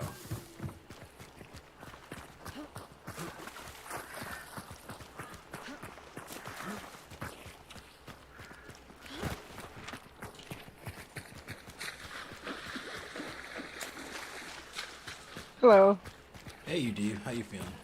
How are you? Feeling happy? Happy birthday to you. Thank you. Thanks, I'm Paradigm. broke ass motherfucker. I would most definitely donate. I'd even send you, cookies. It's all good. I appreciate you. Just hanging out with me is cool enough. I don't always get the chance. We kind of was like there for a minute, and then it was like, stream. I'm like, God damn it, But yeah, I don't want to distract your game. Man, I love the way this looks. This is like so nostalgic to me. I'm like, you're making me homesick. It's killing me. Thanks, Paradigm. It's Cyber Streets. Oh yeah. Yeah. We're about to finish this round up. We beat everyone and got both the bosses and did everything there is to do. So about to wrap. Oh this no, one there up. goes Bubba. Is that your buddy or is that the enemy? That's that's my buddy. It's his skin he's using. Bubba. Boudreaux. There he is. He's Boudreaux. I think that skin's actually literally called the Redneck. Kojak. Where's the river rat skin? That's what you need. That's what they call me when I win poker hands. Oh? Snyderman, what up? Alright. Pretty horses. Gonna take a little break to eat and talk to UD for a minute. Yay. Thanks for the You- games. You're the hunt showdown. This is where we have to hunt Endless Cemetery down and go, hey, buddy, what are you doing? You're like, I'm busy. I know that, but what are you doing, man?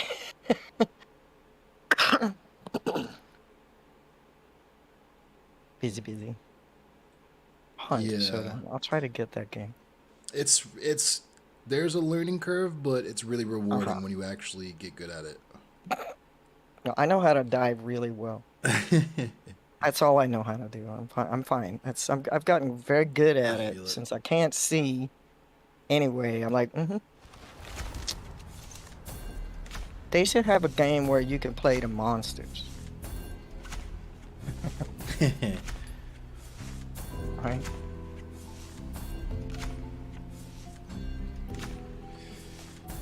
Yeah, this is definitely not a game that you could just play in the background. You have to, because of the sound traps and stuff, you got to play this game super sweaty every time. You got to be listening. You got to have your head on a swivel. Oh, for sure, Frackle. Even when someone's playing like Tetris or something, you could tell when they're not in the conversation. That's what was so tight about that one dude I talked to on, like, what was it, Monday night? I was absolutely cooking his shit and fucking cooking the people on Mortal Kombat at the same time.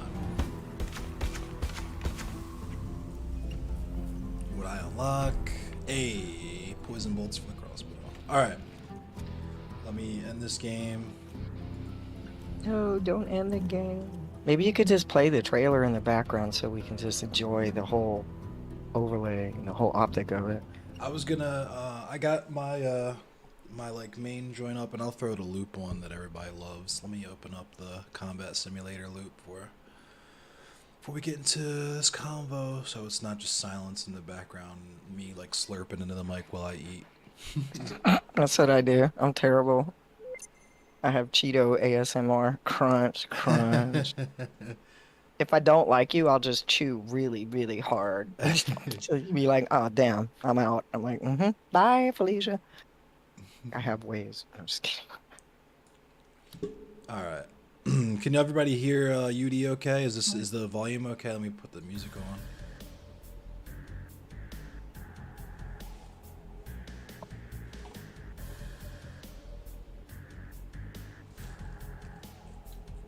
I'm gonna just actually turn you up just a smidge. Okay. All right, there we go. Here, that's my mic. Is that better? Yeah. Hi, yeah, Freckle. I was just making sure everybody could hear you. Yep, Freckle. All right, cool. Yep, we're all good. So first, hi, Freckle, and my invitation to Paradigm Shift to come over and let's exchange an improv spoken word segment together, and we're gonna see if we can show them what a slam is. I know you know how to do a TPS. Yeah. Hi, Globus. Oh, y'all such good people. My goodness. My chat is amazing. Yes. I'm really excited about how awesome my chat is. No, straight up. I will tell you that as a veteran streamer. Straight up. Legit. High key. Also, Mr. EC, I've been following a lot of your content, not because I'm simping around, but because it's so good and it's so relevant to so much that I do. So I'm terribly excited. And I did dag, I don't got no English words. I lost all my language. My goodness. So much for being a linguist. Okay, so Shark Zero, and you had a thing that turned into a debate, so I pulled it up because I kept hearing about it, and I'm all about, let me see for myself. So I did a half hour of a review from a conversational analysis point of view, something linguistic too. Socio-linguistics, psycholinguistics, and then essentially debate strategy. And something that we cover a lot, because black and red issues definitely overlap, but for sure. The miscegenation thing that occurred as a result, we were all just utterly fascinated. I stopped it at a half hour because I told my chat that what I wanted was for them to come meet you and ask you personally rather than let that VOD be their introduction to you. I appreciate that, because I did some sort of the same thing with Demon Mama on this past Saturday. When, she did the review, and I came in just for that purpose, like to be there so people can ask me questions directly, and so she could ask me questions directly, and I could kind of elaborate on some of the points that I didn't do the greatest job of elucidating in just in that conversation. Well, you're ahead of me on that. I did see the clip of Demon Mama. Well, they sped it up so fast. It's like, oh, that's aggravating. But the issue that came out in chat, we had to go into the whole unique issue for Native Americans. Right. About status. It's related to the freedmen issue. Right. What are the status of mixed race children? Right? So it's even more complicated. Right. So there are several reservations. Their constitutions state clearly that no mixed race children will be recognized. that mixed race marriages will not be recognized. So a friend of mine who had several children but married a mixed race man, black and white man, whatever you call that. And so not only was the marriage not recognized, her children were not recognized. Now this woman ended up actually being removed from the tribal rolls. Oh, wow. With 3 kids. Wow, that's terrible. Well, and the justification in the Constitution from the beginning, it was written this way. And the chiefs, it's a very small band. Small enough to where they don't keep, you know, I don't know if y'all knew this, but if you don't keep your membership numbers up, they will dissolve the entire reservation. I did not know that. Yes. So, some of the chiefs consider miscegenation a form of genocide. That's So let's take it to that deep of a level. Right.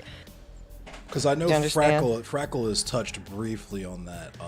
Not really to any level of super depth, but just as an example of how why people would care about you know, their children as far as what they look like, what their customs might be, what their culture might be, all of that stuff. Well, in this case,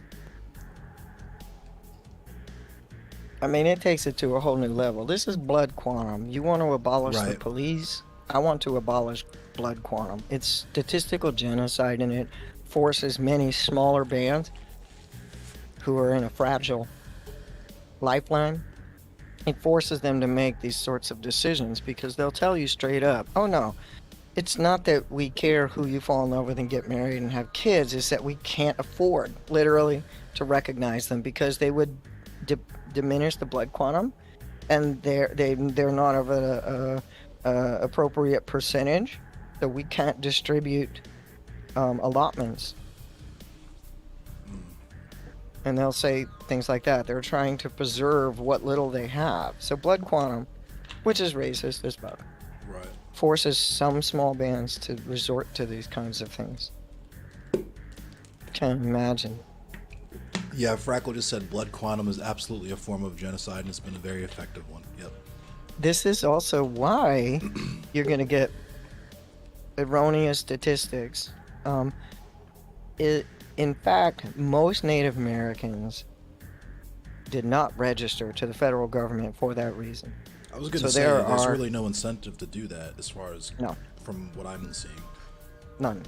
So there are at minimally 10 times more actual Native Americans here than is reported, because only those registered are reported, and any self-report is routinely dismissed, which creates a kind of a internalized racism. So they'll say, if you don't have a res ID, you're not authentic. When in fact many non-registered Native Americans have higher blood quantum than the person carrying the ID card. All right. Wow. Because you got to figure we were pushed into pockets. Right. So the tendency is to stick to your own kind because reasons.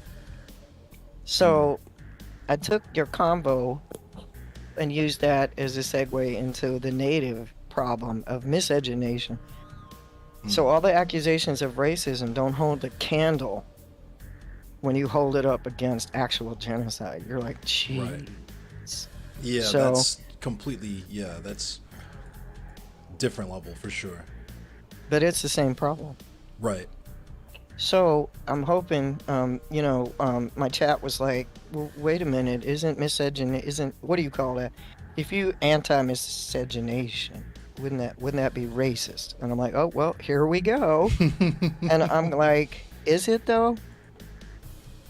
So I said, oh, I'm gonna catch you and let you talk about that, because it for black folks, most of the audiences here on Twitch are white Americans, Right. correct? Right. When they hear black or red issues like this, no, they don't understand. Nah. And a lot of the people who even want to talk about it, because they don't understand, they're not equipped for the conversation. And we And they end feel up with, embarrassed and they won't participate. Right. And they don't learn as a result. So we're trying to encourage non-native, non-black people. Hang around long enough to learn. Don't worry about making a mistake. Right. You know. Because it's not about the action, it's about the reaction, right? It's not about how you fuck up, it's about the get back. It's once you've been educated on the areas where you might have erred, how do you move forward with it? And learn. Right. Learn. Right. And a lot of people just don't want to admit they're wrong, or They're because their embarrassed. favorite streamer has a particular position that they refuse to back away from because they're embarrassed. They take that onto themselves, and it's just a weird. I've been having a weird week. I'll say that much. Me too. That's why I'm so happy you gave me some time on your special day. Thank you. Yeah, more than welcome. So it gets to the bottom of it for me. I'm sure your chat has already followed and heard a lot, but I'm gonna add that overlay of red onto it, all right, to thicken it, to thicken up the rule, if you will. Speaking of New Orleans, right? So this has also been in my own experience. It's so strange, right?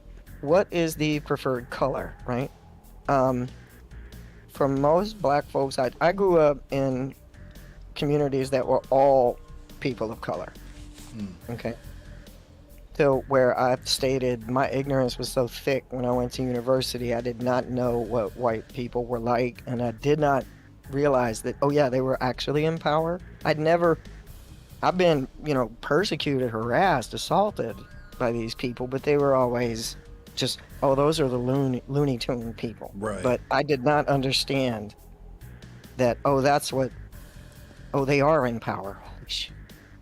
What an ignorant, right? Damn. Aston Mac, shout out to Aston Mac TV. He and I were actually having a very, very similar conversation earlier in the day when I first got started about, coming into your own and the certain levels of intolerance that you just accept as a means of survival as a child, not even realizing it, and how it's possible for sure to carry that into adulthood, and then even further than that, unfortunately, try to enforce those same standards upon other people of your particular ethnic group. Yeah, the intersection of colonial occupation is like being a voodoo doll where they've just struck you through with pins, and they take your hair and they take pieces of you, and they turn it all against you. That's what it feels like. Yeah. Like being a cursed object in a video game, right? But one of those pins is the color itself. So what I heard you saying was something that I've grown up hearing. And we thought it were bougie, but bougie has a counterpart, Geechee. Yeah. Geechee is very dark. Bougie is like snotty-nosed res kids. They have a video, bougie natives. Right? They're sporting the bling, and they basically have acquired black culture and music. And I'm like, that's bougie? For black people to be bougie, they sort of act like what? I don't know, black Republicans or something? Hollywood Indians, Hollywood I think black people. Bougie black people gets applied not just to the middle class or upper middle class black people, but those types of black people who would they would look down on the quote unquote hood culture. Right. Or look down on the usage of like AAVE or slang or whatever. You talked about that with Shark. He goes to visit his relatives, and whom first of all, I do not know Shark Zero. He said he was most established on a platform or something, and I'm like, I've seen his name a million times, but I don't follow him, so I don't know him. But he said when I go to, I think, what did he say, Atlanta? Yeah, maybe Kentucky or something. Pants are hanging down, and what was the other thing? It was gross, honestly, the way he described that shit. Yeah, I don't want my kids ending up like that. I'm like, oh, you mean poor? Right. Yeah. Like, brother, look, nobody wants their children to end up poor. Right.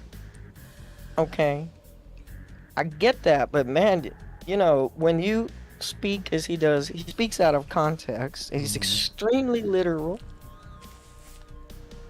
and is not interested in your narratives, not interested in your intro, is not interested in your concessions, doesn't like an doesn't like an opening move, just wants to get to it. Because I'm pretty sure what he was going to do was like this.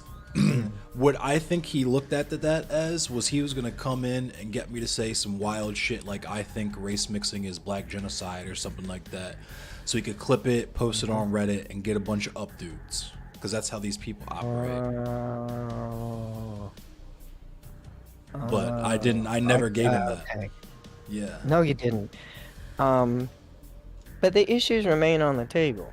Right. So the color, the voodoo doll pin, the voodoo pin of color. What I heard you saying was, I want my kids to be dark. I want dark people in the future. Right. And of course, Shark was like, I don't care. Okay. He doesn't care. Okay.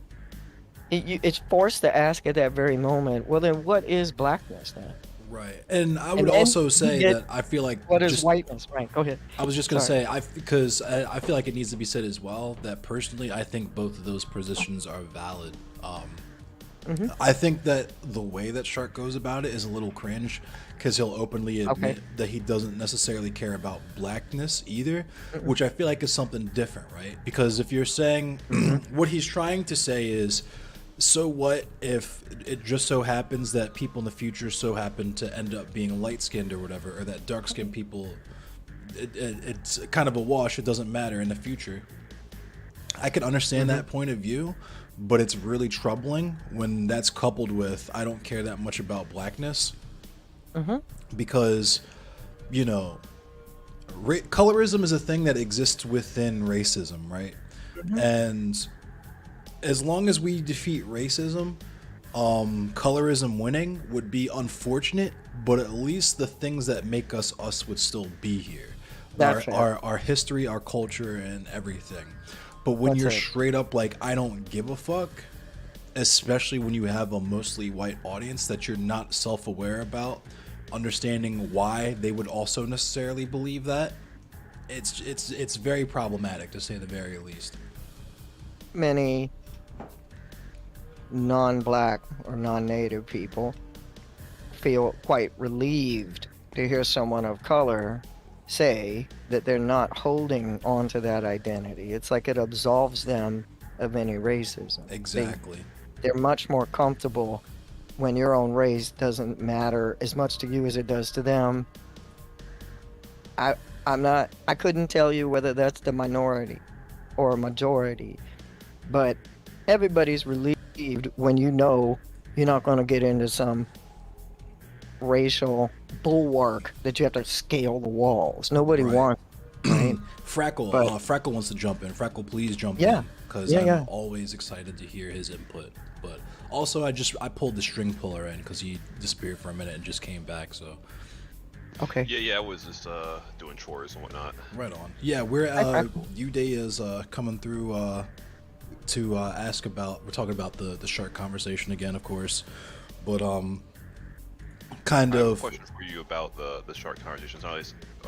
Different spin on it. Do you think that there's a really good Spike Lee movie that came out years and years ago? I forget what the name of it is, but basically they would like pull black people who are like in like white areas or whatever, and they pull them and like deprogram them. I forget what the movie was called. Interesting. But it was like they would like put them through a bunch of things. I was wondering if we're like getting to a position, because it seems so relevant because it came out like in the 80s, late 80s, early 90s. During a different time. I'm wondering if we're seeing the same thing happen through digital means, and if we're gonna need some kind of like deprogramming. I don't think it's deprogramming. What I think is, and because I read a really good meme, which is that the current Zoomers right now, the reason why millennials versus Zoomers is happening, like there's that disconnect, is that Zoomers saw black culture and decided that they wanted to be closer to it, whereas a lot of millennials who are typically from the suburbs and so on and so forth come from a little bit different socioeconomic background, tried to distance themselves from blackness, which is where we get a lot of the bougie black people and stuff in our generation. So Ooh, yeah, there's that movie, like Good Fences, reminds me of that. Yeah. Where, I don't know if you've seen that, Whoopi Goldberg and Donald Glover. Basically, they move into a very, very rich, like, white people neighborhood, and they, like, Whoopi Goldberg and Donald Glover's character, their whole lives become, like, these, like, really famous lawyers. And it's, like, a whole thing about their family. But at the very end, a black family wins the lottery from the hood and moves in next door. And he burns their house down. Sheesh. There we go. With it next to me, and he just burns it down. I'm just like, what is, like, that was, like, that just stuck in my memory so hard. Yeah, that's a serious escalation. Yeah, UD. Yeah, I see Ignoble Savage in here. Yeah.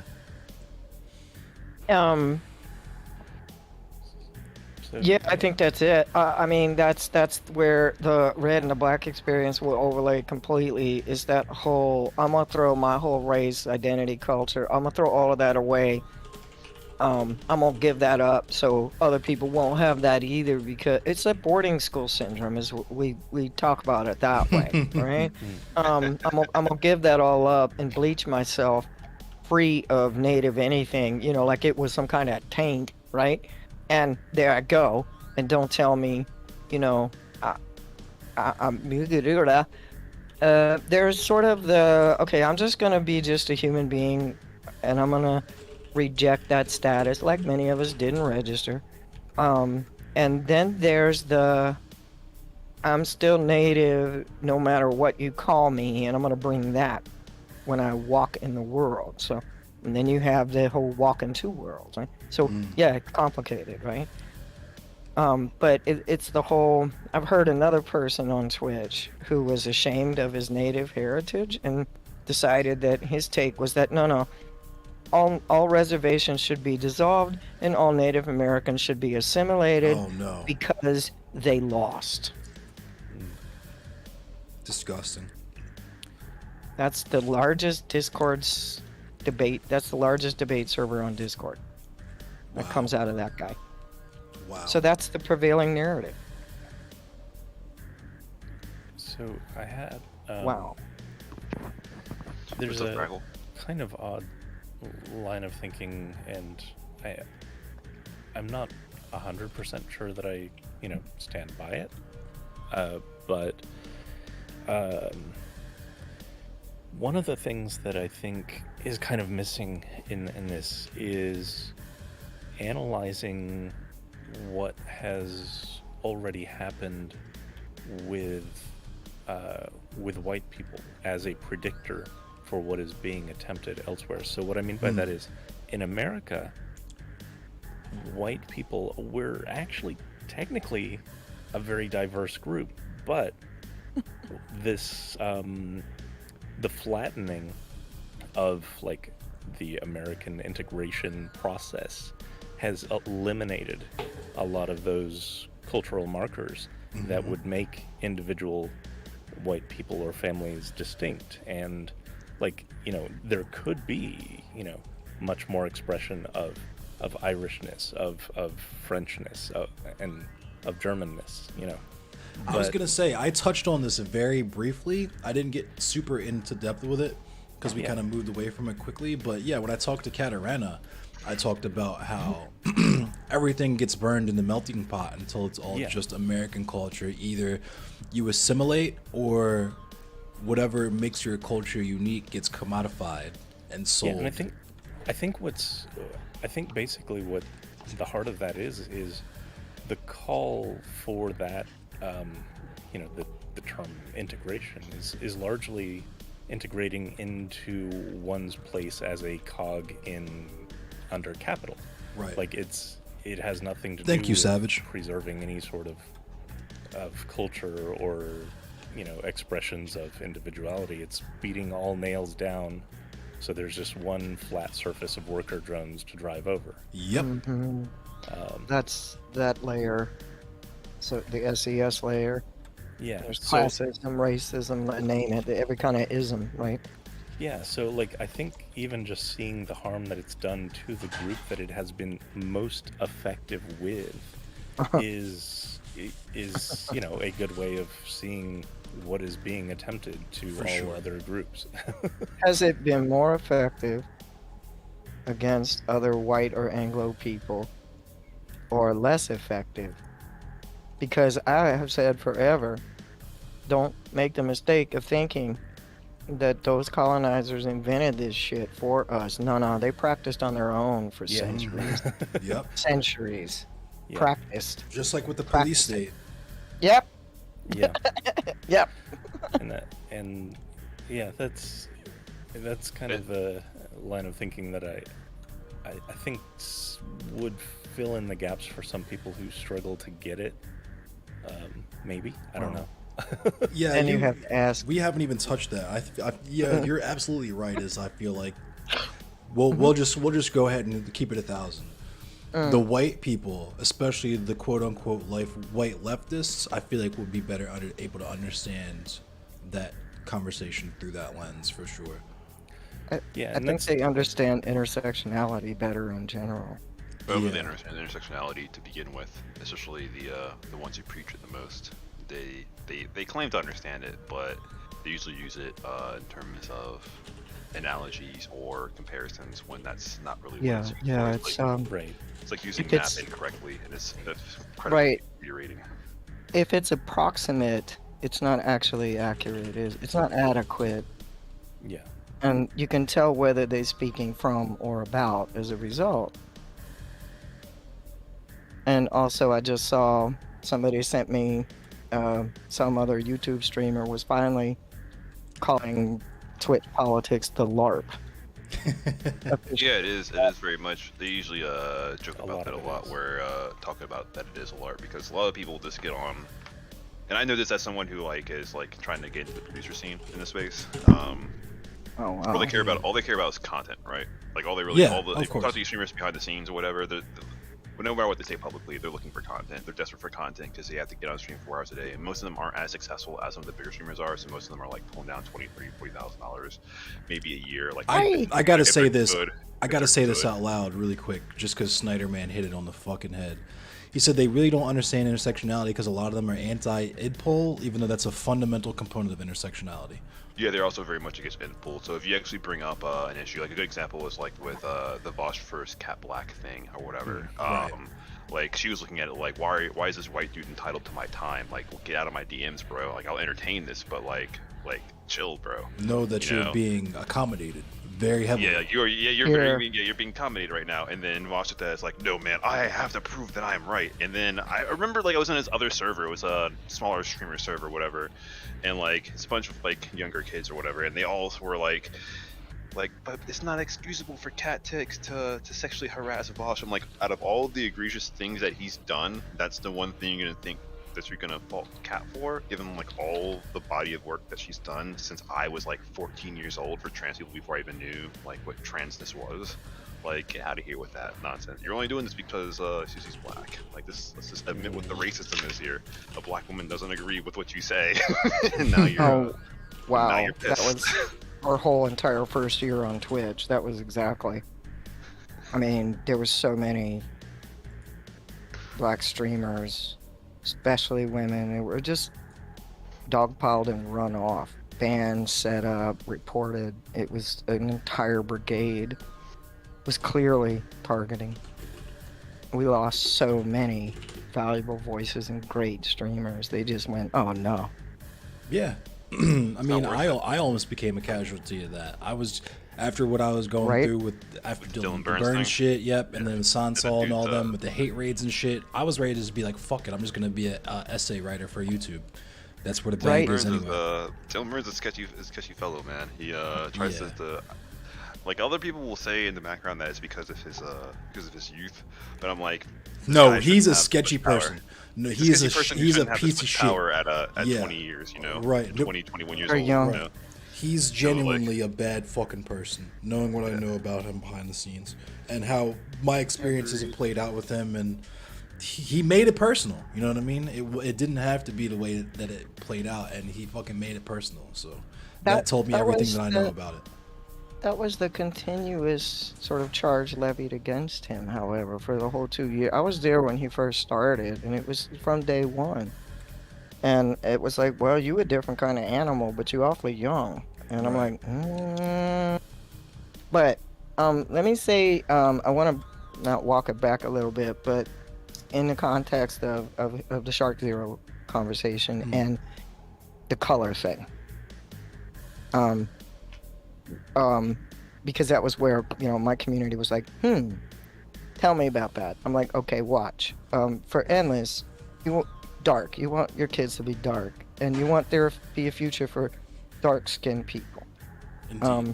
And there was a comment that even if all of the dark-skinned Black Americans wasn't here, you have the entirety of Africa. Right. The darkest of the dark, right? And I went, that's a very small comfort. Okay. Yeah. With Native people, when I grew up, because I can only talk about that, light-skinned was definitely not preferred. Yeah. It was never seen as authentic. It was seen as sus. Your whole lineage was questioned. So in my experience and my family's, the tendency, and there was divisive because my dad was very traditional. My mom was very afraid of persecution.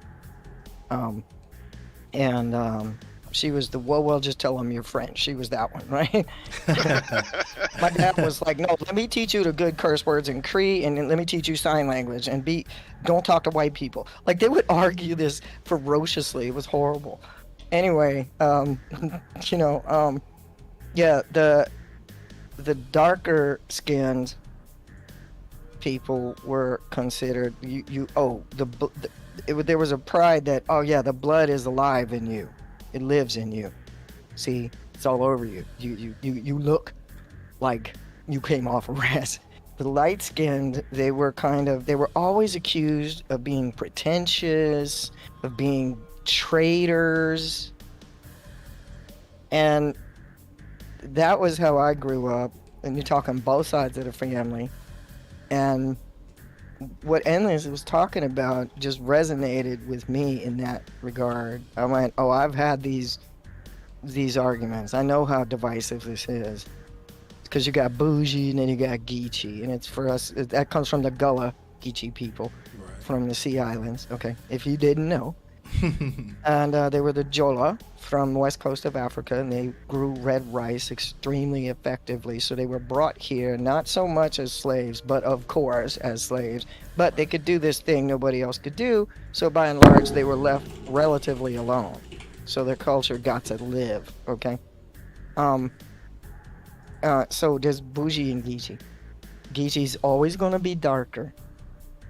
You got Rez and Urban. Rez is always going to be darker. The authenticity is with the dark.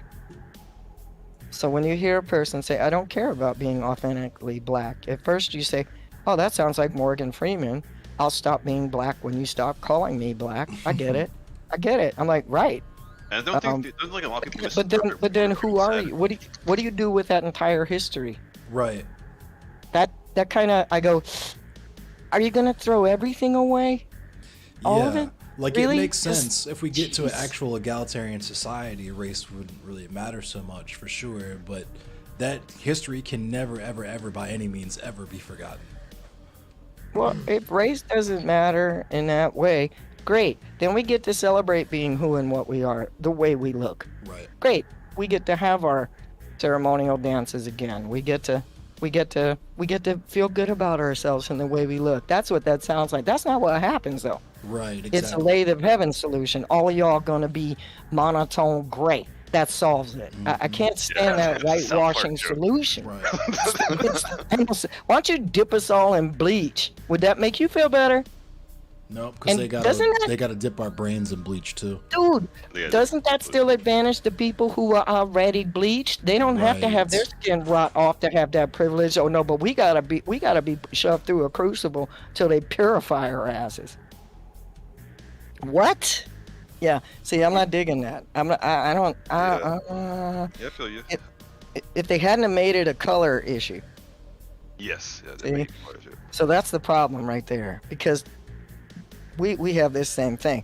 We want my fiance, cause I cannot have kids. So his first take was, let's adopt like 10 kids. I said, you gonna raise him? He said, yeah. I went, God damn, man. Okay. Holy shit. He's like, what do you call that? Super dad, right? And I went, that's great, but here's the problem. How are they raised? According to whose culture? And we got stuck 2 years going back and forth, try to talk to both families. He was what, Italian and something, and Thank you, my Cropo. dad was no, period, no.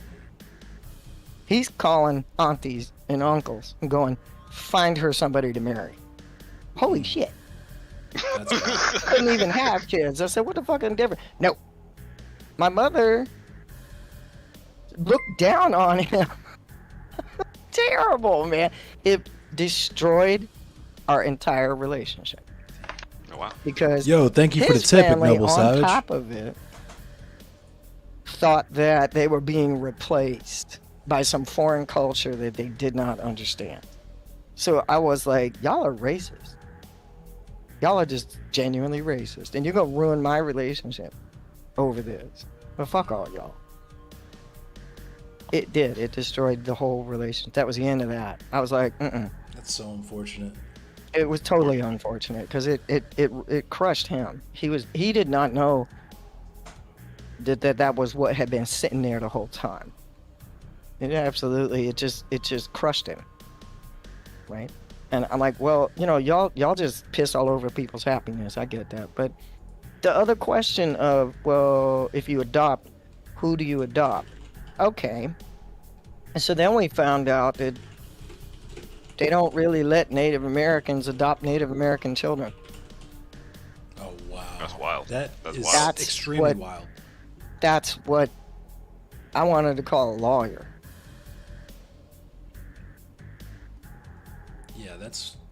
That's crazy. Yeah, so there's still 60 Scoop. That shit's still happening. And they would say, well, you want to give them their best chance. I said, ain't their best chance with their own people? Right. Lost Sue What? talked a little bit about that because the Oh, people man. that Lost Sue's backstory is heartbreaking. So it's still happening now. Yeah. And Well, I can witness that. Wow. I can testify to that. That's still happening now. But then, like, sometimes can be bad for children who are adopted, like foreign children who are adopted. Because I remember hearing stories about like Asian kids, like from China, who were adopted, who feel like very much like pulling from their culture. Like, it's kind of different, I guess. It's because it's like I know it's not the same thing as because I guess it's just kind of a different context. But basically, a lot of times. It's like you want to know what your roots are, like what your biological roots are, like where did I come from, who were my biological parents, what was their culture, etc. When you were raised like in a completely different culture, like if your parents were like Jewish or something, or your parents were like Southern white folk or something like that, but Yeah, you're Asian. It's even more than that, genetics. We evolved with exclusive diets, for instance. We tend to share the same haplotypes, same Yes, that too. genotypes. Oh, okay, yeah, for so sure. things work for us and don't work for us in very specific ways. Celiacs being one of them, lactose intolerance. There are other things. Right. Same with African Americans with sickle cell and lactose. Well, okay, intolerance. right. No, yeah, exactly. So, I mean, and it, I thought that's just flat racism. You don't send us to boarding schools anymore, but you snatch these kids. You call CPS. You steal children from their mothers and farm them out, and then you think you're doing them a favor. That's another kind of assimilation. Yeah, Oh, but assimilation, no, not integration. they will let a Native American couple adopt a black child. Oh, of course. Of course. I said, do you think that for a black child, being raised Native would be a step up? It's a side If you wanna grade, put it maybe. that way. Yeah. It's a step up. I'm like, you don't understand the way this system works, do you? Wait a minute. Hold on. Yeah, no, honestly, it was black and white. I had it in writing. I couldn't believe it. Oh my god. Yeah, so the that's color wild. thing. The feeling about I want dark people to survive to the future. I want, you know, the legacy to continue, and that legacy happens to generally come with a darker pigment, right? Very you know what I'm fancy. saying? And Yeah. it is a divisive issue, and it was captured no better time than in that conversation. So I only needed that first half hour because once you finally got him to stop playing, he went, and there you had a debate going, actual debate. So we looked at the moment where it went into an argument and then became a debate, and why. And that is a divisive issue, and it's a real issue. And hi Grey Eye, hey Baffin Islands, hey. So you know, it's not going away. It's not gonna be argued away. It's a real lived experience. It's gonna happen every day of our lives for as long as we live. Since Twitch is a discursive space, are we trying to create one, right? That conversation is going to be out in the open again and again and again. It makes people incredibly uncomfortable. So, you know, I just think hate that they master discomfort with like anger and righteousness, because it's just like the thing that makes me the most upset, and makes me like really upset, like me not realize it or whatnot, is like when they start calling people racist, like that, like aren't supposed to be racist. That's Like, when they start calling like endless racist, who's like literally Anti-racist. Anti-racist, like doing everything he can to like be like, if you went up to Martin Luther King and were like, man, you're racist, or you went to Malcolm X and you're like, man, you racist. It's like, what are you talking? Are you trying to gaslight me into thinking that he's straw man you. Yeah. It's the go-to.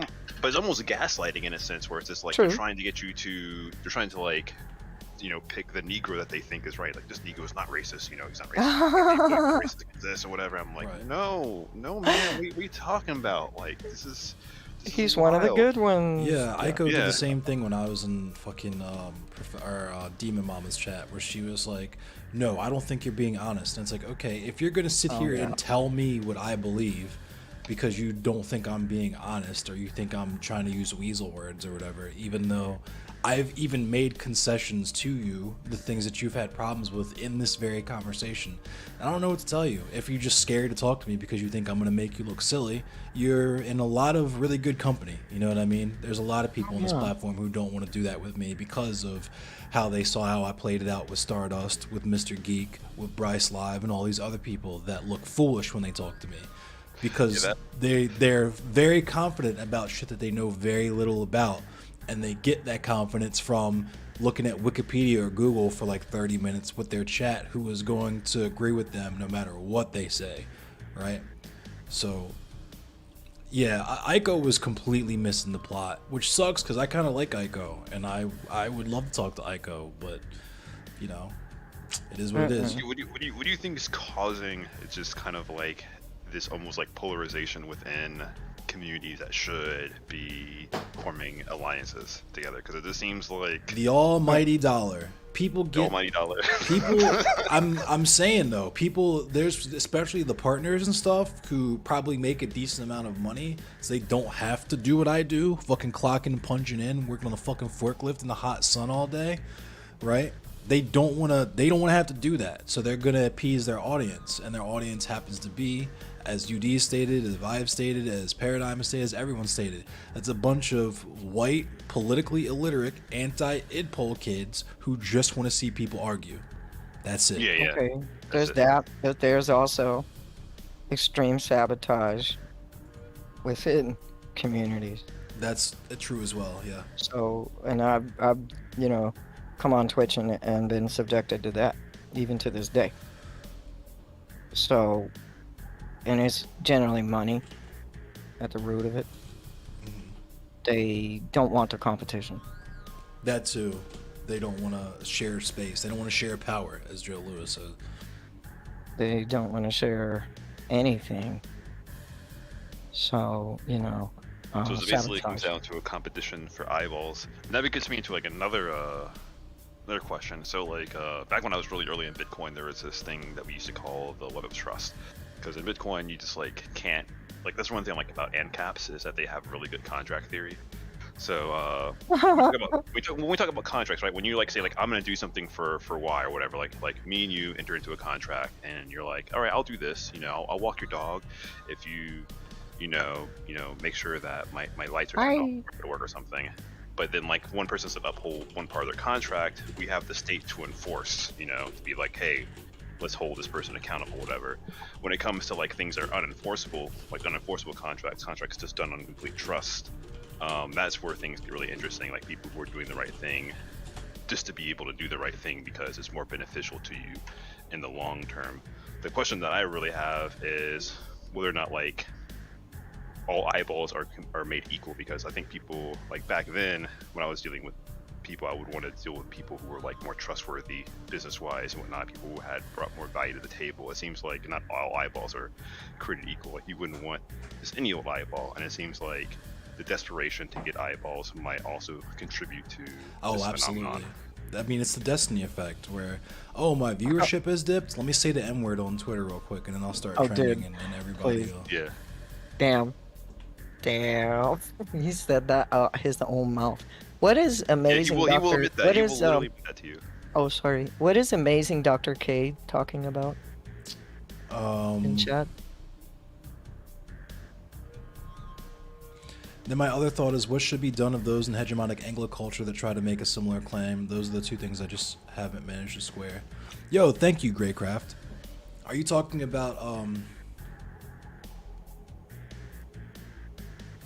like people in hegemonic like Anglo culture who say that they want to keep their children like them? Exactly. Like. Oh.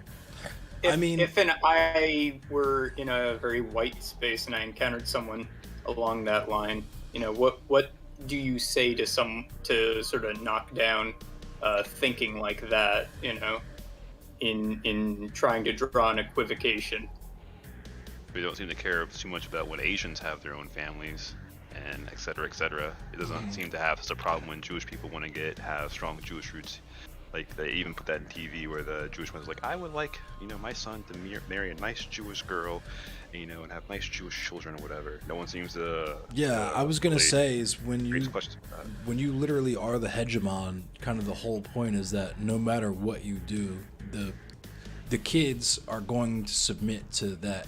That's what cultural hegemony is, right? Is part of the reason why they integrated schools, not because they wanted us to actually have access to their same level of resources, but just so that they could ensure that our indoctrination was taken properly, right? Just like residential schools and shit, where, okay, you could say that, but in reality, there's really no threat to your children not existing in the future, because even our children are going to be like your children if that hegemony continues to exist. Like, right, it's not their children who are gonna be lost to cultural attrition, it's ours. Right. And so since ours don't matter anyway, and it's like, oh, but we have so much more to offer you, why would you hold on to your, you know, your heritage, your legacy, your culture? Why would you do that in this country? And I'm like, that you brag about being so diverse in a melting pot, and yeah, that's all fine and good until your flag gets a hole in it, and then we got a problem. Mm-hmm. Okay, then we have a problem, because anything we do for ourselves is a threat to their damn children. Yep. When Data One hunting us down in the streets. Yeah, and then the other claim I hear like so commonly is just like the claim that you're essentially like telling other people what to do with their lives, even though that's not true. Right. No way, Colin. We are not Dr. Umar. Well, that's what, and that's what Aiko was like not understanding, is because I went, okay, if I say I want some vanilla ice cream, Is that a declaration of my desire and my intention to walk my happy ass down to the end of the block, hit 7-Eleven, and purchase myself some vanilla ice cream? Or is that just me saying, I want some vanilla ice cream? And people took issue with that because they were like, oh, we're not talking about just getting ice cream. We're talking about anti-miscegenation. And I'm like, okay, but the ontology is the same. You're doing weasel shit right now because you understand what I'm trying to say. But you're saying that I'm being desire dishonest. versus an actualization of Exactly. that desire. And there's a phrase in social justice called, it goes, a goal without a plan is just a wish. And conversely, a wish is just a goal without a plan. If I say, I hope I even if I go through a negative, like I never want my kids to be white or look white, we'll say. That's not a declaration of my intention to control who my kids want to date or whoever, my grandkids or whatever. The main issue is that people have an issue with the term bloodline, right? Which is cringe for sure, but these are the same people who will sit up all day and listen to people call each other retarded and so on and so forth, right? So it's like... Sure. You're exactly right. Like, you're dead. You're always to the truth. Always to the on fleek, man. You are always exactly. Appreciate That's quote unquote. He's not generalizing, sit around and call each other this. No, he means that on the couch, that's what you're going to hear. Right. If bloodline is too cringe for you, then just imagine the word family there or whatever. Like, the word bloodline is literally only cringe to you because you spend all day talking to fucking neo-Nazis because that's what you think you have to do to get your controversy clicks. Because your content is boring. Let's keep it 1,000. A lot of these people's content is fucking boring. It's very boring. It's just them smoking weed and reacting to shit or whatever. You know what I mean? You're calling out now. It's fucking boring. Or fucking just or like they can't find their words because they're stuck. I love that part. Right, or playing video games. Like it's fucking boring. Like I do the same shit, but I actually have actual conversations with you guys often. Yes. I platform real conversations frequently. I do fundraisers frequently. Right. That's what's up. You gotta do Right. actual activism. You just can't sit around and I think that was a joke they make in South Park. It's like you just can't sit around and smoke weed all day and hope that the world changes. Right. Or was it Cartman's like punks? They want to smash the state, but all they do is drink beer and smell bad. Yeah. Dude, they bitch about the system while still benefiting from it. Right. Exactly. Yes. It's like barstool bullshit. For sure. And that's the other thing too, is that not only is there a lot of money in just coming on here and saying, you know, the status quo is pretty good actually. But the fact of the matter is, a lot of people without partnership, whatever, directly benefit from the status quo. And people don't want to give up their power, whether they acknowledge it or not. Right.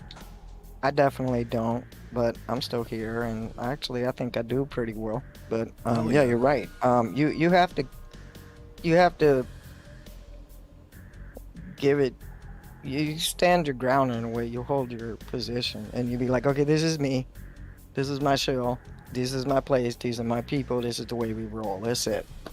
Exactly. This is what we serve do it here. alone. And Right. it's like the same people that are like, nah, these deep conversations, the audience don't want to see them, they're boring, are the same people who will sit there and watch the fucking Johnny Depp versus Amber Heard trial for 3.5 hours in complete fucking silence for like 15 Mesmerized. to 20 people. Yeah. Mesmerized like goblins. It's ridiculous. That's what turns them on. Buddy casually explains a joke about that. I think he made a whole video about Hassan where he was just like, all you do is react to videos, Hassan. And he caught him. He put this joke in there where Hassan had to pause the video when he started talking, and then casually says, now that you've unpaused the video, Hassan, is like caught him straight there. And it's just, I think that's really what this happens all the time, is that I've gone through and seen people just not at their camera, like not even straight, they just have their chair audience stream. watch. And it just reminds me of like the baby with the iPad. This like, all right, please don't whine. I'm gonna go do laundry. All right, you know. I was Right. I'm like, But what is this, weren't modern they- babysitting? Didn't they grow up like that, where they planted them in front of some sort of digital device and went away and did their laundry, and then Well, that's to be the way it fair, is? most of the kids raised like that are probably a little Swatters. too young to just be getting onto the like most of the iPad babies are like 15 and shit. Yeah, That but they're said, you know, definitely there's here. plenty of kids that were just left with unrestricted internet access. Oh, I was definitely a Super Nintendo baby. I was a video game baby for sure. But... Yeah, I was definitely a video game baby as well. That's the only reason why I wanted to learn to get into STEM. It's just because of video games. Yeah, fair enough. Me too. But I was real autistic, so like you know, that was more a self-imposed choice than anything. What do you mean? Like, I am autistic. What do you mean I was real autistic, dude? What is that? What does that mean? I mean, Extra I have a autistic, friend- spicy autistic. Yeah, because I have autism, and I'm just being like that. Okay. That's a real common experience. It's just to be self-isolating. Yeah. Specifically, I got real lucky in high school, right? And so instead of going to high school with everyone else, because my middle school had essentially fucked me over, the district essentially paid for me to go to a special school for only autistic people. Wow. And so I learned very much what is the common behaviors in my own community and like what repeats and what you see a lot of. And I can definitely tell you that the self-imposed isolation, the hyper-specialization, like that, yeah, that's an autistic thing for sure. Mensa came and pulled me out in 6th grade, so I had to do the rest in correspondence because my mother was like Forrest Gump's mother. She was like, no, you're not going to label my child, period. So I got to skip all that, and it's a good thing. Only reason I was able to get into that is because one of my family members, they're a teacher, and so they essentially knew the string you had to pull. My mother was not having any of that. She was like, you're not good enough for my child. We'll just do private education because you can go on to hell. So I had this she gave me this phenomenal tutors. They were brutal, but they were phenomenal. I was well prepared to go to college, more so. You know? You know what they say about one-on-one education, though, because I took an educational technology class, and they said they had already solved the education issue. It's just an economic issue. They said Oh, is it that easy? Yeah, it's as easy as just like giving every child a one-on-one tutor, and then they'll all succeed. Basically. Oh yeah, magically now. Yeah. Well, no, that's what they were saying. Like, if it was a way that you had enough teachers that were like gifted enough to teach kids or whatever, and you can give each kid that existed a teacher or whatever, it would solve most of the issues we have in education. Isn't that a wish without a plan? Isn't that a goal? It is a wish without a plan, but it's just, it is a wish without a plan. But they're like, we have a solution. We have no way to get to it. This is economically feasible. I was a master tutor, private tutor. It does make a phenomenal difference. It does. Are there enough? No, they're not even close. Not even close. So I used to train tutors to be adequate, and it was like you got. There wasn't enough there to work with. So we canceled the training program. Jeez. Couldn't do it. That was a disappointment. I went, that was a lot of money and a lot of time for basically a participation trophy. Jeez. Yeah, that's wild. So I can testify to the difficulty of that as well. I mean, it's true. Yeah. It's very sad. Yeah, But thank you for that, Frackle. I appreciate the book. Always, we just have to at some point organize like an actual straight up like book club. Yeah.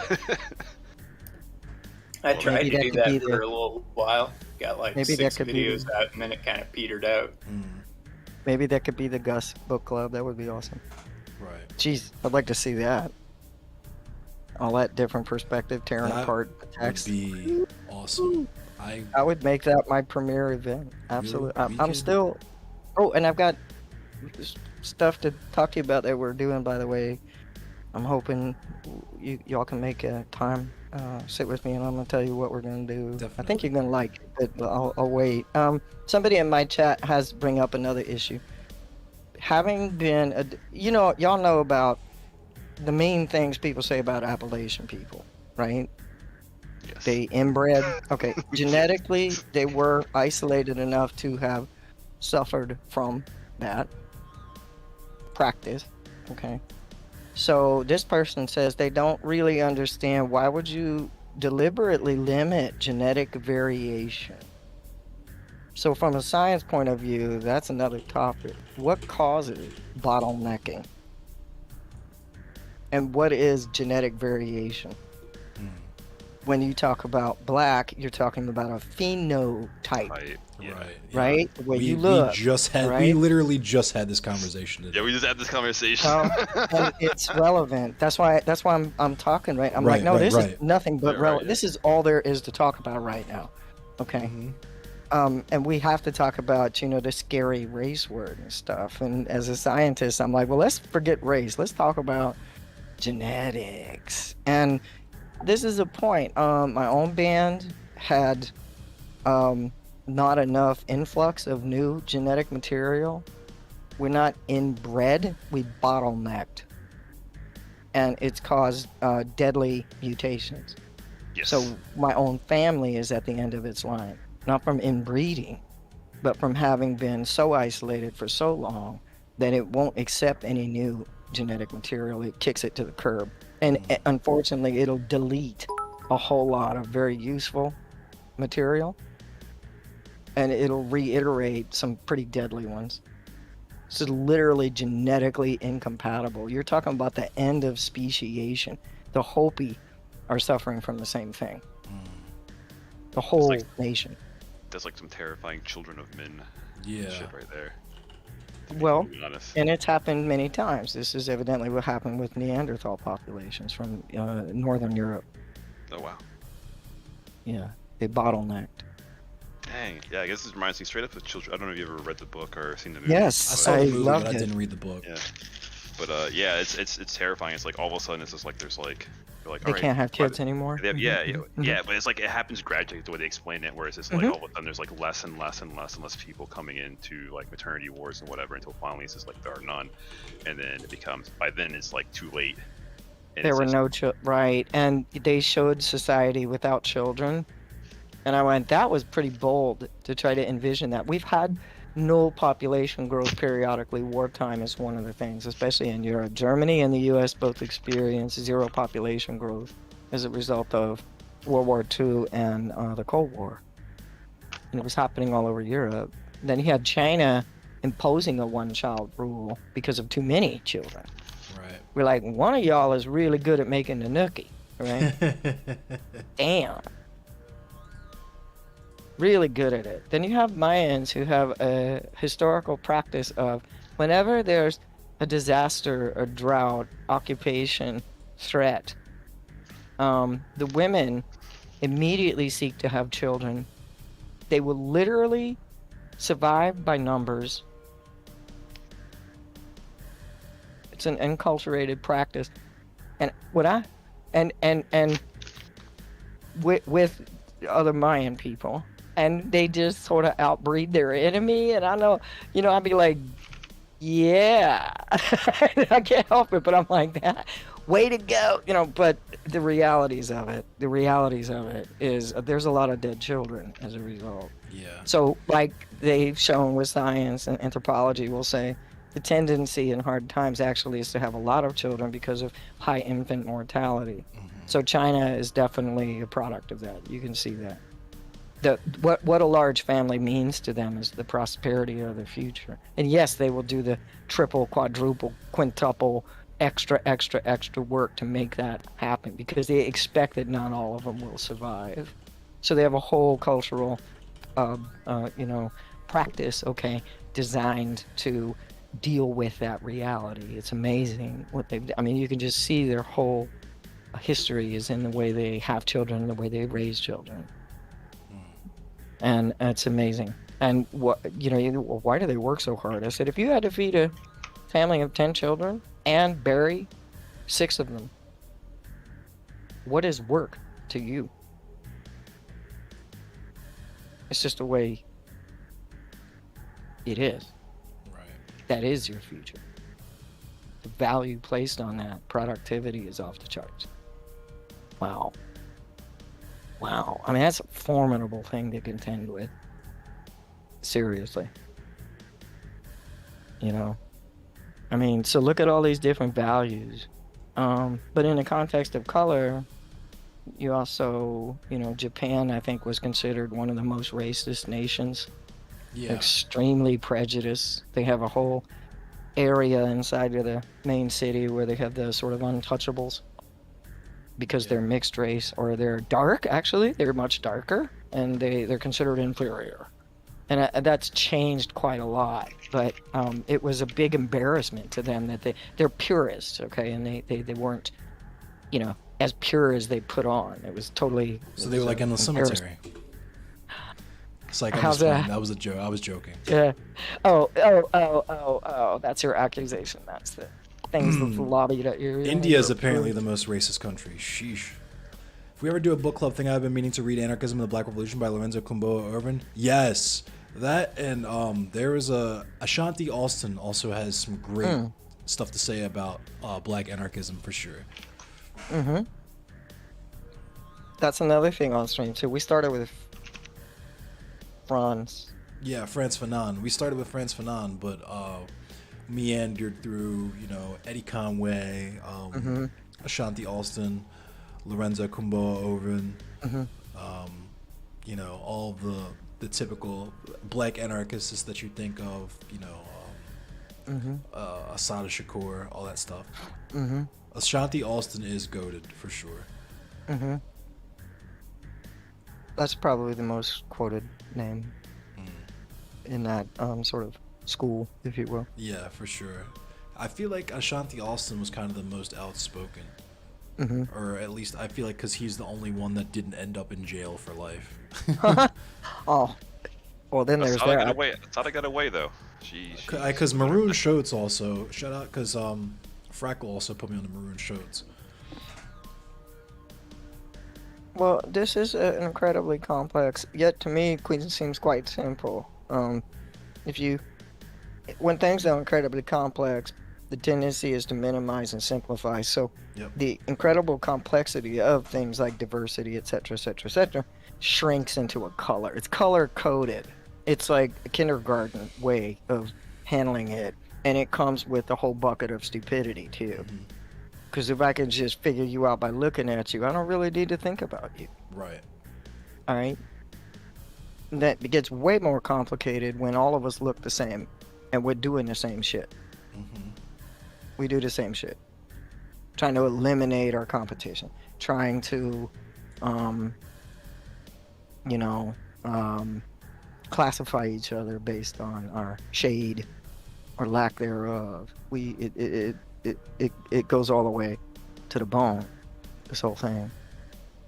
So, and then when you take that in the context of what they call Pan-Africanism too, or diaspora, diaspora. And I think, Endless, you said, I want Dark to be surviving, to be part of the diaspora in the future. Yep, because that was one of my main points too. And why we did those Black History Month panels is to show people that the diaspora has so much, it has so much variation, and there's so much uniqueness. And Katarina and I talked about that in our talk, the fact that because she's from the island, like, she's not as directly connected to slavery as I would be, but the fact of the matter is we get racialized the same when people look at us. We get reduced to the same thing, even though our histories might be completely different, just because of where our ancestors came from. There were divisions. Obviously, the civilizations in Africa. And I'll say it again, Africa is not a fucking country. It's a continent of multiple very different countries and very different. It's just like when people would say Native Americans. It's like, okay. Right. There's North America is a big fucking continent with lots of different indigenous people on it. And that includes South Americans as well. So North, Central, and South. When you say Native American, you're talking about native person, indigenous to the Americas. That's a whole thing. From the North Pole, from Santa Claus, all right, all the way down to where the penguins live, doing a Happy Feet dance. To Lovecraft Ville. Hey, Cthulhu. Oh, I'm so glad you said that. From Cthulhu to Cthulhu. With the whole thing. With that non-Euclidean geometry. Oh, yeah. Yes. Yes. This is we're the whole thing. So, jeez. But if we hadn't been color-coded, which is the Thank you, Kenny Krieger. cop-out, it's a quick way to sort yourself and other people out. It's at a glance, point and click. It's a point and click. Color code was the first point and click. Yep. Right? Which means, look, they're dark. Point and click. Right? Right. So, and click. Should we abolish color? Right? Like I said, why do you have to have all those stupid little boxes when you fill out an application? Right. Why are you collecting this data? Why are you perpetuating these racist categories? Why can't you just get off it?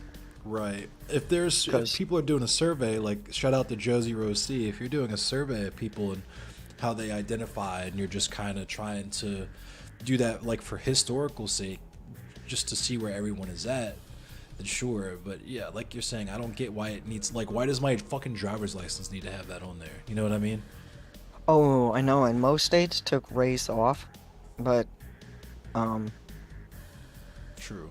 When they didn't, you know, I lived in states where your race was reported, and it absolutely set you up for discrimination. The cop wanted your driver's license. It's the first box they looked at. Yep. And that dictated everything about the way they treated you. So nobody would get a driver's license in that state. Damn. There was no way in hell. You know, but if you wanted proof of your birthright, you could pull your driver's license out and say, see, it says American Indian. Fuck off. Because you don't get that status without you have to bring your papers in. Yeah. Which is gross in and of itself. It's gross in and of itself.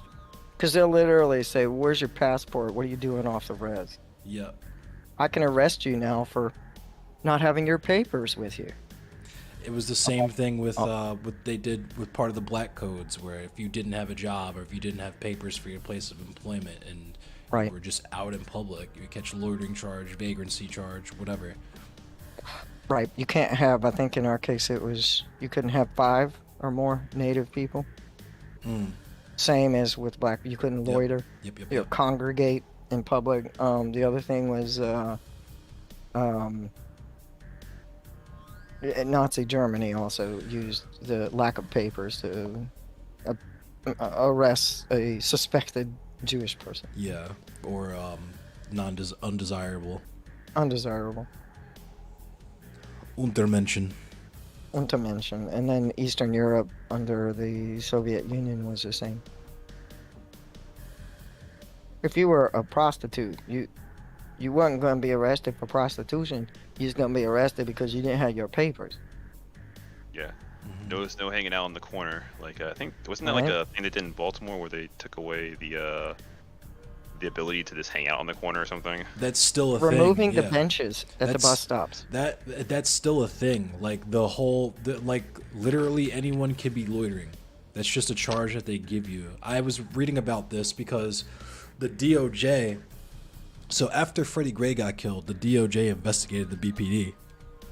Yeah. And yeah. Oh yeah. Yeah, I read that report live, and 2 things struck me about that report. Number 1 is that Baltimore is considered the city with the least odds of upward mobility out of poverty of any city in America. So if you're born, and it's a 60% black city, something like 50% of the population lives beneath the poverty line, like 98% of that is African American. So if you're born black and poor in Baltimore, that's probably where the fuck you're going to stay, and that's where your kids are going to be, and your kids' kids, and so on and so forth.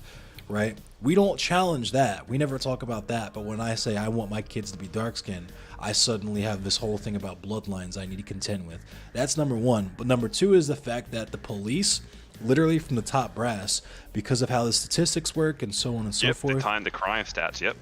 They would literally, the top brass would literally just be like, go pull up some black kids and figure out what they're guilty of later. right? Yep. And because Oh my of how God, the that was so, No, yeah. that's a whole and different it was scoop. always loitering, always loitering. There was one kid that was like, he was like 12 years old, first of all, but he was standing on his own front steps, and they like punched him in his fucking mouth and locked him up for loitering. It's something Yes. like, it was something like 75% of charges or cases get fucking thrown out in court because of how bullshit. It's insane in Baltimore, utterly insane. Did they, with the consent decrees, did they change that recently? No, where, fuck no. They didn't There's- change it where the crime stats have to go into like how many convictions they actually get, so they care more about how many cases get dismissed in terms of their funding. They do, but guess who's in charge of overseeing that? Oh. Yeah, yeah. So it's like the police police themselves and find themselves guilty of no wrongdoing every time.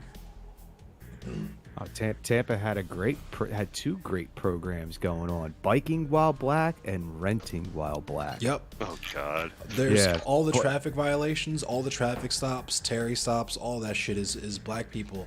And the fucked up part is the statistically speaking, because the DOJ found this, they stop black people like 5 to 6 times more, but they actually find, when they do find white people, they actually find contraband like 8 times more when they stop white people. Yep. So there was one black person that got pulled up like 30 times in 2 years. It was insane. And they were talking about how the police officer would just strip search people in the street, boot a fucking cavity search them in the middle of the street and stuff like that. Just barbaric shit. And there's other, I forget which police department, it might have been like Oklahoma or something, where they were literally like, yep, police is reformed, we can end the consent decree now. And the citizens were like, please, for the love of God, stop murdering and kidnapping our children. And the police were like, yep, well, you know, a consent decree is problem solved, so we can go ahead and get rid of that now. And it's like, it's a half measure. Because the thing that people have to remember is that the FOP is the largest and most powerful union in the entire country. Yes, they are. They're a very, very powerful union. And they're not a good union. No, they're class traders. What was the name of that officer from Baltimore who retired and he came out kind of like blew the whistle on it? Anthony Wood? Michael A. Wood. There was Michael A. Wood Jr. yeah. And there's also Stephen Crystal, I want to say what his name was, who didn't get as famous because he only spoke a couple of times. But you know, Michael A. Wood Jr. was the young, charismatic, conventionally attractive guy who made the rounds on the talking circuit with all the talk show hosts and stuff. And the other guy is more reserved and soft spoken, so he's not as interesting and, you know, electrifying to talk to. But he had the same exact poignant things to say, same exact important and astute observations about the police department to say. Had the same reasoning for getting into the police. Said he wanted to actually do what we want to do, change the material conditions of our community and do some good. But once you're in there, the culture of it is not that. And you can either go along to get along, or you can get dealt with. However they choose to deal with you, whether they, you know, just like Michael A. Wood was saying, in your first 30 days, 90 days or whatever, you're literally just penciled in. They could get rid of you for any reason, right? And Maryland is an at-will state, so they never, no matter what your job is, if you get fired, they do not have to tell you why they fired you.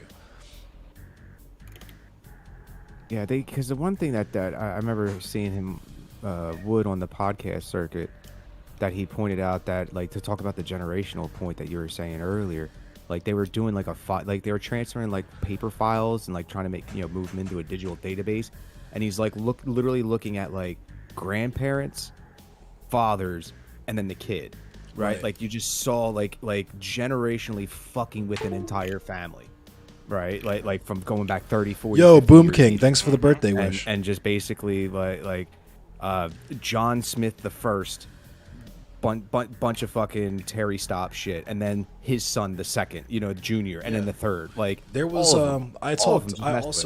this was in medical apartheid, but up in the late 90s, the XYY experiments they did, where they would find black and Latino boys, teenagers, in the juvenile detention programs and facilities. And when they were looking for the quote-unquote warrior gene, which they thought was the extra Y chromosome, because they thought that would make you extra manly and therefore extra aggressive and more prone to criminality, what they would do is find younger siblings of these black, Latino, and lower class white men and boys in these juvenile detention facilities and approach their families who are lower class, poor, and make promises to them like, yo, we'll put your youngest son through college, or give him some kind of, like, sometimes as simple as, we'll take your kid to Toys R Us with a $50 limit, right? That disgusting. And they would experiment on these children with chemicals to see if they could do essentially gene therapy on them, just to see what would happen if they tried to like knock off that extra Y chromosome. And sometimes the result that it would be essentially like chemical lobotomy, right? And they would do this to children as young as 6 years old.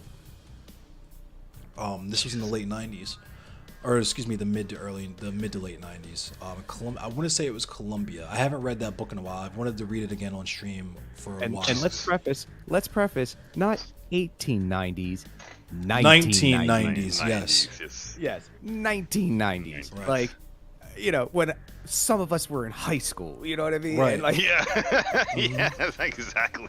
Because I Wasn't tell that long people, because ago. I always ask people, remember Alien 3? Remember the penal colony they were on, where it was supposed to be for people with the extra Y chromosome? Yeah, that wasn't just the fucking plot of a movie. They were actually trying to do that kind of shit. oh, come on, man, racism's over, right? Right. Racism's Right, over. racism's over, man. And you know, Obama was elected president. There's no more racists anymore. Yeah, I was 5. I was born in 89. Yeah. I'm going to run to the restroom really quick, though. You guys can cook for a minute. I'll be right back. Just a quick off topic, just a funny little meme off topic thing. Nothing says positive masculinity like letting a 7-year-old whoop your ass. That's all I gotta say. I'll be right back. Gotta be a strong 7-year-old, man. I need to stop feeding her whatever the fuck we're feeding her. Jesus Christ. This kid is like throwing fucking Muay Thai kicks into my goddamn back, dude. It's not fun. Oh man, now you're reminding me of Always Sunny, where the little kids steal their bikes and they go and beat up the kids. It's so wild. This Oh kid, my God. I mean, look, I'm not much. I'm 5'7" and 140 pounds of fucking THC and asthma, right? But like, this kid's gonna start is like close to picking me up off my feet. You know what I mean? Like getting me off my feet. Like, You're only 7? yeah, I don't know what her mom's been feeding her, man. But my stepdaughter is gonna whoop my ass in about a year if I'm not careful. I'm gonna have to start training. Getting to the gym, getting ripped, man. Yeah, I'm gonna take the same fucking karate classes that she's taking, man. I'm like, yo, I need that self-defense. That reminds me of a joke from Charlie Murphy made with Rick James in the Chappelle Show, where he's like, "Wait, Charlie, you taking karate with the little kids or something?" That's what reminds me. It's like, man, sometimes you got to. I think they even did the same joke in Cobra Kai, where that's that guy, he's hanging out with the high school kids and he becomes a substitute teacher and just ends up fighting all these high school kids in one of the final battles. It was just so wild. Oh my god. Man, nah, she's great. I just became a stepdad, right? Because I met her mom here on Twitch last year. Oh, and then nice. we just finally moved in together this year here in Charleston, and it's been a blast, right? Like you know, some of my friends were like, "Man, you ready for fatherhood?" I'm like, "Yeah." Like, I get to sit there and guide a member of the future generation. Like, let's fucking go, you know? I feel you.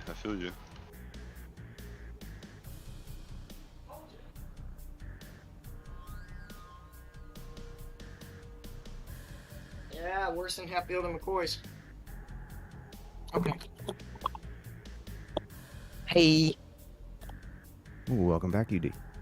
I had to do the bio. I'm sneaky. I just kind of sneak out and come back. We was talking about blood feuds over blood quantum in the kitchen. So Man, blood feuds are crazy, man. They last forever. Till there's no one left. They last till there's no one left. Yeah, does anyone know a Hatfield or McCoy? I don't. Yes, that's not funny. Yes.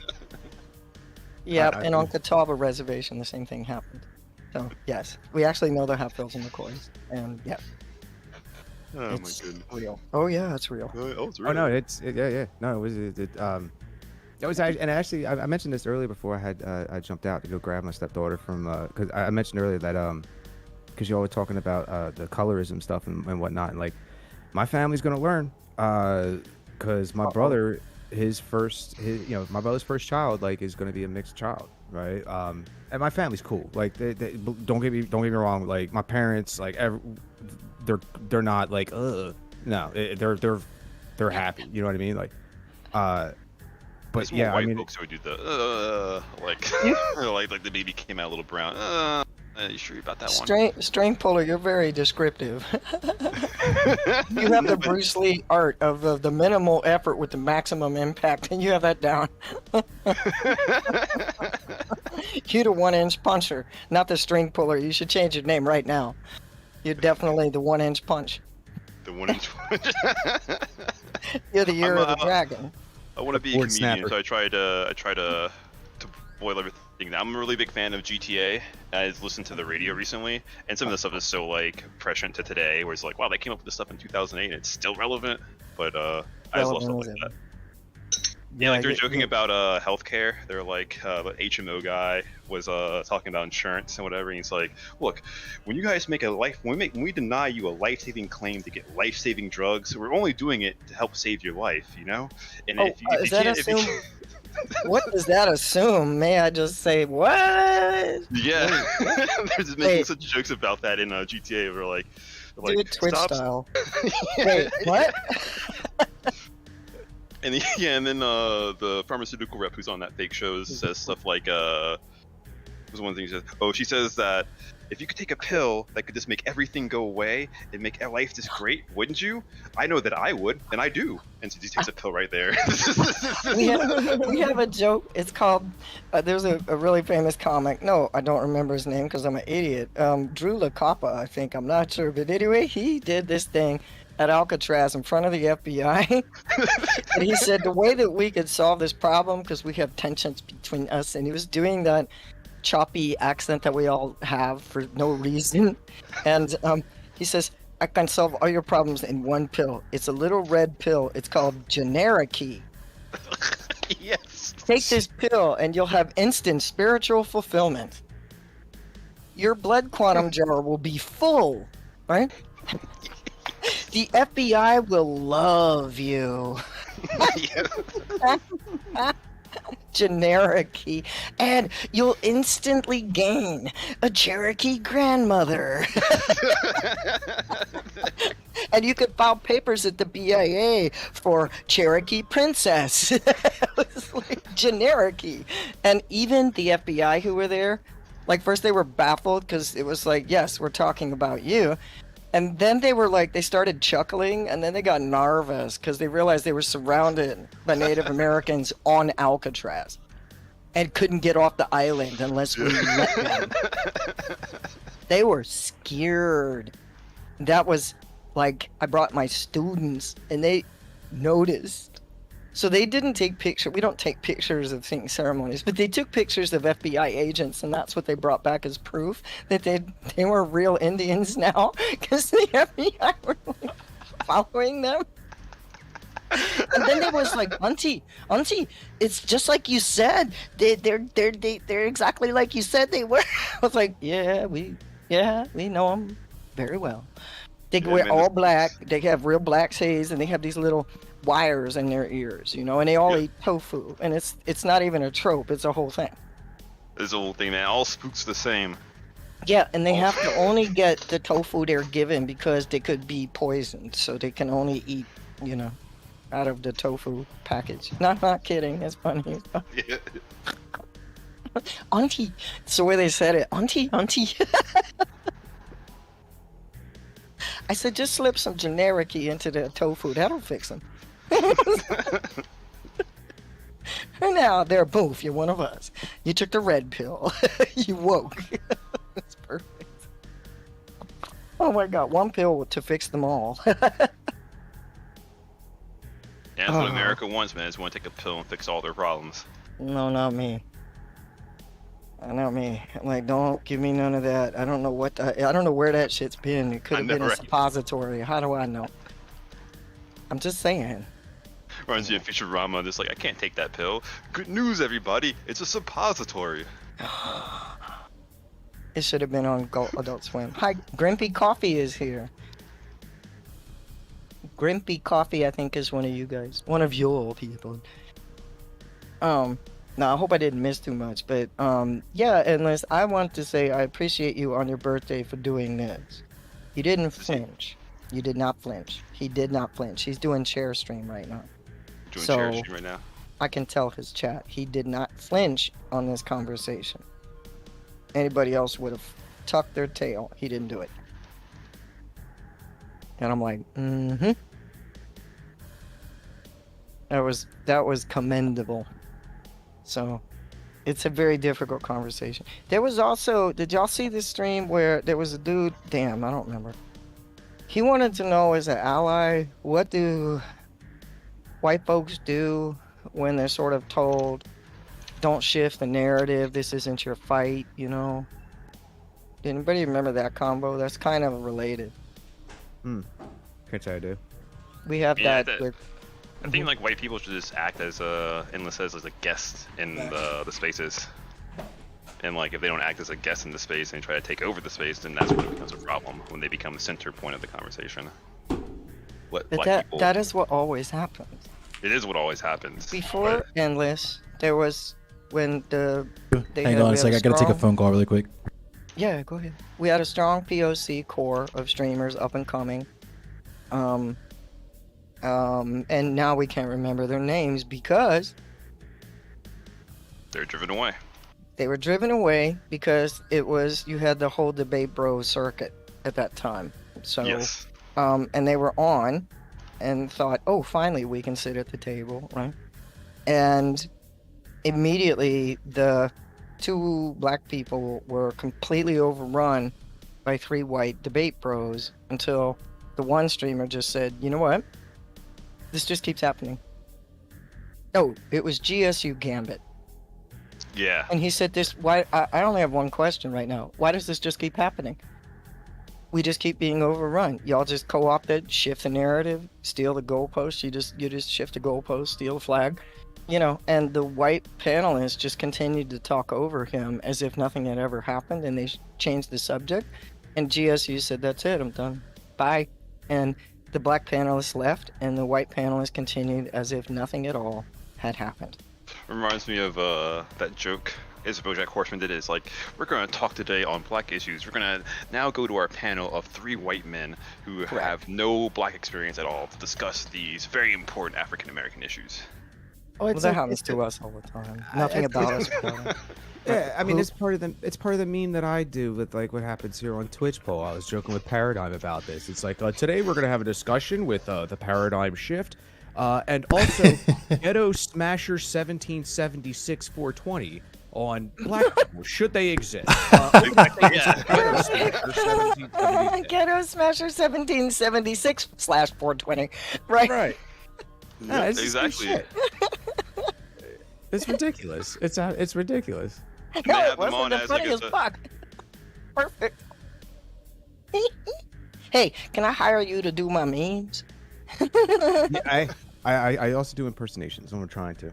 I'm actually trying to work out. I'm trying to work out a Sticky Beard impersonation. In all honesty, I can't do that. People will accuse me of mocking them. I'm like, well, cuz you know I am. But anyway, how's my accent? Right? Did I get it right?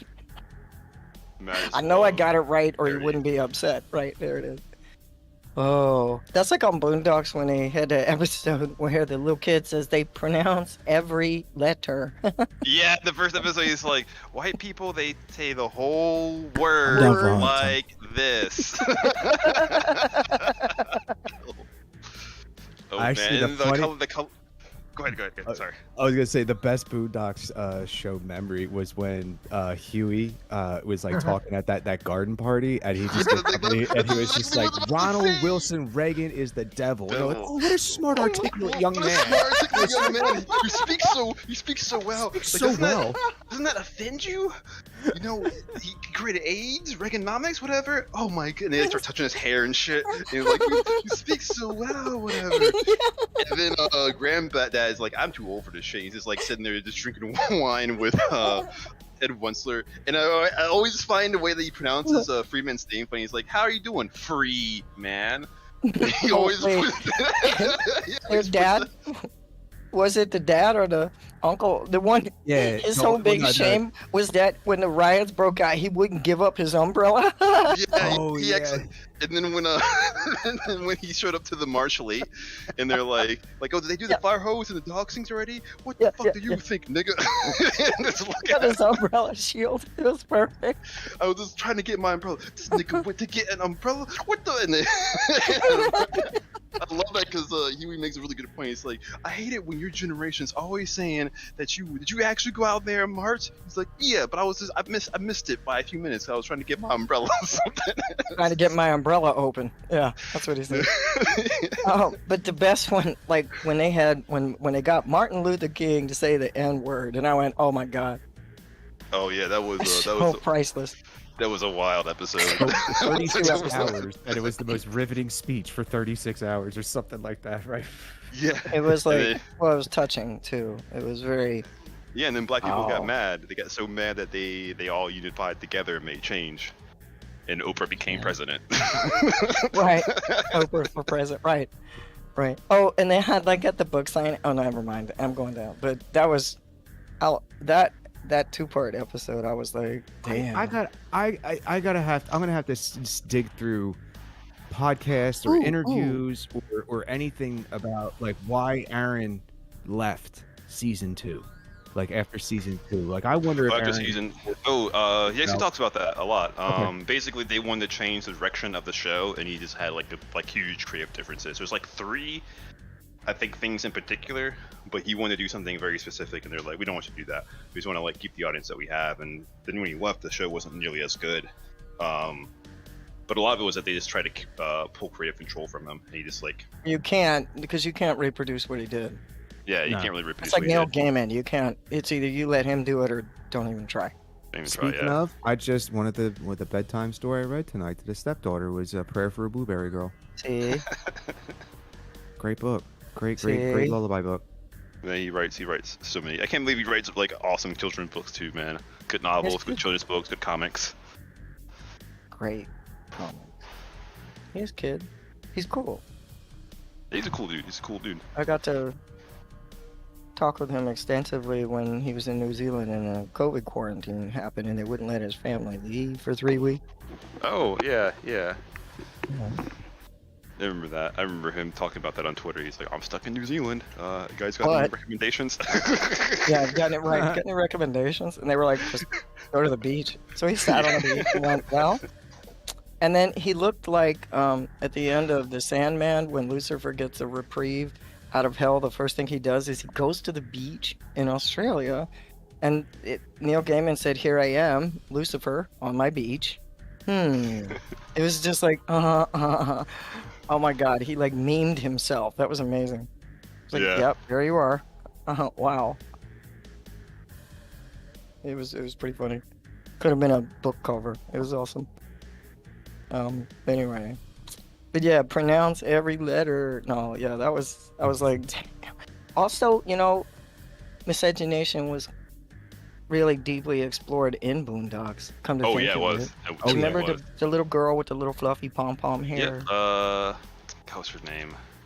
It Jasmine, there you go, Jasmine. Jasmine. Yeah, because she's the purest character in the show. There's a really good episode with her in it that shows kind of a lot about friendship. Yeah. The wingman or whatever. So basically looks like that guy that Granddad's kind of having a feud with, but they're also really good friends, and he invites him to his funeral. And then at the funeral, Huey's hanging out with like his old friend, and there's like a facsimile of what Huey is named Dewey, who's like all in the chic robes and whatever. He's kind of basically like a fake revolutionary in a lot of sense. Right. And but Jasmine is like, she's actually his friend. He actually is like, when he comes back like all beat up and whatever, she like laughs at him, and then it's like he gets like a little red in his face or whatever, kind of like as a blush, and he realizes that's like she's actually like one of his best friends and will always be his best friend. I thought that was really awesome. Her also being a mixed race kid is interesting. Well, it's kind of painful because she was looking at him like, do you hate me? Yeah, she He actually asked him that, why do you hate me? And he doesn't. Well, it was no words. Yeah, there's no words, and I don't think he does. I think he's still stuck in like his old mindset, and he does grow a lot because like in the first season he has that with Shabazz or whatever, which is based on like a true story where he's trying to break that guy out of prison who's on death row, who like shouldn't be on death row. Right. Right. And he, at the very end he has to pray, right? He's All right, I'm like, back. Gets very spiritual and he like just prays, and then everything kind of works out.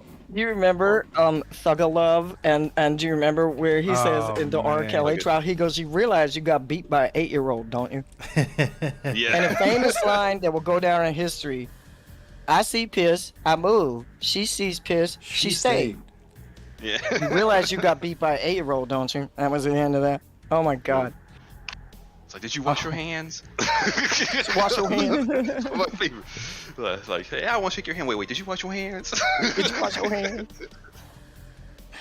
That was a good episode too, because there's actually makes a really good quote at the end that I use to this day, where he says, like, sometimes black people act crazy, and you ask yourself, man, why do I even want to help them? But then you realize that you're people, and you have to help them regardless. And then I guess there's like that scene where Granddad and Uncle Ruckus are having like a big fight about racism, as they always do, and then Granddad walks off, but then he comes back with Uncle Ruckus asleep, and he's like, "Come on, man, let's go home."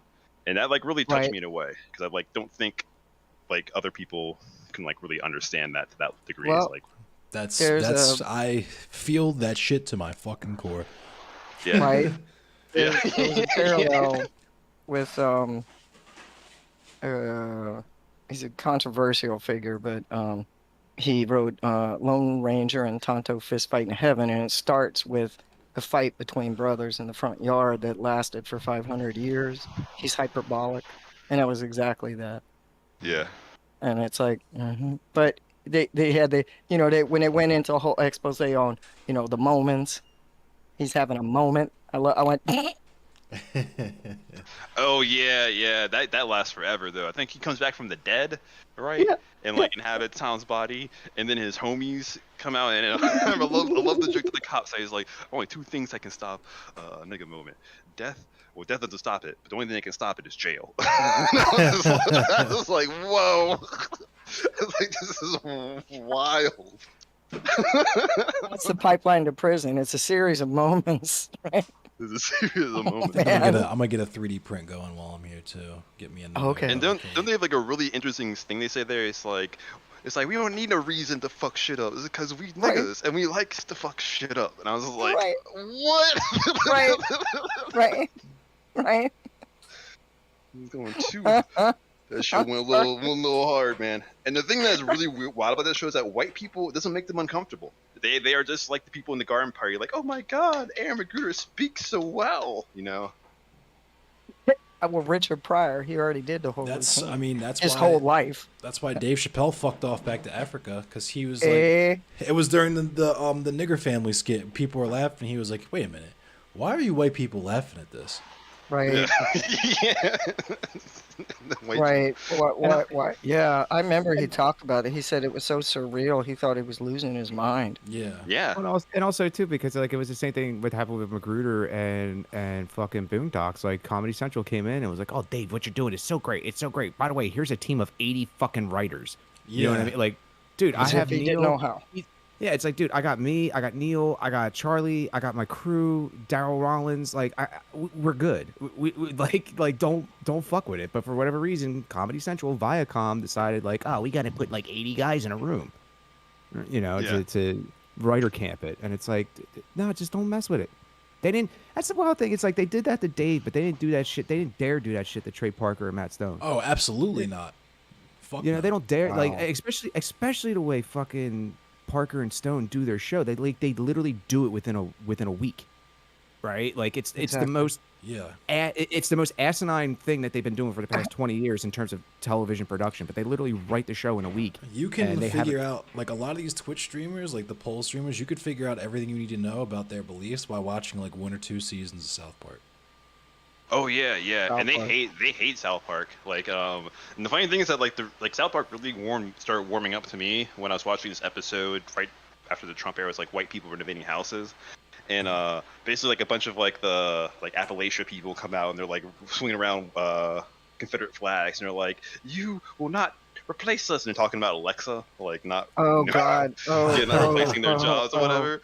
And, Oh. and then Randy comes out and he like yells at him. He's like, "You guys can't be doing this shit. Every time one of you all like waves around a Confederate flag, it makes the rest of us look like bullshit, you know?" And my dad saw that and he just started breaking out laughing, and I was just like, "Oh, I get it.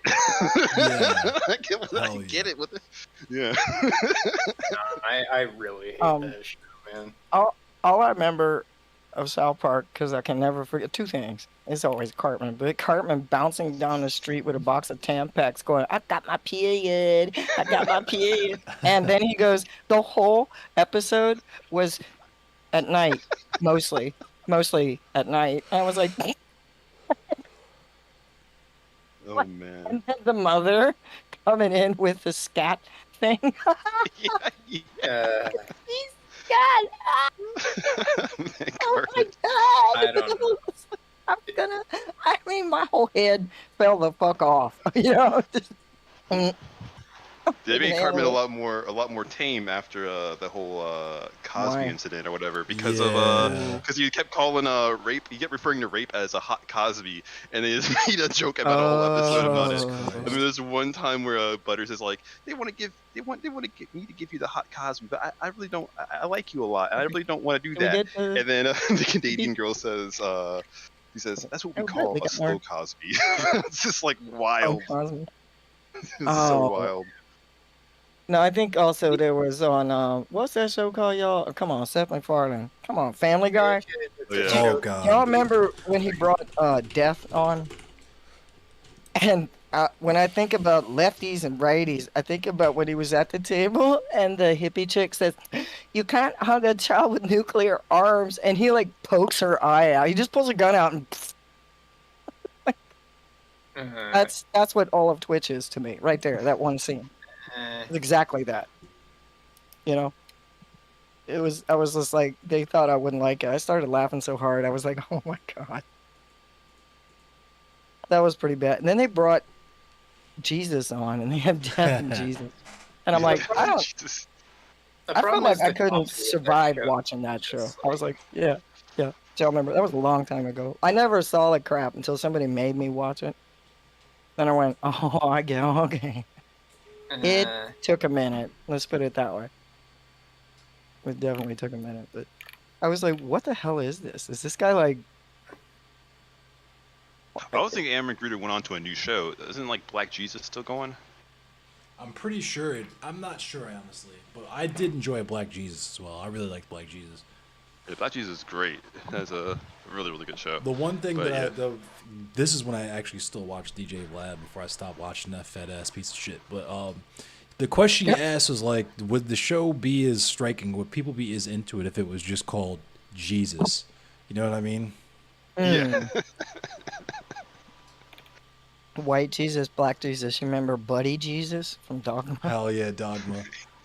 That was the end of it for me. With the I went, holes in his there you go. hands. Alanis Morissette, the loudest woman on the planet, is God. Only she's silenced. Perfect. It was so meta. You were like, it hurts. Like, it actually hurts watching this. Oh, and there was it Matt Damon all drunk with his bloody wings, you know, just flopping, you know, Yeah. in the middle of the street, just you know? Ben Affleck's hovering above him. Oh God, no, I don't even. And oh well, that was George Carlin was still alive though. He was a cardinal. Yeah, rest in peace, George Carlin. And it's really funny how all these like reactionary ass comedians now think George Carlin would agree with them and wouldn't find all of them absolutely fucking disgusting. No, he'd tear him to shreds. Have comedians become more reactionary now? I have stopped watching stand-up comedy in the last maybe like 5 years. Yeah, it's started getting really boring. I haven't noticed any particular trend amongst, because I haven't watched stand-up comedy either. I've just noticed like people like Bill Burr, Dave Chappelle, all these quote-unquote canceled comedians. Like one of the first things they jump to is like, oh my God, if George Carlin was still alive today, he would be canceled. And it's like, actually, no, you could a lot. In fact, a lot of his stand-up still fucking holds up. It still means the same exact thing now that it did when he was alive. Yeah, a lot of it does. A lot of the stand-up does, yeah, for sure. don't know. Jeez.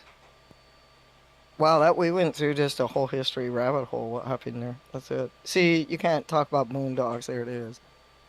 Boondocks is great though, man. Boondocks is one of the greatest shows ever come on. The reality is like Boondocks has something that a lot of these other shows that you brought up alongside them really, really lacks. Mm-hmm. And that is Talent. like a key part of having having a belief and having empathy. And Right. like Oh yeah. I feel like physically disgusted whenever like I see South Park. Like I genuinely absolutely South Park despise sucks. that show Like I hate because South it is aggressively bereft of empathy for everyone. And Period. it is a show that believes in nothing. Like Oh. it tears down everyone and believes in nothing. It's True, frankly a and- sad show to watch, and True. Which I don't yeah. blame anyone like for enjoying it. I'm certain that the minute to minute bits might be decent, but the overall, viewpoint that a show like that conveys, I just find completely reprehensible, and I can't watch a minute of it. I think the movie like possibly redeemed it because do you remember the devil married Saddam Hussein? Yeah, that was so hilarious. And then Saddam Hussein's like abusive to the devil. It's like emotionally abusing him and everything. Oh my god. Because he was just like all he wanted was sex. Yep. And then devil wanted something more. And he's like, come on, Satan, it's gonna be okay. I love you. And then you hear the little squeaky sound. Yeah. Yeah. Yeah, it's just taking like very large like cultural signifiers and just sort of mashing them together with no like rhyme or reason. And again, I'm sorry, I don't want to be the person who like shits on the parade. I just I really have a huge disdain for that show at like every step of the Yeah. process. But Boondocks, on the other hand, Family the- Guy's kind of the same way. Oh, Because, thank you, Unlucky Cricket. it aggressively lacks empathy. yeah, Um, when yeah, trying and to then Like it- the main yeah. the main message of South Park is that you shouldn't care about anything. Like Mhm. that caring about things makes you a loser or SJW or whatever. essentially. And Sometimes, so like that, but the one thing that I do get from South Park is like look at it from like be less serious when you look at certain things through a lens.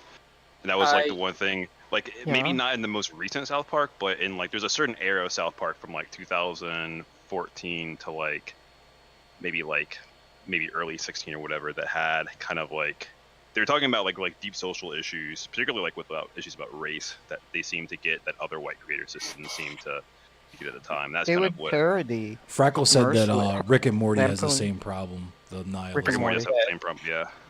well, the problem is Rick and Morty at the very least sort of doesn't sort of try to do social criticism, whereas South Park does, and that's why I Right. feel like I actually like some episodes of Rick and Morty. It's like the writing feels a little bit snappier. Dan Harmon's kind of an interesting guy Yeah. in the writer's chair, but Well, right. it doesn't try to do social commentary. It's a lot more watchable, the show. But what you say about South Park, I could never really watch. There were some moments that I was like, oh my god. Family Guy, I was like, oh my god, some moments. But they're parodies and they're lampooning, and nothing is sacred. Only thing when you pull crap like that off, it's kind of a pushback. There's something going on in society that prompts them to let's shit all over this, and it was a pushback. Is how I saw it, and I went, what's going on that made you so hateful and The toxic? Oh my declaration God. that nothing is sacred can only come Yeah. from an individual, right? Who views Mhm. nothing as sacred, right? And so, Okay. like, what happened to that person that they can no longer believe in the sacrosanctity of an object? Because again, this may be like the weird Christian part of me coming through, but I do believe that there are some things that are sacred and that maybe like it's better off if you didn't touch, if you didn't make a scene out of, if you left alone. Well, like homeless elders, trans rights, things like that. It's like it's something that you can have fun with, but like ultimately don't tear those things down. Those are things that are They to were- be reviewed and listened They to. were and dominating a narrative, really. You see the same thing on Twitch as a result, but we're underrepresented. So I would always, I could laugh at those white people making fun of white people. And then I'm like, oh shit, we're next. I know we're in the queue somewhere. And then the Indian episode would show up, and I'm like, oh god, now I'm offended. Oh man, and you'd be holding your breath, going. And How much they more were cringe trying is to it gonna be get? very. No, they were being rather careful, and I'm like, yeah, but we're next. You're waiting for us to fuck up because we're next, right? Don't do it. And I'm like, my oh wait a minute. identity isn't like a known thing in the United States, so it never gets brought up or made fun of. But like when people talk Yeah. about xenogender stuff and shit like that, like that's really close to my own Yep. sort of cultural gender background thing. And so like, it's not even reflexive. Like I consider them, part and parcel, similar experience to myself. And like, I'm like, no, you don't get to mock that. Like other people, have different ways That's of, true, Gray. discussing and learning about themselves. And so, Well, like, yeah, would you- it may be silly to you, but you don't get to have a fucking say in the matter. And if Exactly. if they want to describe themselves as a plant, then like go right ahead. And if you try to police them and tell them not to, like go fuck yourself. I Right. will actually fight you on the streets. Like it could not be. My chat says, they should have punched up, not down. Yeah. Okay. That's a good way Yeah, to no. say it. Any show that I see that is just like very willing to Thank you punch for the down follow. at transgender people is immediately like a huge Super red flag sauce. for me. Yeah, super sauce. Isn't that sort of one of the irresponsible platforming issues? It's not Yes. what you're talking about, it's how. And then I you know mean, what it can happens be with both. us? Oh no, they accuse us of gatekeeping.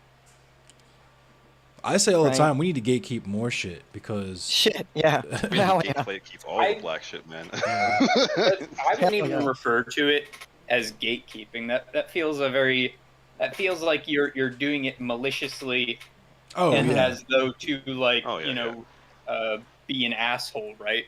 When Mhm. ultimately what it is this, it's like the reason you don't enter a laboratory without safety equipment on, or you don't weld without a mask, or like you don't Okay. perform heart surgery if you don't have training. It's like this is not a place for you to go. You do not Yeah. have the proper background to be here. I'm not trying Yeah. to be mean to you. It's just not a place for you. And then you'll get the First Amendment thing in your face that fast. I feel like though it First always comes Amendment back is down. federal. That is strictly limited to the government. If outside of the government, the First Amendment does not exist. For a long time, the First Amendment didn't even apply to states. So like Right. anyone who tries to throw that on a personal level can fuck right off immediately. Is that what they use to forcefully integrate like black dorms at like places like Harvard and stuff like that? As the First Amendment, or like what do they usually do legally I'm not in those familiar cases? with that case. Do Yeah, you there's think like Harvard is still integrated? Do you know? Well, I would, yeah, but I mean like that they used aside, right? I would have to see the case to be able to tell you anything about that. because they Mhm. because basically what would happen was like there was historically black dorms there from like people who used to be like slaves, like it used to be like the slave quarters or whatever, and Oh, then eventually no. became like the black dorms, etc. and whatnot. And so historically it's just like a refuge for black kids. And I think very recently, like in the last 10, 15, maybe 20 years, whatever, there's been like a big push to integrate those all black dorms. So Harvard's freshman housing. You have a First what you're Amendment right to talking tell Nazis that their mothers are criminals for thinking giving birth was a good idea. Yep, you do. Yes, you do. So 1921, 6 young black men received their Harvard admissions letter, arrived on campus, only to find they were not welcome to live in a dorm. They were forced to find off-campus housing. Okay. President Abbott Lawrence Lowell, class of 1877. He argued that putting the black students with the white ones would spark racial conflict. I'm thinking that you're integrating to resolve racial conflict. You hear you perpetuated it. You see, it's always an excuse to go back to racism. It's always an excuse to go to. Yes. Yo, Felix, thank you for the tip. And then the same thing we're having now. It's like you make white people feel a little uncomfortable. Like, hold on a minute. Stop making us feel so Hell yeah, uncomfortable. Adam Rainstopper. Hell yeah. Standish Hall. You should remember that name. That was the famous. There we go. There we go. That's the one. That's the one. This is where they gave him a telegram that his accommodation was a mistake. And he wasn't given replacement housing. Philip P. Chase, famous Chase Bank, right? The ruling of the president is that no Negro students shall hereafter be permitted to live in the freshman dormitories. Then Jourdain, 21. Unbelievable. That's pretty wild. God. Yo, it's a fight to get them into housing. So you had... Because at first they started as slaves. They were just operating like they just would just work at the campus or whatever. And then slavery ended. And then they still weren't allowed to go to the school. Then they were finally allowed to go to the school. They were segregated. And then finally they were able to get their own housing. And then recently they're like, well, isn't it racist to have not allow white people to be in our dormitories? And it's like, what? After all this shit you put us through, you want to say some dumb shit like that? Here's some follow the money. The Harvard had prominent Southern donor families. They didn't support integrated living spaces. Follow the fucking money. The only color that matters here is green, dude. Right. Yes. Hey. So, Edward Jourdain took on the president of Harvard, and that becomes the moment, you know? Yes. Well, he had nothing to lose. And he won. He rallied Harvard and Cambridge. Jesus. And he did it. Jesus. Why did he have to? Well, because America. It's America, yeah, man. This is Childish Gambino already had it all figured out. This is America. Look at me living now. Look how I'm living now. Oh yeah, we gonna get into this. Oh yeah, this is America. It reminds me of also the Joey Badass song, because I have friends who are African, like from Africa, immigrants or whatever, and Joey Badass has this line, still got the last name of our slave owners, and it's like how deep the trauma goes. When everyone says like you haven't gotten over your historical trauma, I'm like fuck no, look at my last name. We're still we're still living through it. My grandmother is still alive. At my fucking oldest aunt's like the dinner after her funeral, we were sitting in Cracker Barrel, and my grandma was pointing out all the fucking tools hanging on the wall that she used to use to pick cotton from sun up to sundown 7 days a week when she was 9 years old. My jaw fucking hit. I was like, I had tears in my eyes because I was so fucking angry. Like, yeah. That same thing happened to me. I was at a family reunion, and the lore keeper of my dad's side of the family, as we call her, she had dug very deep. But my great grandfather was lynched down here in Georgia, thrown into a swamp, and they never found him. So they were like, so they were like, fuck this, we out, and they just moved to Connecticut. Oh wow. Yeah. Of all places. And that was not too long. It was like what, 1910, something like that, 1900s, like we post Reconstruction. So not lost, very long ago. We lost a whole branch of our family to the KKK. When I was Jesus Christ. A child, it was a man, woman, children, and the dog. Oh my God. Because this man had the audacity to cut his hair to go to town to take a job because his family needed the money. In a very small area. So he don't talk the same, right? He don't, and he didn't go home the same way they did. He had to walk all the way up the mountain. So somebody pointed and like pod people, and for having the nerve to think he could work alongside them. So they went up burned his house, pulled them all out, and lynched them all, and left them hanging in their trees, including the dog. Jesus Christ. So they buried that branch of the family, like from memory. And when my mother passed, she set things out for me. And it was the most painful thing because we asked and they wouldn't talk about it. And in a sealed envelope on the top of the family registry with the photographs was that man and his family. And she kept it from me. She wouldn't give it to anybody. So that she left me that. So now, you know, we know we know their names. Yeah. Jeez. Oh my God, man. And that was that happened evidently sometime Like in the 60s. in the late 60s. So we didn't hear about it until, of course, you're on the res, and of course you ask questions. So we were very displaced from this in time. But my autistic ass, and I hear everything. So they were talking.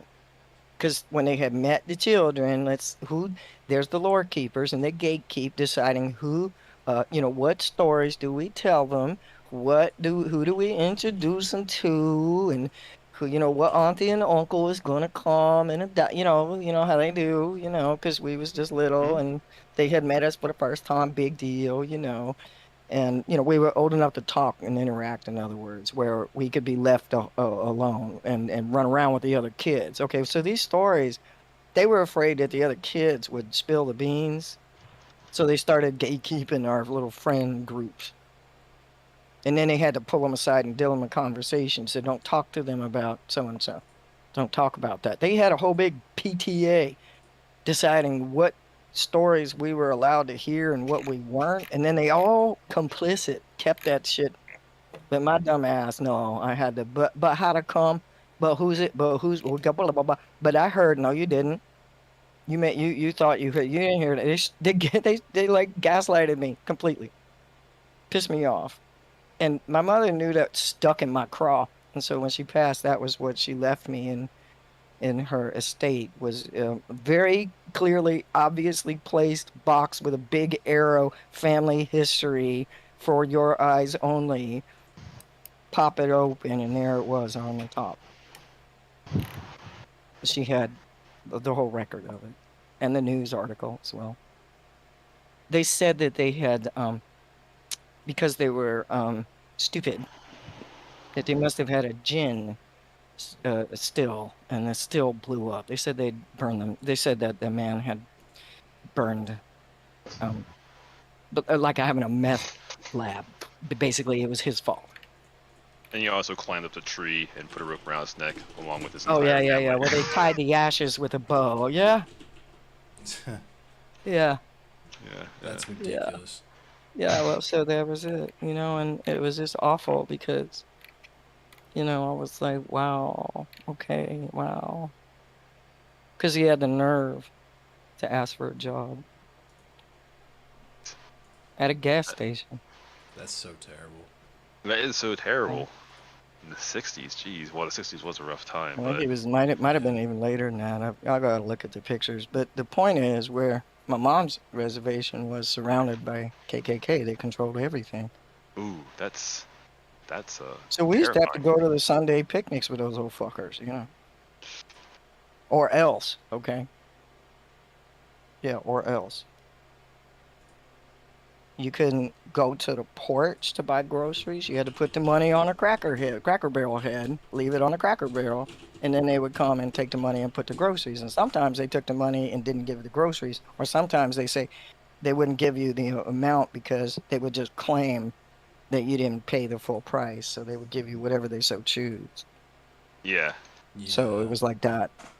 That's fucked. That was how we grew up. And then we had to go up north to my father's community where his family was living, and the Mennonite farmers couldn't stand us because we were dirty Indians, and they was sticking us with pitchforks, chasing us down, slapping us in public. You'd think hearing these stories would be like the 1800s, but Right. Yeah, I said Yeah, it earlier. really. I said it I earlier thought- with the thing that fucking Endless was talking Yeah, about. with Not the Xbox 1890s, folks. Yeah, not 1890s. 1990s. Yeah, like, Exactly. Jesus. Exactly.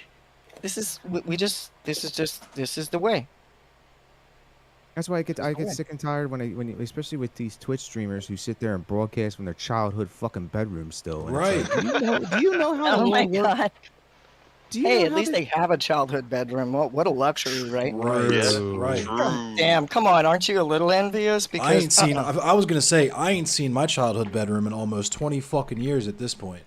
And I don't do. know. Well, I you don't know, know. I In an mean, economy like this, I ain't gonna f someone for living with their family.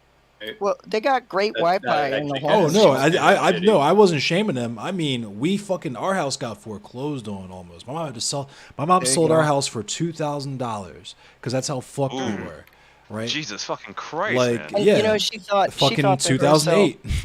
she thought to herself, Oh, hey, hey, yeah. that Damn, wasn't I'm bad. sorry, man, to That hear wasn't bad. That wasn't bad. It could have been worse. That was a nice try. I'll just try this again. She thought she was making progress. Yep. Same. In her and- mind, in the back of her mind, she said this could have been much worse. So maybe things are looking up. Well, fuck all that. Yeah, But I and love your mother. We had to Fuck say that. we had to say all that same shit in 2017 when our fucking See? apartment that we were living in burned down, and we had to See? say we fucking lost everything, but at least we didn't get hurt. You know what I mean? Yep. Exactly. Mhm. Exactly. And Dr. K, I feel your point. But it would just like you said. Like I want to expand on that. Is that like you would think that with some of these cats, like because they have to like stay at home longer than what was traditionally known, right? Like that they would give them that radicalization or that that understanding a little Empathy. better. Aren't Yeah, the they? empathy. Thank you. But it Because it's no, not radicalization to have empathy for common man, right? Radical Right. empathy. and that's Yeah. what bothers No, me well, sometimes because it's As like a it's socialist, you do go a step and beyond the empathy expected of liberal norms, right? But like good liberal norms do have empathy as part of it.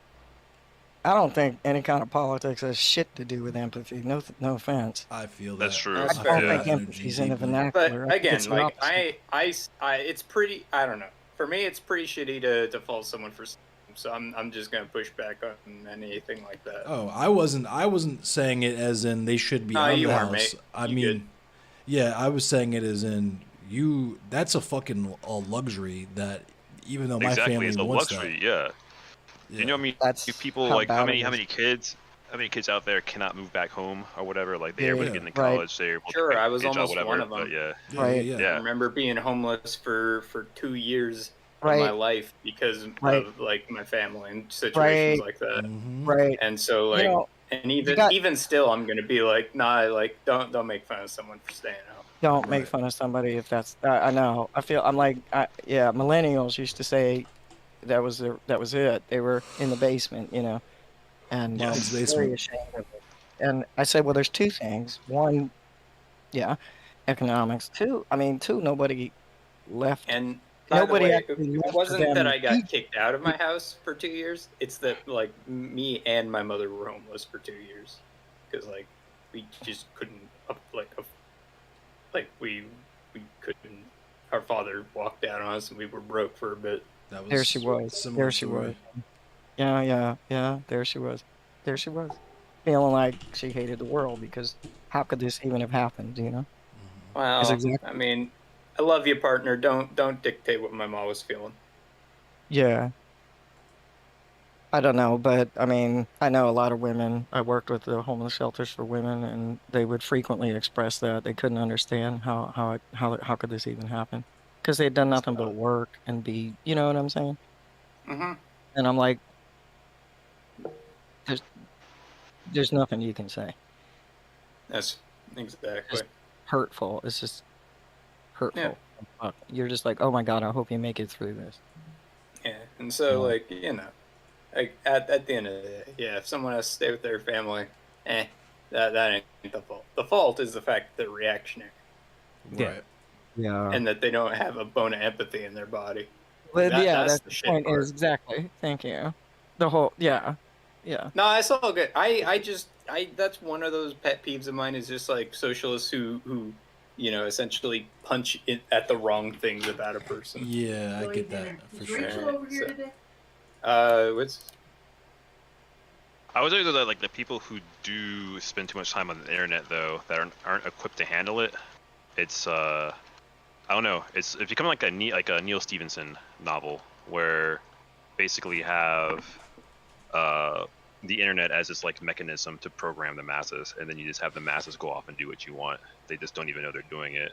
We used to call them script kiddies as hackers back in the day. Crypt kitties. Huh. I refer to myself as Script skitty because I used to do like aim progs and all that shit and had no fucking clue any of that shit actually worked. I just knew how to fuck over people's shit. So But they would, but like the way that hackers would compromise massive amounts of systems, that they would just like release something on a forum, like through social media or something, and be like, hey, Oh, yeah. you know, go and destroy this company, target them, and like the hackers, you never knew who the hackers were or whatever. But Oh, then yeah. it would a homie all of mine was all the one who discovered that you know, if you was basically responsible for them like Gmail stopping loading images, because he was one of the people that first discovered that you could load scripts into images and images load into a page automatically. Yeah. Especially Oh, like yeah. Google. He was like, imagine Yeah. if you could load a script into the Google logo. Like, holy fuck. Holy fuck, yeah. And now imagine like all these kids that are just being programmed by these streamers or wherever the thought comes from to just to do whatever, like essentially think a certain way or act a certain way. Right. It's just almost like everything's predicated on the algorithm, like whatever the algorithm deems to be good and reinforces at like the greatest effect. That's what everyone's going to do. Because I've even seen content creators like reprogram their own brains to like actually believe what the algorithm is telling them. They're like, my audience likes this. You know what? I think. You know, maybe I actually do think this way. You're It talking about reminds me Twitch of Twitch poll, YouTube, everything, all social media. It reminds me of the Boondocks. I feel it, like Rain Boondocks, Stopper. where Tom is being preached to by Uncle Ruckus, and he's like, I do hate Usher. I hate Tyron. Ooh, don't get me started on Tyrese. I think I hate them all. I think I do hate black people. And it's just like, I feel like that's what's going on with the algorithm. It's just like programming people to be very susceptible, who are very susceptible to this. I love y'all. Oh, I think I'm about to Fade Runner's about to hop on. We're about to play some more Hunt Showdown, and that's the game I got to sweat at. So yeah. Nice. I'm gonna run and grab a drink really quick, but we're gonna start that back up. I think he's gonna hop in here. We're gonna play some of that. But it's been fucking awesome talking to you guys. Oh, and yeah. Oh, yeah. I'm As so happy always. that you know, because whenever I do these like long streams and stuff, I'm always worried how I'm gonna pad the time. But I'm so happy that we had that fucking amazing conversation at the top of the Mhm. stream, and you know, UD pulled up to fucking get us going on this and. Yay. Yeah, I'm just happy that, because people always say my stream is informative and it's educational, all this, but like I literally couldn't do this shit without y'all, especially people like Arun, who's just like, like whether it's UD, Arun, Lawsu, all this fucking information that is like, I know it's important to me, and you know, I don't know, I feel like like that's what I want to do, is make that more fucking accessible so that people can learn and understand, the people who are actually interested anyway. That's why I've been kind of chilling out, waiting for all the hate raids and all that shit to blow over. But That's what we do on my stream all people day like by Frackle, choice. yeah, like all y'all. I couldn't do any of this shit without y'all. If it was just me sitting up here talking at the camera and playing video games, I'd still be a 5-viewer Andy. So I appreciate Right? y'all. Well, it's your birthday, so there's your, you like a good conversation. That's the only birthday gift I can afford, because I'm a broke-ass motherfucker. I appreciate that. It's worth its weight in gold, trust me. There you go. Okay. I'm gonna run and grab a drink really quick, and I'll be back. Thanks, y'all. I appreciate y'all. I'm gonna try and get Fade up in here so we can get these games going. Okay. I'm the combo person. We're open for call-ins on this end. If anything is upset a person or they want clarification, you know, we're open for business. So just to let you know. I'll be right back. But okay. Happy birthday. Thanks, Happy UD. birthday. Thanks, y'all. Hey, take care, babe. You too. Bye.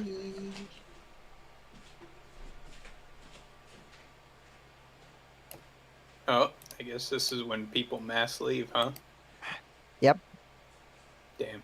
Closing time. You don't have to go home, but you can't stay here. Hey, see y'all later. Hopefully soon.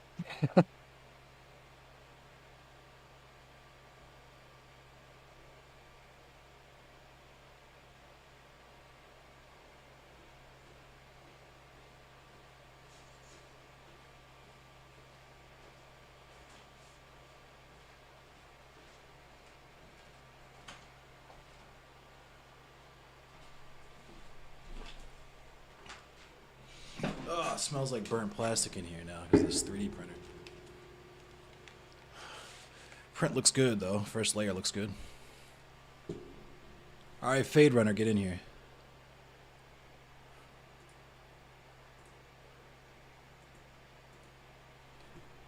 Thanks, Bird.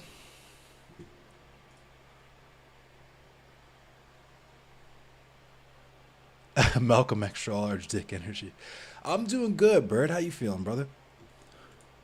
About to play some hunt with our homie Fade Runner.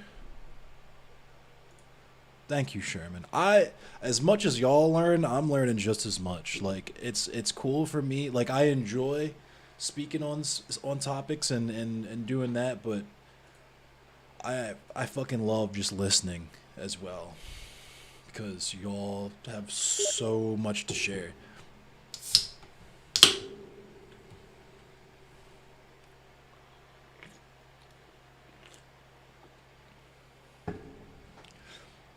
Also, Fade, I'm pretty sure you can drag yourself in too, cause you're admin in my Discord. So,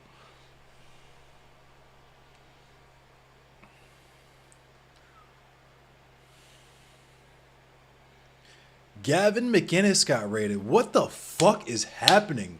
What is happening? Marjorie Taylor Greene got swatted. Now, yeah, you can drag yourself in. Hell yeah. All right, let me mute your stream. Okay, that was getting a little intense. All right, my mic sound. How's my mic sound? Crispy. Sounds crispy today. Oh shit, dude! Check me out. Hey, let's go, dude. I need to get. You know what I'm gonna do? I'm framing my audio engineering joint, and I'm gonna put it right behind me so y'all know. So y'all know. So y'all know. You know what I'm saying? You know what I mean? Hell yeah. I'm out here doing the sound shit. I'm out here fixing it. Fixing my mic, dude. My shit is crispy now.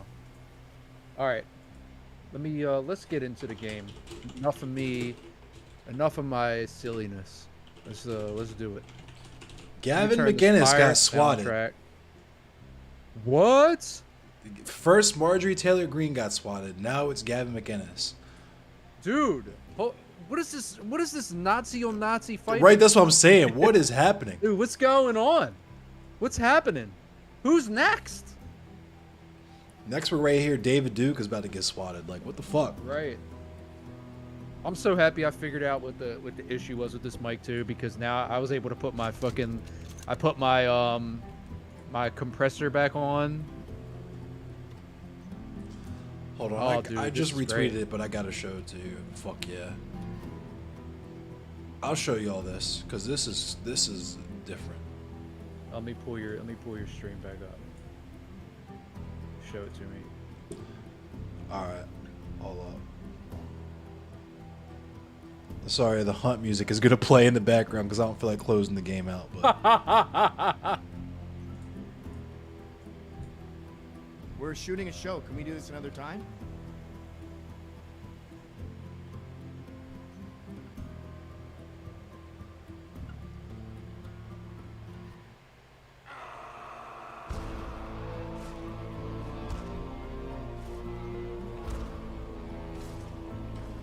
my man cut his mic off and everything. Whoops. He was live? He was live. He was yeah. live? He was live? Oh my god, he was live! The music does suit it, yeah. My man legit got swatted. My man was live when he got raided. The music does go with this.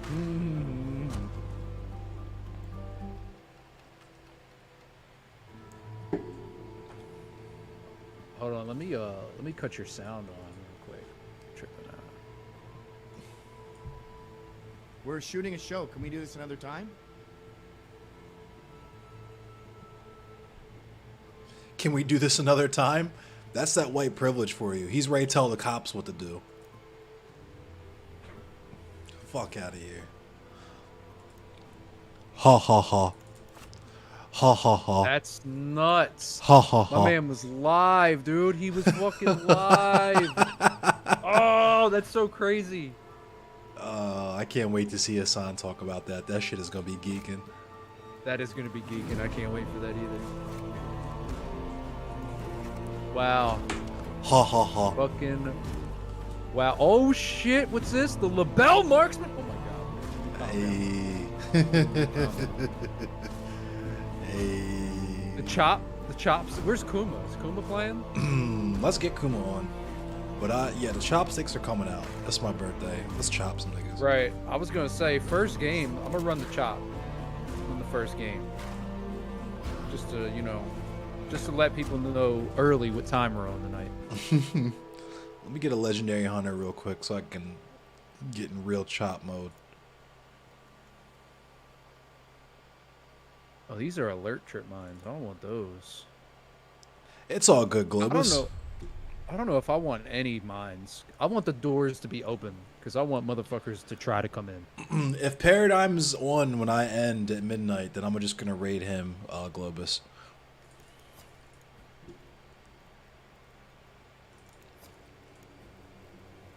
What up? Kuma. Kuma. I don't Let's know what I go. want for my last tool, dude. I don't know. I usually go with, so my standby is, if I have the chopstick, I go with medkit, knuckles, choke bomb, concertina bomb, or concertina trap. I guess I can do the concertina trip mines too. You can never have too many of those. They get mad as shit when they gotta fucking try to get through all that concertina to get to us. You know what else I'm gonna do? I'm gonna go. Wait, do I have more of these? Oh yeah, I can buy them. I'm going full antidote shot, bro. I'm going fucking. Give me the whole antidote. I want all of it. I want to shoot it directly into my bloodstream. Oh, what perks do it? Oh my god. Why does this keep giving me fucking... Shoot it. These useless Directly. ass perks. And I gotta fucking spend 25 blood bonds to get them removed. This shit is so silly. I'm not finna use a single one of them perks. That's crazy. You know what? I'm gonna use a concertina bomb. Let's go.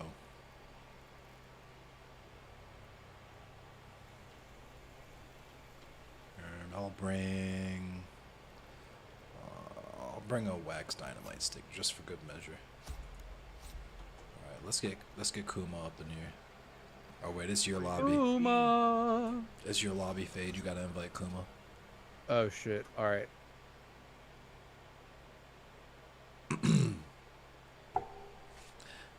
They call me the PP man in these streets. Yo, and I got the. Look at this hard ass fit I got on too with the cloak. The cloak This is ready to hard. be a dub. The cloak is dick hard. Straight up, dude. This shit is fucking. I went ahead and clicked so triangle. tight. All right, let me get this frag bomb real quick. Tegma just commented more fash on fash violence. It's true though. It is. I don't understand what's going. Oh my God, Kuma, you can't pick that character. You can't. You can't do that. I don't want to see that. That's my nemesis right there. It's crazy that you would just come in here like that. Yo, shout out to John NYC for being petty as fuck. Exclusively telling me happy birthday. Your stream has been beating Sansal's all day. That's the best birthday present you could ask for. Yeah, that's the best present of all, honestly. The fact that I've been streaming for 12 fucking hours almost, and the whole time I've had more viewers than Sansal.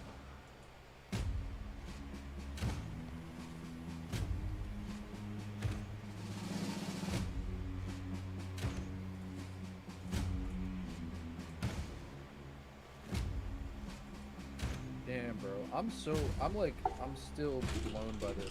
My man got swatted live. That's nuts.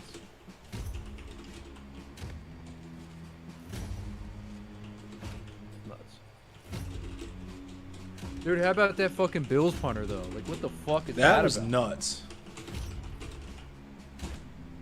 Can you hear me? Yes.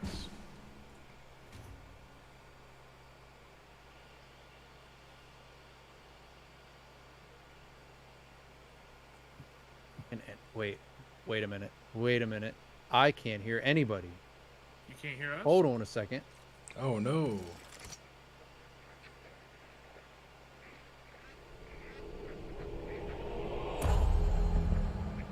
The fuck?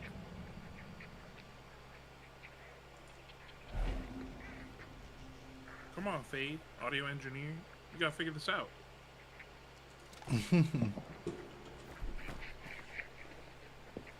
Oh my god, why did I leave this shit on? Uh-oh. I can't hear any fucking thing. What the fuck's happening? They're already fighting shit and it's only one boss, so you gotta get your shit together. That's probably a spawn Oh fight. shit, dude, I can't hear nothing. I'm Oh, glad that no. wasn't us in the spawn This isn't fight. good. I can't even hear. I can't even hear y'all on the Discord call. Oh fuck. Dude, straight up, everything of mine is broken. I talk too much shit. That's what it was. I talk too much shit. And now I gotta play Hunt without sound. Oof. Can you hear me, Bird? I can hear you. We can all hear you. I don't know if you can hear us.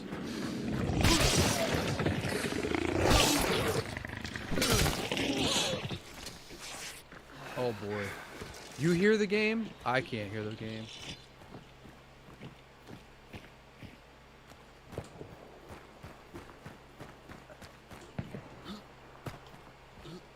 Hold on a second.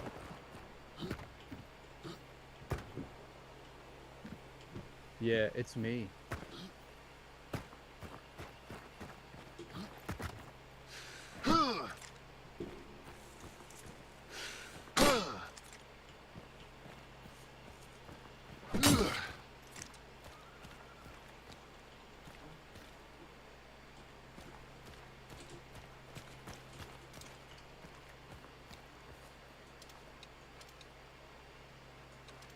I might have to wind up. I might have to restart my PC. This happens sometimes. You know what? Fuck it. I'm gonna do it. I'm gonna do it.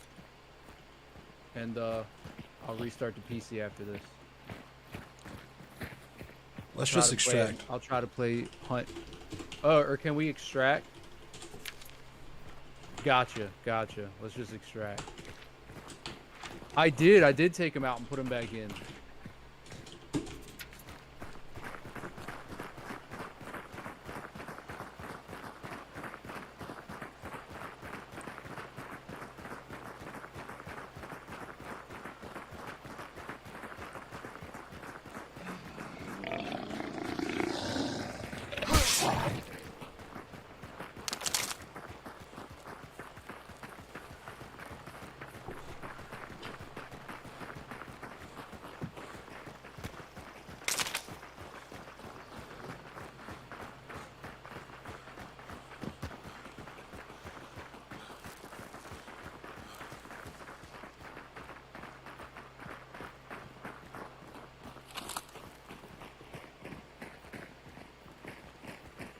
And of course, all the extracts are cross and out on this cheat. Right.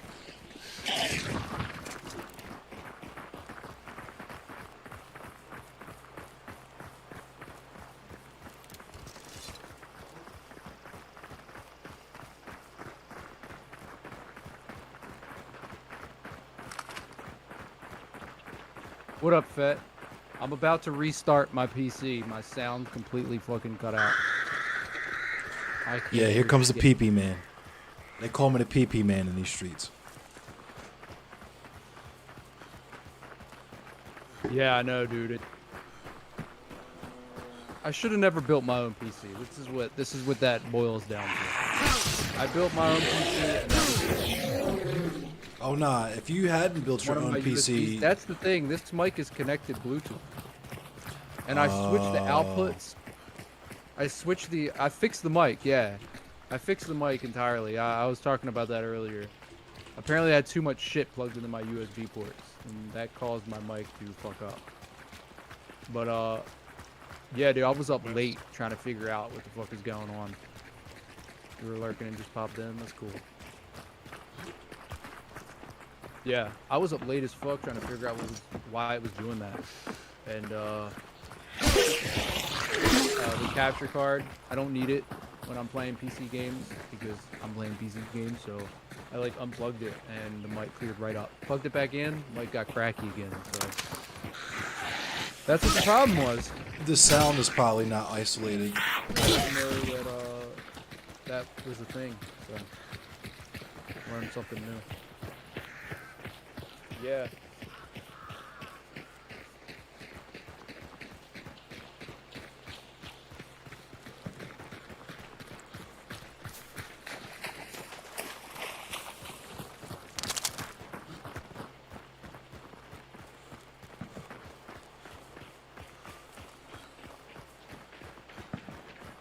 And now I'm not getting any sound from my PC. So.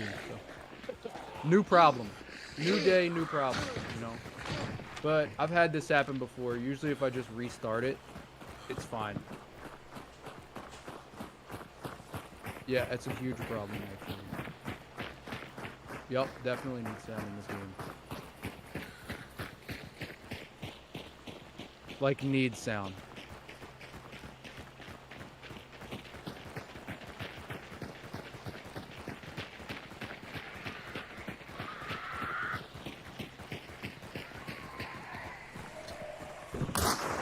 I didn't even know that hard before. I know you guys can hear it, but I cannot.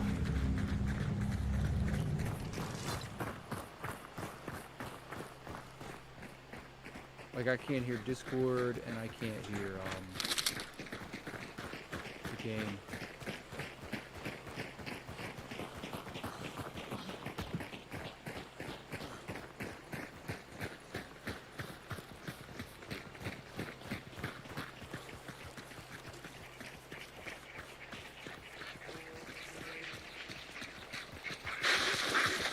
It's so eerily quiet, dude. Like, I can hear the cricket outside my window. It's fucked up. It's the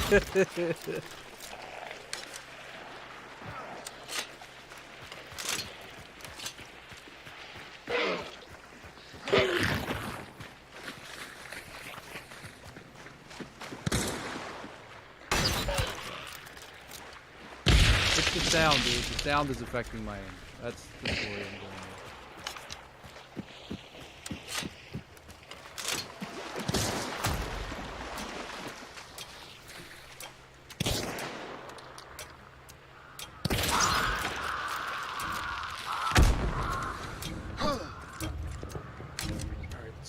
See if I can diagnose this.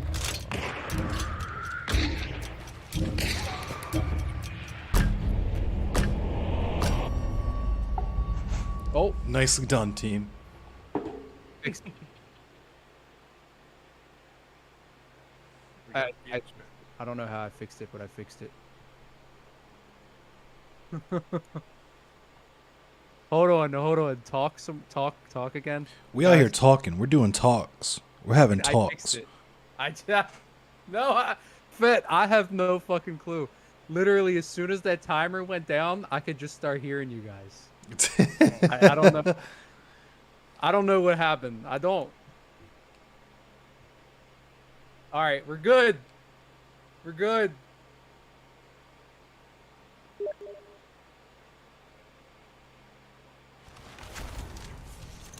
What the fuck, man?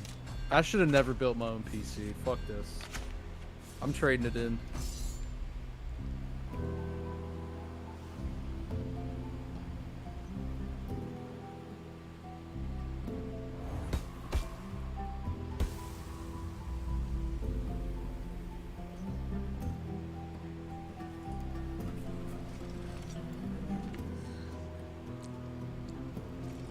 Toxicity? That's funny.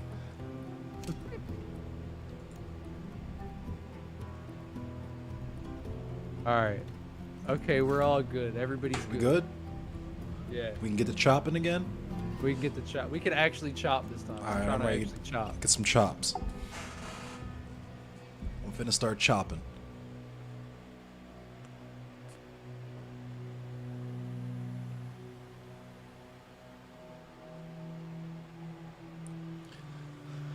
We're in the home stretch of the stream. The last hour. The last hour. I made it all 12. Right, it's Chapo clock. It's chop o'clock.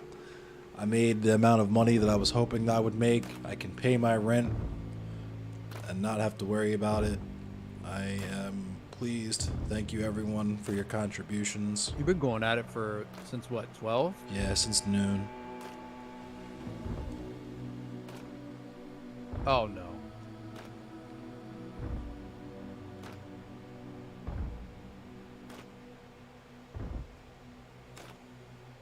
Oh no. Did my sound cut out again?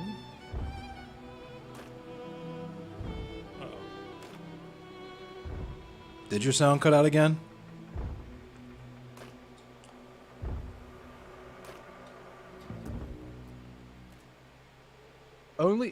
No way. Did it? Hello? Did it Hello? really? Can you hear me? Can you hear me? Can you hear me? It did. What Oh. the fuck? No way. Hold on a second. No fucking way, dude.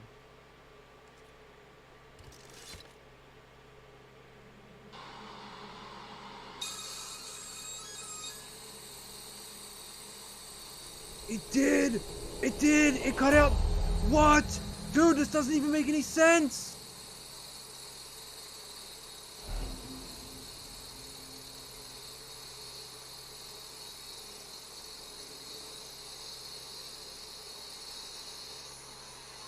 Oh, wait. You can hear me? Yeah. I don't Okay. know what that was about. Yeah, dude, that was weird. What the fuck? Alright, we're good. Alright. I was worried. At least we got, it's night, but we got 2 bounties this time.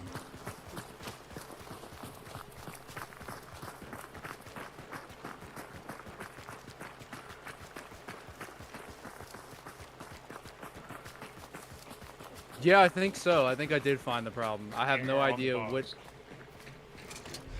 Damn, hell yeah, I'll get it. Oh, dude, I just itched the cut on my leg. Oh no. That fucking hurt.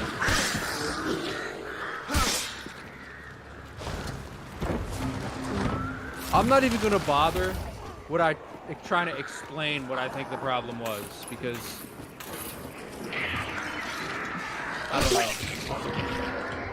No. Did I slice you? My bad. Chopped me. I have Who's those birds? Did y'all do that? Yeah. No. Okay. I did those.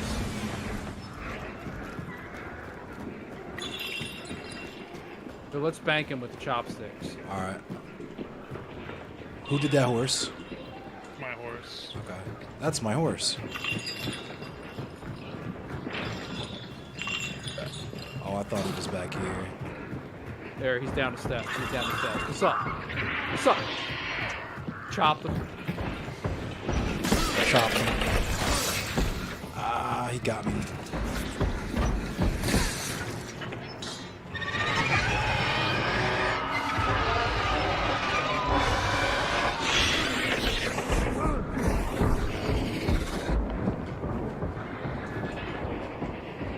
I chopped him.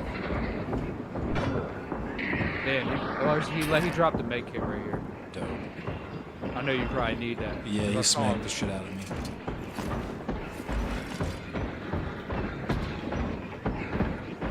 Oh, he's right behind me. It's crazy how we got this boss so short. Right. Oh, he whacked me.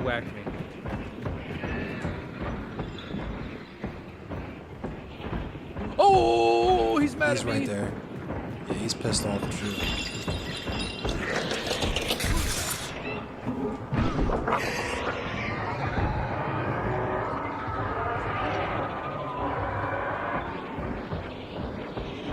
Oh, here it comes. Dip. Oh, shit! You missed. We'll try not to kill him with that so we get all his drops.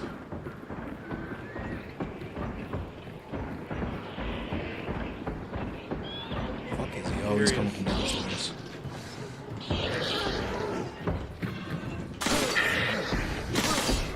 Ow.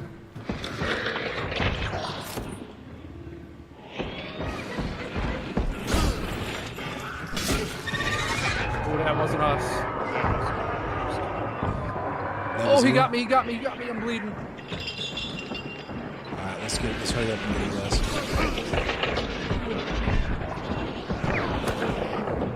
I'm bleeding. That shit hurts. It hurts. It hurts.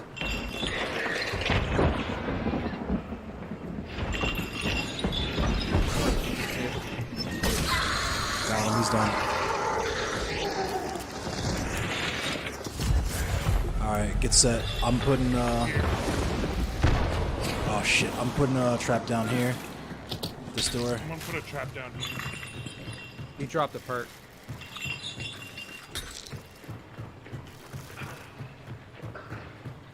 I'm putting a trap right here.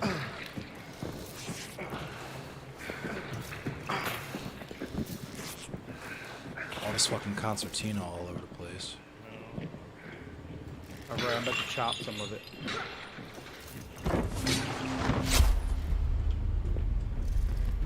Why don't you come down here and put a trap? Whoops. Didn't mean to shoot. Yeah, I'm gonna put a trap down. I can't believe they're here already. I think I hear him on the roof. They are.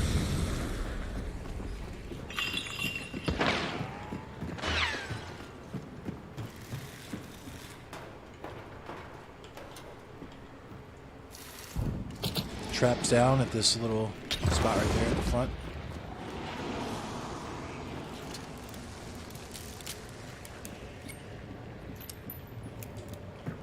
Alright, everywhere downstairs is covered. Is about to get choppy. Hey, they call me the PP man in these streets. Better know what you're doing before you come in here.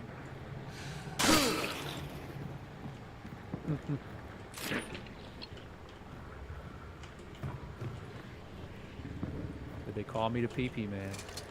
I'm gonna put a bear trap in front of that window too.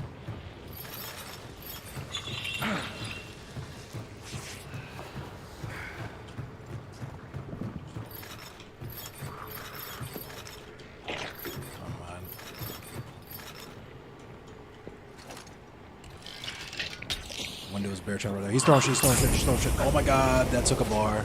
Fuck. That took a small bar.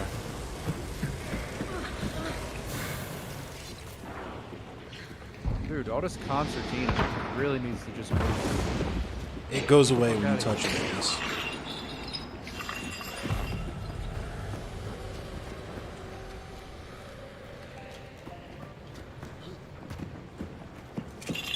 Sounds like they turned music on. They did. Yeah.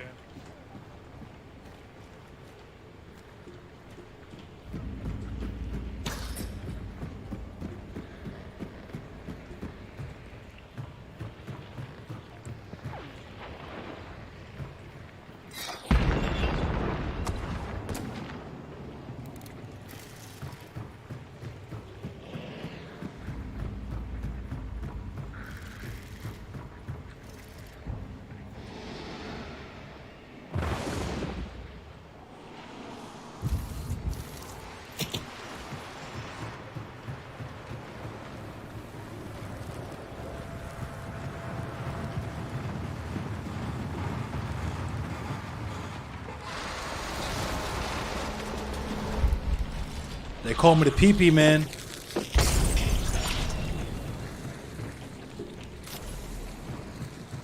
Just letting you know, they call me the PP man in these streets.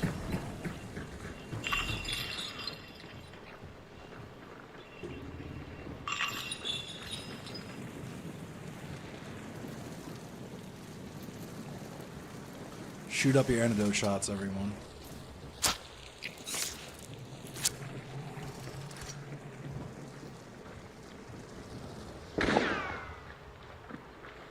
Motherfucker tried to wall bang.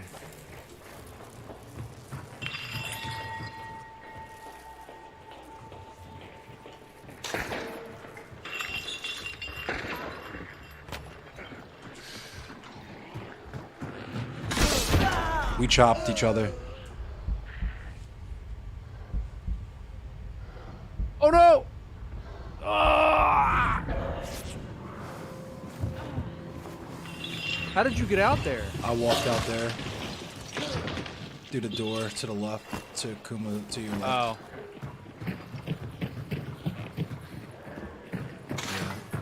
Yeah. He's right there. He's right there. He's right there.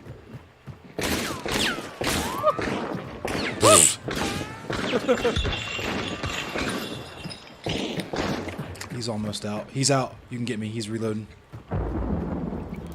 Nope, there's another one.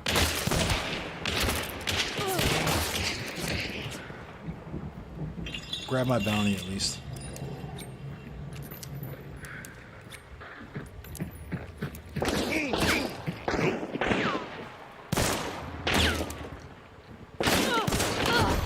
What? I should never went out there. I should have never chopped that dude. The lure was too strong. Good stuff. Another one's right He's there. right there. He's right there. He's right there. He's right there. He's right there. Oh my God! That's it. Bees! No! How did they come back on you? I don't know. He should have been in there. How did he get in there? How did he get in there? Dude, that guy was across the way through the window in the what? What? I made the instant transmission? Huh? Hit the Goku. He died for it too. Just couldn't get the bees off me in time. I have several questions. I have several. Yeah, I fixed it, Bird. I fixed it. I have several questions about that game.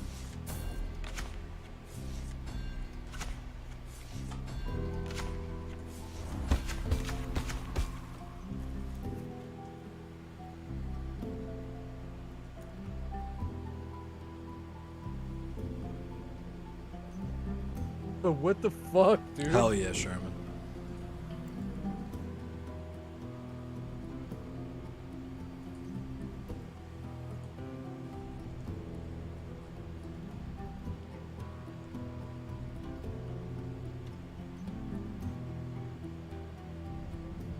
Alright, before we do that again, I'm gonna get warmed up. I'm not gonna bring chopstick, I'm bringing a crossbow again this time.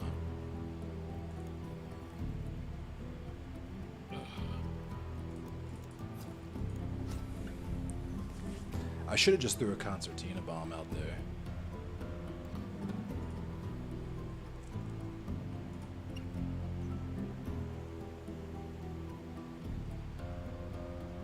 Oh, the allure of the chop. I was too horny for the chop.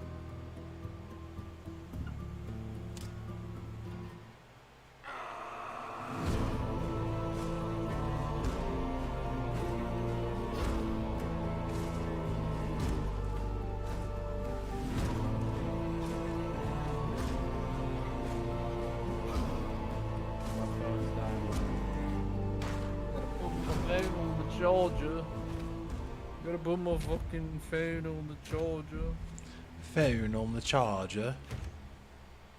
Put the phone on the charger.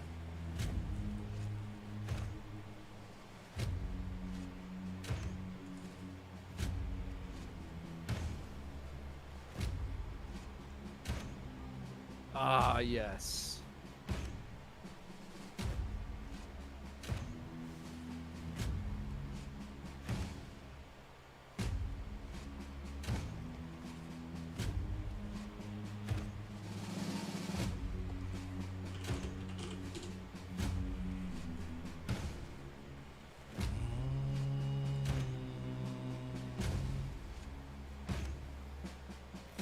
Oh man, I'm so mad. That last game I got headshotted through the wall.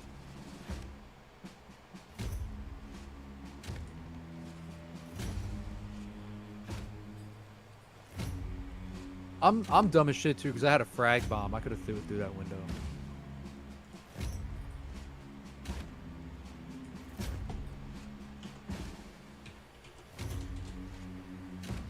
I don't remember to throw shit is the hardest thing in the fight. Right, dude. I never remember to throw things. But I got the heavy knife. One boss, no problem. Let's get it.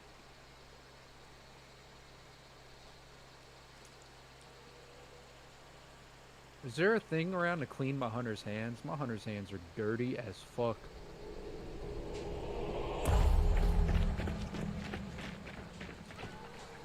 And there's a horse. That's my horse. Immediately a horse.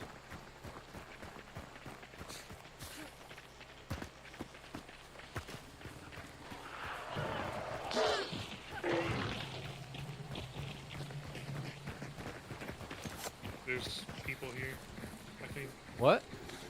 The emulator is running.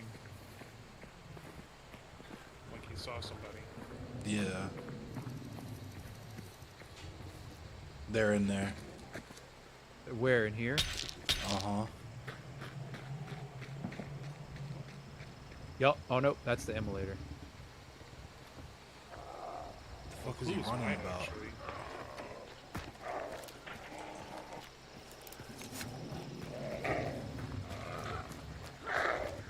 Yo, y'all here? Any people out here?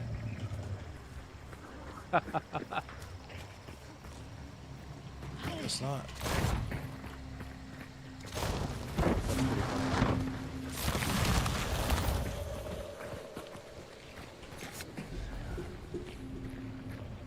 Hunter experience.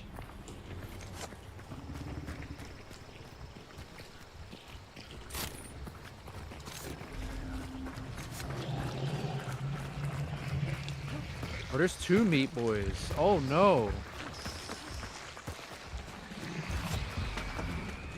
Big meat. Oh, no. Big meat. Big meat. Oh. Please don't touch me, big meat.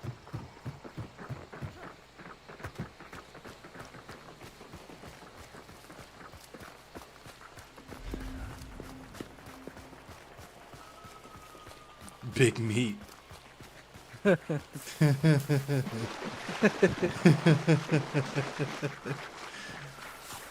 don't know why it's so funny. Yeah. Big meat. Big meat. Bingered bongered.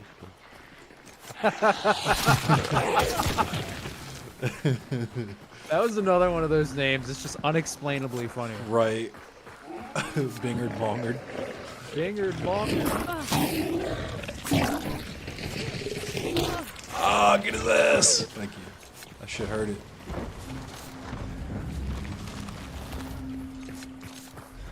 Another clue right up here. Wait. Stop. I heard a horse. I couldn't tell which direction from. Yeah. It sounded west to me.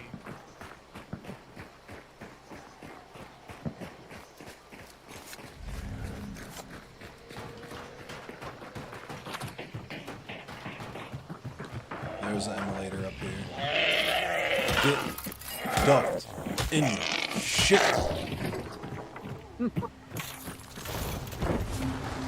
Just straight ran the ones with the emulator. I did. The ones and the twos.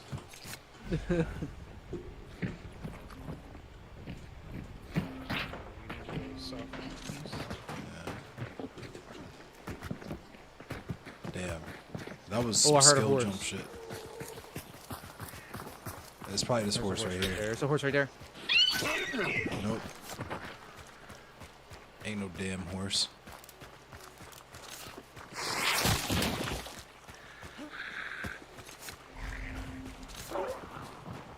Get chopped. I wonder if the big knife kills in one hit. It does. Ooh, so I could chop somebody with this. Yep. Potentially. If you hit him in, like, from the chest up, yeah, you're definitely gonna kill him with that. I heard a horse. Sounded like it was off to the east or northeast.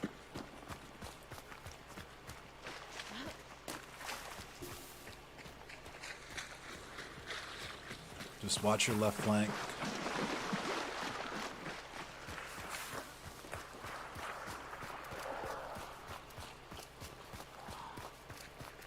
I got the motherfucking crossbow.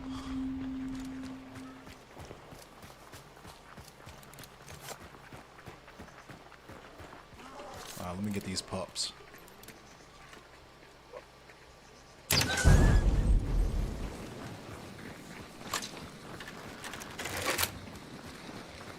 Oh, there's fucking oil on fire right there. It's a big meat. Big meat.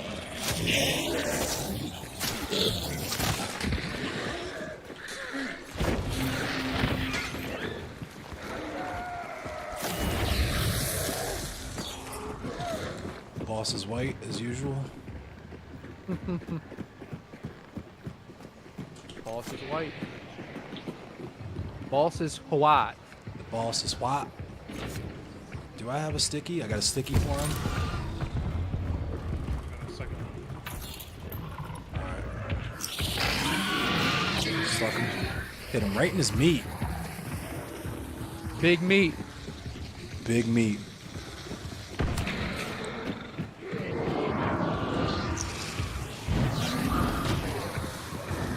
Did you miss?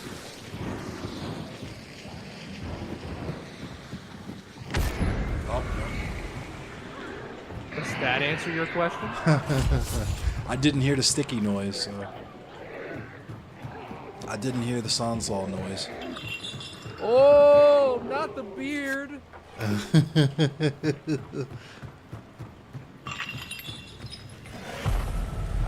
gonna throw some traps down. Oh, these are just alert trap lines. The stickiest beard that's ever stuck. Oh, fuck. It blew the bar off the door right here, but it's all good.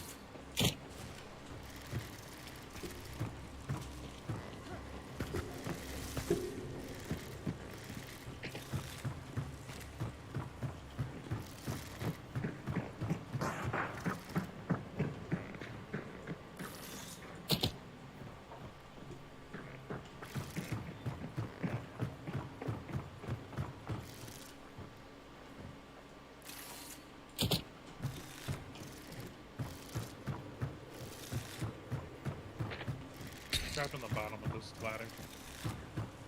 Not the ladder, I'm up. Okay, good. Not the one you went up. Alright, everywhere is trapped.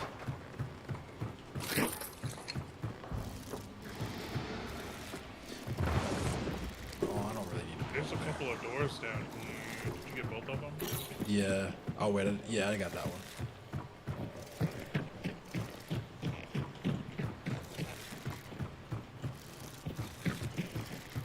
I was gonna get the metal door, but I feel like we would definitely hear them if they tried to come through there. I know, especially because I'm sitting like right next to it.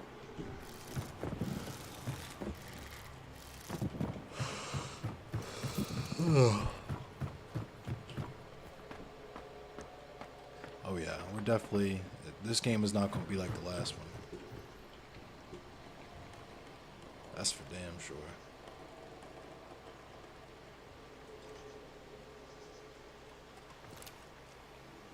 I got the Chem and PPP.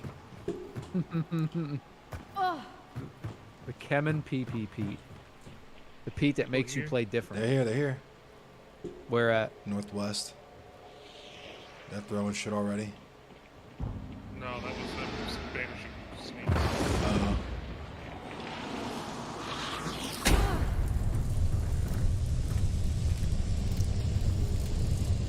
I got flashed. Same. Oh my god, that landed right next to me. Fuck!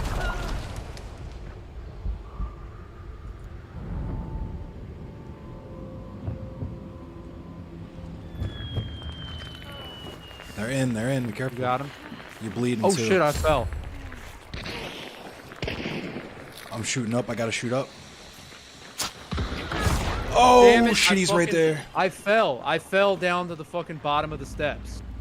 Right in front of the door where the guy just happened to be looking through.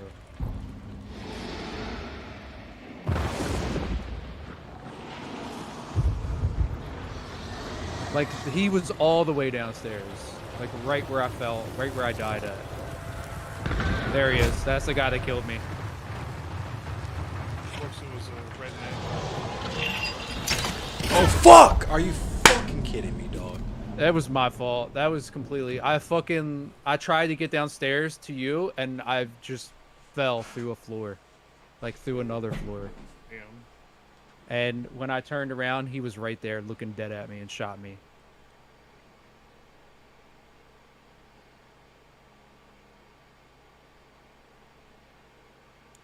Baltimore Damn, that police to was a- soon implement cell phone tracking.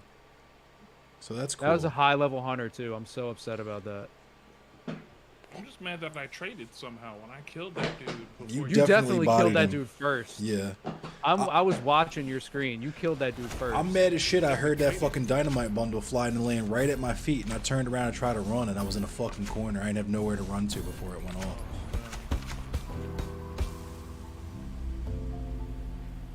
Yeah, they fucked us up with those throwables.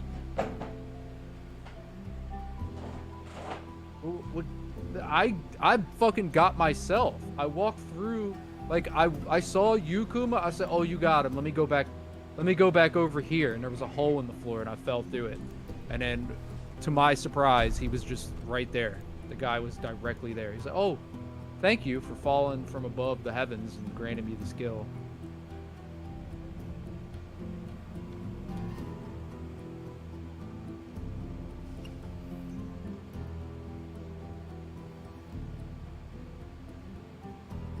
Dolch.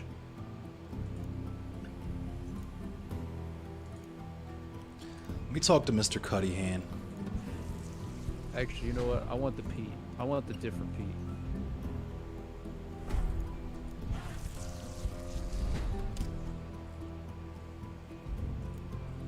I actually got one more. I mean, and I'm probably, if we lose, I don't know. I'm getting kind of tired. I'm trying to hit the homies for a B-Day dinner.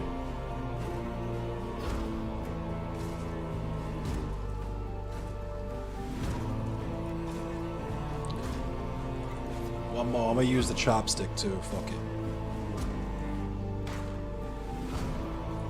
I got the slate. Ooh. I got the Pete and the chopstick. 38, sawed-off shotgun. The Caldwell? Yeah. Hell yeah. Chop o'clock.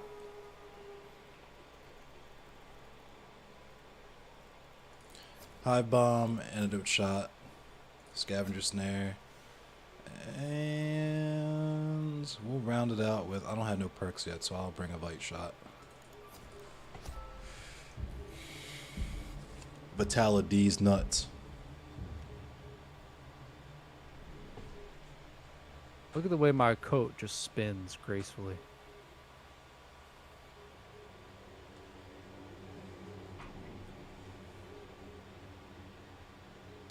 No perks.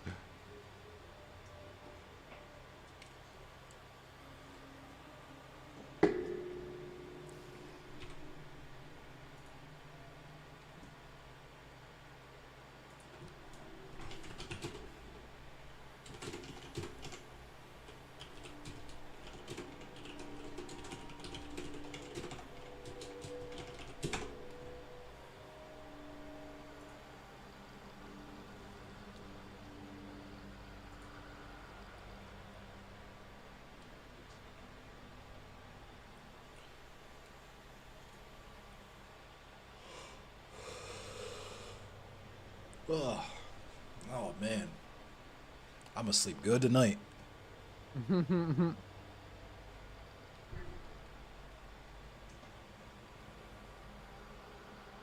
Oh man, let's get this dub real quick, just quick.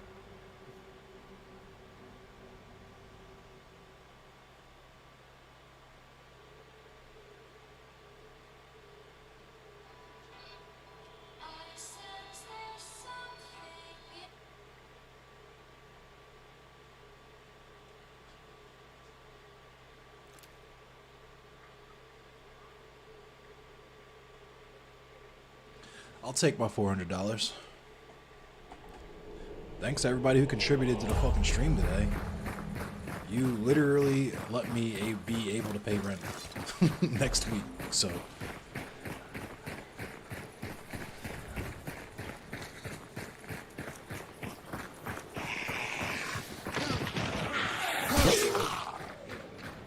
Out here paying rent.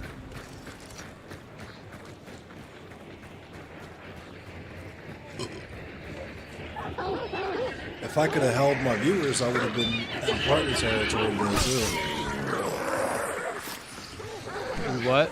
I would have been in partner territory there too if I actually held the viewers. You get there. Oh yeah, no doubt.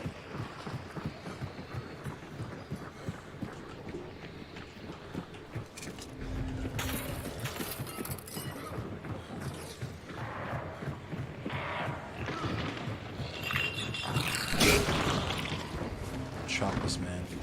Standing outside the door like a goofy. Like a complete goofy. Oh, let me get these endless cemeteries real quick. Unless you already got them. Yeah, I already got them.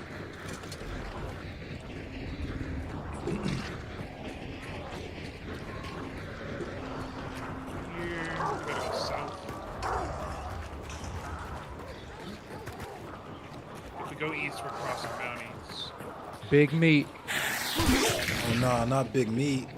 Cash register.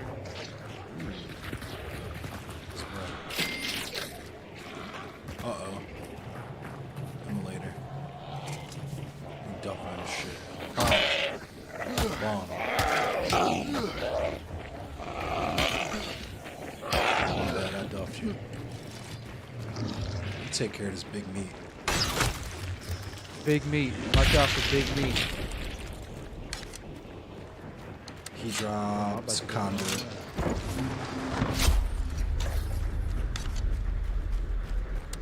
Want it, babe? Now you can take it.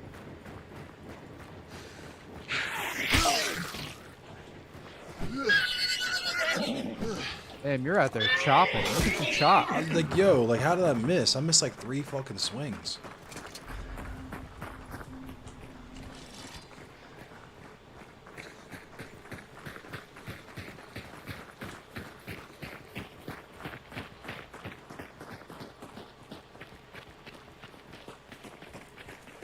Go Braves.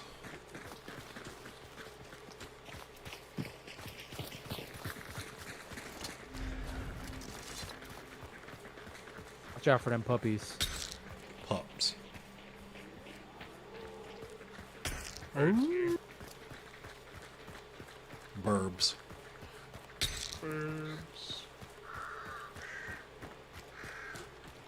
Burbs, pups.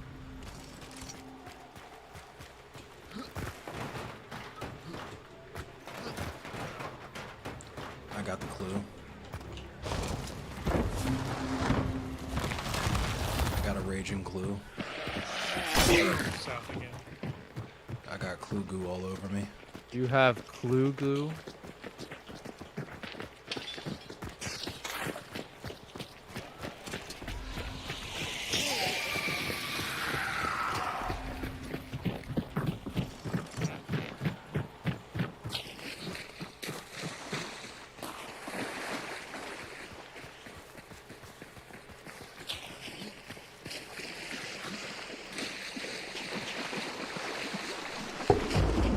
How awesome would it be if the boss is right here on extract? That would be sweet.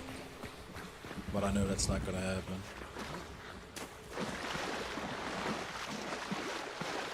It's either here or it's Fort Carnick.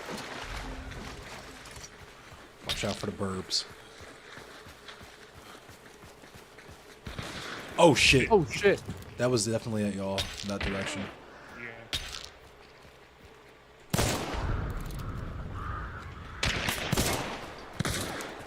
I'm about to chop him. I'm gonna chop him. Oh shit, never mind, he shot me.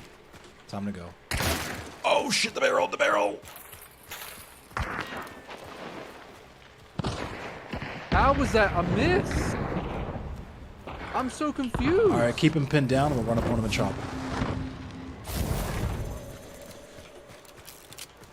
Let me heal up real quick.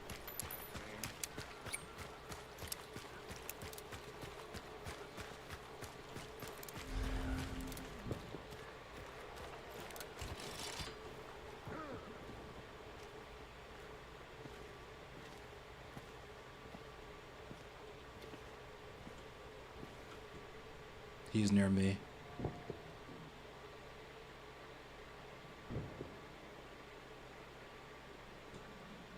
maybe 2 of them, or did somebody else kill one?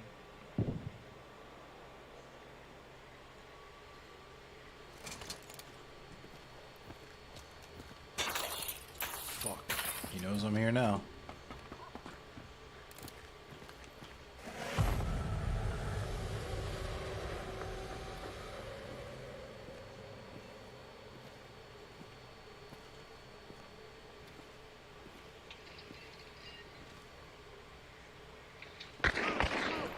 Oh shit!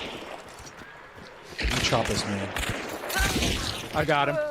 I got him. I got him. I got him. What's Oh, up? he was ready to get chopped. What's Boy, up? was he ready to get chopped. What's up? Where's your man's at? Yo, give me your shit. I want your shit. Thank you. Thank you for your shit.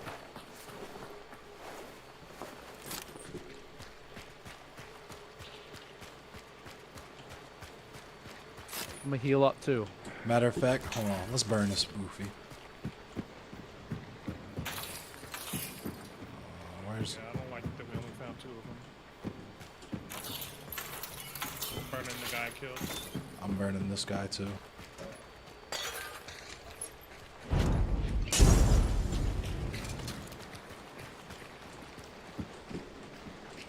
Alright. We gotta head east.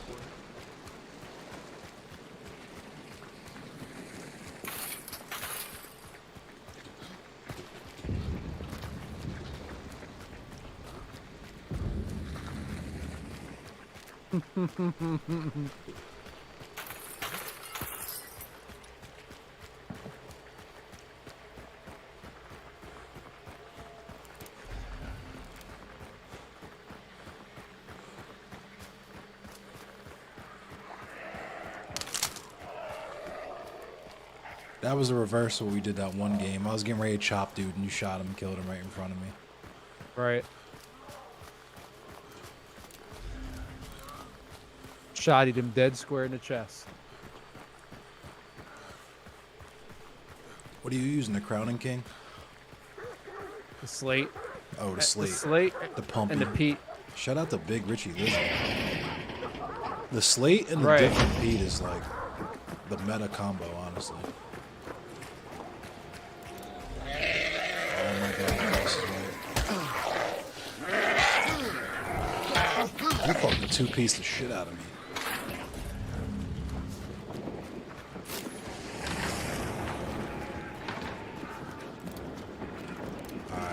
I say just hurry. Let's just hurry up and fucking bomb lance this fucker this time.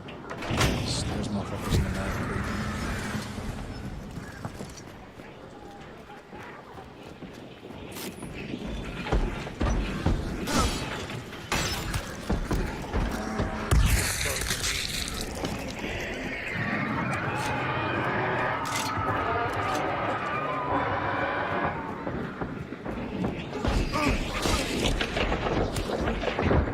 Where the fuck are the stairs? Besides me.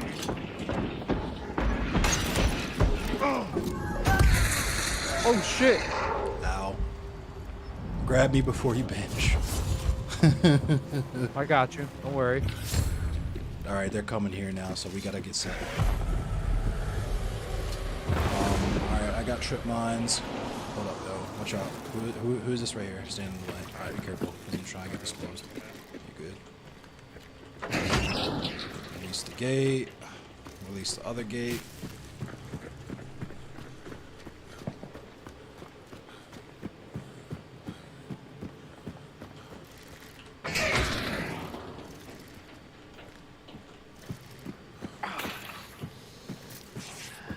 That shit hurts.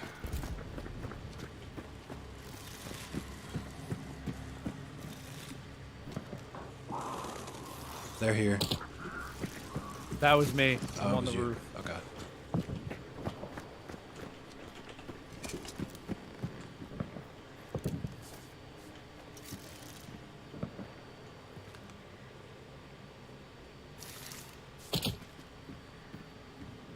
It looks like there's two ways up here. One from like another building, and another from an elevator. The way we came is completely trapped, so we can't go back that way until we're done.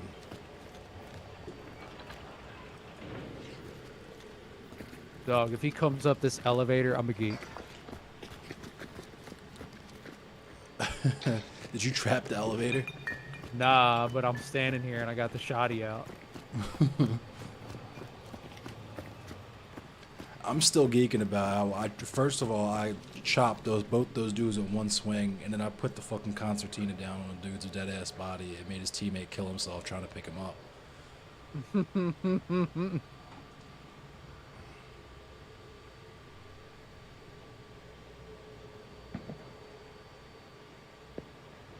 The blicky, as Merrick would say. That's funny.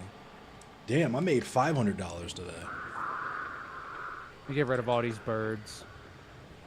Hey, get off the roof, birds. Get off the roof. You're giving me away. That was literally my rent. I made my rent today.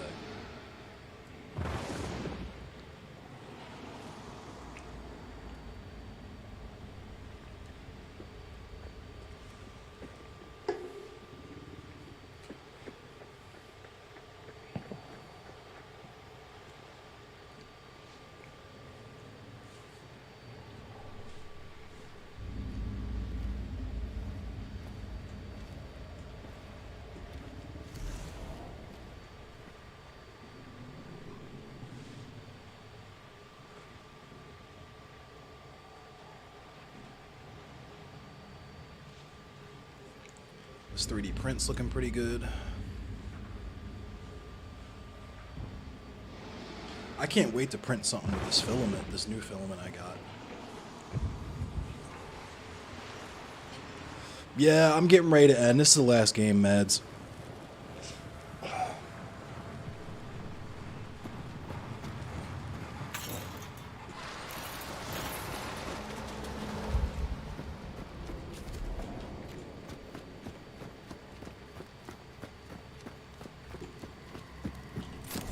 Alright, I got bounty. Are we clear? We are clear. Alright, cool, but you get the other one. But you guys, how you want to play it? Because they're way to fuck up there. It looks like they're coming towards us too. Let's just dip. I need money. Bet. Alright. Hold on, let me pick this trap up.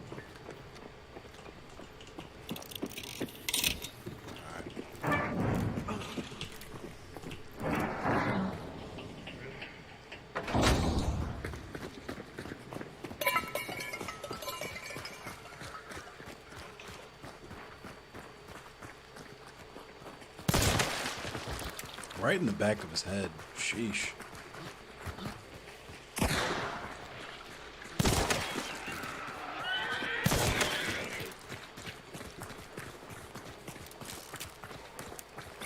Yeah, they're definitely this on the chase. concertina in the woods.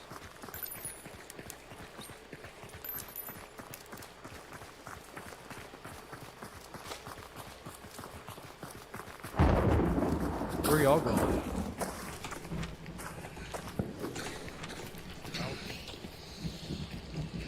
Oh, you're going to that extract? Oh. Yeah, I thought we were heading to the southeast one. Oh no, they're back on the compound. They're not chasing us. We're good.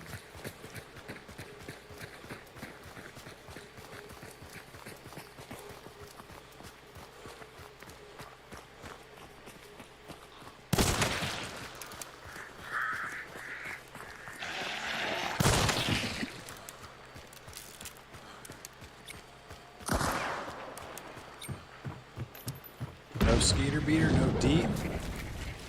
Deep is crucial in these parts.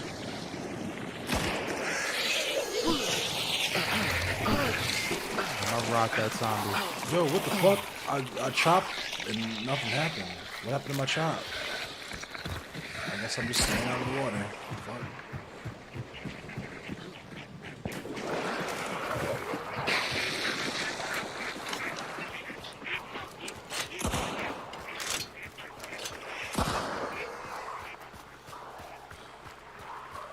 It's wild how the water devils never try to eat the burbs. Or the ducks. Yeah.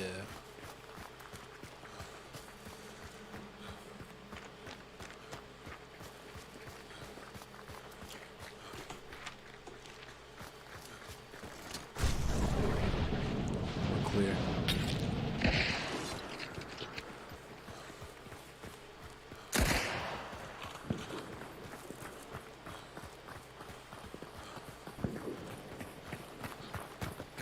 We gotta wait. Found more snakes. Oh yeah, we didn't even banish our snakes. I did. Not these new ones I got.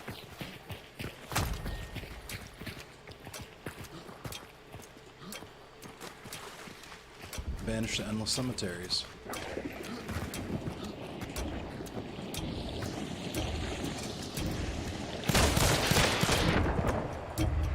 It's cool how you're hearing, you lose your hearing when you go off. You lay on the trigger like that too.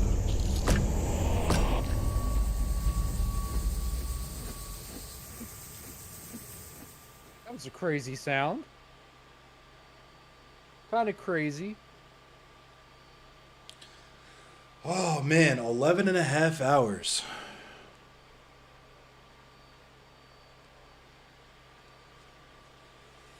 Who should I raid out to? How long you streaming for, Fade? I thought you were going into Paradigm. I can do Paradigm, yeah. Yeah, keep the raid train pure. You know what I mean? Oh man, true entertainer. Thank you. I appreciate you, Austin. And thank you, Selassie. Thanks for contributing and thanks for hanging out. Thanks everyone. Parad definitely, yeah. All right, so we're gonna raid the Paradigm Shift.